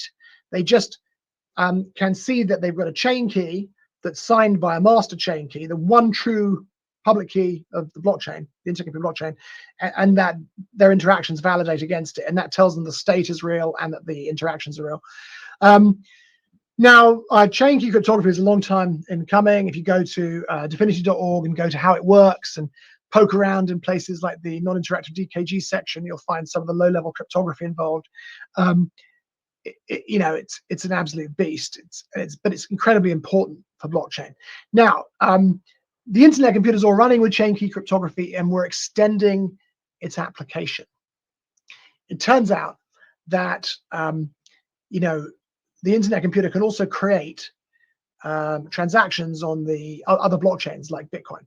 So we're directly integrating with Bitcoin, and smart contracts on the internet computer are going to get their own Bitcoin addresses. And that means that smart contracts on the internet computer can send and receive Bitcoin on the Bitcoin blockchain. This is very different to wrapping, bridges, sidechains, all that kind of stuff. Smart contracts on the internet computer will actually have their own Bitcoin addresses, which is a pretty seismic thing. And that means a smart contract on the internet computer can send and receive Bitcoin. If you know the address of a smart contract on the internet computer, you can just send it Bitcoin from your wallet. And likewise, a smart contract on the internet computer can send other smart contracts Bitcoin and send smart Bitcoin to any arbitrary Bitcoin address, such as yours or my wallet. So this is incredible because for the first time, Bitcoin's going to get its own sort of native smart contracts in a way, and it's going to provide for the creation of native Bitcoin DeFi. So much in the same way that smart contracts in Ethereum can store and move Ether, these internet computer smart contracts can store and move Bitcoin. So that's going to be fantastic for Bitcoin, and we're sort of super looking forward to seeing what people build when this stuff is activated early next year. In addition to that, of course, it's going to bring $1.5 trillion of liquidity straight onto the internet computer blockchain, and I think we can all agree that that could be interesting, especially when you begin to combine Bitcoin liquidity with SocialFi and GameFi. I mean, you could have like a metaverse within which Bitcoin's being moved around. And there are ways of, when Bitcoin moves, it moves on the Bitcoin blockchain, but you can also move it within a smart contract locally and basically move Bitcoin inside a metaverse environment in 2 seconds. So this could be incredibly exciting. And I think it illustrates the power of, hardcore cryptography. And it helps explain why we spent so many years in R&D and have such a huge team of, very famous cryptographers oftentimes, and computer science researchers and engineers. So finally, people have asked about this a lot, and we also plan to integrate with Ethereum using the same technology, and smart contracts on the internet computer will be able to call into Ethereum smart contracts and vice versa, but that'll take a little bit longer, not least because the Ethereum blockchain is in flux and its protocols being updated. Okay, I think I've finished in time. Thank you for listening. If you made it this far, check out the internet computer, check out Canister smart contracts, new languages like Motoko. Get involved with building the future on blockchain. Thanks a lot. Thank you so much for listening. Well, now entering onto our virtual main stage is Casper Networks co-founder and CTO of Casper Labs, Merle Palika, here to introduce Casper, the blockchain for small but also large projects. Thank you so much. I'm very happy to be here. Today, I'm going to talk a little bit about Casper, the future-proof blockchain. So let's dive right in. So we're here today because we believe that blockchain can be a quantum leap for society. I started Casper because I knew that blockchain could transform entire industries. And when most people think about blockchain, they think about crypto. But the technology is much more than cryptocurrency. Right? Cryptocurrency is the first widely known use of public blockchain. And as we set out to build Casper, I learned that the technology in the market does not meet the basic business platform requirements that I would expect in my own decision-making processes when I would select a technology platform. So we set out to build a protocol and platform that meets these requirements. So how did I know what enterprises needed? Well, prior to being involved in the space, I spent the past 2 decades at marquee software companies as a technical leader responsible for quality and core product delivery. I was responsible for delivering robust, reliable SaaS software and accountable to business stakeholders for uptime, features, and customer satisfaction. I was entrusted to make technical product decisions for the company on a daily basis. So today I'll walk you through how Casper solves these key business problems in simpler ways than any other blockchain solution in the market. So what's the most important value proposition of blockchain? It's its security. And most protocols get into the TPS race. However, in so doing, know that they are making trade-offs in security. And they do this by using statistical models or have classes of network participants or use voting mechanisms for participant selection. But all these methods compromise security and decentralization. And when I'm talking about participants, I'm talking about miners or validators in proof-of-stake networks. These factors can potentially put businesses at risk. So a solution was needed to effectively solve what we call the blockchain trilemma of security, scalability, and decentralization, while also addressing several key issues that impede real-world enterprise blockchain adoption. So why do we believe that Casper is truly the first future-proof enterprise-ready blockchain? Well, in order to upgrade applications, for example, blockchain has to integrate into existing architectures. And the Casper network is specifically designed to make it easier for enterprises to build, test, and deploy blockchain-enabled applications alongside their existing tech stack. All of these features are designed not only to provide the most robust yet flexible on-chain environment, but also to make it as easy as possible for businesses and other organizations to start building on Casper.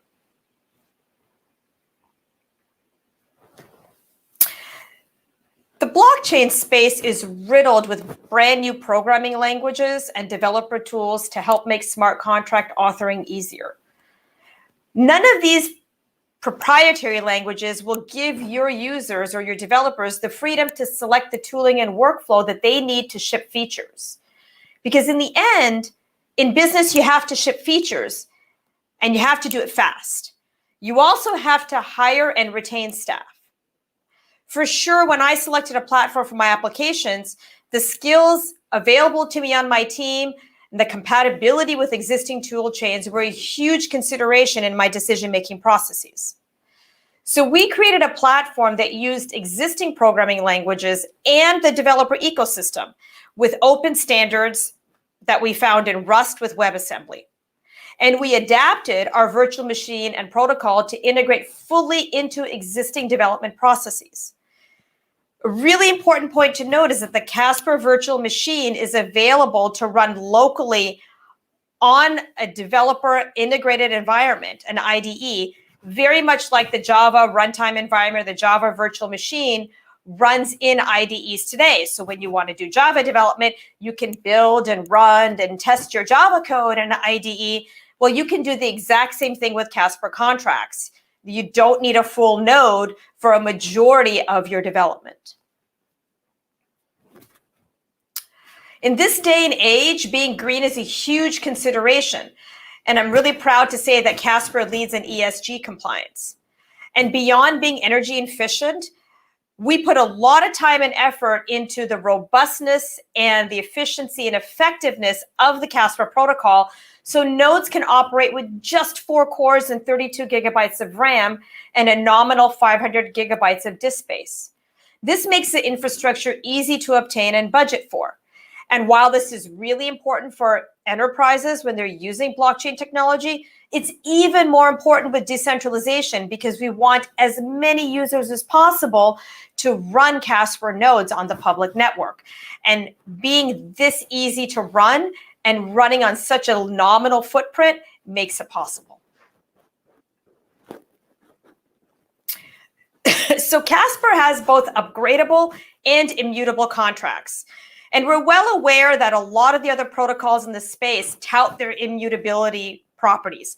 And again, Casper does support immutable contracts, but we believe that there's significant space for enterprise where they need to have governed upgrades of their smart contracts because they are accountable to stakeholders and customers and have to fix bugs, add new features, and continue enhancing those smart contracts as new requirements emerge in their business.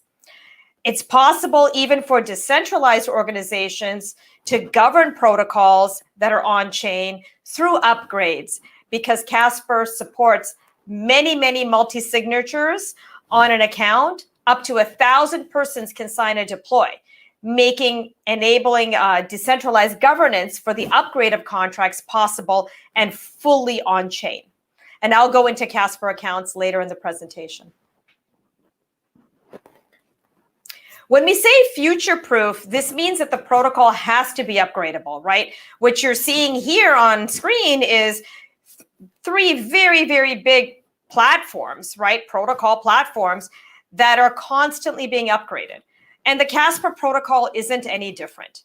We designed the protocol, its architecture is very modular, both from the ROSM runtime all the way through to the consensus component. These core components can be upgraded and swapped out as new technologies come to market. And we chose this architecture in order to ensure that the protocol can be maintained both now and into the future, not just by Casper Labs, but by the decentralized developer community that will eventually emerge and take ownership of the code base.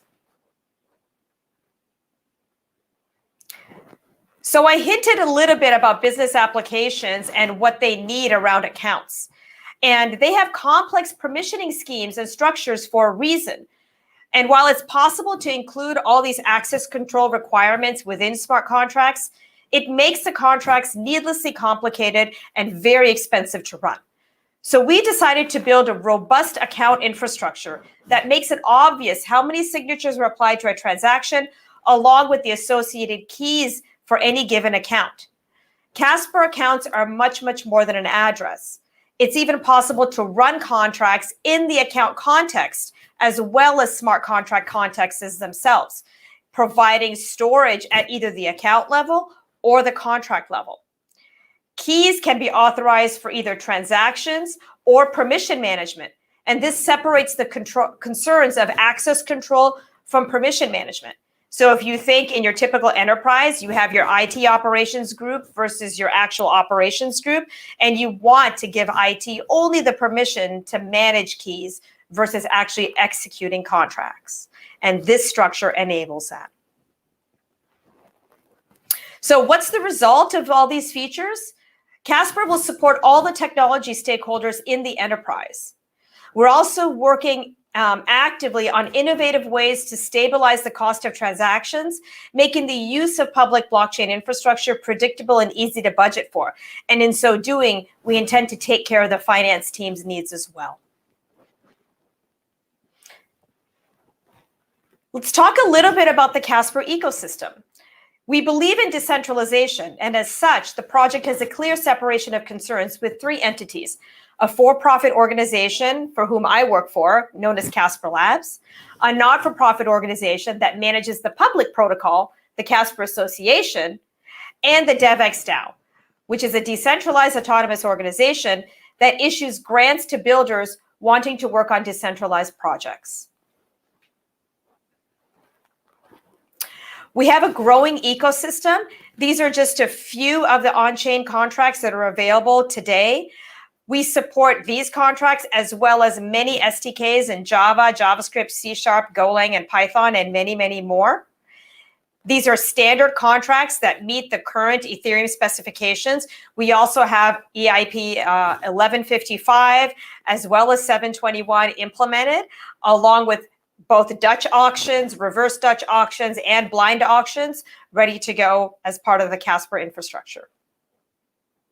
So I've told you a lot about what's available today on Casper. Let's talk a little bit about what's coming, because I'm really excited about our future roadmap. So we just released 1.4.1, and we were able to reduce latency by almost 4x for the processing of transactions. We reduced our block time from 1 minute to 32 seconds. All transactions in Casper are finalized from the moment they're executed, because we perform execution of transactions after consensus. So this isn't just about transaction processing. This is actual finalization of your transactions in 32 seconds. In 1.4.2, we'll be releasing enhancements to the auction contract, as well as an enhanced developer user experience within the testing context that I referred to earlier. That is the Casper VM that runs locally, enabling dApp developers now to get all details of the call stack, as well as return value and other features that enable the easier and smoother debugging of contracts, as well as using unit tests. In 1.5, we will be releasing fast synchronization, which will pave the way for thin clients. And I'm really proud to say that we are way ahead of the curve compared to the other protocols in releasing our thin client. With Q2 2022, we will be releasing Casper 2.0, and this is the account and contract unification that will release the ability of contracts to stake, as well as multi-signature upgrades and contracts that pay for themselves. Our research progress is also planned out for 2021 and 2022. We'll be looking at an enhanced highway protocol, as well as composite shards and gas fee stabilization, as I indicated. Thank you so much for your attention. I look forward to connecting with all of you in the community. Please follow us at Casper_network on Twitter and catch us at casperlabs.io. Thank you for your attention. Some great conversations so far. Now wrapping up Casper Hour is Casper Association's Director of Communications, Joe Benso, along with special guest, digital NFT artist, Dario Desenia.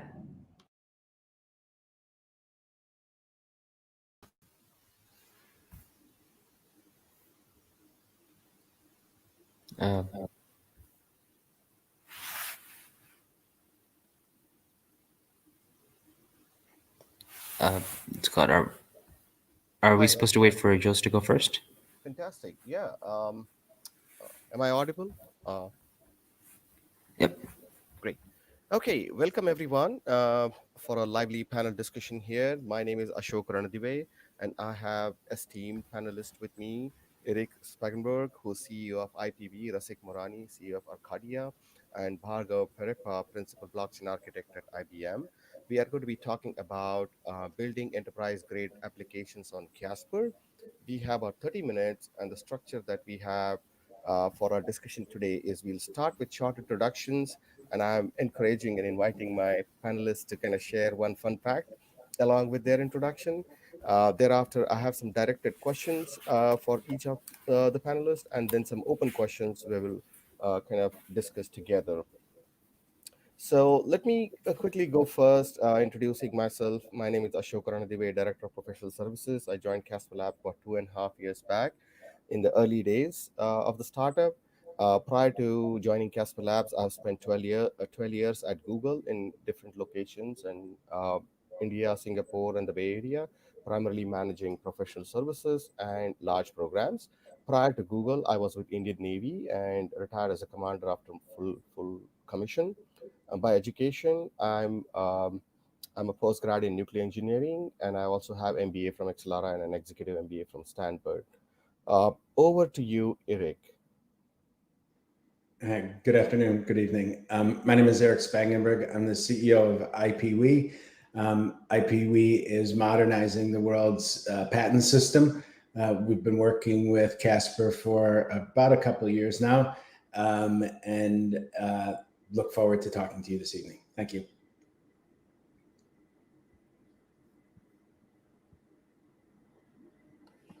Over to you, Rasik. Absolutely. So my name is Rasik Morani from Arcadia. We're a software development and security company building in the Casper ecosystem. We primarily work in the DeFi space, as well as with the Layer 1 blockchains and in zero-knowledge proof cryptography. Over to you, Bhargav. Ashok and panel, thank you. My background is basically, I'm an IBMer for about 27 years. I'm a software engineer with a business educational background. My skills are primarily in Hyperledger Fabric, as well as a bit on Casper Labs. I want to thank you having worked with Ashok, Eric, and rest of the team. Over to you, Ashok. Thank you so much, Eric, Bhargav, and Rasik. Eric, as CEO of IPV, IPV is blazing a trail by selecting a public protocol for your product. And it's a very interesting product that you're developing at IPV. Tell us a bit about, why a public protocol was suitable for your particular business needs, and what features did IPV need in the public protocol? Yeah, so look, we operate exclusively in the enterprise world. So first and foremost, in pretty much everything we do is we need to do something that's acceptable to enterprise. And we work with some of the largest corporations in the world. And we work with corporations around the world, including in China, the US, EU, as well as the Southern Hemisphere. So as we were going through, and we, like probably many of the companies, started out, took a really hard look at Ethereum, and then discovered this thing called gas costs, and understood that the variability in that cost model wouldn't work for us. And so we went out and cast a very broad net with working with IBM, and we did a deep analysis on which protocol we thought would work best globally for our enterprise customers. We came up with 100 requirements, but there were a handful of them that ultimately were really key. And the first one is that it had to be available globally. And when you do that, you get reduced to the number of available chains as a result of the BSN network in China. And then we thought about, whether or not that was, adequate to drive a decision. We ultimately decided that we was. And then after going through and building out the requirements, we ultimately became extremely comfortable that the key for us was not just Casper Chain, which we thought had some interesting attributes that would work best for our enterprise companies, but also the ability to work with the Casper Labs team was critical to us. Relatively small company, about 25 people. And so we were not prepared to go it alone. And for us, that was also a critical factor. But again, at the end of the day, the thing that is most important to us is buy-in from the many enterprise customers that we work with. And that was ultimately the key decision maker for us. Thank you, Eric. Thank you for bringing the requirements and how you went about selecting a public blockchain for your business purpose. Coming over to you, Bhargav, we know enterprises are exploring blockchain technology. What is IBM hearing from its customers about blockchain platforms and their requirements? Ashok and panel, thank you. So I want to take this question and answer in three specific sections. What we are seeing from the field today, what we're looking forward to as we evolve the next generation of these blockchain solutions tomorrow and into future, and what are the core requirements enterprise class applications might need, right? So today we are seeing solutions that are programmable rules for value exchange with replicated shared immutable ledgers. Okay, so clearly we are seeing that. We're also seeing that businesses are actually deriving benefits and value from their existing solutions. One of the things that we have noticed, unlike popular writings, is today's solutions are not really disrupting.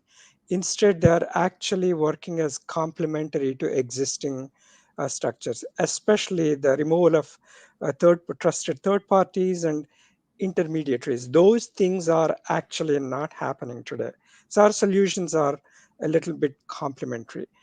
The other things we are very clearly looking in today's solutions, the supply chain solutions are really getting intelligent, especially in the domain of track and trace and provenance. When you look at logistics, when you look at food supply chains, pharmaceutical, financial supply chains, and other EDIs and other applications. Now, what exactly are we likely to see towards next generation of these distributed decentralized applications? Clearly, we know now that business leaders are convinced this is a technology that has a future. And if you look at top 5 initiatives across the board from leadership, one of the things they're focusing on is blockchain technology. So there is a future, and there is businesses are convinced. Second thing we learned from this experience and into the future is, I think any solution that leads by technology is not the issue. We need to lead blockchain solutions with the business outcomes, because technology is looking to be easier than forming collaborative consortium memberships and bringing parties together, right? So that's the lesson we are learned, and we are looking forward to, as I think will be reinforced. If you look at some of the production quality blockchains today, TradeLens, Food Trust, Trust Your Supplier, VTrade, for finances and for contracts, Ligon and other things, it's not the technology that was proven challenging. It's bringing all these consortium members together and having a successful network is what we experienced as more difficult, right? So the other big lesson into the future is it's not always the permission private blockchain networks. The future is a mix of private, public, and a consortium based. We clearly see that possibility and opportunity, and that's where the roadmap is. And the reason for that is, again, if you look at the tokenization, which is actually helping and accelerating blockchain adoption, both in the wholesale and the retail side, especially in the context of finance, and also the digital identity and verifiable credentials. So given these two trends, it's no longer viable that the future solutions are only permissioned. That's where Casper Labs and some of the protocols like Casper Labs come into play. It's not just permissioned anymore. The other thing we are noticing versus today's solutions, the future solutions are going to be not sharing the actual data, competitive information on the ledger publicly. Instead, the proofs of the correctness of the data and the validity is what will be on the ledger. We're talking about zero knowledge proofs and making sure the proofs and assertions are on the ledger rather than the data itself. I think that's another lesson we have learned. The other key pieces we believe in, the third parties, the intermediaries will not be eliminated. They will still be needed, especially the wallet vendors and other players like custodians will still be needed. And the other trend we are seeing is you will have to have a network interoperability between various technologies and protocols. So that's another trend we will be getting into. Ashok. That's an amazing summary, Bhargav. Thank you so much. That's quite eye-opening for me. When you say that the third parties and intermediaries will still have a role to play, and calling out that the business needs should be driving and not just a tech for tech's sake, driving the future growth. It's interesting also that you bring out public-private network and how they need to kind of work together in future. And that's one of the strengths for Casper is Casper can be deployed as a private network or a public network, which is already live, or could be a hybrid kind of solution. The AWS one-click template that we have for our node deployment, at the click you can deploy a node, or you can create a private network, or deploy a node that can join a public network. So great to hear, and reinforce our thinking from your end. Moving over to Rasik, as CEO of Arcadia, you are heavily involved in DeFi and other layer 1 public protocols. How is Casper technology different from other layer 1s in this ecosystem? Absolutely, yeah. So Casper's, I guess, main standout difference is flexibility, which is quite interesting considering the larger L1 ecosystem. Casper's I guess the way Casper's implemented its contracts makes it so that as things are needed or as new innovations come along, it can be easily added in without having massive and disruptive change across the board. Now, of course, that's contingent on the size of the change, but for the most part, the Casper development team has actually been pretty good about making it like pretty backwards compatible. And the gas costs introduced in like other chains, Casper is actually very competitive against that. And one of the cool things about Casper is that excluding the gas cost for a second, one of the big things is the block limit.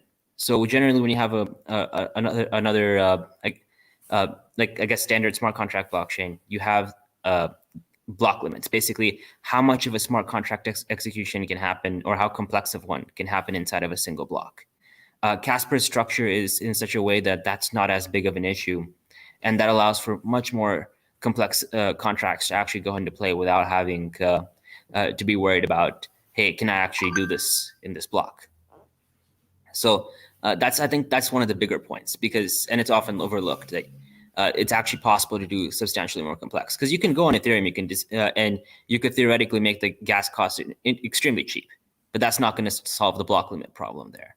Now, there's also some amazing stuff in regards to being able to package smart contracts together and import them in later as Rust packages. Now, of course, Casper uses WASM, so it's possible to do that in other languages as well.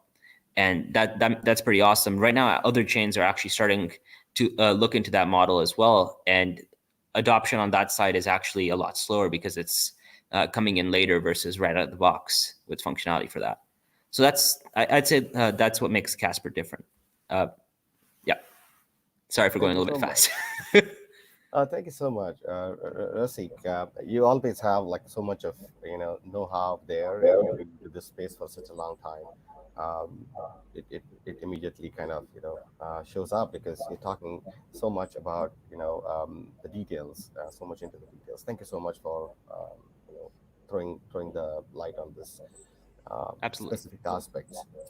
I would like to open up to the discussion with this question now, and I'll invite each one of you, and we can talk about it. So IBM and IPV and Vishakh, you've been working with Casper Labs for a period of time now. What has your experience been working with Casper Labs? And maybe I can start with Bargo, and then we can go around, and we can probably have a discussion also around that. Ashok, thank you so much. My experience working with Casper Labs, you, rest of Meda and rest of the team, developers that we work very closely, amazing. Absolutely, really amazing. The kind of attention to detail and the hand-holding sometimes. I mean, we have a very rich and deep skill base from permission ledgers. Our background is really more into Hyperledger Fabric and related technologies. So it's a shift for our thinking, and it's very exciting to work with Casper Labs from personal point of view. Technology is amazing. The professionalism and the team and their knowledge. I mean, we work as one team right now. Yeah, that's incredible. We've been working with IBM's core team, and we really work as one team. That's something that really stands out. Eric, we have been working with IPV and your CTO and your team, I think for almost over a year now. What your experience has been? No, look, it's been excellent, or I wouldn't be here. Right? It's as simple as that. We feel like we've grown up with you a little bit, and this was just, it's so hard to remember that just 3 years ago, when you'd go to a large enterprise and start talking to them about blockchain, they would start immediately. The first question would be, oh, you mean Bitcoin? And the curve that we've experienced, just the change in the learning curve between that and today. And for IPW, it's a little bit different. We're not pitching the CTO, right? Our solution is directed primarily to finance, business development, corporate development, a little bit on the risk management side. So, and we're dealing with a critical asset of the corporation, and it's actually one of the bigger assets on their balance sheet. So we will literally get questions from them that are completely out of left field. And so we have to come back. We don't have 40 developers on our staff, so we have to come back to Casper Labs. And it's amazing that the response that we get from the team is just exceptional. And as I said in response to my first question, it was a big part of our decision to go with Casper, was to know they would have the support of Casper Labs. And I can't imagine being on the journey we've been on without you guys. Thank you so much for your kind words, Eric. One of the things, in terms of like how the ethos of Casper Labs has evolved, Mrinal Manohar, our CEO, and Meda, CTO, who spoke a little bit earlier, there has been focus on creating an organization which is enterprise focused. So it's not only the core technology, but the team that has been built is such that it comes from years of enterprise experience and years of experience of building enterprise-grade software. And that's what we see reflected in the way we interact with clients and our customers and our partners. Rasik, what are your views? You've been a very strong partner since the very beginning. Yeah, it's I found the Casper team to be exceedingly patient with us.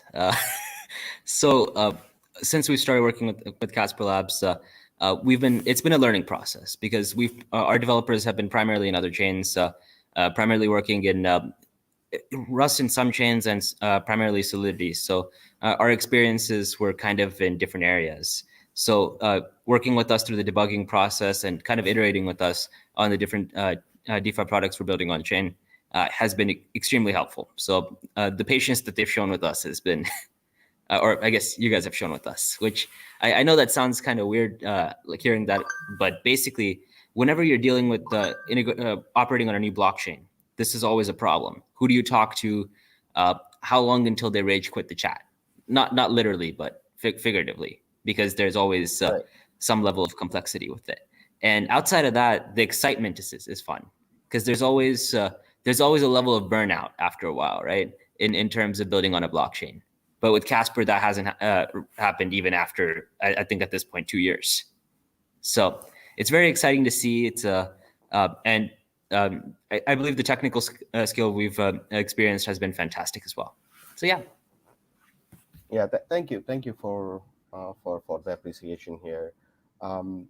Yeah, one of the things that we realize, particularly when we are set out to build enterprise-grade blockchain and working with enterprises to bring real-world assets onto the chain, we wanted to make sure that we build a services team, a professional services team, which enterprises can actually go to. Realizing that blockchain is not a solution in itself, but is a part of the overall solution, a piece of the jigsaw puzzle that any enterprise is kind of putting together to solve their customer problems, right? Making sure that we are available, we are only a phone call away. I know getting on a call with Bhargav on a Sunday and spending 2 hours trying to figure out ERC20 implementation. So that has been exciting, and we come with those ethos and those values. Moving on, blockchain is kind of still in early stages of technology, right? It's not been 100 years, or it's not been 50 years. It's very recent. It's a few decades, maybe just a decade that we are into this technology. How do you see this space evolving over the next 5 to 10 years? Maybe I can start with Eric this time. Yeah, so my crystal ball's no better than anyone else's. But what I'm seeing is that the questions have shifted on the enterprise side from the sort of what is it, right? That just the curiosity phase to, how can it help me? And that's always a great transition when you're working with big companies. So I think that the thing that we'll see over the next few years, whether it'll be 10 years or not, but much like I remember in the late 90s, when I was just getting my career started, that we would, argue whether we were a .NET, Windows, or Linux shop, right? I see that changing, and relatively rapidly. What I think that will happen is that people are going to be inclined to go with the one that works for them. And I think that the strategy that you have with the, Casper design, thinking about it from an enterprise perspective, Casper Labs, thinking about it from a service perspective, is the right way to go, because at the end of the day, what our enterprise clients care about is what it does and how it makes their life easier. And that's what I see happening, is finally starting to deliver on that promise that we've heard about for, the last 10 years, I guess, at least the last, 7 years, 8 years. And to me, that's significant to finally see that, yeah, it's really happening. I believed it 3 years ago. I believed it 2 years ago. But today I can say I really see it happening. And I think the companies we work with are seeing it happen as well. And that's super exciting, and expect that only to accelerate. Thank you. Over to you, Rasik. Absolutely, yeah. So I'm generally a pessimist, but in this situation, I'll give my optimistic outlook. I think that we're going to see a lot of, in the general, I'd say the crypto space, we're going to see a lot of hardening in terms of getting more mature and getting more put together in a manner that it can stand up to regulatory scrutiny, and kind of putting together the ability to exist unencumbered.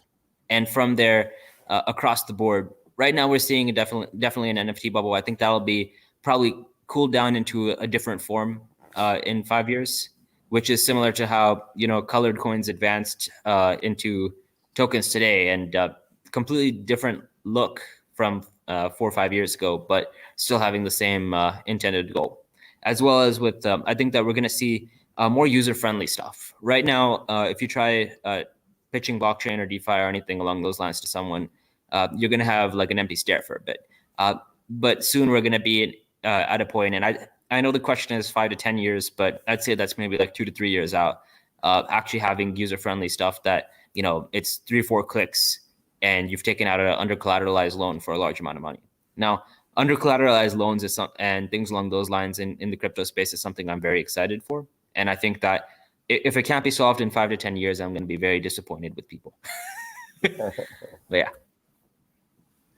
Thank you, Rasik. Over to you, Bhargav. My apologies to Rasik. Actually, I see a lot of things in life as half full glass, but working in blockchain for last 5+ years, I have to admit, we have some more work to do. But I see, as Eric is mentioning, this is the time.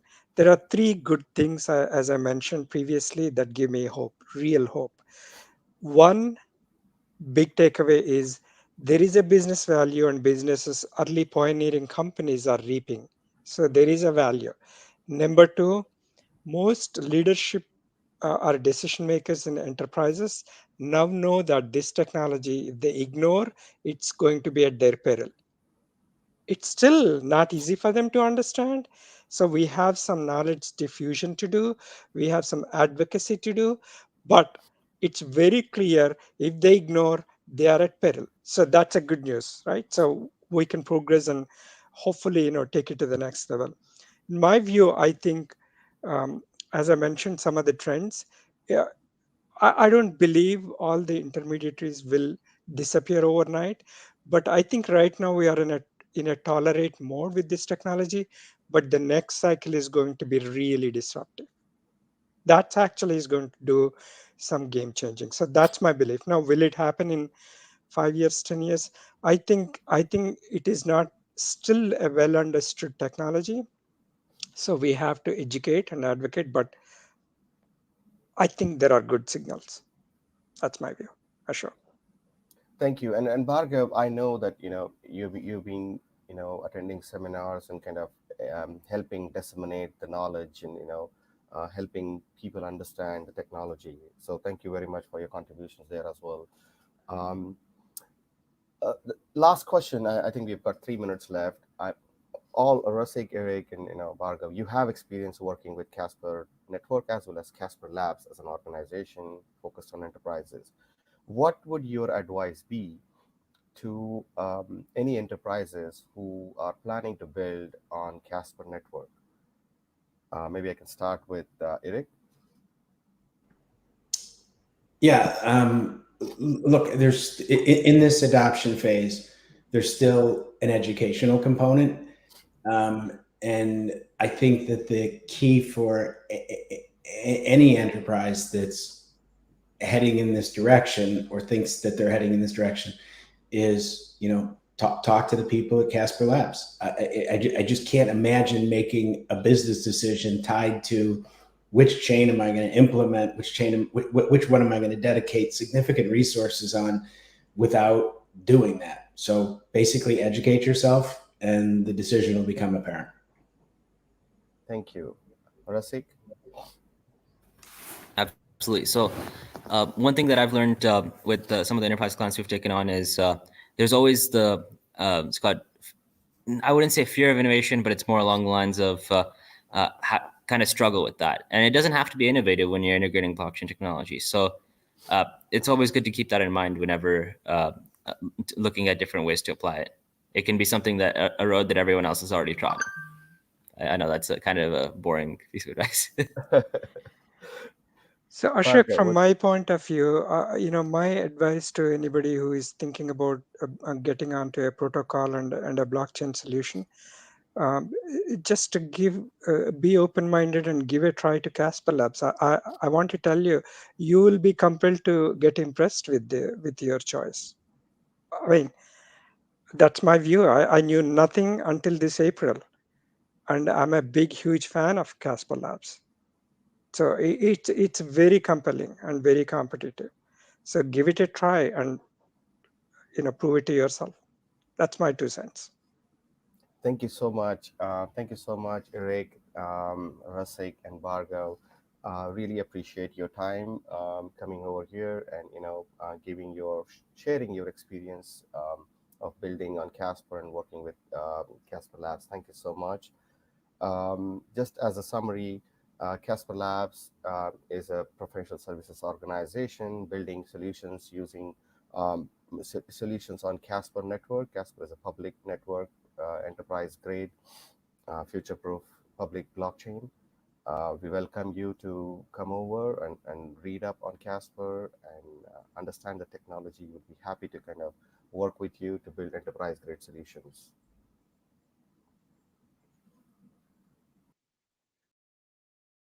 Some great conversations so far. Now wrapping up Casper Hour is Casper Association's Director of Communications, Joe Benso, along with special guest, digital NFT artist, Dario Decennia. Hey, Dario. Hi, Joe. Hi, how you doing? Doing great. Yeah. Thank you. So you have been very active and have an interesting story of how you got into NFTs. I'm coming from the traditional art space and also like graphic design scene, which is also my daily business. I work 60% as graphic designer. Yeah, so I got into NFTs before, like it was end of February this year. What was the first thing, like what was your first exposure to NFT? When you heard NFT, what was that? My friend coming to me, Florian, he's working in my office, and he told me, your art is amazing, why you don't do NFTs? And yeah, my question was like every question from everyone who starts, what is an NFT? Right. So that was the first insight, and then I go like researching a bit on YouTube or on like just on Google, and there was limited of information at this point, so really less video tutorials, whatever, like how you do it. I think first I heard about it was about Ferocious. So saw his work and saw that, like, I think what was selling for, like, maybe that he sold a piece for around 30K at this point. And I was impressed because I liked the art, and also was going a little bit deeper on the story of him. And yeah, really a nice guy. And also, yeah, that it works out for him. So it's, for me, it makes sense. He's an artist. I'm an artist. It's something new, and just try it out and see what's happening. That was like the first idea. Yeah. Just curious what inspires you in the space, if it's artists, if it's the tech, if it's the money. The money is something which helps you to reach your goals in life. So that's something everyone looks up for. But for me, I think one of the biggest inspiration is the community itself, because I was in many different communities in my life, starting from punks community, like in really early days. Yeah, going to graffiti scene and like electronic music scene. They are great. That's it's a nice and close community. The community here is giving really much, because they are mostly on the positive side, helping, caring about each other, try to build this new space together. Yeah, and that's really inspiring me, and it was also motivating me to keep on going. And yeah, it's really different to the traditional art space, because there is really much competition, like, because it's already how can I say it? Yeah. And you really need to fight for your place.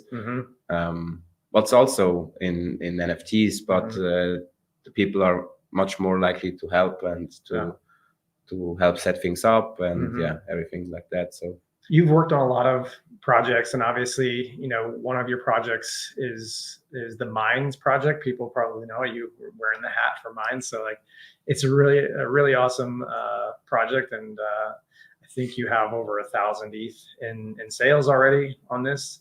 So like, to a lot of people, that's already a big definition of success if they're talking about like ETH sales. But you talk a lot about community, and one thing that I've noticed is the community. Well, everybody talks about community, right? But like, to actually create a community and get people involved and behind you and care so much. Was there a moment? Was there a point in your journey so far, even if it's a small, a young journey right now? From, you said you got in this in February, right? It's not even a year.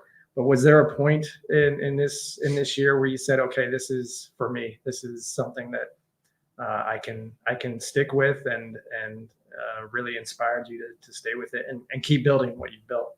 It was already happening before the Minds project. So I, in the NFT space, I sold some physical paintings as well, as NFTs, but not the physical painting included, just the NFT itself. Right. And then I realized that I really like to focus on digital art for the NFT space. So there are values on both sides at the end. So if you like to have a painting, then you need to go the traditional way. And if you like to have a digital art piece, then you go to the NFT space. Yeah, for me, the community, they helped a lot with all kinds of inspirations and motivations as well. So in time, like maybe after 2 or 3 months, I realized that I really need to care about not only building the community, but because with social media, everything is spreading.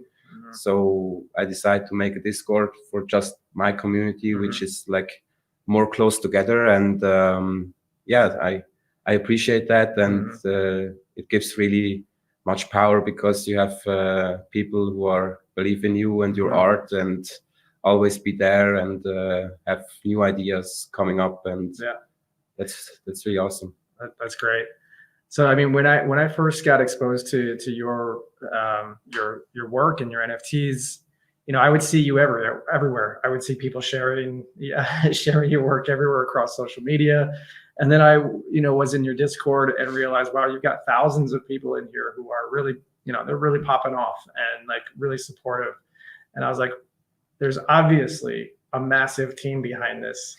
And when I got to know a little bit more about what you're doing, I'm having a hard time understanding where you find time to do everything that you're doing.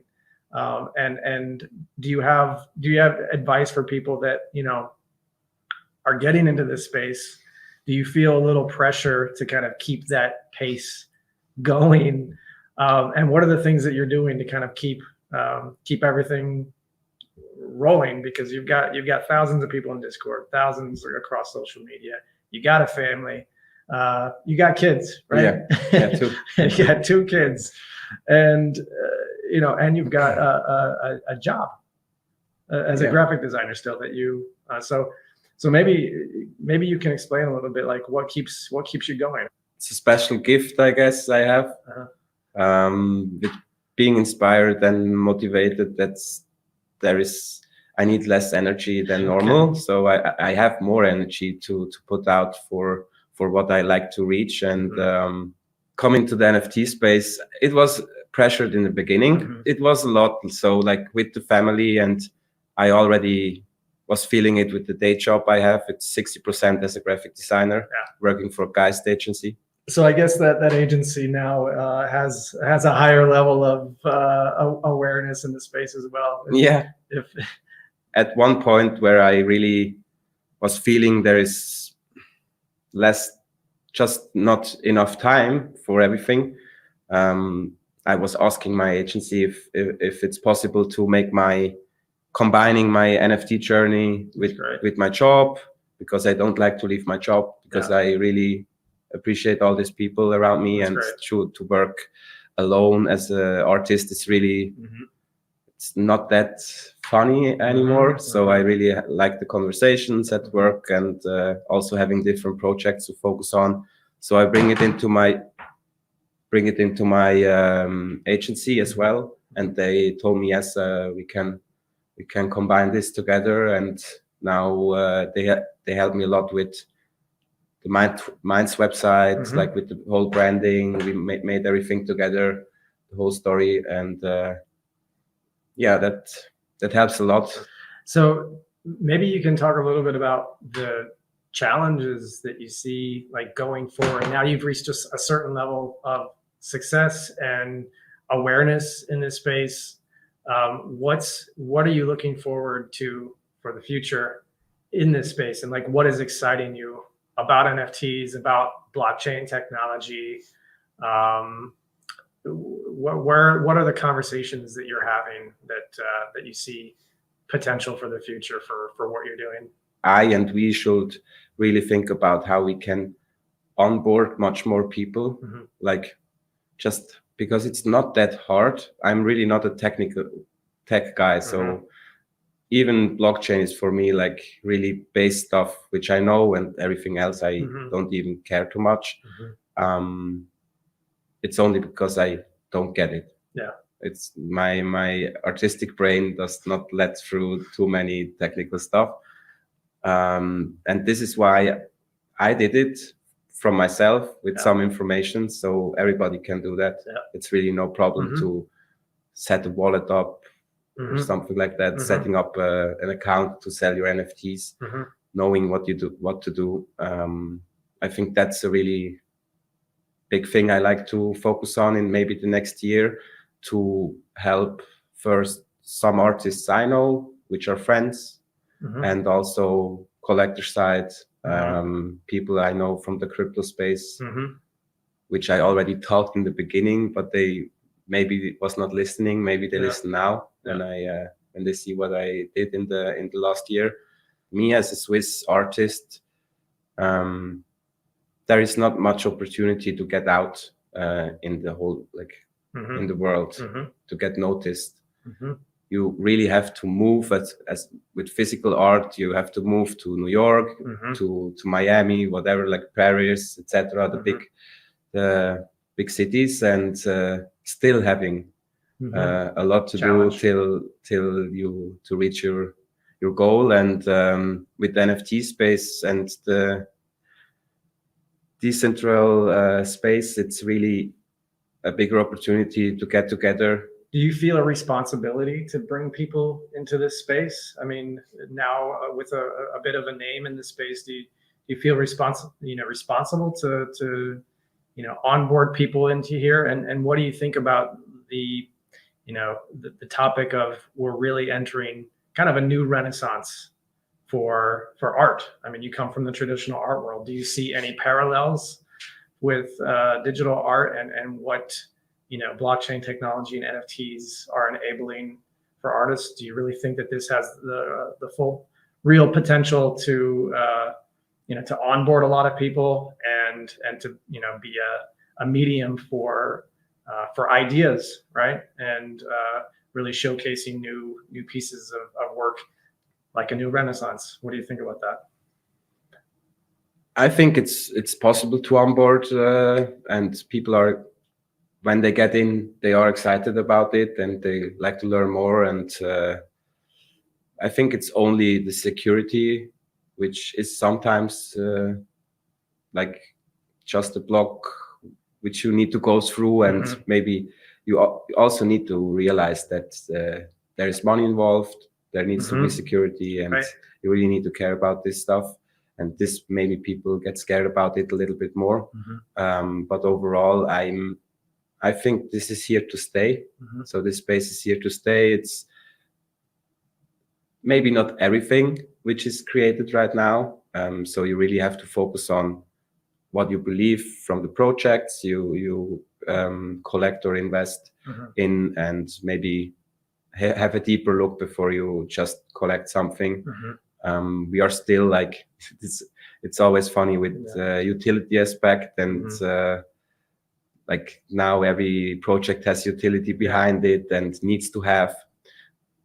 It's still art. Like I sell art. I don't sell like just profile pictures. That's not my meaning of creating. For me, art is like creating. It's not the piece itself.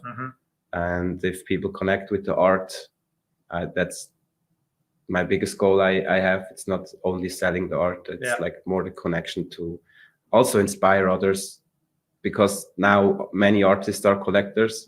Then you can inspire the collector as well, because he's an artist. So it's a really different thing. And the technology makes many things possible. So do you see the technology also playing a part in your art in the future? Perhaps like using some of the utility of certain blockchains. I know a lot of your stuff is on Ethereum, but perhaps you're interested in doing things on other chains. But do you see that being maybe also an avenue to explore what would even be possible for your artwork? Have you thought about that? Yeah, exploring different things, like maybe access to private events or something, if we really look forward to maybe. Or if the art can change over time on the blockchain. That's also, it's a really special thing. I really like it. I was not understanding it in the beginning, but as more I get into the space, I really like these opportunities to make something really special. You also can't just make a hunting over the whole world where you like just put NFTs or QR codes of wallets, whatever, like into different cities, and people need to find this. And there is so many possibilities, because you can't hang up Picasso and you hope nobody gets it, but you can hang up a QR code. that's not like a sticker with a QR code where you find the NFT in it or something like that. That's the opportunities are big, and the inspiration is here. So also like having the community which you build to, I don't like to call it a DAO, but it's something like that. So if you, it's great that you're talking about that though, because I know that's a challenge for a lot of people, and people are talking about DAOs and like now that you've built up a community, why not reward the community itself by creating a DAO? Yeah. And, but there's a lot of legal things that's super unsure still around DAO structures and how you reward people and that. So, but you're thinking about that. Those are the conversations you're having. Yeah, the conversations are here. Yeah. I think it's good to build something where the community can make decisions. Yeah. It does not have to be valuable from like having a backup with funds or something. Right. Much more, the funds are here and the community is here, and we can decide where to go, like set investing in new upcoming artists which having problem even to mint something, because in some countries that's really much money. Yeah. In some other countries that's okay to spend $100, but in other countries that's life-changing. And I really like to focus on stuff like that, which is building the space more and more, and not only from the value of the art itself. Like, that's great. So it's great to hear you thinking along these terms, and like obviously the community is really behind you. And I think one of the biggest reasons why they are is because you give back to the community, and talking about things like what you just described, you know, trying to find ways to support other artists that are coming into the space that might not have what you have or what other artists have, and are maybe underprivileged, and bringing them into the space and creating life-changing opportunities. That's super exciting for the technology. It's super exciting what you're doing. So obviously, you know, it's clear that you're here to stay as long as you want to be, right? So really appreciate your energy in the space. Thanks a lot for taking the time to talk with us for LA Blockchain Summit. And looking forward to seeing where this goes for you. Obviously, the future is extremely bright. So all the best to you, Dario, and thanks a lot. Thank you, Joe. Appreciate it. Appreciate it. Cool. Don't think you're an investor? We make investments morning, noon, and wait, what time is it exactly? We make short-term investments, long-term investments. We diversify our interests, realize our gains and losses, and try to keep the big picture in mind. You don't need to become an investor. You were born one. Robin Hood. Boom.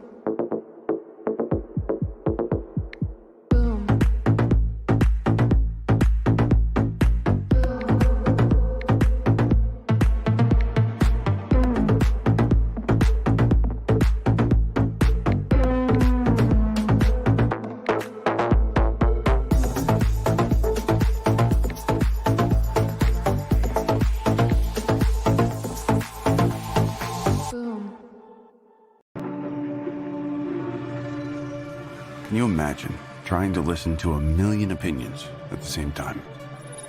It would be chaos. But that's what happens in social media every minute.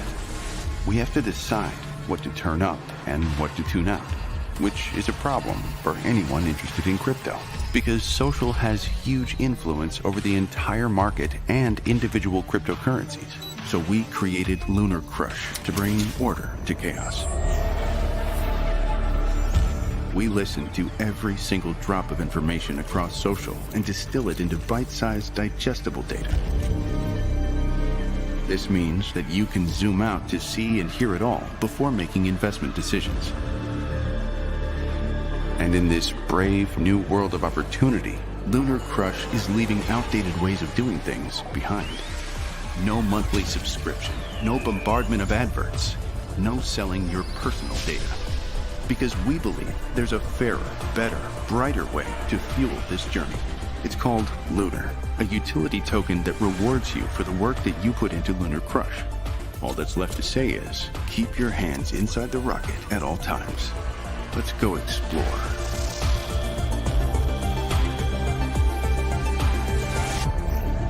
Lunar Crush, social intelligence for crypto.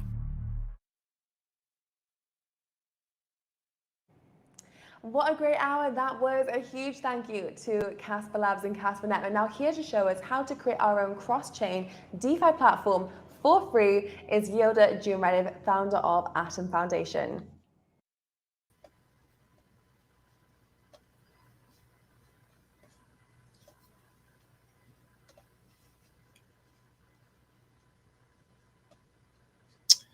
Hi, everyone.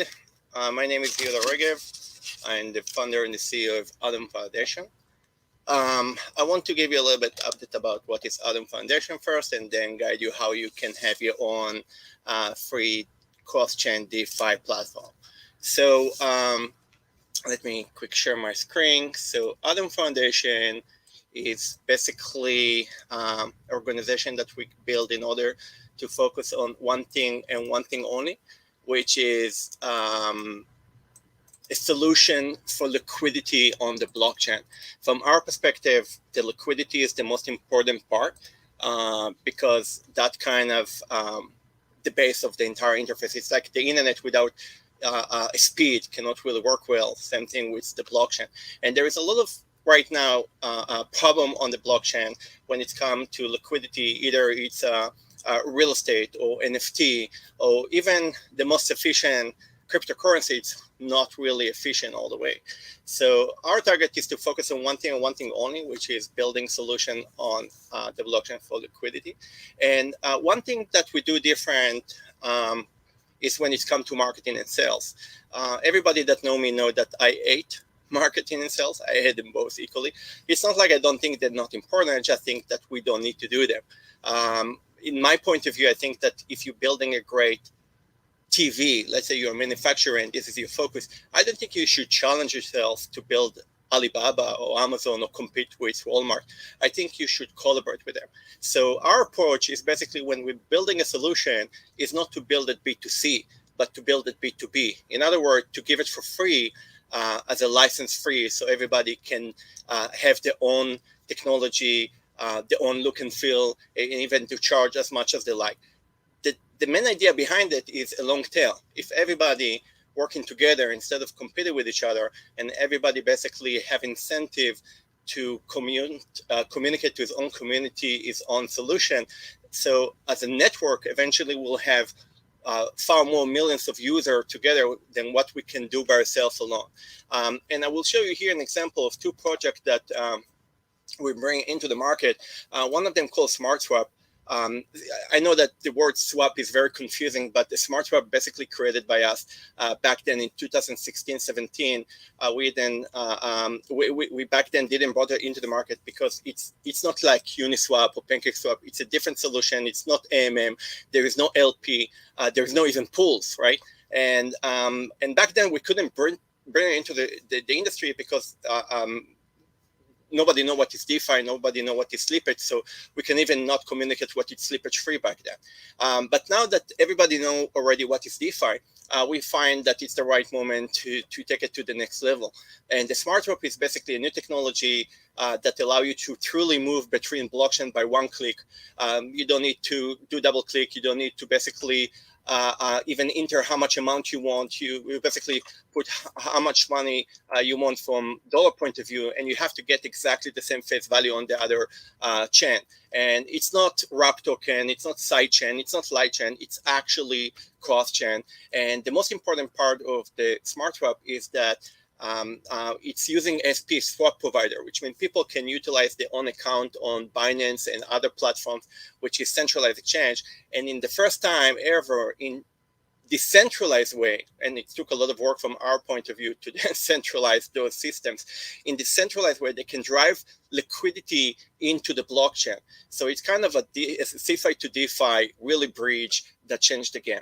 And what I want to talk about that is how you can have your own license and have your own look and feel, your own SmartSwap, and even charge your own fees. So by going to this button, you can basically choose the network that you want to deploy your contract on. You can even choose your own fees if you want. If you don't want to choose a fees, obviously if you do, you need to choose how many fees you want to charge. One point I want to say is that every time we're charging fees for swapping, we reimburse our user for the gas and the fees. So if you want to have your own platform and you want to charge on top of our fee, your own fee, you also need to reimburse. You don't need to build any smart contract. We already built everything for you, but you do need to have a native token to reimburse your users. So here you can see that, assuming that I don't want to choose the fees for a second, just to show you quick demonstration, you can see here that I can choose what type of integration I want to do. Do I want to do my own UI with smart contract integration? After I will click over here, we'll show you all the details I need. But assuming that I don't understand all the in and out when it comes to coding and I'm just a simple user, I can come over here. I can basically do some subdomain. Later on, I can even send my own domain. I can choose my own logo, right? So let's say I choose a Draper. I can put basically some domain behind it. I can choose, let's say, background, if it's going to be like that. I can choose how much the layer on the background will be. I can even change the colors, right, for the entire interface if I want to, by simple way that everybody can handle. So do set color for a second. Before I even deploy the smart contract and everything, I can even do a display, and I can see that here we go. I have my own look and feel, and I can basically change more. I can change the font. I can change other stuff. I can change the sidebar. I can set the upper. I can change everything and even add stuff.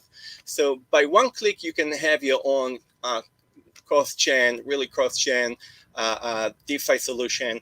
And another platform that we bring into the market along with SmartSwap is a DegenSwap. DegenSwap is basically an aggregator for aggregator. If you want to call it umbrella, right? So instead of go to 1inch or 0x and go to this platform and that platform, imagine to yourself that you can basically get the best prices from all the aggregator which already present you the best prices out there, right? And by getting the best prices in the market, not only that you will have one-stop shop to do that, but assuming that you come over here, imagine to yourself that you can get reimbursed for the gas and the fees. So instead of go to someplace else, you can get the same outcome, but plus you get reimbursed for the gas and the fees. And beside that, if I want to move between chain, let's say I want to move between tokens, aggregator that exist on Ethereum side to aggregator that existing on the Binance Smart Chain side, and later on even different chain, I can basically choose different network, and then I can choose the token. And by one click, I can basically get both best prices everywhere, but also get reimbursed for the gas and the fees. So it's kind of an umbrella above everything else. And again, if you want to have your own DegenSwap, you can call it Banana Swap, you can call it whatever you like, you can charge whatever you want.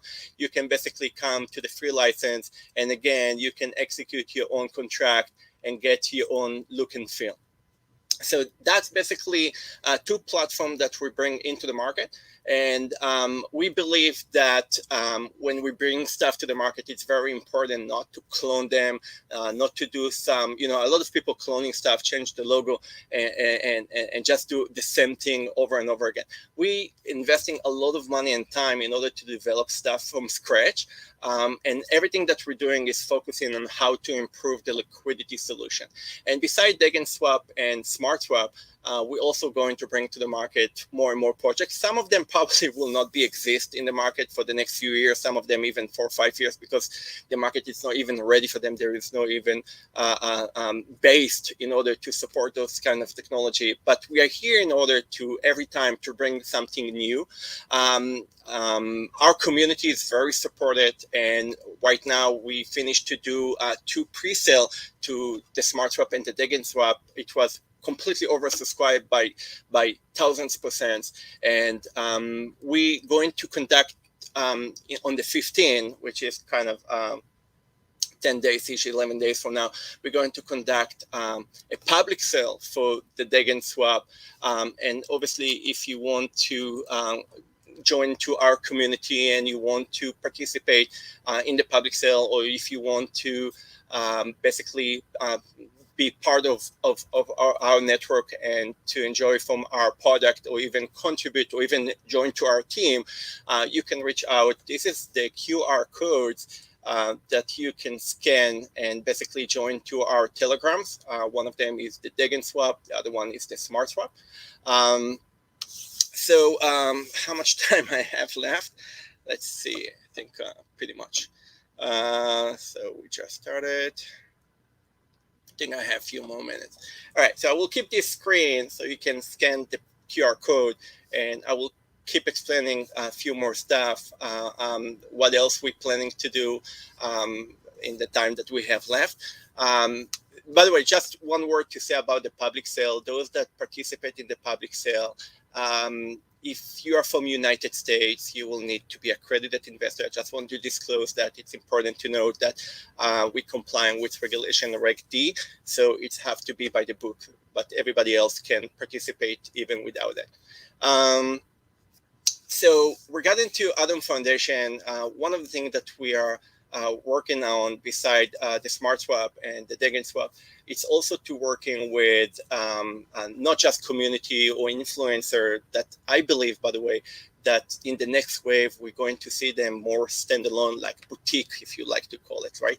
So it doesn't make sense that if someone have a big community, will give his power to somebody else. I think those kind of groups, those are community going to have license for Smart Swap and Degen Swap, and they're going to have other platform. And I think they're going to turn their community into something that is much more efficient and more productive for themselves. So that's what we are claiming to do here. And if you are a community or you are a wallet or you are an exchange, we welcome you basically to join us and contact us so we can provide you technology for free to improve your engagement with your own users. I think I've been pinged here to start wrapping up. Yeah, Justin is after me, so I hope you enjoy from Justin time. And that's it. Thank you very much for Draper Goran Holmes. Thank you for Alon and Joseph for this lovely event. And thank you everyone else that's supporting our Algorand Foundation organization. Thank you very much. Amazing conversation so far, and the day is not over yet. To close out today's outstanding content is Tron Foundation's founder, Justin Sun, to share with us the evolution of Web 3.0, DeFi, NFTs, and beyond.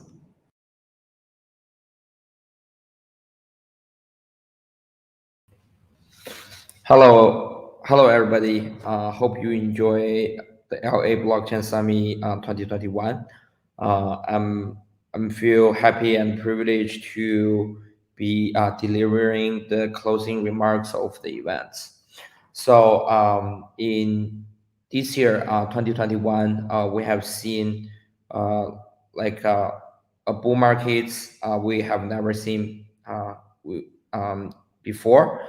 Like everybody, all the institution, like retail investor, get into our industry with a very high speed, I will say, and everybody is building a blockchain new world. So if we see in terms of the industry landscape, we find like several progress this year. First of all, is Bitcoin hit like all-time high, so provide like a very good background and foundation for every altcoins and other blockchain protocol start to flourish.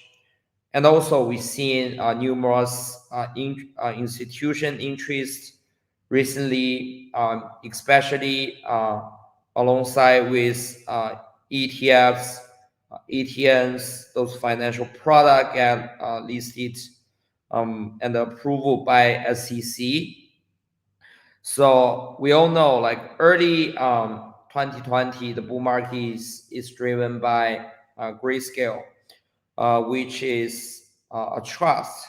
But this year, we've seen progress on ETF side, which myself is also one of the biggest investor of the second ETF in the market, which called BTF, listed on Nasdaq, and also both BITO and BTF has strived like numerous amount of the institution interest into our markets.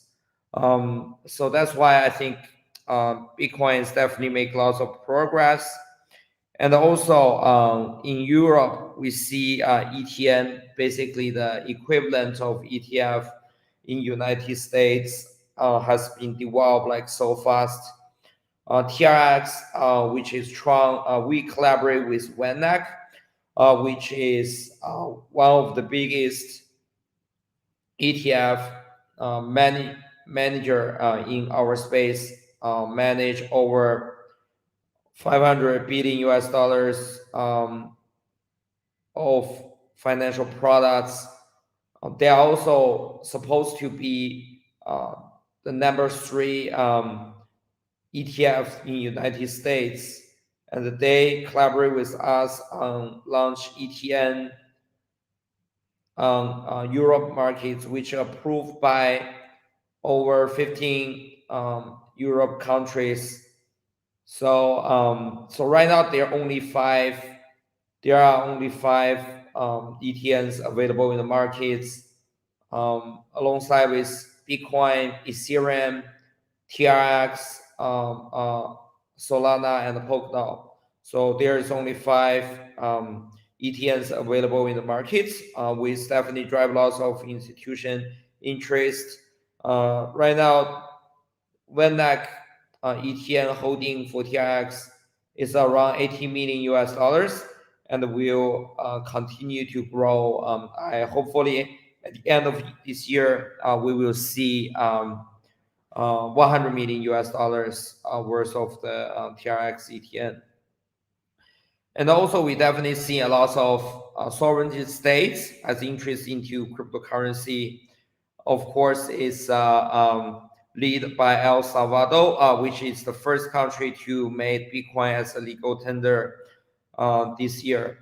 And also, of course, Tron, we are trying to build our first office outside of our main countries, China, Korea, Japan, Singapore, Hong Kong, those jurisdictions, and also United States and Europe in El Salvador. And also we also got some great updates about Tron collaboration with some sovereign states. Hopefully I will give you a detailed update about our collaboration with all those 7 states at the end of this year. So hopefully we can get an update on Q4 since we already reached some agreement.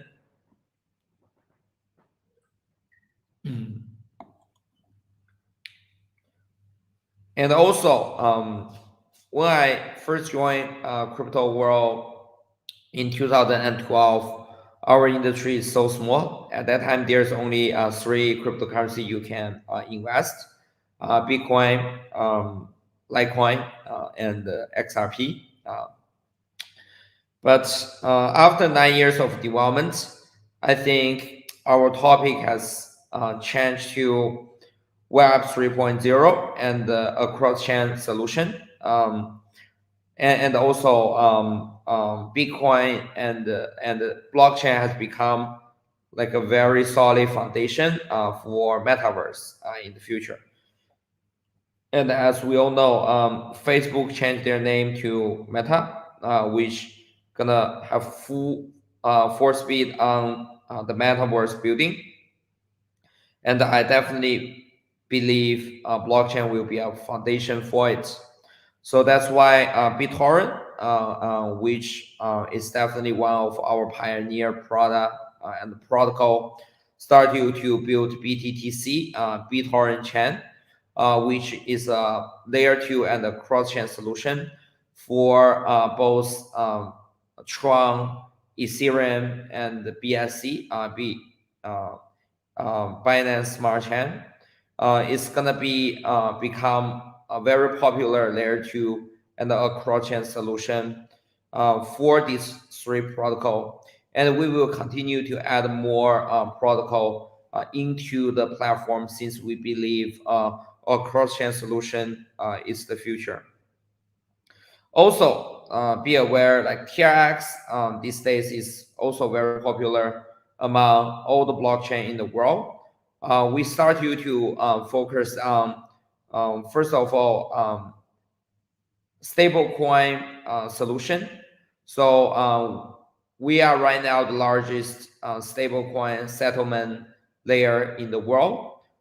We settle over $10 billion settlements for the stablecoin right now in the world.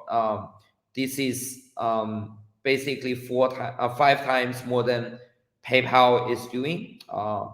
And also, we are aiming to settle $1 trillion in the next 5 to 10 years, which I think basically will make Tron like surpass Swift, become the largest stablecoin settlement platform in the world. And also, not only we collaborate with Tether on settle stablecoin transaction, which we are the biggest. We are also moving to collaborate with USDC, TUSD, USDJ, which is the decentralized stablecoin on Tron network.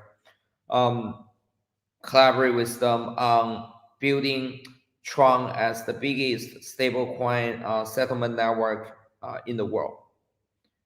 And by the way, we are also have a very heavy development on DeFi application as well. In terms of the data, Tron right now is the top 6 DeFi protocol in the world. For Tron itself, we are building both Sun and the JST ecosystem, which is listed in most of the major exchanges. By building Sun.io, which is the biggest stablecoin trading platform, basically the Curve on Tron network. We are offering a very good services on USDT, USDC, TUSD, and USDJ trading platform on Sun.io, but also SunSwap, which is a TRC 20 swap blockchain in our industry. You can feel free to swap any kind of the TRC 20 blockchain on Tron network with SunSwap. And also, the same time, we have JST, which is a very crucial foundation for Tron network with Just Stable, which is the foundation for USDJ. It's like MakerDAO on Tron network. You can take TRX as a collateral and mint stablecoin like USDJ, which is very important on Tron network with JST as a platform token. And also,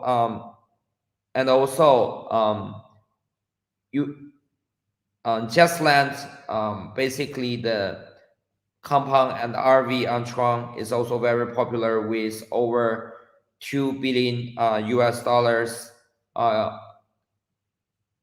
Supports multi currencies, not only USDT, TUSD, USDC, all the stablecoin, USDJ on Tron, but also BTC, Ethereum, TRX, BTT, Wing, like all the solid assets on Tron network. So so after the DeFi, I think the main topic for our industry is definitely GameFi and NFTFi. Is explode in our markets. So that's why Tron Foundation collaborate with Ape NFT, which have the NFT token available on Huobi, Poloniex, KuCoin, Gate.io, and of course SunSwap on Tron network and PancakeSwap on BSC network is definitely the most important one in our markets. So NFT and the Wing Binance platform, we collaborate together on launch Wing NFT Horse, which we're doing IEO Binance project at the end of this month, which is definitely one of the hot topic in the market now. We have over 100K users right now signing up. It's definitely over subscribe in the Binance platform, and we are ready to shoot and be live for everybody play to earn about the game itself in the end of November. And also be aware NFT and the Wing itself business is also doing great. NFT token become one of the biggest incubate platform for Tron NFT.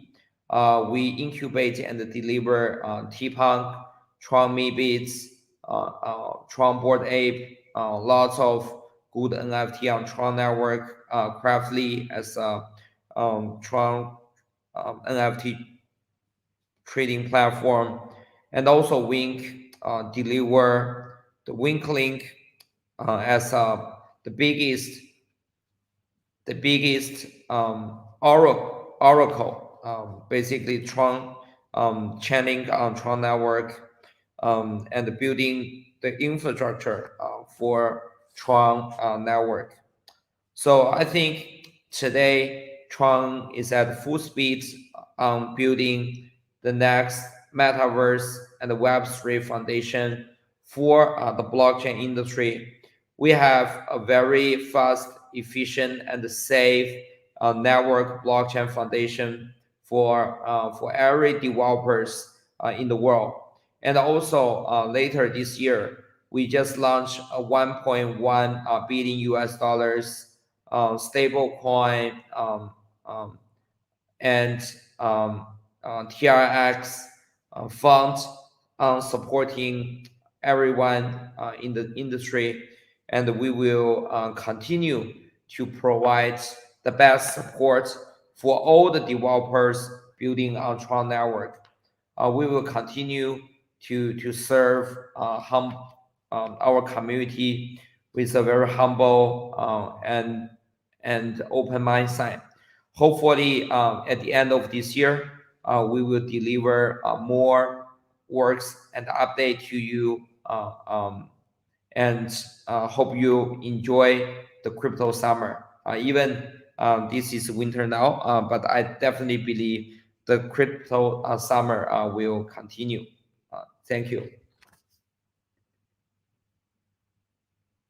Well, that is a wrap. 1 stage, 3 days, 60 sessions, and 150 speakers touching on NFTs, DeFi, digital assets, regulation, and even speaking directly to the developers that are watching. This was the 8th edition of LA Blockchain Summit, and it certainly didn't disappoint. A huge thank you to the team at Draper Goren Holm, our sponsors, our media partners, the production crew that did an amazing job, and most of all, you all, the attendees. Be sure to register for the free crypto giveaway before it's gone at lablockchainsummit.com/giveaway. We look forward to seeing you next year in person. My name is Jessica. It's been such a pleasure. Thank you all so much for tuning in, and see you all again next time.